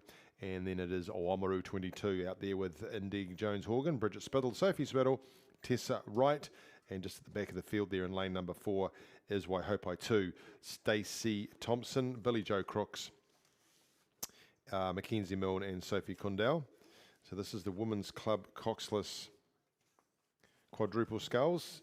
Heat 1, fastest go through, and look at this exhibition we've got out in front of us here from Dunstan Arm. Very impressive between Neem, Katharina, Lucy and Lola. They are about 5 boat lengths in front of the rest of the field, and they are moving nicely. Look how clean they are. They'll be loving these conditions. That boat just doing its work. They're just ticking it over, and they one of the bucket hats in there, sitting in 2-seat as they go past the umpire boat, heading into the last 100 metres to go. Last heat 3 of that women's intermediate double sculls, Waihopai winning that in 8:19.86. Second still here in front of us is Canterbury number 1. So we're looking at fastest times here, but they'll have a bit of work to do to catch this crew out in front with Dunstan, if anyone is to be known by that. Don't even know if that makes sense, but it came out. And then we go out into the third position there would be Dunstan Arm number 2, back inside to that composite crew between Waihopai and Union. So well done to Dunstan. They take out the first heat of the Women's Club coxless quadruple sculls. Pretty impressive effort that. And real close here between Canterbury and the Dunstan Arm number 2 crew. They'll both go through, no doubt, because they're fairly quick off the mark, and it is dead even now. I think the Dunstan Arm crew have just taken up, maybe just over the top. They go across the line now, and they'll have, they surged on the line to Canterbury, so that'll give the photographer something to look at. Then we go to 4th, which will be Waihopai Union Composite along the outside to the Oamaru crew, then back inside to Waihopai in that first heat of the Women's Club coxless quadruple sculls.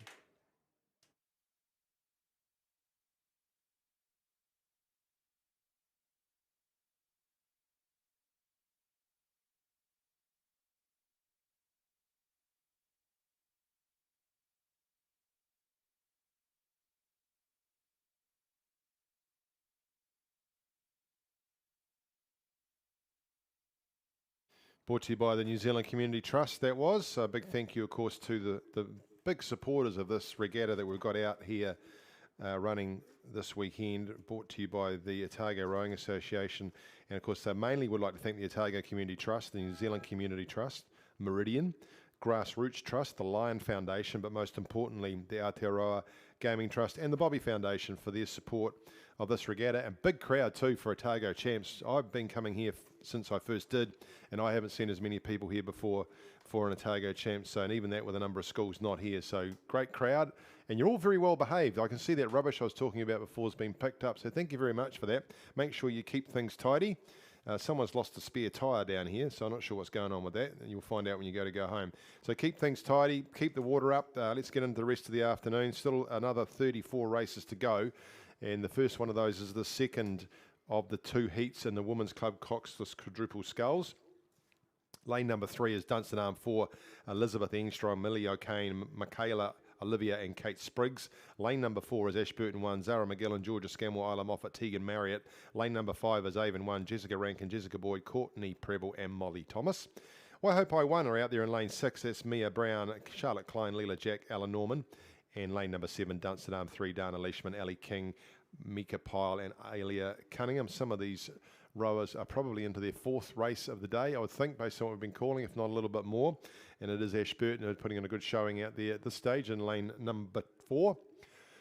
Then we go right out to Waihopai in lane number 6. Look like they're holding nicely too. Outside of them to Dunstan, in between the two of them, Avon and Dunstan Arm number 4 down there in lane 3. Just waiting for a time for that previous heat for you. So still plenty of time to get out the back. Bacon Buddies there. Pizzas, they smell pretty good. You'll get yourself a nice Mr. Whippy out there if you've been good. There is still the coffee down there with Erina and into the row shop as well. And just in front of us, the actual row shop itself, you've got still some good food available there. Big thank you, of course, to all the volunteers here, and those of you that have been here for a while, or maybe here even the first time, might notice the significant amount of work that the volunteers here at South Island Rowing have done around plantings and berms, and the work that's been done in the boat park. There is a very generous core of volunteers who spend a lot of time down here during winter, donating their time to give us these fantastic facilities, and I'm sure that if you've been here for the first time, you've been very impressed by it. So if you see a volunteer in a blue shirt, give them a thank you. They've done a lot of work down here, a lot of people over a lot of years to make this facility as wonderful as it is. 750 metres to go now for these crews, and the second of the Women's Club coxless quadruple sculls, still sitting with Ashburton. Nice handy lead over that crew from Waihopai.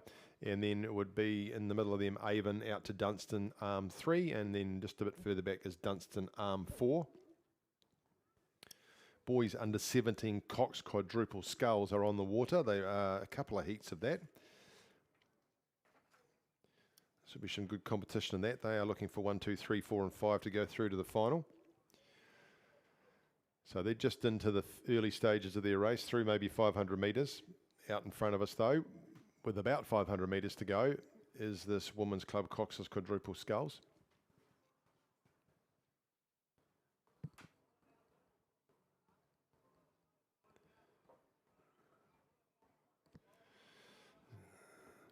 The green and gold of Ashburton on the inside versus the red and green and white of Waihopai on the outside. These two crews clear of the rest of the field. And then on the outside of them becomes Dunstan, back into Avon and Dunstan again. So they're coming through the last of the red boys, get to the golden ones. Equals 250 metres to go. Just a little bit of weed still up on those inside of the transit lanes, but doesn't seem to cause too much of an issue for the crews today. And just waiting for a time still for that previous heat that's snaking its way through the wires and the ether. Dunstan just pushing ahead of Avon.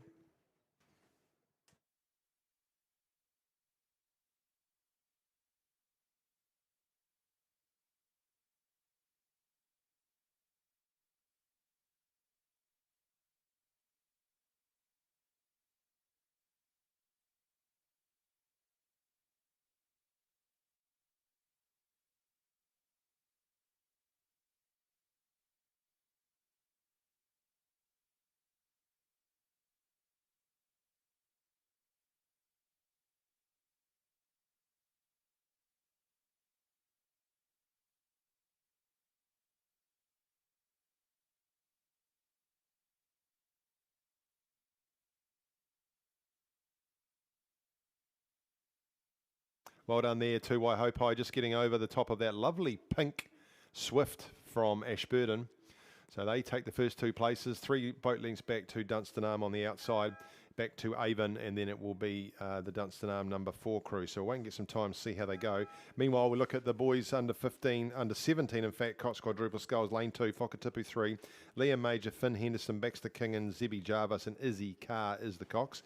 Lane number 3, Otago 1, Artie Sweetman, Toby Hebden, Archie McDonald, Ollie O'Connor, and Jacob Moore coxing. Lane 4, Dunstan Arm 1, Tully Rule, Jedi Stewart, Keola O'Neill, Boston Irving Dowling, and Grace Wardell the cox. Lane number 5, Otago Boys High School 1, Tom Colley, Judith Smully, Ollie Scott, Leo Garden, Hunter Ruxton is the cox. Lane number 6, St Bede's College 2, Connor Thwaites, Harrison Sill, Ruari Wright, Ryan Atwood, and Seth Knights. Lane 7 is Christ College 1, Charlie Syme, George Campbell, Alex Lascelles, and Freddie Parfitt with Johnny Simpson the cox.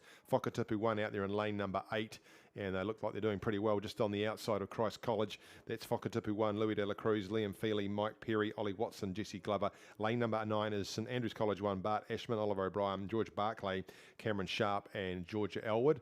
Looking for 1, 2, 3, 4 and 5 to go through the final. The rest be eliminated, so it's sitting there with Whakatipu just from Christ College. Then we come across to, looks like, Otago Boys High School. Sitting there in lane number 5, holding third. Back down on the inside is Otago 1, just inside from them at Whakatipu. Then we go right on the outside of St Andrews College, 2 lengths back there they would be, across into St Bede's College number 2, and then it will be Dunstan Arm number 1, just sitting to the left of the umpire boat. In terms of distance, as you watch them coming down. So boys under 17 coxed quadruple sculls, big thanks to City Podiatry and the good work that Lauren Farndon does there. So if you do need your lower limbs attended to, Lauren can help you out. First of 2 heats here. So we've got 8 in this field. 3 will be eliminated, 5 will go through. Very little between Whakatipu 1 and Christ College. Sitting out there in lanes number 7 and 8. And next the best be in the middle of the pack now, actually, I think, with Otago Boys High School number 1. See Otago Boys there with the white with the 2 blue hoops going around their midriff. Down there we go then to lane 2, Whakatipu number 3. Yellow boat just making its way along the inside there. You can see Otago there just outside them with the vertical red, vertical blue and white and the red caps.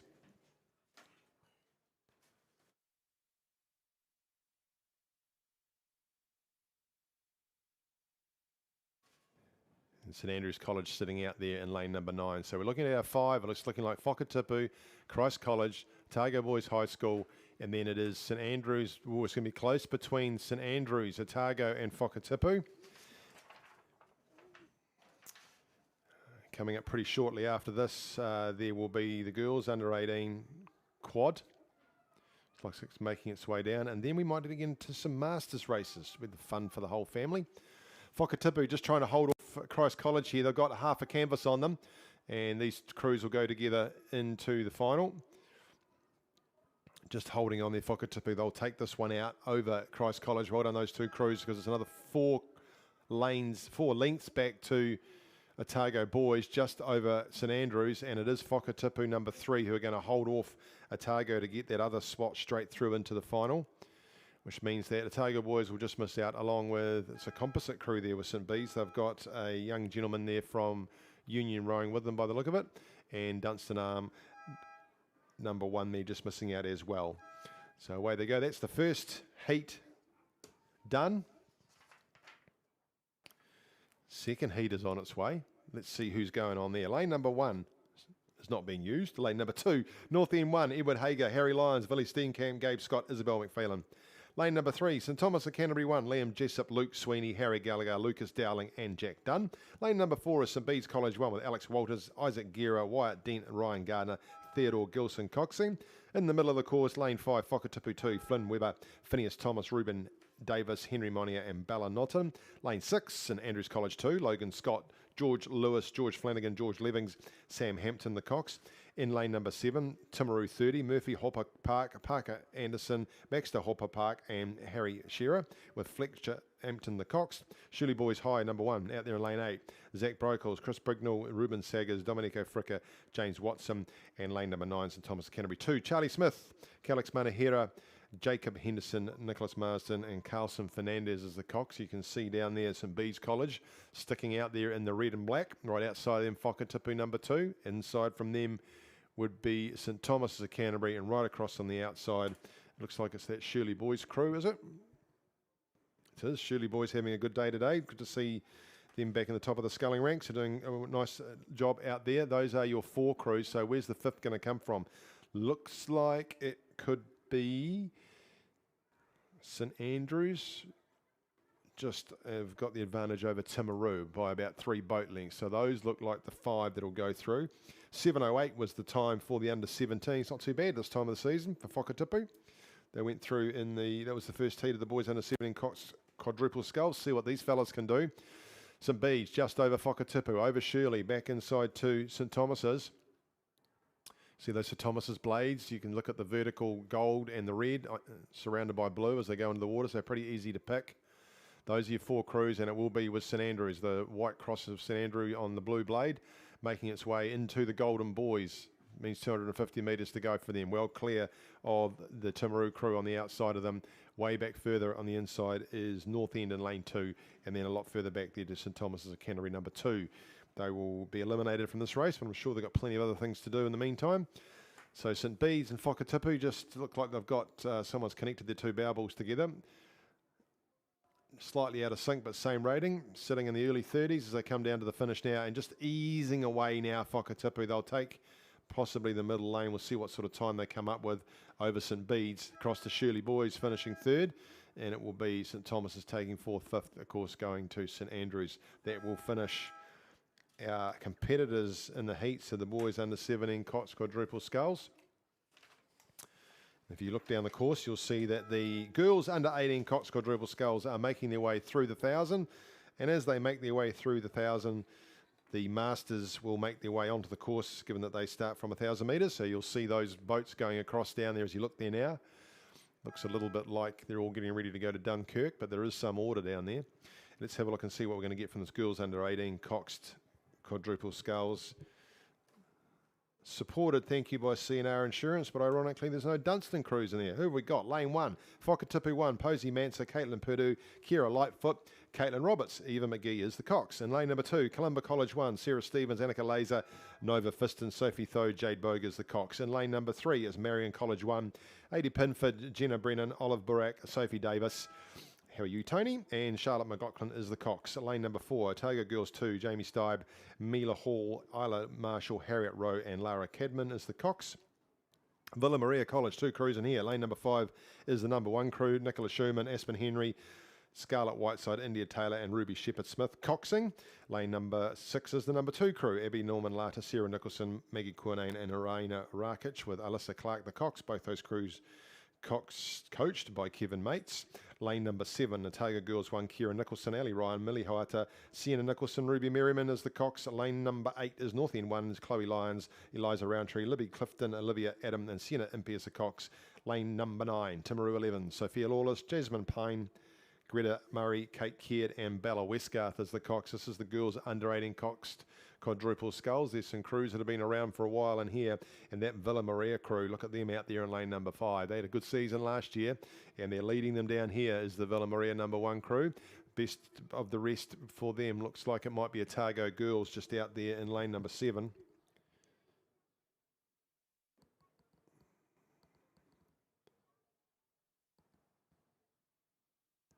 Tis Otago Girls, then we go out to Timaru, and between them is the North End crew. So Otago Girls sneaking up on Villa Maria. This is a preliminary, so they'll all come back tomorrow. We're just racing for lanes. We go down to Columba College in lane number 2 would be next, from Whakatipu, then to Marion College, across to Otago Girls number 2, then Villa Maria number 2, and then North End. Through the red boys they go. They're lining up the Masters. We will have women's masters double sculls, then there will be some women's novice double sculls, 2 heats of those, 3 heats of those, 4 heats of those, and they will come from the 1,000 metre mark. So just won the masters race, and then it will be into the women's novice double sculls over 1,000 metres, so good for them. 250 metres to go. Just nudged ahead now have Otago Girls. You see them out there in the navy blue and white Harlequin quarters, red caps, just going past the blues of Villa Maria, and then we've got the Columba College crew coming down there in lane number 2. You'll always see Columba College with the green bow. Makes it easy to spot. Right on the outside, speaking of green, Timaru 11, that's actually Craighead, so they've got their green boats out there. So those are your 4 crews at the top. Back we go to Marion. Whakatipu number 1 sneaking through there in lane number 1, out into Villa Maria number 2, just doing their thing in lane 6, just ahead of that Otago Girls number 2 crew, and a bit of work to do for North End out there in lane 8. But very clean and tidy out in front of us to continue to push through. Have Otago Girls just giving Villa Maria a little tickle up and saying, look, we'll be here tomorrow and you're not going to get anything easy, so it'll be a nice race. They'll all come back. Timaru just about moving into 3rd. Good finish here from Columba.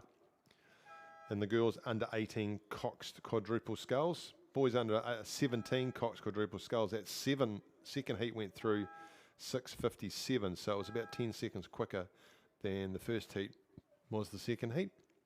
Columba just finishing 4th. Marion coming down now to take that 5th spot over Whakatipu. And then on the outside it will be Villa Maria number 2 back to the Otago number 2 crew. Underway we are in the women's masters double sculls. And we've got the Invercargill 1 crew, which is Grant McKenzie and Dave Galbraith, but entering in this race, they are an adaptive crew.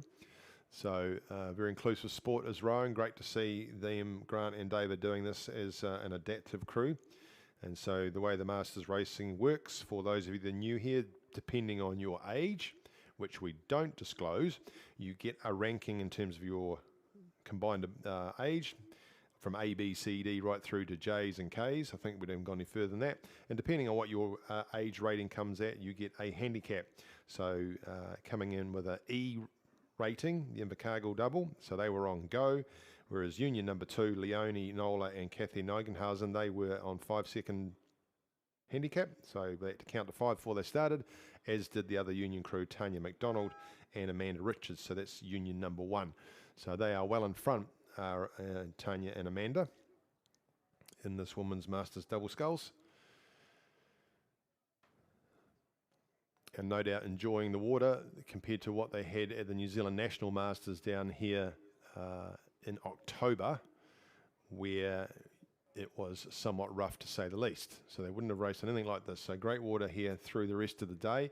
Union number 2 coming in second, and we can just see the adaptive crew there from Invercargill. Dave Galbraith there doing a great job getting Grant McKenzie into that double and down the course of them. Dave Galbraith, great servant of Invercargill rowing. And fantastic to see just how accessible rowing can be for anybody wanting to give them a go. So all of these crews, ladies and gents, give them a big shout. Some of the Masters crews that you'll see rowing out here started just like you as parents and having a look at this great sport and thinking, gee, I wonder if I could do that. Well, the answer is yes, you can. So fantastic to have out in front here Tanya McDonald and Amanda Richards, a lot of experience in that double. Coming through the 100 metres to go, and then we've got back to Leonie and Kathy sitting in second spot. And then a wonderful effort coming in here from Invercargill, Grant and David, down here in lane 3. And what great conditions for them to enjoy this wonderful facility in front of us as they come up with 120 metres to go. So a big round of applause, ladies and gents, for these 3 crews as they make their way down, particularly the Invercargill crew. Great effort going in from them there. Well done to Tanya and Amanda taking that one out. And it will be Leonie and Kathy coming down to take that second spot. And making every poster winning one is Grant and David from Invercargill. So congratulations to these gentlemen.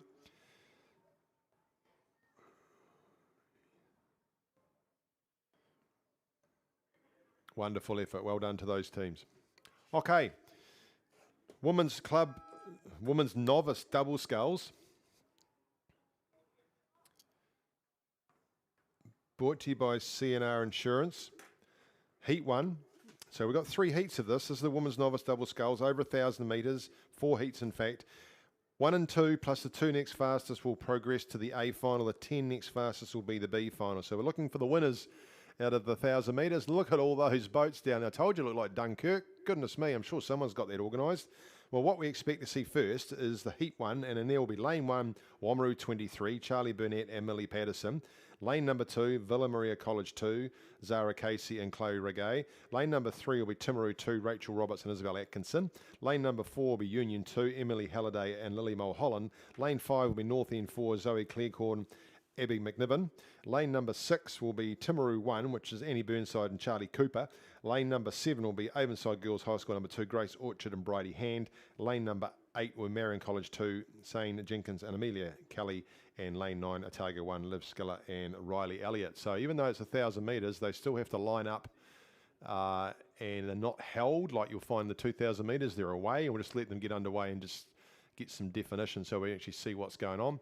So they will align themselves. So in some ways it's easier because it's 1,000 metres. In some ways it's more challenging because you have to line yourself up and get underway. But they all look like they've got away pretty cleanly as the umpire boat just swings out behind them. And the umpire boat will sort of try and follow the leaders down as you watch them do their thing. A nice start in there from lane number 1, which is Wamaru 23. They look like they've got an early lead over the rest of the field. Outside to Otago number 1, Liv and Riley. Back inside to Marion number 2. Those crews showing out pretty evenly. Timaru number 1, just on the inside of Avonside Girls. They've got a good start. Inside from them, North End. So if you look in the middle of the field, you might see the North End red and black. That'll give you a bit of a clue. Coming out of lane 3, though, Timaru 2, Rachel Roberts and Isabel Atkinson. So nice race here. I'm already through 250 metres. We're looking for 1 and 2. So there'll be a bit of excitement as I get down towards the end here. Different sort of a race over 1,000 metres than what it is 2,000. So still a nice push here from Oamaru. If you look right on the inside lane behind the power pole as we see it, pretty even across from them to Villa Maria 2, across to Timaru 2. Then we go right into the middle of the course. It is going to be Timaru number 1. Distance outside of them will be Avonside Girls number 2. Then it is Marion number 2 and Otago number 1. It's pretty close.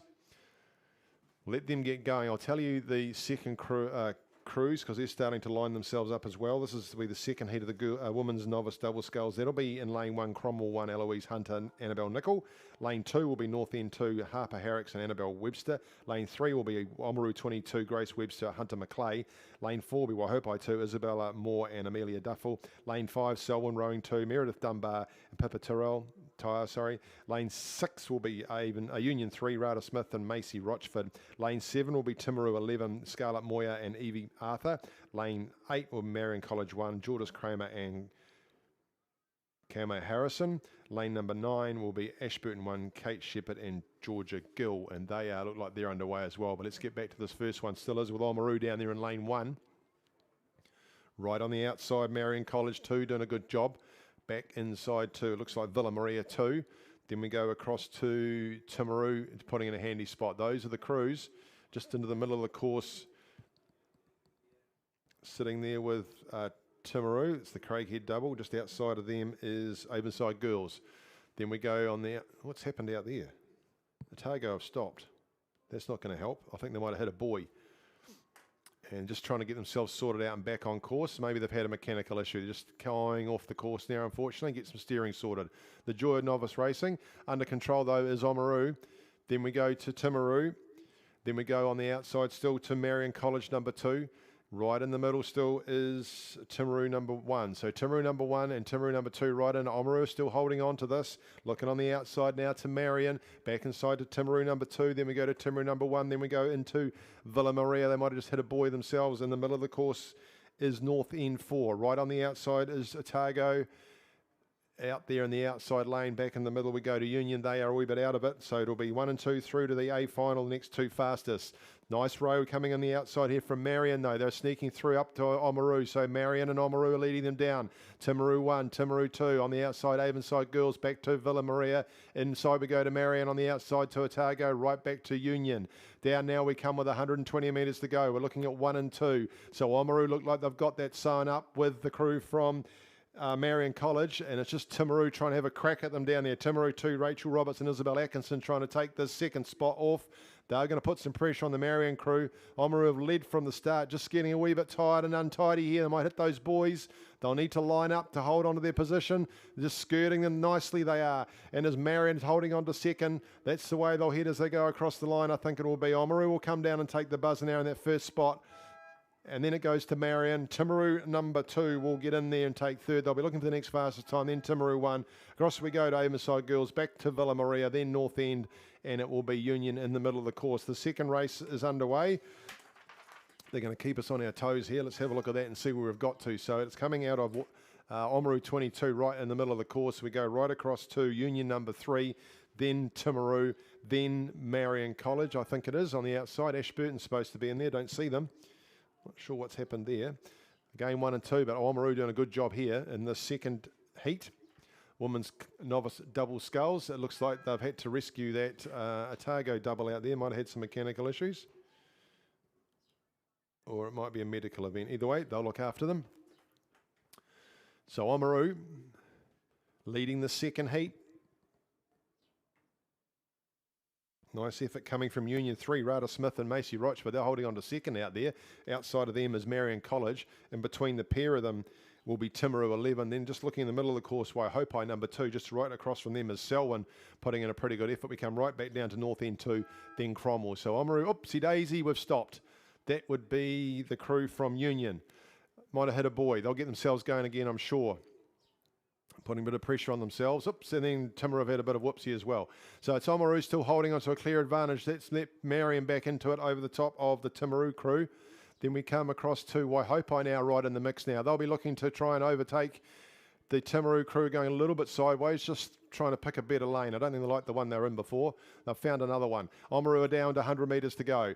And Waihopai are going underground. They'll be okay. The safety boats will be there. So Oamaru now still holding on to this from Marion. That's let the door back in for Timaru and Selwyn. Have a look around, think we've got a crack here. Then we go to Marion. Across from Marion we go to Union. Then we come back inside to the crew from Cromwell down there in lane number 1. But down here in the second heat of the women's novice double sculls, it will be Oamaru 22 who will go over and take the second heat. Congratulations to them. Marion College will take second, and third will be the Timaru crew. Nice finish here for Selwyn. They'll get fourth to give themselves a chance of going through. And then we come down to the crew from North End and over Union, over Cromwell. Let's see what's happening in heat number 3. Gosh, it's fun, isn't it? In lane number 1, Avonside Girls High School number 1, Eve Rees, Logan Bell. Lane 2, Ashburton 2, Sienna Hart and Sasomi Kazumi. In lane number 3, Otago 2, Shriansa Chand and Stephanie Rapisco. Lane number 4 is Timaru 21, Caitlin Stark, Mary Thorpe. Lane 5 is Otago Girls 1, Nikaya Smith and May Lowry. Lane number 6 is Selwyn Rowing number 1, that's Hayley Menzies and Isabel Greer. Lane number 7, North End 1, Sophie Gray, Lucinda McNally. Lane number 8, St Andrews College 1, Lily Parry and Sarah Williams. Lane number 9, Cure Boating Club 1, Meg Dunn, Neem McLean. And lane number 10, Columba College 1, Pippa Bryan, Alicia O'Connor. The first heat they went through in 4:18, and just fantastic to see these double sculls there. It's not easy taking up rowing and doing your first race down here. There's a bit of pressure involved, and they're doing a fantastic job. Avonside Girls High School number 1, they're leading this third heat. We go across to Cure Boating Club, back inside to St Andrews. Then we come in the middle to Selwyn Rowing. Then we come across there to Timaru. Back in from the crew from Timaru will be Ashburton number 2. Then we go right outside to North End. St Andrews are further ahead than that though. And then it's back inside to Avonside Girls number 1. So the officials just trying to get some manoeuvring of that boat out of the way of everybody. It looks like they've got it pretty well sorted. Eve and Logan doing a great job down here in lane number 1 for Avonside Girls. It's between them and across right on the outside there to Cure Boating Club, Meg Dunn and Neem McLean. They're holding on to second. Third will be St Andrews. Remember, 1 and 2 go through and the rest are looking for the next fastest. So 4:17 was heat 2. So they're pretty evenly matched, these races. Fourth over there on the outside is Columba College. Selwyn Rowing Club doing a good job. Back inside from them is Timaru. Back down here is Ashburton. The rest of them have got some work to do. So back to the business. Here we go. Avonside Girls still holding on to it. Nice finish coming on the outside there from Columba College. Just inside from them is St Andrews College. Are going to hold on to third. So across the line goes Avonside Girls, Cure, St Andrews, and then it will be Columba Selwyn. Back inside we go to lane 4, which will be Timaru. Then we'll come down to Ashburton. It will then be in the middle, Otago number 2, across on the outside to North End, and finishing down here should be the crew from Otago number 2 in lane number 3. Just negotiating traffic. Heat through, pretty uneventful. Well done, team. 1 to go.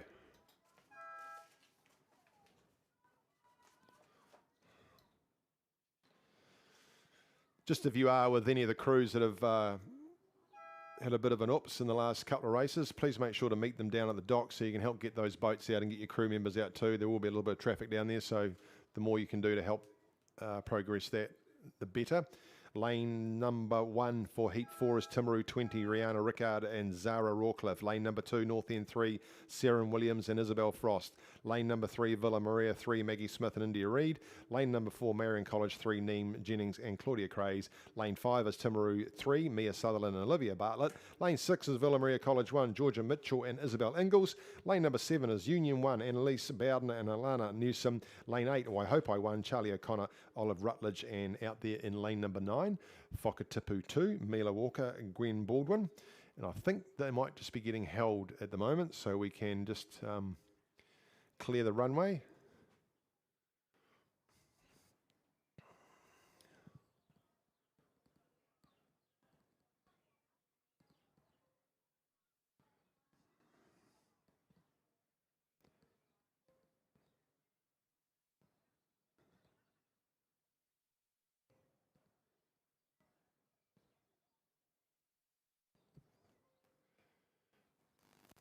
So if you're with Otago or Waihopai, they would probably appreciate a help down here in pit lane.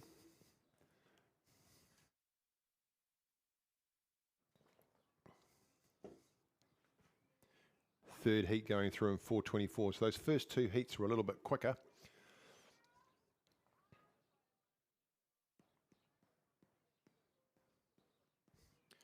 And those crews just sitting up there waiting patiently.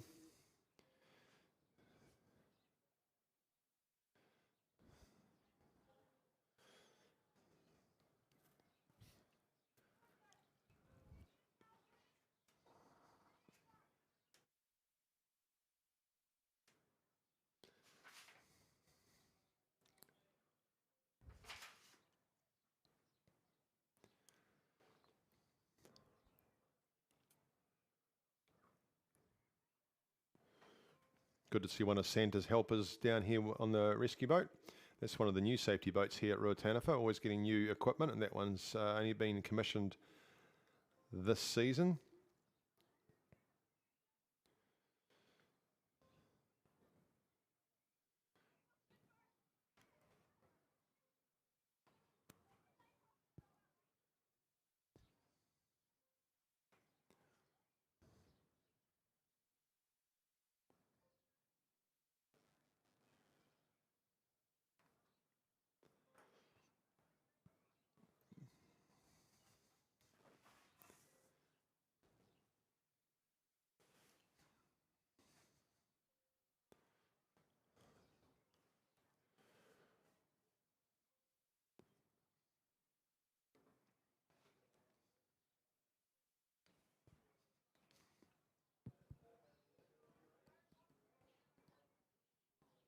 They'll let them go in this last heat, heat number 4. So Timaru 20 and North End 3 in lanes 1 and 2 coming together a little bit closer than what they probably would want to. So just trying to get some separation there. Other than that, they're away pretty cleanly. I'm not sure that they're all there. I think we might be missing one crew.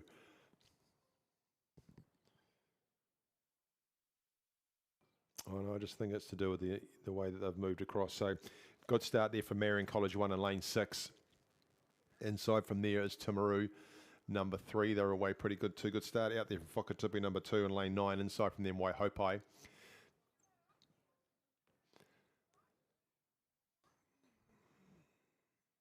Timaru 20 got themselves righted. They're underway. They're ahead of North End and Villa Maria, who are just outside them in lanes 2 and 3. Then we go across to Marion College in lane 4. So as you look down the course team, you'll see the umpire boat, and to the right of the umpire boat is Marion College. So they're there in the red and the blue. Outside of them will be Timaru 3. You'll see the golden blades, probably Roncalli blades for Timaru. Then Villa Maria outside of them. So remember, it's 1 and 2 to go through. So in heat number 3, that was Avonside Girls and Cure. In heat number 2, that was Oamaru and Marion number 1. In heat number 1, that was Oamaru 23 and Marion number 2. So Marion will be looking to get another crew through into the final.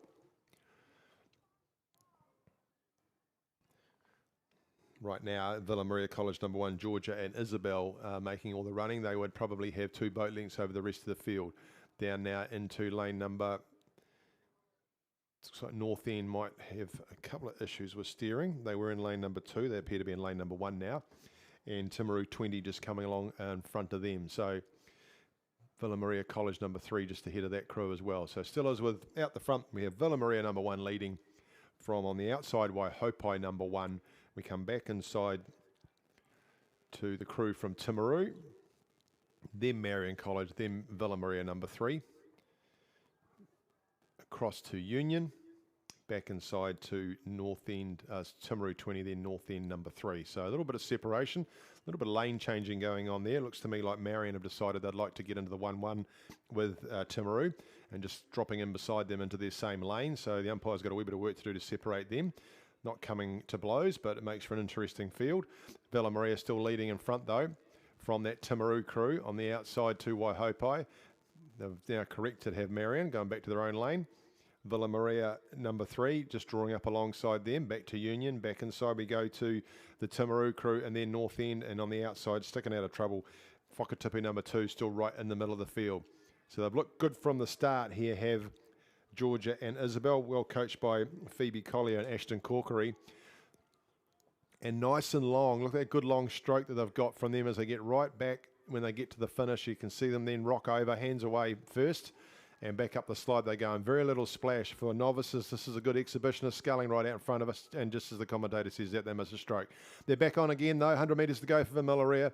They're looking really good. Whakatipu having a wee break. And Waihopai still holding on to second. Third here is the Timaru crew. Union now having a break. Villa Maria having a break. And we go back to Marion College. They're just riding themselves there. These crews just sorting themselves out nicely. Back to Timaru, back to North End. Well done to all these crews. There's no easy thing racing out here. But making it look really easy out here is this Villa Maria crew. Well done to them, ladies. That's a very impressive exhibition of novice sculling. Waihopai will hold on to second. Third will go to Timaru. Then it'll be Whakatipu on the outside. Then we come back now to Villa Maria, number 3. In a close battle, you would have to say, with Union rather, possibly too close. And then we go to the crew from Marion. Outside here we go to Timaru, and it'll be North End. So that's, whoopsie. Uh-oh, Villa, hold on.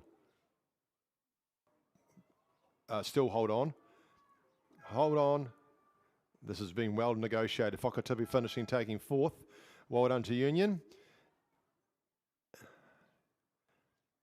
Excellent display of problem solving going on at the moment. Oopsie daisy, not quite.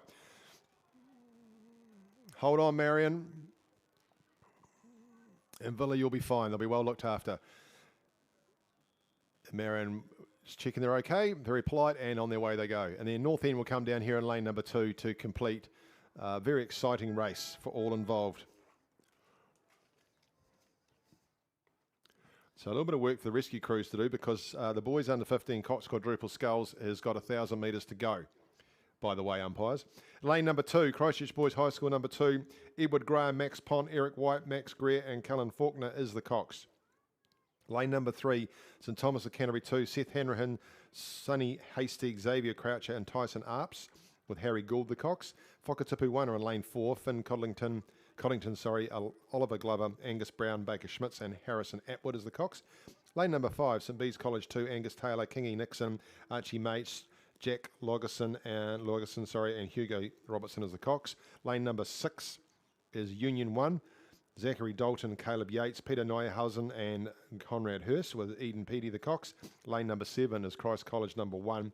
That's Austin Arnold, Theo Litton, Archie Manning and Edward Christensen Benj with Gabriel Bevan as the cox. Good exhibition coming from Whakatipu 1. They've got this well under control if you look down the course. Otago Boys 1 are in lane 8. Isaac Bain, Eli Heller and Theo Kindiak and Nate Latter with Charlie Anderson the cox. Christchurch Boys High School number 3, Alex Welsh, Kuno Duarte, Nixon Parrish, Peter Bishop with Reg Bickley. The cox, good on you, Reg. So Whakatipu, they are leading this quite nicely. Good effort coming in there, holding on to second position from the Union crew. You can see them there. The second oldest rowing club in New Zealand is Union, established in 1863. We come back into lane 1 as Christchurch Boys High School number 2 holding on to 3rd. Progression here for the boys under 15 coxed quadruple sculls. There are 2 heats, 1, 2, 3, 4 and 5 going through the A final. Great to see that the ladies are all under control out there. The boat's been righted and they're a lot cooler than what they were beforehand. Union holding on to second out here. We come back down to Christchurch Boys High School, as I said. You can see some beads, the red and the black, right in the middle of the course would be next. Then we go to Christ College. Outside of Christ College to Otago Boys High. Right back there in lane number 9 would be Christchurch Boys High School number 3, just alongside in lane 3, St Thomas's of Canterbury. This is the boys under 15 coxed quadruple sculls, brought to you by Kapanua Rowing Activewear, and a few rowers out there wearing this gear this weekend.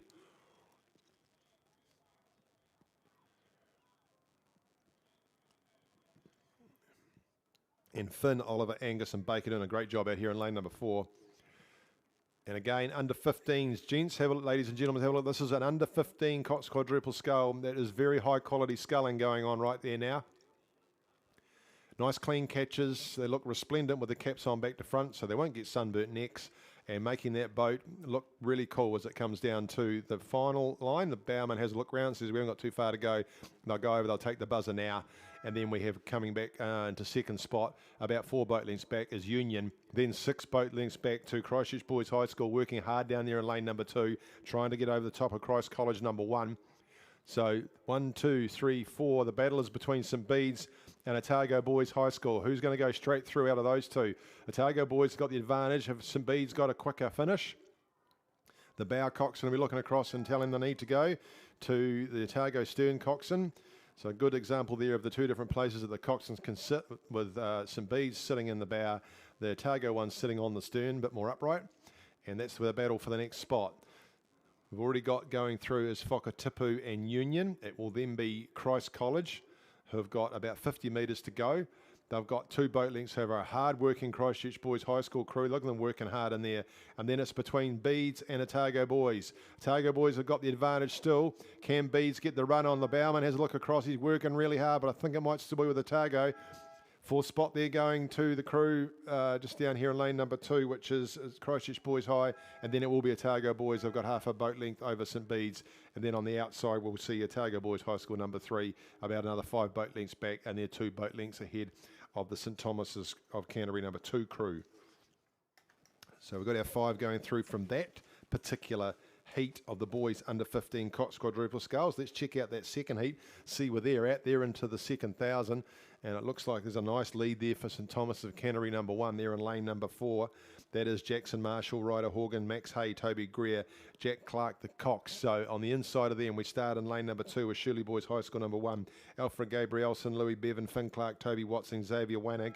And lane number 3 is St Bede's College 1, Samuel Fahey, Hunter Nichols, Luke Peterson, Darcy Franken, and Cody Clark. Still is with St Thomas's leading there in lane number 4.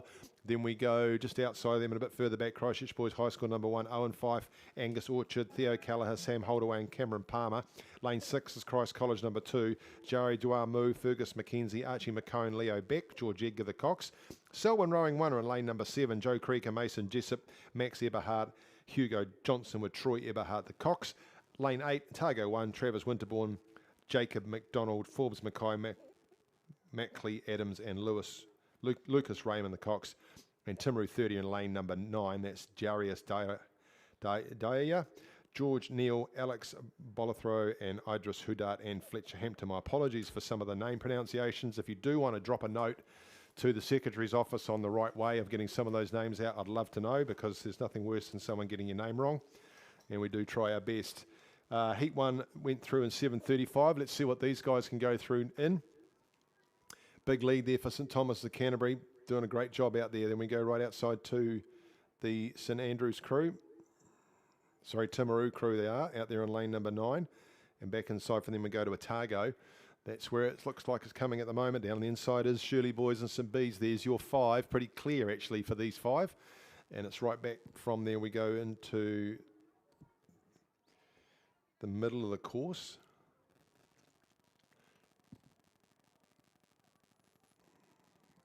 It's like Christchurch Boys High School. And then outside of Christchurch Boys High School is Christ College number 2 by the look of it. That's not Christ College, that's Selwyn Rowing.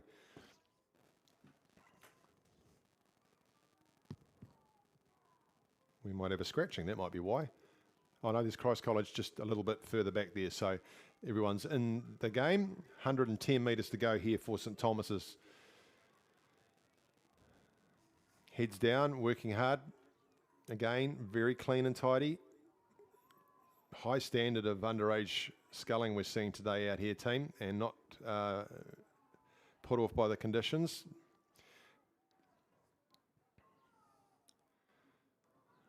Because they're helping them immensely. Great conditions out here for St Thomas's. 3 boat lengths. We go back to the outside, which is the crew from Timaru. They'll take second. St Bede's coming down here will take third. On the outside to Otago, and then a nice fast finish here from Shirley Boys. Working really hard, those fellas in that boat. And they'll get themselves through into the final tomorrow. 1, 2, 3, 4 and 5 go through. And those are the 5 you see right out in front of us now. Shirley will take that 5th spot to get themselves through the final. They'll be pretty stoked with that through in lane number 2. And just will be the Selwyn crew on the outside of them still to come in. Selwyn in lane number 7, and it is Christchurch Boys High School there in lane number 5. And just back there by the umpire boat will be Christ College number 2 to complete the field. So great exhibition again from those gents, well done. Men's novice coxed quadruple sculls, we move on to that now. We've got 2 heats to come there. First heat is through 500 metres now in lane number 1, Christ College 2, Corbin Donaldson, Quade Bishop, Benedict von Weifling and Guy Boissard. Jeffrey Bergen is the Cox.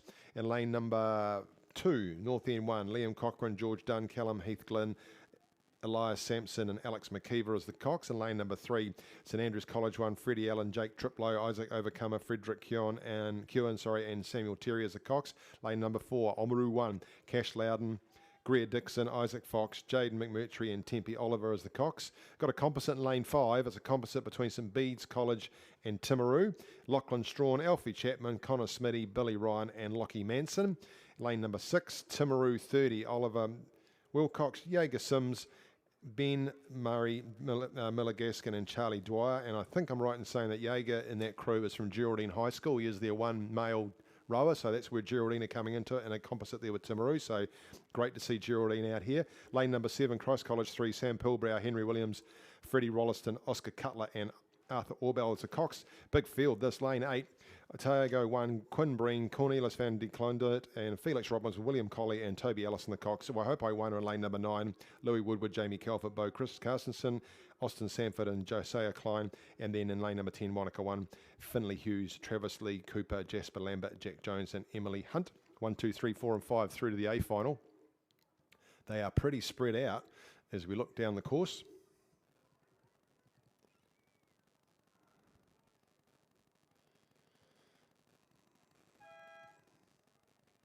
Timaru 30 in the lead from Oamaru. In between them is the composite crew, St Bede's. Those are your 3 out front. Then we go back to Christ College number 3. So those would be the key ones in the 1, 2, 3, 4 and 5. Then we go back down to North End 1, pretty handily placed for the best of the rest. Inside from there in Christ College. Outside we go to St Andrews College, and then it is right across to, looks like Otago 1 and Waihopai just a little bit further back than Wanaka. And the reason they're a little bit further back than Wanaka is because I've snuck up on the outside. I hadn't seen them, and they are right out in front. So well done, I missed them. So Wanaka right out there in lane number 10. Remember, we've got 10 lanes here at Ruataniwha, and it's Wanaka leading from Timaru. Then Oamaru, sneaking down the outside of the course. Then we go back to the composite crew. Then we go back to Christ College. Brought to you by the Lion Foundation is this men's novice cox quadruple sculls.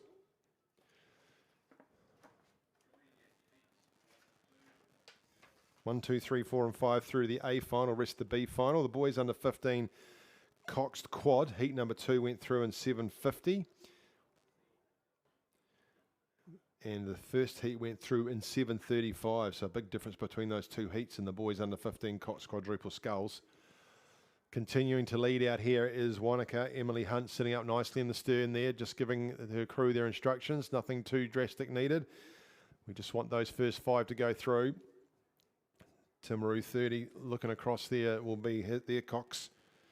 Charlie Dwyer sitting there in lane 6. Then we come a good 4 or 5 boat lengths back to Oamaru, holding third at this stage.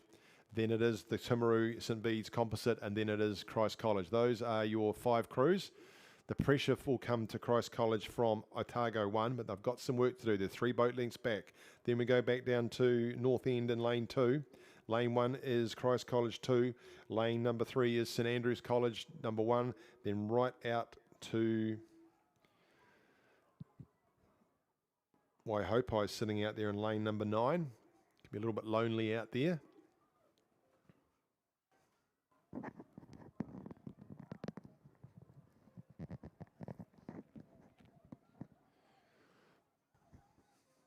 Pretty convincing this from Wanaka. They'll be looking forward to the final. Good exhibition from them. They go over and take the buzzer. Finley, Travis, Jasper and Jack. Emily Hunt doing the coxing. And then we go down to second spot, taken there by the crew from Timaru. A few hand slaps. They're pretty happy with that. Those 2 will go through. Oamaru down here will take the next spot. Cash, Greer, Isaac and Jaden.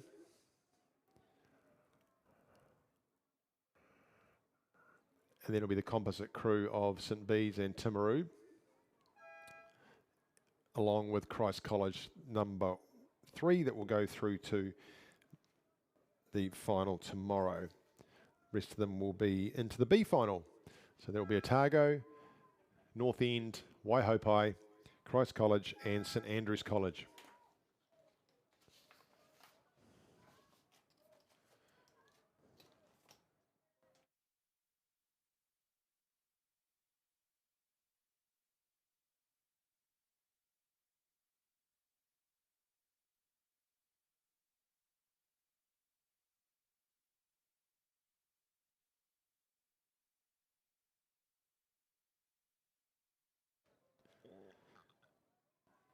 Heat number 2 coming down at us. Lane 1, Invercargill 1, Archie Heenan, Cormac Legg, Oliver Deans, Jackson Hutton and Millie Hackett, the Cox. Lane number 2, St Bede's College 1, Arlo Franklin, Sawyer Jenkins, William Blackburn, Fletcher Franklin, Seth Knights, Coxing. Lane number 3, St Andrews College 2, Toby Mitchell, Ashton Cody, Harry Kempthorne, Jock Taggart, Georgia Ellerwood is the Cox. Lane number 4 is Dunstanarm 1, Jack Leeds, Harry Farrell, Jedi Stewart, Tully Rule and Grace Wardell is the Cox. Lane number 5 is Wanaka number 2, Micah Seville, Duncan Turner, William Pearson, Noah Moody, Zoe Melville is the Cox. Lane number 6, Christ College 1, Alex Innes, Ollie Reardon Pollard, Gus Matheson, George Grigg and Charlie Saunders the Cox. Lane number 7, Whakatipu 1, Henry Manser, Max Balsilli, Henry Hughes, Rome, Lawrence and Izzy Carr as the Cox. Lane number 8, Otago Boys High School 1, Asher Knox, Luca Jury, Jaden Clarkson, Charlie Swan, Bede Roy as the Cox, and Ashburton 1 will be out there in lane number 9. Luke Moffat, George Robertson, Caleb Jones, George Lash and Eve Marshall is the Cox.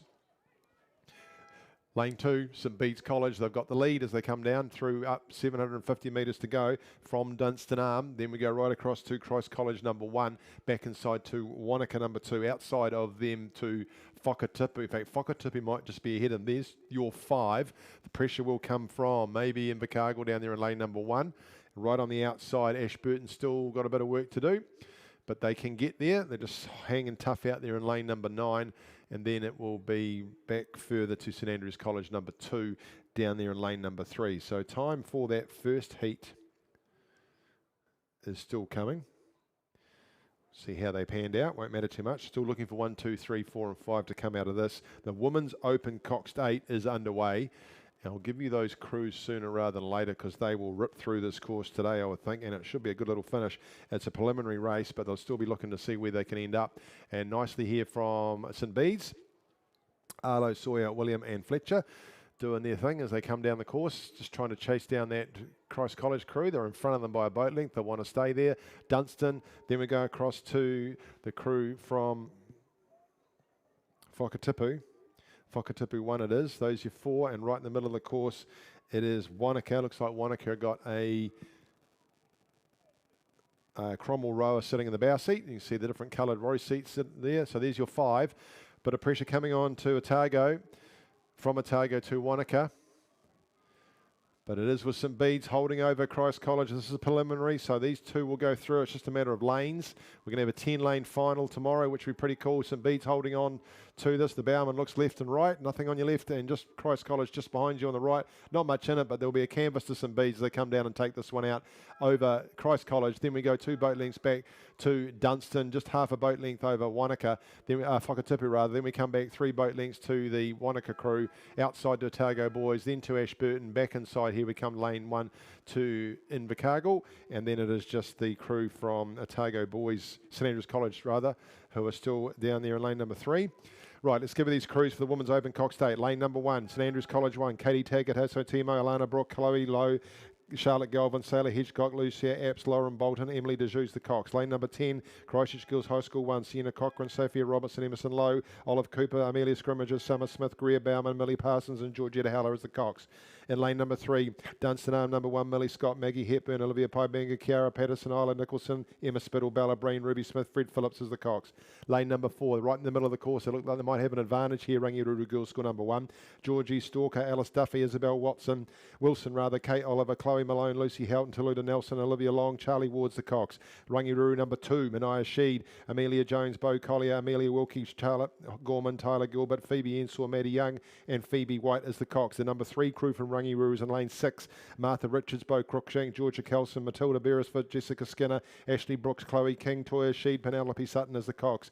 Then the Avon crews, lane number 7 is Avon 3, Sam Rankin, Thea Murdy, Abby Higgins, Sienna Godfrey Chatterton, Kate Ryle, Emma Gardner, Olivia Studham and Kate Smith with Ella Hansen the Cox. Lane number 8, Avon 2, Isabel Williamson, Sadie Mason, Sasha Delman, Imogen Boxall, Elka Thurston, Tyler Stewart, Lily Grant, Coco Flood, Timmy Heritage is the Cox. And lane number 9, Avon number 1, they're right out there along with the Rangiruru crew. That's Anya Leeson, Georgie Bethel, Emily Ryle, Tegan Smith, Phoebe Collier, Gemma Burrows, Jessica Tavendale, Isabel Welsh, Ashley Tarkon. They've got about 750 metres to go. So Avon 1 right on the outside lane. It sits inside them with Christchurch Girls High School number 1. I think just next to them is Dunstan Arm, then Rangiruru Girls School number 1.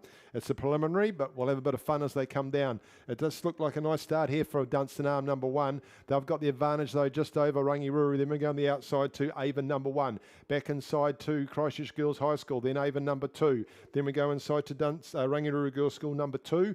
Back across to St Andrews number 1, and then it'll be Rangiruru Girls School number 3 in lane 6 that are at the back of the field. So we're looking for lanes. They're looking for that arrowhead. They get themselves in the middle of the course tomorrow. Nice push starting to come from Avon number 1. Ashley Tark on the cox, getting that experienced crew underway out there. Some New Zealand University rowers and underage rowers in there, so they'll be looking to make a mark. They've got themselves a nice advantage over Avon number 2. Those are in front of Dunstan. Dunstan hanging tough with Rangiruru just on the outside and the Rangiruru number 1 crew, and then trying to shake off the Christchurch Girls High School crew just inside them. Then we go to Rangiruru number 2, across to Avon number 2, back to Avon 3, and then a bit further back is Rangiruru number 3. Just well ahead of them though is St Andrews College number 1 in lane 1. Through the last of the red boys comes the Avon number 1 crew. They've got 250 metres to go in this preliminary of the Women's Open Cox State. It should be a cracker tomorrow, a full field in an Open Cox State. We'll look forward to that. Let's see where position they're going to be in first though. Still is with Avon 1, Rangiruru number 1, Dunstan, Christchurch Girls High School, Avon number 2, then Rangiruru number 2 just moving ahead of Avon number 3, back to St Andrews, back across to Avon Rangiruru number 3. So nice exhibition here from this Avon number 1 crew. Not overrating, looking very clean. Standard rigging on that boat as it comes up to the red balls.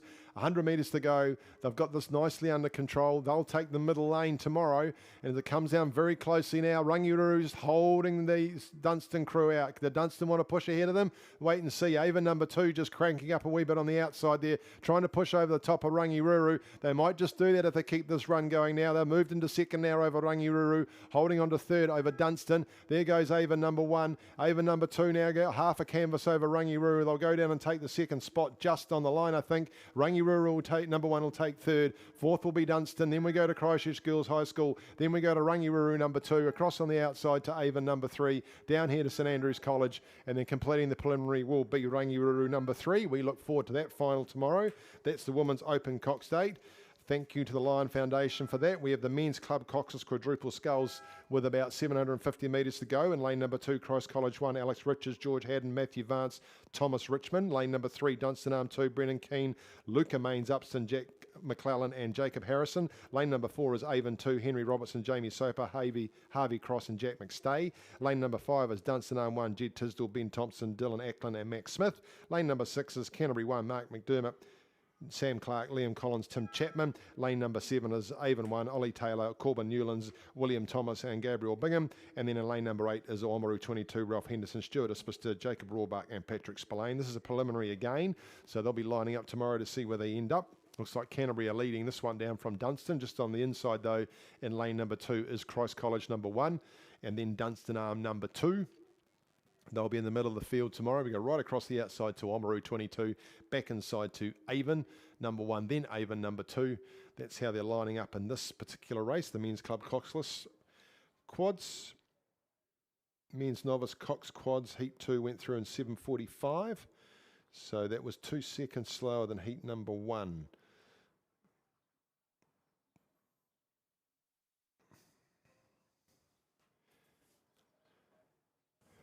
Nothing too dramatic going on with their ratings out here. They're pretty straightforward, trying to just get themselves through to the race tomorrow. And Dunstan just sitting in the middle of the course. They're flanked and ahead of them on either side by Canterbury and Christ College. So that's your 1, 2, 3. Dunstan being third. Fourth would be the Dunstan number 2 crew. Then on the outside we go to Oamaru 22, and then another 3 lanes back. 3 lanes. Those try boat lengths back to the Avon number 1 crew, and then about another 5 boat lengths back to Avon number 2. That's how they'll finish here in the men's club coxless quadruple sculls preliminary. And we're just running about 10 minutes behind on the program. Not too bad considering some of the little delays we've had.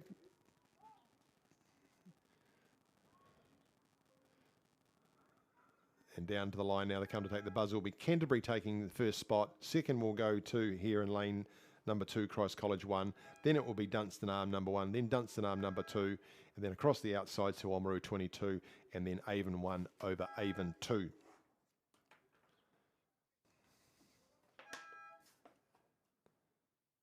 Thank you to Kapanua Rowing Activewear for that. Sharon Bennett Photography sponsoring the boys under 18 coxless pairs, making their way down the course now, getting close to the end of proceedings for today. Just about time to change over for me and Will. Another 10 minutes and he'll be in here, and then he'll take you through to completion, which will probably be around close to 5:30 today, I think, based on where we're at with things. But here is the boys under 18 coxless pair. We've got 2 heats of that. Progression here is 1, 2, 3, 4 and 5 through to the A final. In lane number 2, Wairo 11, Zachary Jenkins and Aidan Bennett.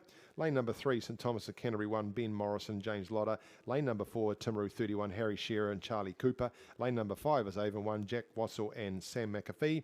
Lane number 6 is Shirley Boys High School number 3, Aidan Daly and Logan Skelton. Lane 7 is Christchurch Boys High School 1, Toby Brook and James Chappell. Lane number 8 is Christ College 2, Lewis Fogarty and Jack James. And in lane number 9, St Andrews College 1, Targ Maloney and Oliver Barker. Wairo number 11 looked to be leading the pack down by quite a considerable margin. You go outside then to, it would be St Andrews College, just from Christ College. Those are the 3. Back inside we go to St Thomas of Canterbury holding 4th. They might be second. I'll give St Thomas a second actually over St Andrews and Christ. There's your 4. Then we come back across to Avon number 1. And just alongside them is Shirley Boys. And Christchurch Boys High School then just probably 3 boat lengths back from those crews would be Timaru 31.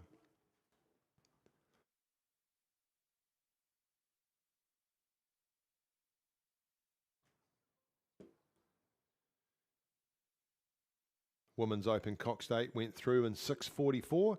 Get the same conditions tomorrow. You'd expect them to go a little bit quicker than that. It will be interesting to see. Wairo, though, well under control here. Nice effort, Zachary and Aidan, coached by Clayton Lindstrom, Glenn Marfell. Oh, there's some good Marlborough and Nelson names, rowing names too. 4 boat lengths back to St Thomas's holding second. Outside we go to St Andrews, right alongside the Christ College pair. Then we go back across into lane 5, would be Jack and Sam from Avon, about a boat length ahead of Shirley Boys, Aidan and Logan. Arguably the hardest boat to row is the pair. Great lineage here in New Zealand in the pairs. Of course, current world champions are Avon rowers. Not with us at the moment. They're up doing the elites training. Ollie Welsh and Ben Taylor. So it was only this time last year they were rowing out here. So Wairo doing a great job here is Zachary Jenkins, Aidan Bennett. They'll come down now.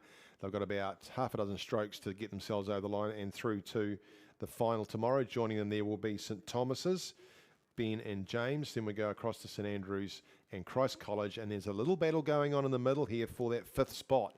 So we'll see the 4 out in front of us that are going to go through.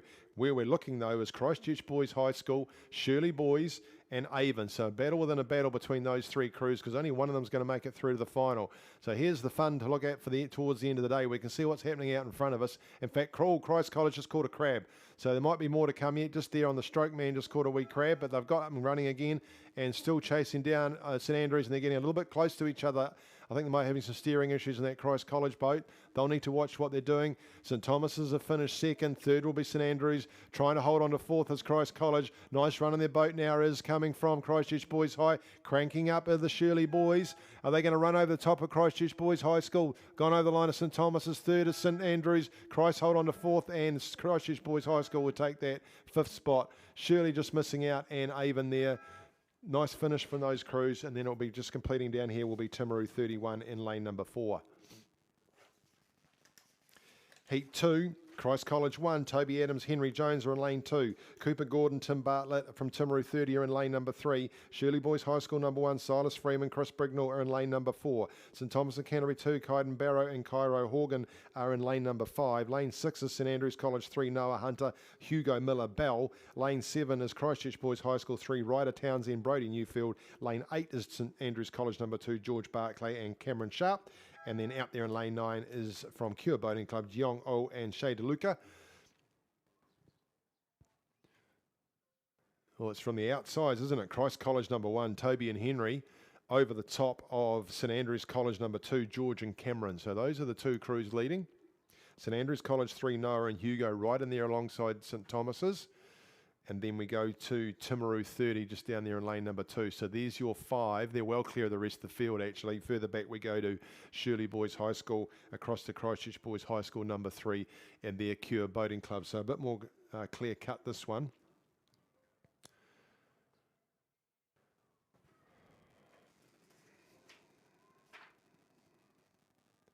Boys under 16, Cox Quadruple Sculls is the next race due to go. I don't think they've gone yet. They were due to go at 3:58, so just about 15 minutes over we're running today. Not too bad. Christ College, though, guiding that nice yellow M-Packer down lane number 2. They are Toby Adams and Henry Jones. Both very upright, and that boat is moving very nicely under the tutelage of those two rowers. Across we go to lane number 8, St Andrews College number 2, George Barclay, Cameron Sharp. 100 metres to go for them. So looking like those two will be in it tomorrow. Along with down we come to the Timaru 30 crew, Cooper and Tim. St Andrews in the middle there, Noah and Hugo. And then we see St Thomas's in the middle there, lane number 5. 2 boat lengths ahead of Cure are St Thomas's. Shirley Boys starting to wind up a bit in lane number 4. And then back from them we go to Christchurch Boys High School. So there's our first 4 through, just waiting for St Thomas's to come through and complete the 5th qualification into the A final from the second heat. First heat went through in 7:08. That's pretty sharp for this time of the season for an under-18 coxless pair. We'll see how these guys line up against them as we come down now and take the buzzer as St Thomas's through they go. Then it will be Shirley. Just caught a little bit of a half stroke there, did the crew from Cure. And they're underway now, and the boys under 16 Cox Quadruple Sculls.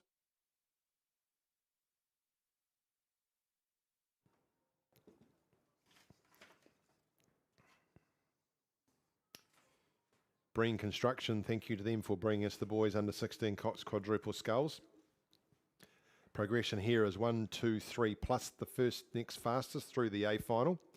In lane 2, Christchurch Boys High School number 2 of the first heat. Ben Skelton, Cooper Swale, John T. Mason, Bruno Mountain and Carter Williams. Lane number 3, Selwyn Rowing 1. A lot of Selwyn crews today, great to see. Max Korchovi, Crusoe, Craighead Marshall, Henry Bass, Dylan Eberhardt and Chloe Creeker. Lane number 4 is Otago 1, Artie Sweetman, William Colley, Archie McDonald, Ollie McConnell and Toby Hebden. Lane number 5 is Whakatipu 1, Tom Renard, Phineas Thomas, Ruben Davis and Henry Monia with Jesse Glover, the Cox. Lane number 6 is St Bede's College 2, Jai Henderson, Ruari Wright, Jack Hannum, Conran Van Herel and Cody Clark, the Cox. Lane 7, Shirley Boys High School number 3, Liam Savage, Jack Gregory, Ruben Jones and Nirvana Garrity with Cooper Curry, the Cox. Lane number 8 is Christchurch Boys High School 4, Nick Dampier Crossley, Thomas Scott, Bryn Flaude, Mason Tucker and Cameron Palmer is the Cox. That second heat of the boys under 18 Cox's pair, 7:22. So they'll be pretty tough to beat that Wairau pair tomorrow. Let's wait and see. So early days in the boys under 16 first heat. Cox Quadruple Sculls, and it is fairly even right across the board. If we look down there, it looks like it's coming out of Otago and Whakatipu. Lanes 4 and 5. Then we go to St Bede's. So if you look down the course team, you'll see the umpire boat just to the left of that umpire boat, right almost in front of them is the Otago crew. So if you take that as a marker, you can go across. You can see Whakatipu, number 1. So those are your 2 leading crews. Just outside of them in the red and black is St Bede's. Then we come across to Selwyn and Christchurch Boys High School. Christchurch Boys High just ahead of Selwyn as they head up towards that 1,000 metre mark.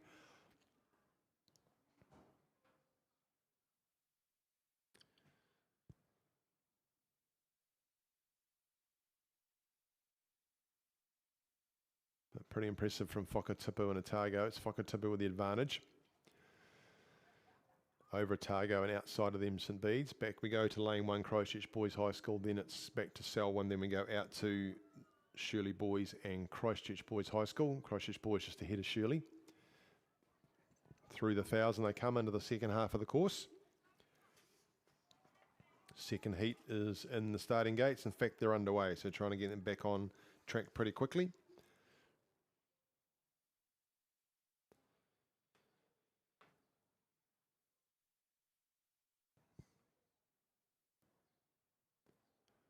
The white caps of Whakatipu just enjoying these still very calm conditions. There's hardly a breath of wind out there, just a little zephyr making its way up from the bottom of the course.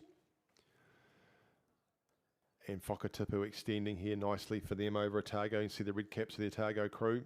Then the red and black of St Bede's on the outside. Remember, we're looking for 1, 2 and 3. Those are the 3. Still within a good chance here is Christchurch Boys High School down there in lane number 1 to get up and take that automatic spot. But further back inside from them is Selwyn Rowing. They've got some work to do. And then well out of it, I think, at this stage on the outside is Shirley Boys High School number 3 and Christchurch Boys High School number 4. But they are still rowing to get themselves into a B final, because 4, 5 and 6 will go to the B final. So still plenty of rowing to be had tomorrow. Up they come now, 500 metres to go for Whakatipu, extending that lead nicely. 2 to 3 boat lengths back now to Otago and St Bede's as they make their way through. I'll give you the crews in the second heat because they are on their way. That second heat's now sitting at 500 metres run in lane number 2, Shirley Boys High School number 1. Sam Harmon, Fergus Walsh, Zach Brokells, Callum Skelton and Baden Fricker. Lane number 3, Christ College 1, Cooper Ward, Cody Rollinson, Johnny Leeson, Robbie Owens and Jeffrey Bergen, the Cox. Lane number 4, Whakatipu 2, Kote Nakazawa, Baxter King and Zebby Jarvis, Flynn Weber and Eva McKee is the Cox. Lane number 5 is Timaru 31, Bradley Champion, Stacey Mills, Joachim McIntosh, Idris Hudart and Fletcher Hampton is the Cox. Lane number 6 is Cure Boating Club 1, Marcus Laverley, Fletcher Howden, Tommy Baldwin, Xavier Laverley and Patrick Berry, the Cox. Christchurch Boys High School number 3 are in lane 7, JD De Villiers, Ben Williamson, Billy Mason, Tim Boswell, Reg Bickley, the Cox. Lane number 8 is Otago Boys High School number 2, Lucas Nicol, George Murray, Will Chittock, Hunter Knox and Leo Garden is the Cox. That is heat 2. They are 750 metres gone, making their way up to the 1,000 metre mark. Early days, looks like it's coming out of Christ College, Shirley Boys and Whakatipu number 2. But right out in front of us, look at this from Whakatipu number 1. Nicely under control here. Otago have moved in easily into the second position with St Bede's. Christchurch Boys High School holding 4. So these are your 3 that will go through to the A final right out in front of you now. Just a matter of where they will place them and if the other crews behind can get to the next faster. So sitting in 4th is Christchurch Boys High School. Inside from them is Selwyn Rowing. Then we go across to Shirley Boys, who are just sitting at the back of the course. Ahead of them is Christchurch Boys High School number 4. 100 metres to go now for Whakatipu. Nice exhibition form from them. Jessie Glover given an easy ride there, probably off the back of some very good instructions from her. 100 metres to go now for Otago and similarly for St Bede's now. Those are the 3 that will go through. 6 boat lengths back now to Christchurch Boys High School number 2, Selwyn, out to Boys High number 4 and then back to Shirley Boys. That is heat number 1 of the boys under 16 coxed quadruple sculls. You've been given the field for the heat number 2, so Will's back in the box. He will take you through that and to the rest of the day. Please don't forget to pack things up nicely. We'll see you back here tomorrow. Have a lovely evening and we'll do it all again tomorrow. Will will take you through to the finish.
Heat 2 just coming past the 500 metre mark there, and it looks to be Whakatipu pretty comfortably in front here. Looks like a bit of a battle for third on the inside between Shirley Boys and Christ College.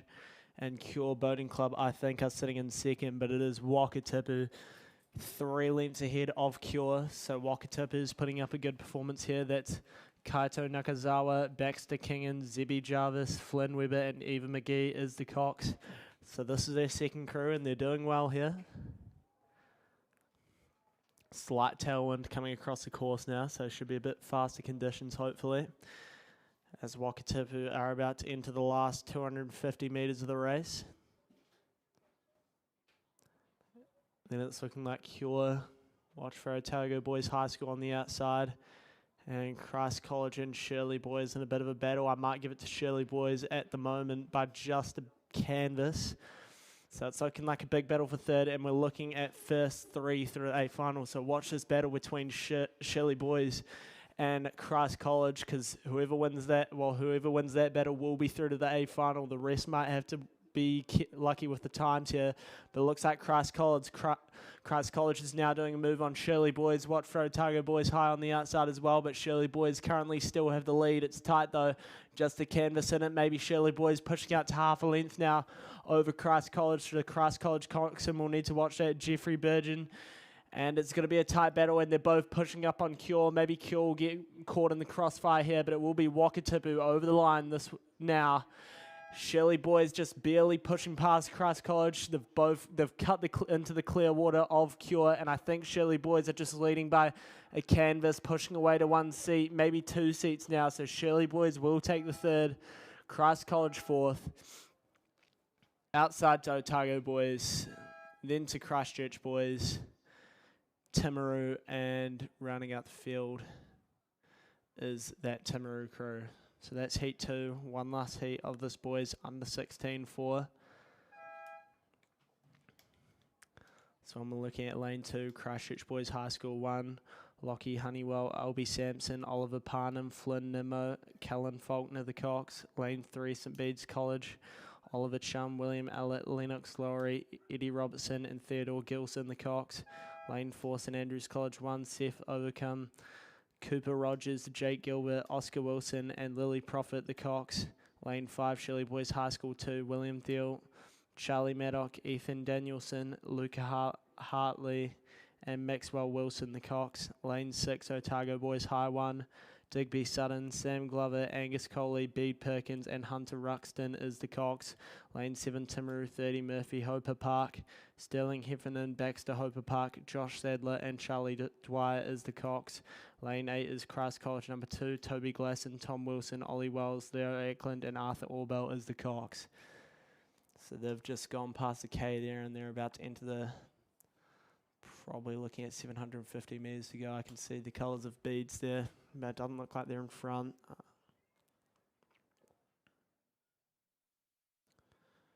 Might be the blue crosses of Timaru there. So Timaru 30, lane 7 seems to be in front, and then I'd go to Otago Boys High School and St Bede's probably in that battle for second, and we are looking for that top 3. So if it stays that way, they'll probably be the current 3 that will progress to the A final.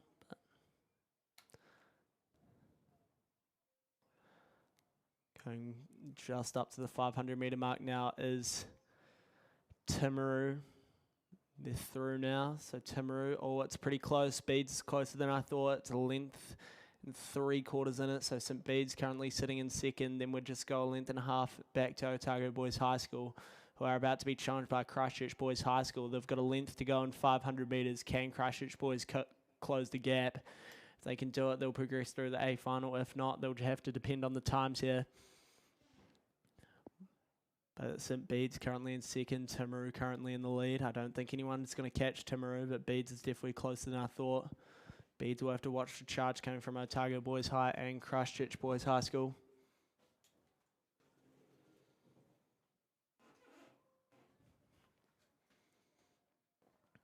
So Timaru about to enter that last 250 metres. This is the under 16 coxed quad. Looking for the top 3. There's Timaru there. They're through that last 250 metres. Just need to hold off the charge from Bede's. Otago Boys High School into the last 250 metres, as are Christchurch Boys now. So Christchurch boys has some work to do in this final 250, but can they pick it up? Christ College on the outside there as well, but we're looking for Timaru. Timaru's certainly in the lead here. 120 metres to go, and then we're seeing St. Bede's. St. Bede's getting to work, trying to hold off Otago Boys High School, sitting a length and a quarter ahead. Then I think Christchurch Boys High has just dropped back a bit, so Otago Boys High School looking good to take that third spot. Just need to hold their temperament through in this last 120 metres for Otago Boys, but Timaru is approaching the line. They're looking good, they're looking strong, they're looking dominant in this Heat 3. So they'll be through to the final, as are St. Bede's, and then Christchurch Boys High School just...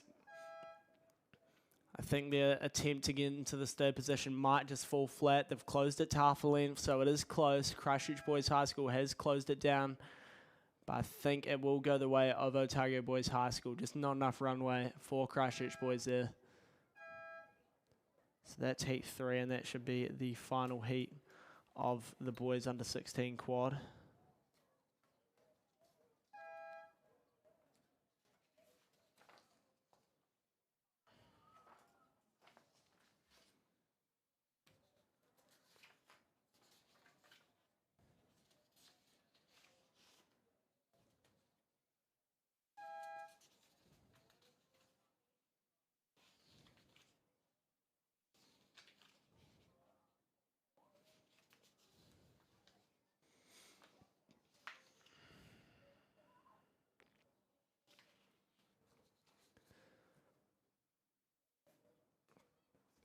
Next up, we have 3 heats of the girls under 16 double.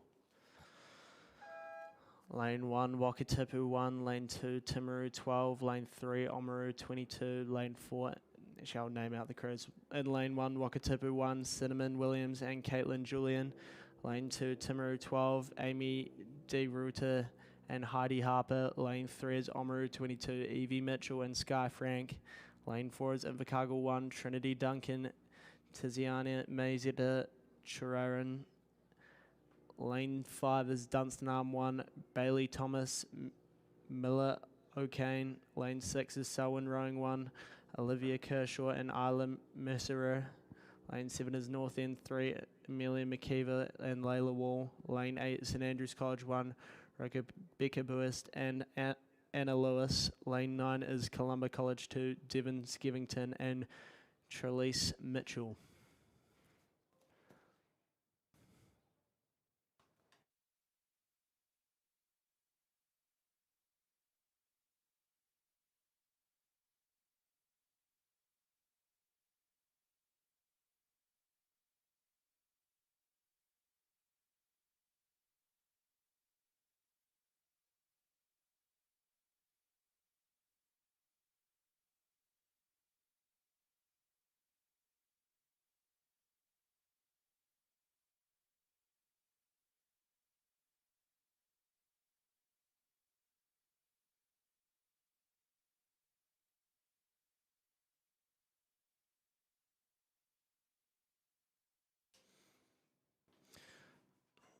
Alright, first of the girls under 16 double have just pushed through to the last 500 metres. I think that's Invercargill there doing well.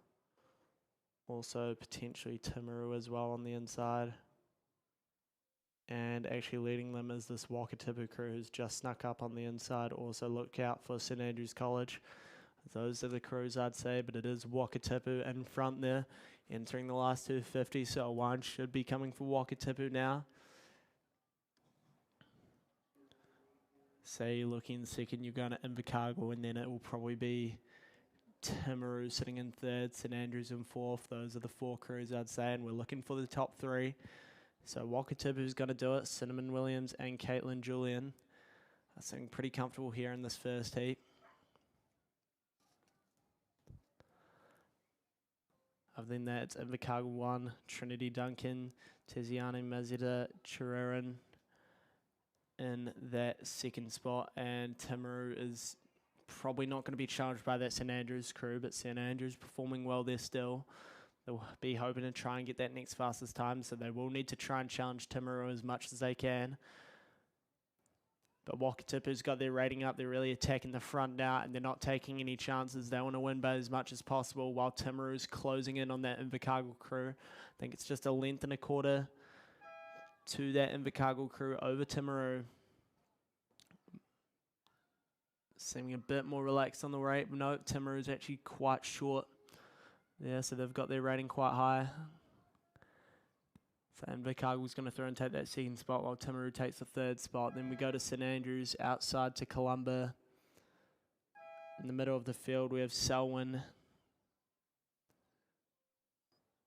North End as well. Then we'd go inside to Dunstan and then Oamaru rounding out the field there.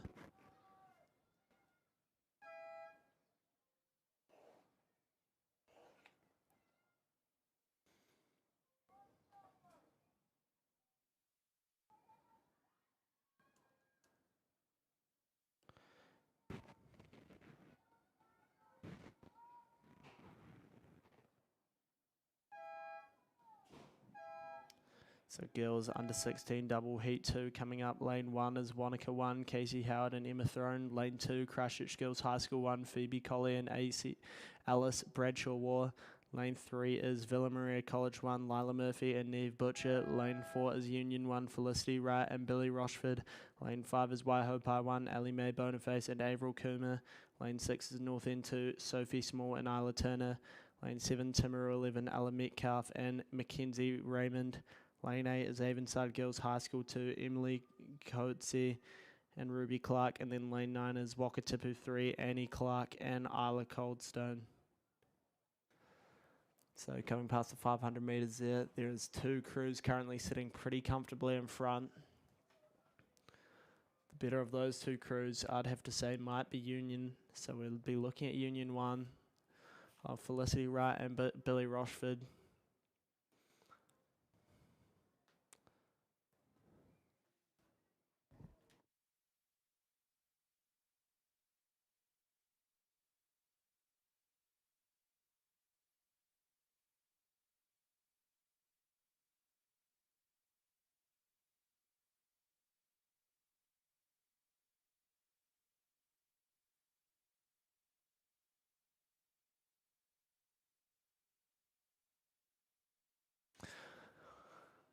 So last 250 metres and Union is coming. So Union is currently sitting in the lead. Then we're probably going to Waihopai. So Union and Waihopai, that's your 1-2, but we're looking for one more spot and it might be coming on the outside. I don't see any inside crews contending. So we're looking at a battle between Wakatipu and I want to say that's Avonside Girls. So Avonside Girls, that is Emily Coatsey and Ruby Clark versus Wakatipu 3 of Annie Clark and Isla Coldstone.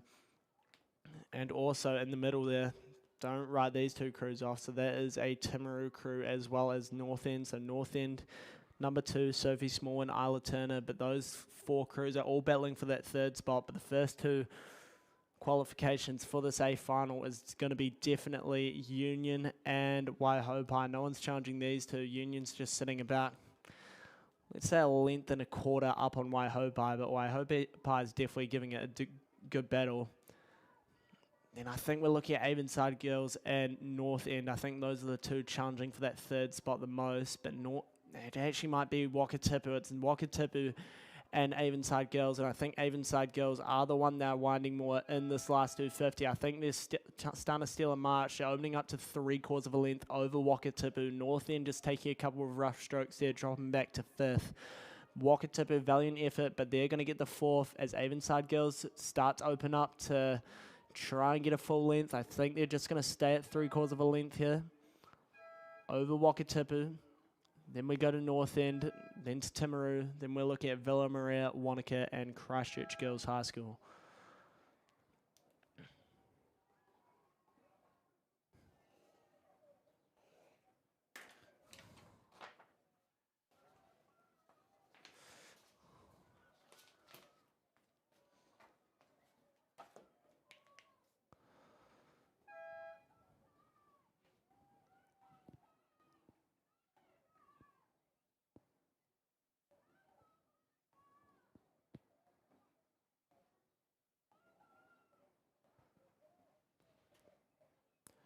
So final heat of the girls under 16 double coming down. Lane 1 is Villa Maria College 2, Isla Whiteside and Victoria Talbot. Lane 2 is Columba College 1, Livy Campbell and Lucy Earle.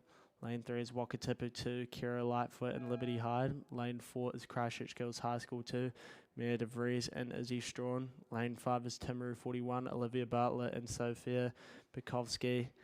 Lane 6 is North End 1, Olive Robertson Gray and Ruby Anderson. Lane 7 is Avonside Girls High School 1, Caitlin Thwaites and Emily Ash. And then lane 8 is Oamaru 23, Molly Kirkman and Bella Ticini. And then we're looking at lane 9, Marion College 1, Charlotte McLaughlin and Ava Thomas. So I think Wakatipu is looking good, but I do know there's one crew ahead of them right on the inside there. I think that might be Columba College 1.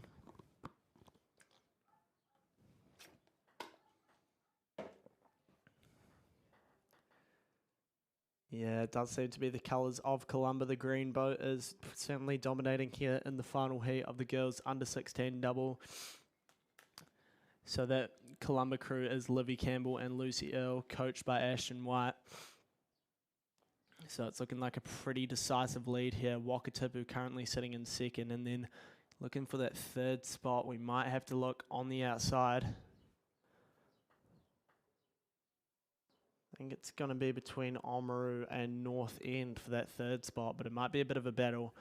And don't ride off this crew on the inside as well, which is Christchurch Girls High School. That tailwind coming down pretty nicely now, and Columba's really opening up their lead in this last 250 metres. Wakatipu trying to join them as they are in those final 200 metres as well. Christchurch Girls High School is actually pretty comfortably in the third spot here, so that Christchurch Girls High School crew is Mia DeVries and Izzy Strawn.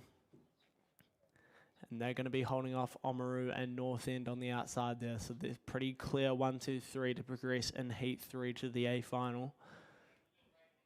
And Columba is powering through. Wakatipu through the last 100. Then we've got Christchurch Girls. Are they sitting in the same lane as them? No, they're not.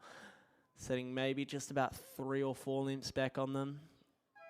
Oamaru still in that battle with North End, but also look on the inside to Villa Maria to try and take that 4th spot. Then we'll be probably going quite a bit back to a crew from Timaru and North End. So that actually might be a Marion crew currently sitting in 5th.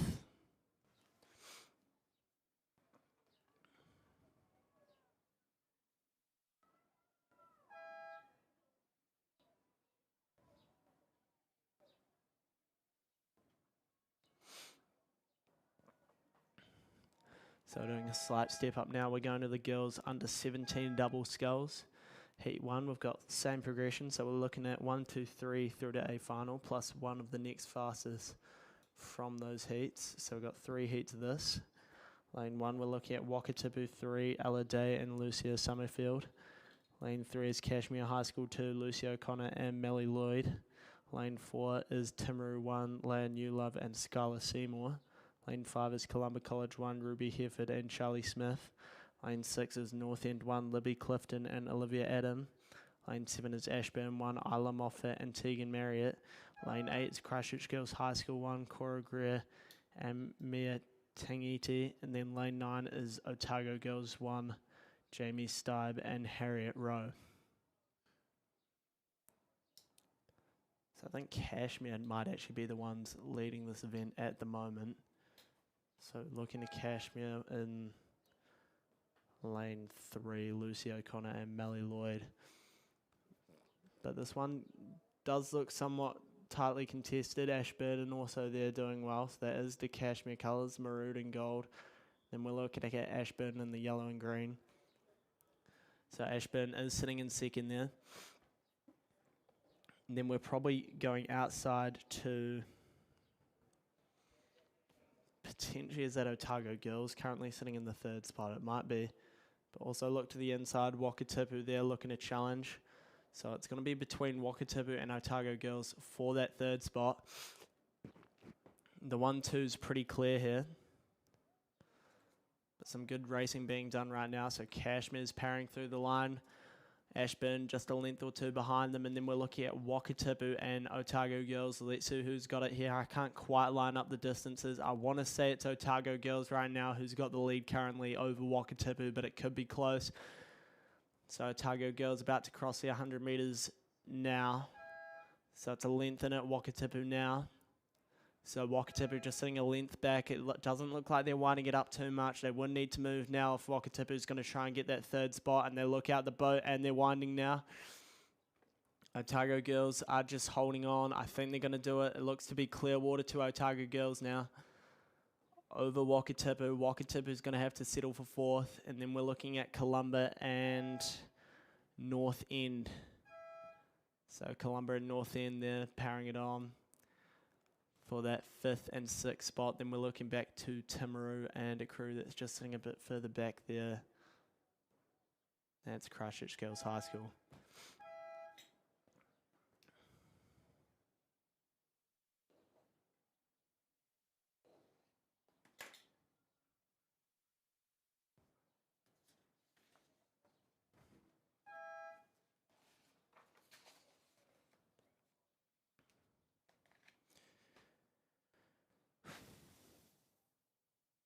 So heat 2 of the girls under 17 double coming down now. Lane 2, Waihopai 2, Lila Carstenstein and Daisy McDonald. Lane 3, Timaru 11, Jasmine Payne and Kate Caird. Lane 4, Avonside Girls High School 1, Kate Orchard and Kate Burgess. Lane 5, Ashburn number 2, Georgia Scammell and Zara McGillan. Lane 6, Wanaka 1, Alanya Hay and Lily Garrett. Lane 7, Wakatipu 2, Eve Burrow and Gemma Wood. Lane 8, Marion College 1, Peyton Moss and Jenna Brennan. And lane 9 is Villa Maria College 2, Camellia Taurua and Aurelia Morton. And it looks to be a pretty clear Timaru lead here entering the last 250 metres.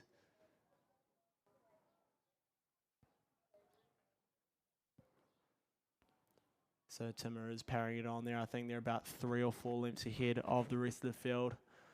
Probably looking to Avonside Girls, who are next.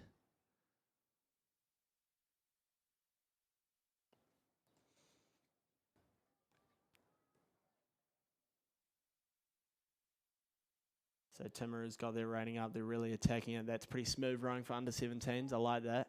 Avonside Girls High School 1, Kate Orchard and Kate Burgess just sitting in that second spot, 100 metres back off the finish now, and just about 4 lengths back off that Timaru crew. And then we're looking at 3 or 4 lengths back to this Ashburton crew. But we've got a pretty clear 1, 2, 3 in this to make it through to the A final tomorrow. Only real challenge maybe on the outside there. Who is that? That might be Marion College 1, Peyton Moss and Jenna Brennan, currently sitting in 4th. I think they're a bit off the pace to catch up to this Ashburton boat, trying to hold off the charge from Wakatipu and Wanaka. And then we've got Villa Maria on the outside, and then we're looking back to Waihopai too.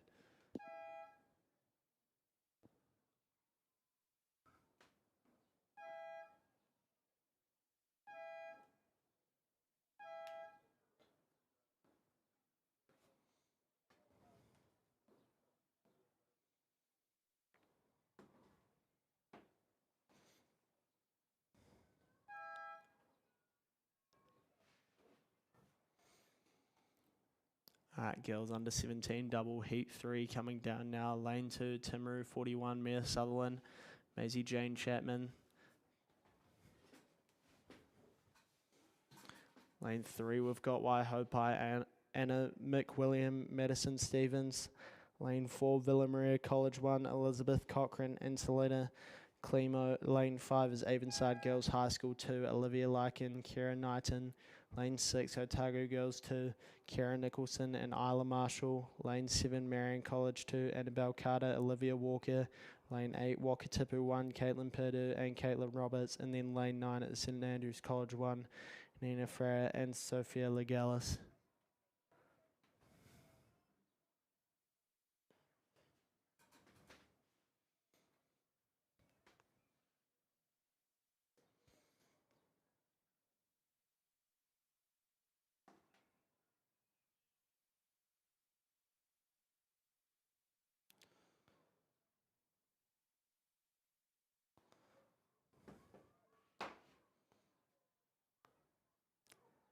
I think it's Wakatipu as we enter the last 250 metres. Then maybe is that Waihopai 1, Anna McWilliam and Madison Stevens probably sitting in second. However, on the outside, that St Andrews crew also doing well. So pretty close second, third and fourth as we see.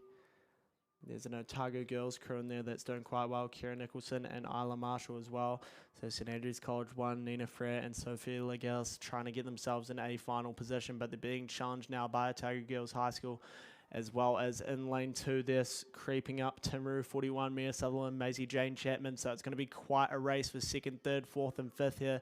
I think Waihopai is pushing out, but St Andrews is coming as well. St Andrews moving here.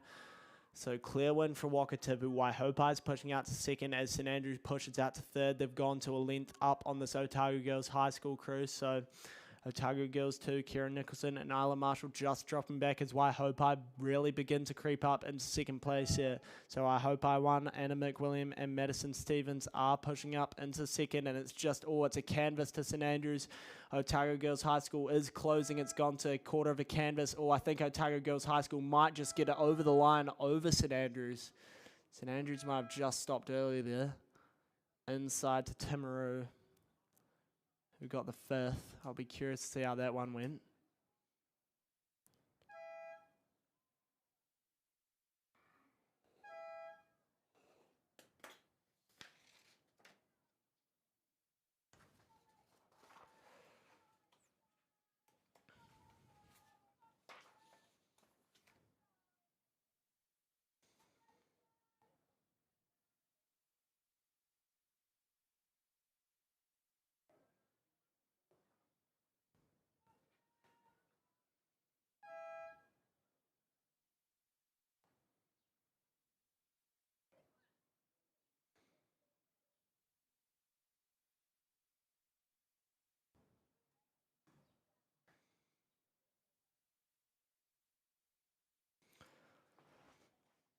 Next up, we've got 2 heats of the girls under 15 coxed quad, sponsored by Otago Community Trust.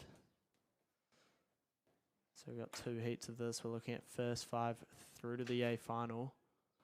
We have lane 2, Wakatipu 2, lane 3, Oamaru 22, lane 4, Villa Maria College 1, lane 5, Timaru 1, lane 6, Timaru 11, lane 7, Christchurch Girls High School 2, and lane 8, Union 1. And it looks to be pretty close in this under 15 quad. So there usually should be a bit of variance between your under 15 and novice grades, because it's often first year rowers, so there's quite a discrepancy in skill level. But Timaru there's performing well. I think that's 2 Timaru crews actually, and then on the inside there, that's Oamaru. Those are the 3 I'd say they are performing the best, but we're looking for 5 through the A final. And who's on the cutting block? I think Villa Maria, Wakatipu, and I think that's Christchurch Girls High School. I think those 3 are currently battling for 4th, 5th and 6th. I think Villa Maria or Christchurch Girls High School might be in danger there, but currently sitting in front. I think that's the Timaru crew on the outside there. That's Timaru 11, Macy Hayward, Lauren Crawford, Kelly Van Heerden, Pippa Raymond, and Bella Westgarth is the cox.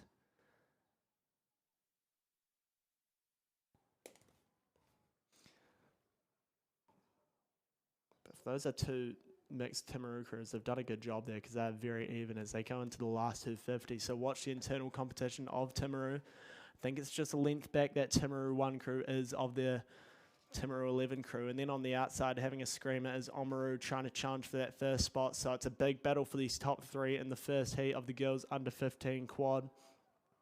So Oamaru, that crew is Sasha Wright, Ava Goodall, Isabel Wainwright, Amelie Tartan, and Isla Capoli is the cox. So it's a very close race as Timaru 1 is pulling up alongside Timaru 11. So it's the 2 Timaru crews, and I think that inside crew of Justina Courage, Paige O'Leary, Annie Burnside, Paris McRae, and Matilda England is just rolling over that number 1 crew. So the white boat of Timaru is starting to push up on that green boat, and Oamaru is going with them. I think Oamaru's just dropped back half a length, but they're doing well here. Canvas to that Timaru 11, canvas to Timaru 11 over Timaru 1, and I think Timaru 11's just going to hold off while Oamaru is there, sitting pretty comfortably in third. Going to fourth, we're looking at Wakatipu there. So Wakatipu there, sitting in fourth, and then we're probably looking at Villa Maria for the fifth. So Christchurch Girls High School and Union will unfortunately be eliminated. Second race now coming down for the girls under 15 quad. So lane 2, Villa Maria College 2. Lane 3, Wakatipu 1. Lane 4, North End 1. Lane 5, Timaru 20. Lane 6, Invercargill 1. Lane 7, Otago 1. Lane 8, Christchurch Girls High School 1. And lane 9 is St Andrews College 1.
So coming up to the 500 metre mark is the second heat. Just crossing the yellow boys is Wakatipu, it looks like. Then we're looking at North End, Timaru and Invercargill sitting in second, third and fourth respectfully. I think Invercargill might actually be sitting at third. So pretty close race. We are looking for top 5, Villa Maria and Christchurch Girls High School in a battle for that fifth and final spot for the A final. So Wakatipu sitting on the inside there. They'll be looking to qualify for this race pretty comfortably. So this Wakatipu crew is Geneva Moran, Sienna Reid, Pippa Julian, Eva Clark, and Sophia Brown is the cox. Now just sitting off 350 metres left to go.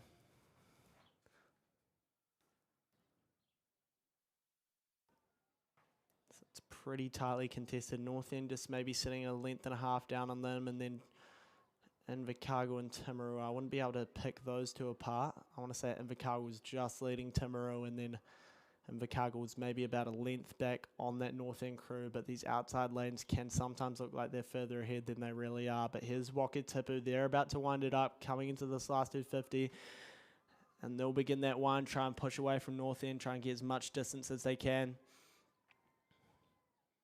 So this is under 15 cox quad, so they're rowing it pretty well for 2 oars. Pretty good setup, pretty good balance, this Wakatipu crew. And North End is just trying to push away from Invercargill. Invercargill's ahead of Timaru, and then Timaru sitting in fourth. So a bit of a battle for that fifth and final spot. Look to Villa Maria on the inside there. Don't write them off, as well as Otago and Christchurch Girls High School. It's all very close together for that fifth and final spot. But here comes Wakatipu. Then we're looking at North End in second. North End crew composed of Ava Woodcock, India Garden, Marley Hoare, Olivia Williams, and Bryn Ellison is the cox. So they're about to close up. I don't think there's going to be any clear water if North End keeps this rate. It's about a length to Wakatipu. Then we're going to North End. Then Invercargill's just holding this Timaru crew by about it's half a length. It's very close. So Timaru's closed right up on Invercargill by a canvas. And then look for this fifth and final spot to go through to A final. I think Villa Maria is going to do it on the inside. The current battle seems to be between Christchurch Girls High School and Otago. I think Christchurch Girls High School is just dropping off the pace as Otago's like really winding up, pressing away, and I think they've extended to 3/4 of a length, going to a full length now over Christchurch Girls High School. Villa Maria just sitting a bit behind these Otago girls. So Villa Maria is going to get that fifth and final spot. Otago Girls High School will take the fourth. Then Christchurch Girls High School will take the sixth. So that's heat 2. That is the final heat of the girls under 15 quad.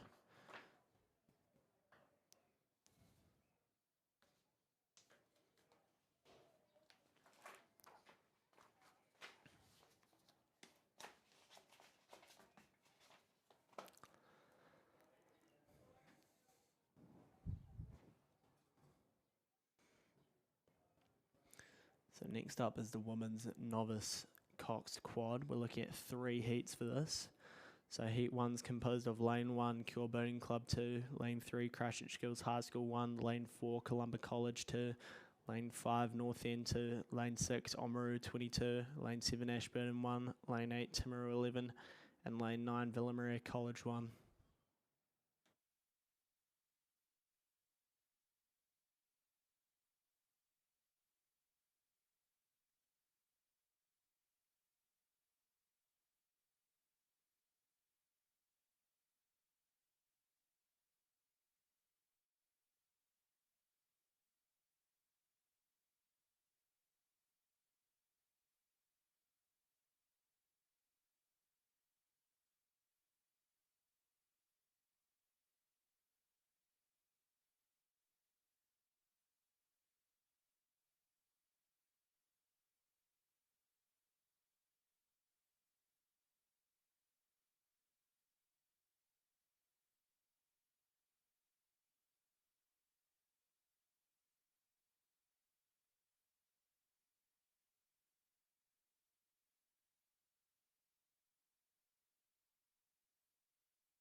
So coming up to the 500 meter mark now is the women's cox quad.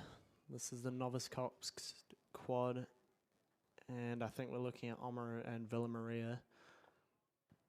I'd put Oamaru in the lead at the moment, then Villa Maria.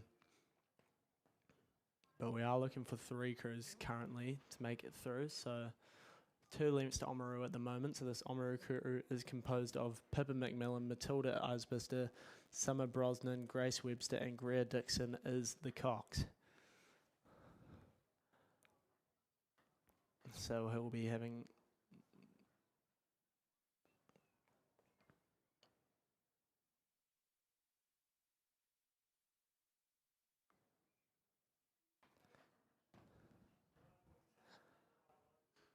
pretty clear lead to Oamaru there, and then Villa Maria is holding their own as well. Currently looking for that 3rd spot. Seems to be a bit tougher. We have Ashburton and Timaru in a battle there. So Ashburton sitting in lane 7. That's Sesame Kwazumi, Elise Gill, Georgia Gill, Sienna Hart, and Kate Shepherd is the cox. And then Timaru 11 is Sylvie Campbell, Scarlett Moore, Penny Bell, Evie Arthur, and Amelia Murdoch is the cox. But just inside of them, I think, is the real contender for the 3rd spot. I think that might be Christchurch Girls High School at the moment because they're on the inside there and they always seem to creep up there. So that is Ava Bryan, Isla McGregor, Chloe Wiley, Zoe Dunning, and Holly Jensen is the cox. But coming through now is Oamaru, and they are sitting very comfortable here, and Villa Maria is joining them there. So those 2 are pretty clear to make the A final. And it doesn't look like they need to step up their rate too much. Maybe a little bit, just trying it out for finals day, seeing if the rate step up does work, whether they know how to wind. Villa Maria looking pretty relaxed there. And then we've got Christchurch Girls High School, who are comfortably in that third spot while we go to a battle between Timaru and, not Timaru, and Invercargill and Timaru, yeah. Now we're looking at Ashburton and Timaru in a battle right now. So I think Ashburton's slightly dropping back as Timaru proceeds to make some moves. So Timaru's got that rating up. They're starting to attack. Meanwhile, Christchurch Girls High School still sitting in that third spot fairly comfortably over those two. So Ashburn and Timaru in a very tight battle. I think Ashburn's moving again now. Ashburn trying to move for that fourth spot, but Timaru's still staying with them. It's bow ball for bow ball coming into the last 20 metres. So Ashburn, I think they've just stolen a lead here. It's just half a canvas, and they need to hold on to it to keep this fourth spot to challenge for that next fastest position. So Ashburn's going to get the fourth, Timaru the third. Then we're looking at North End 2, inside to Cure, and just a bit further back, and that should be Columba College.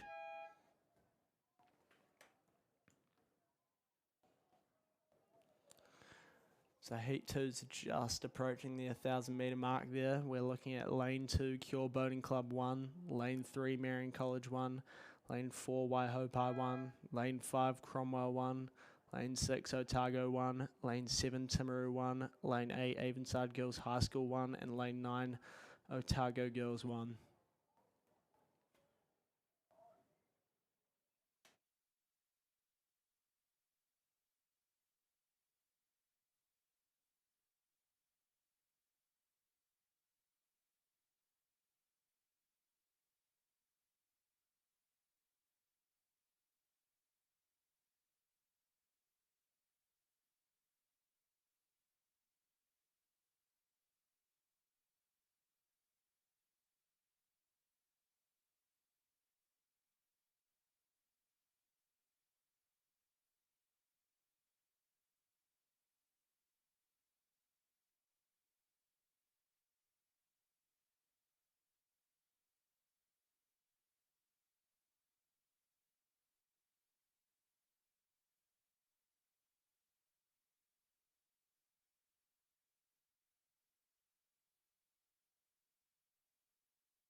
So just in the last 500 now is some of these crews in the second heat of the women's novice cox quad.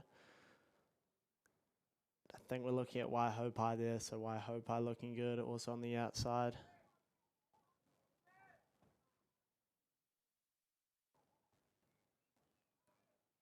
So who's that Waihopai crew made out of? We're looking at lane 4, Waihopai 1, Brooke Bartlett, Amelia Duffel, Charlie O'Connor, Olive Rutledge, and Georgia Hogan is the cox.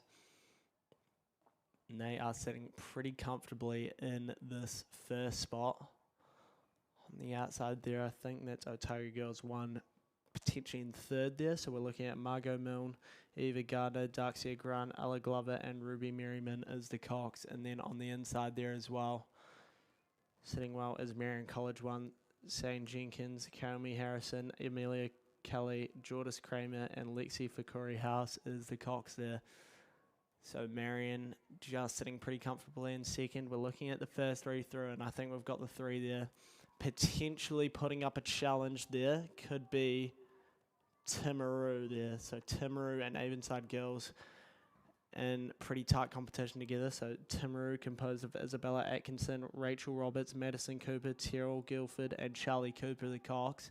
But they're going to have a bit of work to do, but they might get it. I think Otago Girls have just had a couple of rough strokes, and now Timaru is right in the mix to get that third spot through to the A final. So now Timaru might be just currently be leading that Otago Girls crew. So Timaru is looking good here to try and take a spot, but I think they've hit some birds there, so it's really anyone's game in these novice events.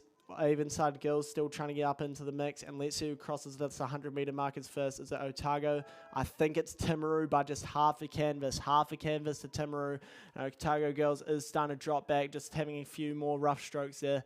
There goes Marion through in second, but Timaru stolen a march, and now they're sitting about a length up over Otago girls, and now Avonside girls is closing on them, and they've just gone to take the fourth spot is Avonside girls. So that's unfortunate for Otago girls there. Then we're looking at Cure Boating Club on the inside, followed by, is that Cromwell?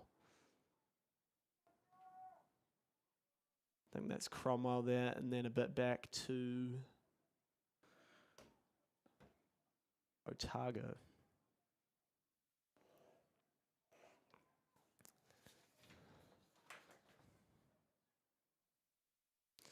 So that's heat 2 finished up.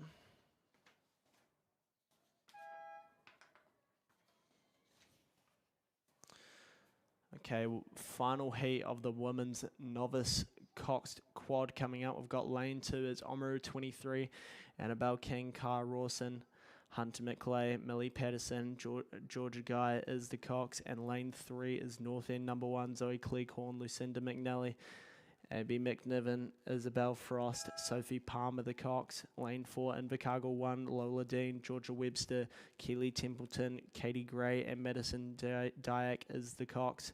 Lane 5 is Avon 1, Bree Shaw, Minette Prinslow, Zara Ford, Isabella Galvin, and Ella Hansen is the cox. Lane 6 is Columba College 1, Millie Garside, Pippa Brown, Emily North, Alicia O'Connor, and Chloe Bryn is the cox. Lane 7, we're looking at Timaru 20, Mary Thorpe, Brianna Rickard, Zara Rawcliffe, Emma Gardner, and Hannah Thorpe is the cox. Lane 8 is Owen Rowing 1, Ruby Talentire, Isabel Guerrero, Ruby Anderson, Hayley Menzies, Indy Hobson is the cox. And then lane 9 rounding out the field is Union 1, Alana Newsom, Annalise Bowden, Macy Rochford, Rada Smith, and Jemima Nola is the cox.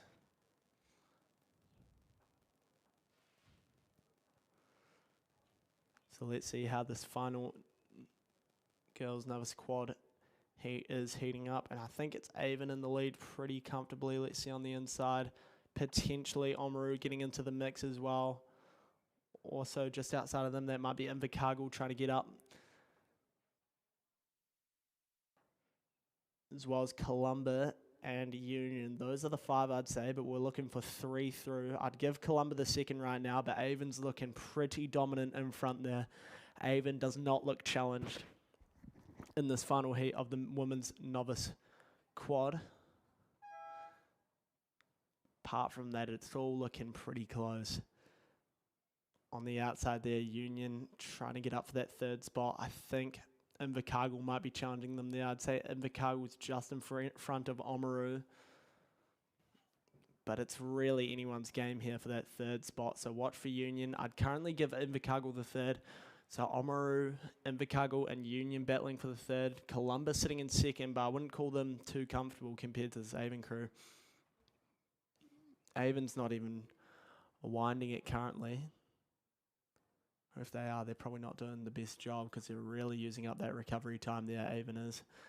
And then we're looking at Columba, also looking pretty relaxed on the rate there, but I think Union's starting to catch up to them, as are Omaru and Columba. So really anything's happening here for this 3rd spot, and we are looking for first 3 through plus one of the next fastest. So this Avon crew composed of Bree Shaw, Minette Prinslow, Zara Ford, Isabella Galvin, and Ella Hansen is the cox. sitting about 5 lengths up on Columba. Columba in turn sitting about 1.5 lengths up, maybe a bit more on the Union crew. Union in turn is just battling with Invercargill, and I think Oamaru might have just taken a step back and are sitting now in 5th. So it's between Invercargill and Union for this final spot. Let's see them as they cross 100. Columba's through now. Union's through now, and I think Invercargill just sitting about 1 length back on Union, so there's a length between all of them. Union hitting a bird there, so the birds have become trouble in these recent races. I think Invercargill's just hitting a rough couple strokes there. We see the stern cox boat of Union that can have its own advantages, but also disadvantages, because it is harder to pull a cox than it is to push a cox.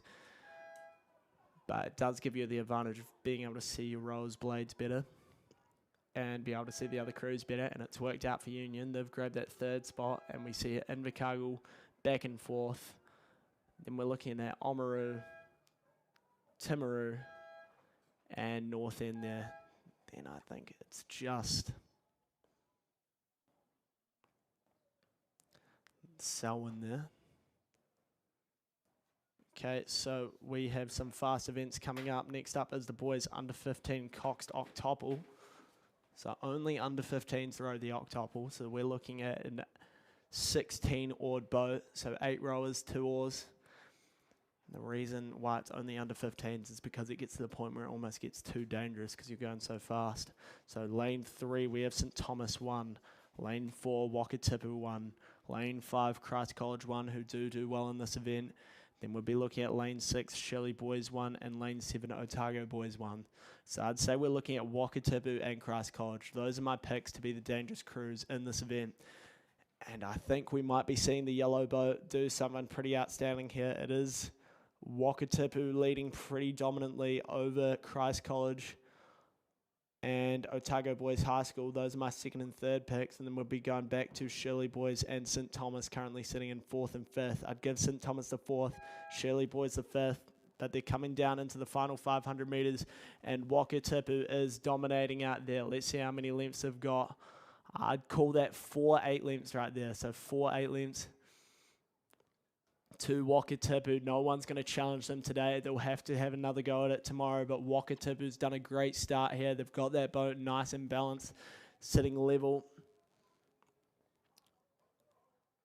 Wakatipu's really powering out in front here. I think Christ College is sitting in that 2nd spot, and then Otago Boys High School potentially in 3rd, but I think St Thomas might be challenging for that 3rd spot as we see the open 8s begin to fly and catch up on them, so we'll catch that race as it comes down, but for now we're looking at Wakatipu. Wakatipu about to enter the last 250 metres. This crew composed of Tommy Carlson, Rome Lawrence, Tyler Love, Max Bazilli, Finn Connington, Oliver Glover, Angus Brown, Baker Schmidt, and Harrison Atwood is the cox. So they are flying out there in front. Then we'll be looking at Christ College and St Thomas. Christ College is in the lead, and then we're looking at St Thomas in 3rd, back to Otago Boys High School in 4th, and then in 5th is Shirley Boys High School.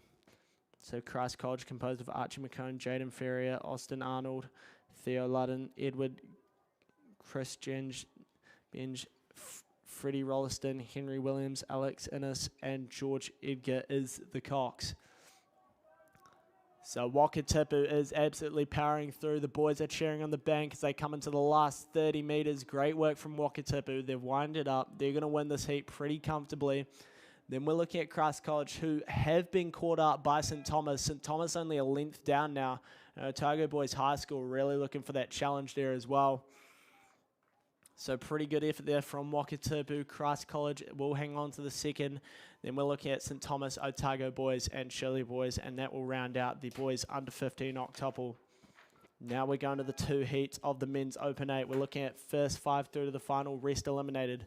Lane 1, Avon 4. Lane 3, Christchurch Boys High School 1, Lane 4, St Bede's College 1, Lane 5, Avon Composite 2, between Avon and Wairo, Lane 6, St Joseph's, Lane 7, St Andrews College number 2, Lane 8, Avon 1, and Lane 9 is Dunstanarm number 2. And let's see who's leading the field. It is the red and white of Avon. We can see Dunstanarm on the outside, so I think it's the 2 Avon crews currently leading it. The high school crews aren't quite able to catch them. So this Avon crew on the outside, that is Avon 1, Sam Wilson, Lawrence Birch, Perry O'Sullivan, Barney Evans, Henry Kirk, Ted Main, George Johnson, Luke Tompkins, and Annabelle Wynne-Williams. And just inside of them, I think they might actually be taking it here. This Avon composite crew of Jimmy Middleditch, Ruben Cook, George Young, William McIntosh, Josh Syme, Matthew Glenn, Harry Galvin, Logan Freshwater, and Eliza Omega is the cox. So it is between the two Avon crews. The red and white is powering through, and I'll give it to the outside. Avon 1 is leading that Avon composite crew with Wairo. Then we're looking at Dunstanarm in third, but potentially challenging them on the inside is Christchurch Boys High School number 1, currently leading St Bede's and St Joseph's. So Christchurch Boys High School performing well, but we go back to the front. It's Avon powering it through over their number 2 crew. Avon's going to do it. Coming up to the 100 now. They're sitting about a length in front of that composite Avon crew. Avon and Wairo currently sitting exactly a length behind that number 1 crew. Avon's going to take out this first heat of the men's open cox day. Then we're going to go to the Avon composite crew sitting just a length back. Will Avon get Clearwater? I think they just will. Then we're going to Dunstanarm, but look at Christchurch Boys flying on the inside, trying to challenge the Dunstanarm crew. Dunstanarm is going to have to respond. Fred Phillips, the cox, just sitting 3/4 of a length up on that Christchurch Boys High School crew, who in turn have half a length up on Bede's.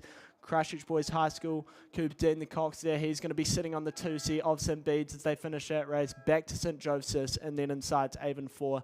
And that's going to round out the first heat of the men's open cox day. And now we move to the second heat. In this heat, lane 2, St Thomas of Canterbury, number 1.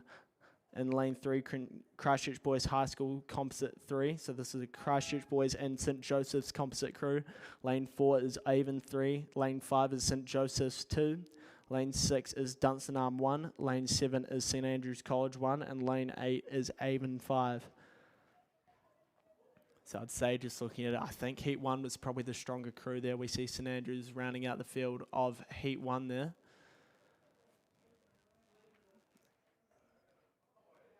And having a look, I think we're seeing Dunstanarm and Avon colours. I'd put Avon in the front at the moment. That's Avon crew on the inside there. So we're looking at Avon 3, Toby Robinson, Joshua Clark, Jake Burrows, Fergus Johnson, Charlie Poulter, Ben Allen, Bede Guerra, Scott Shackleton, and Grayson Faulkner. So all these Avon 8s look pretty strong here as they're coming down. But looking on the outside, do not ride off Dunstanarm 1. I think they're just sitting, let's call it a length and a half back. So that Dunstanarm 1 crew, Charlie Manser, Harry Lightfoot, Hamish Yeatman, Luke Brock, Finn Ellison, Lewis Meats, Henry Clatworthy, Matthew O'Meara, and Kate Baskerville is the cox.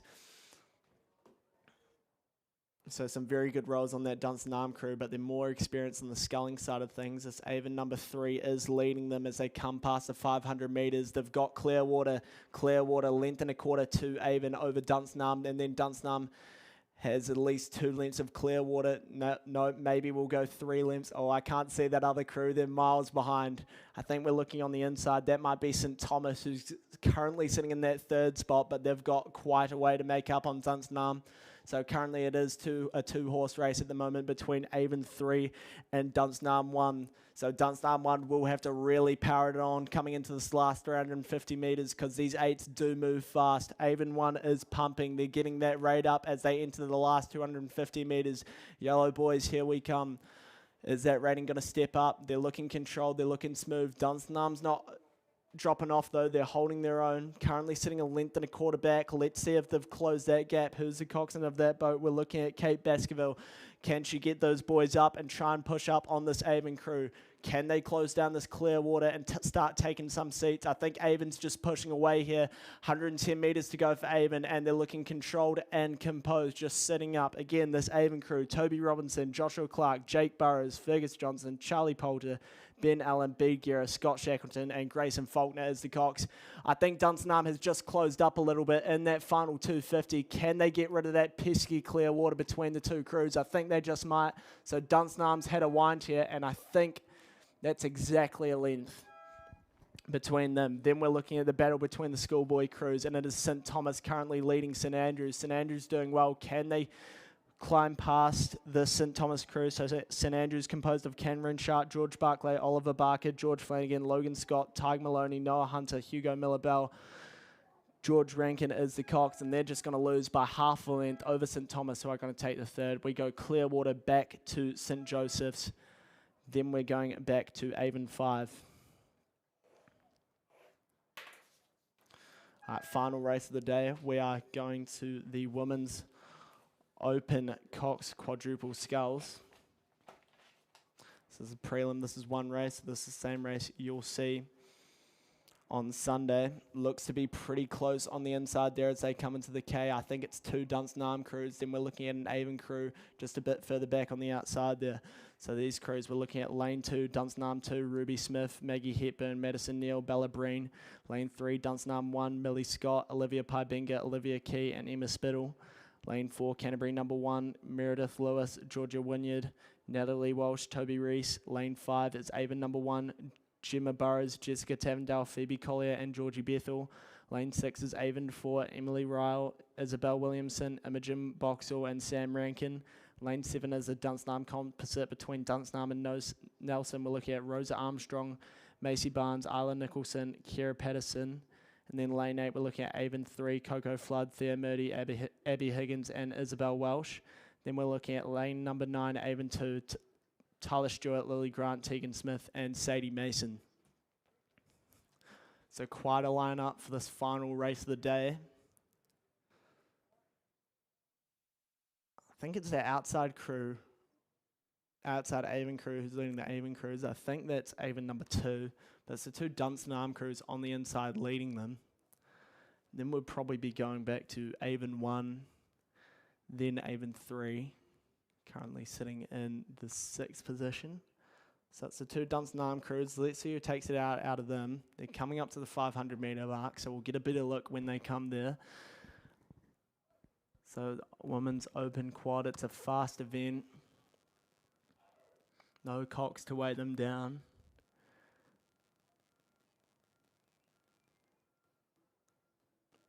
Last 500 metres, and I think we are looking at that Dunstanam crew just inside. So we're looking at Dunstanam number 1, Millie Scott, Olivia Pybinga, Olivia Key, and Emma Spittle just leading. Oh, it's tight, it's a lot closer than I thought. It's a bow ball between the 2 Dunstanam crews.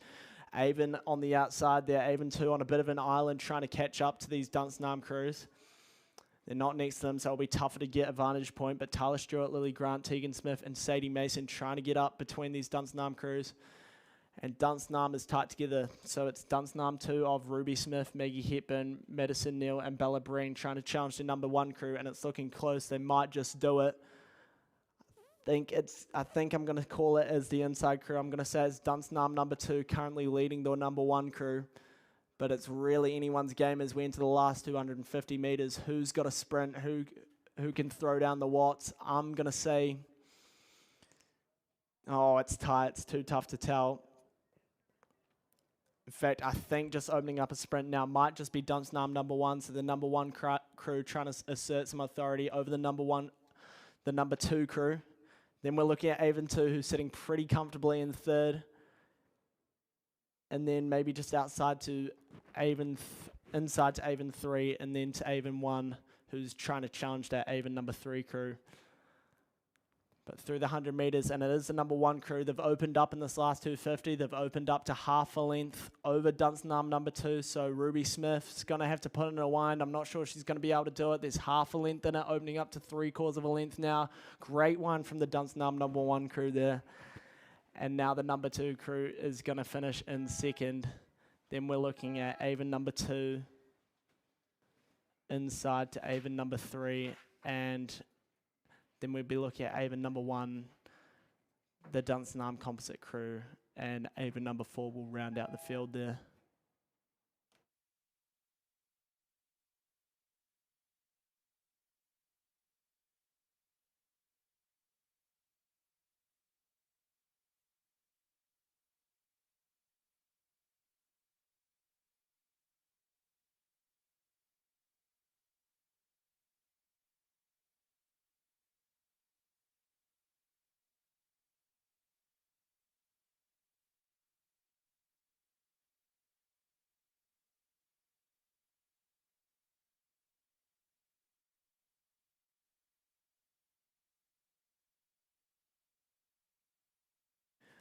So I've just been told a boy, 7, Thomas, has just ran away from his mum from Avon's side, so he's to report back to the Avon side tent as soon as possible. So if anyone's seen Thomas, age 7, tell him to get back to the Avonside tent and get back to his mum.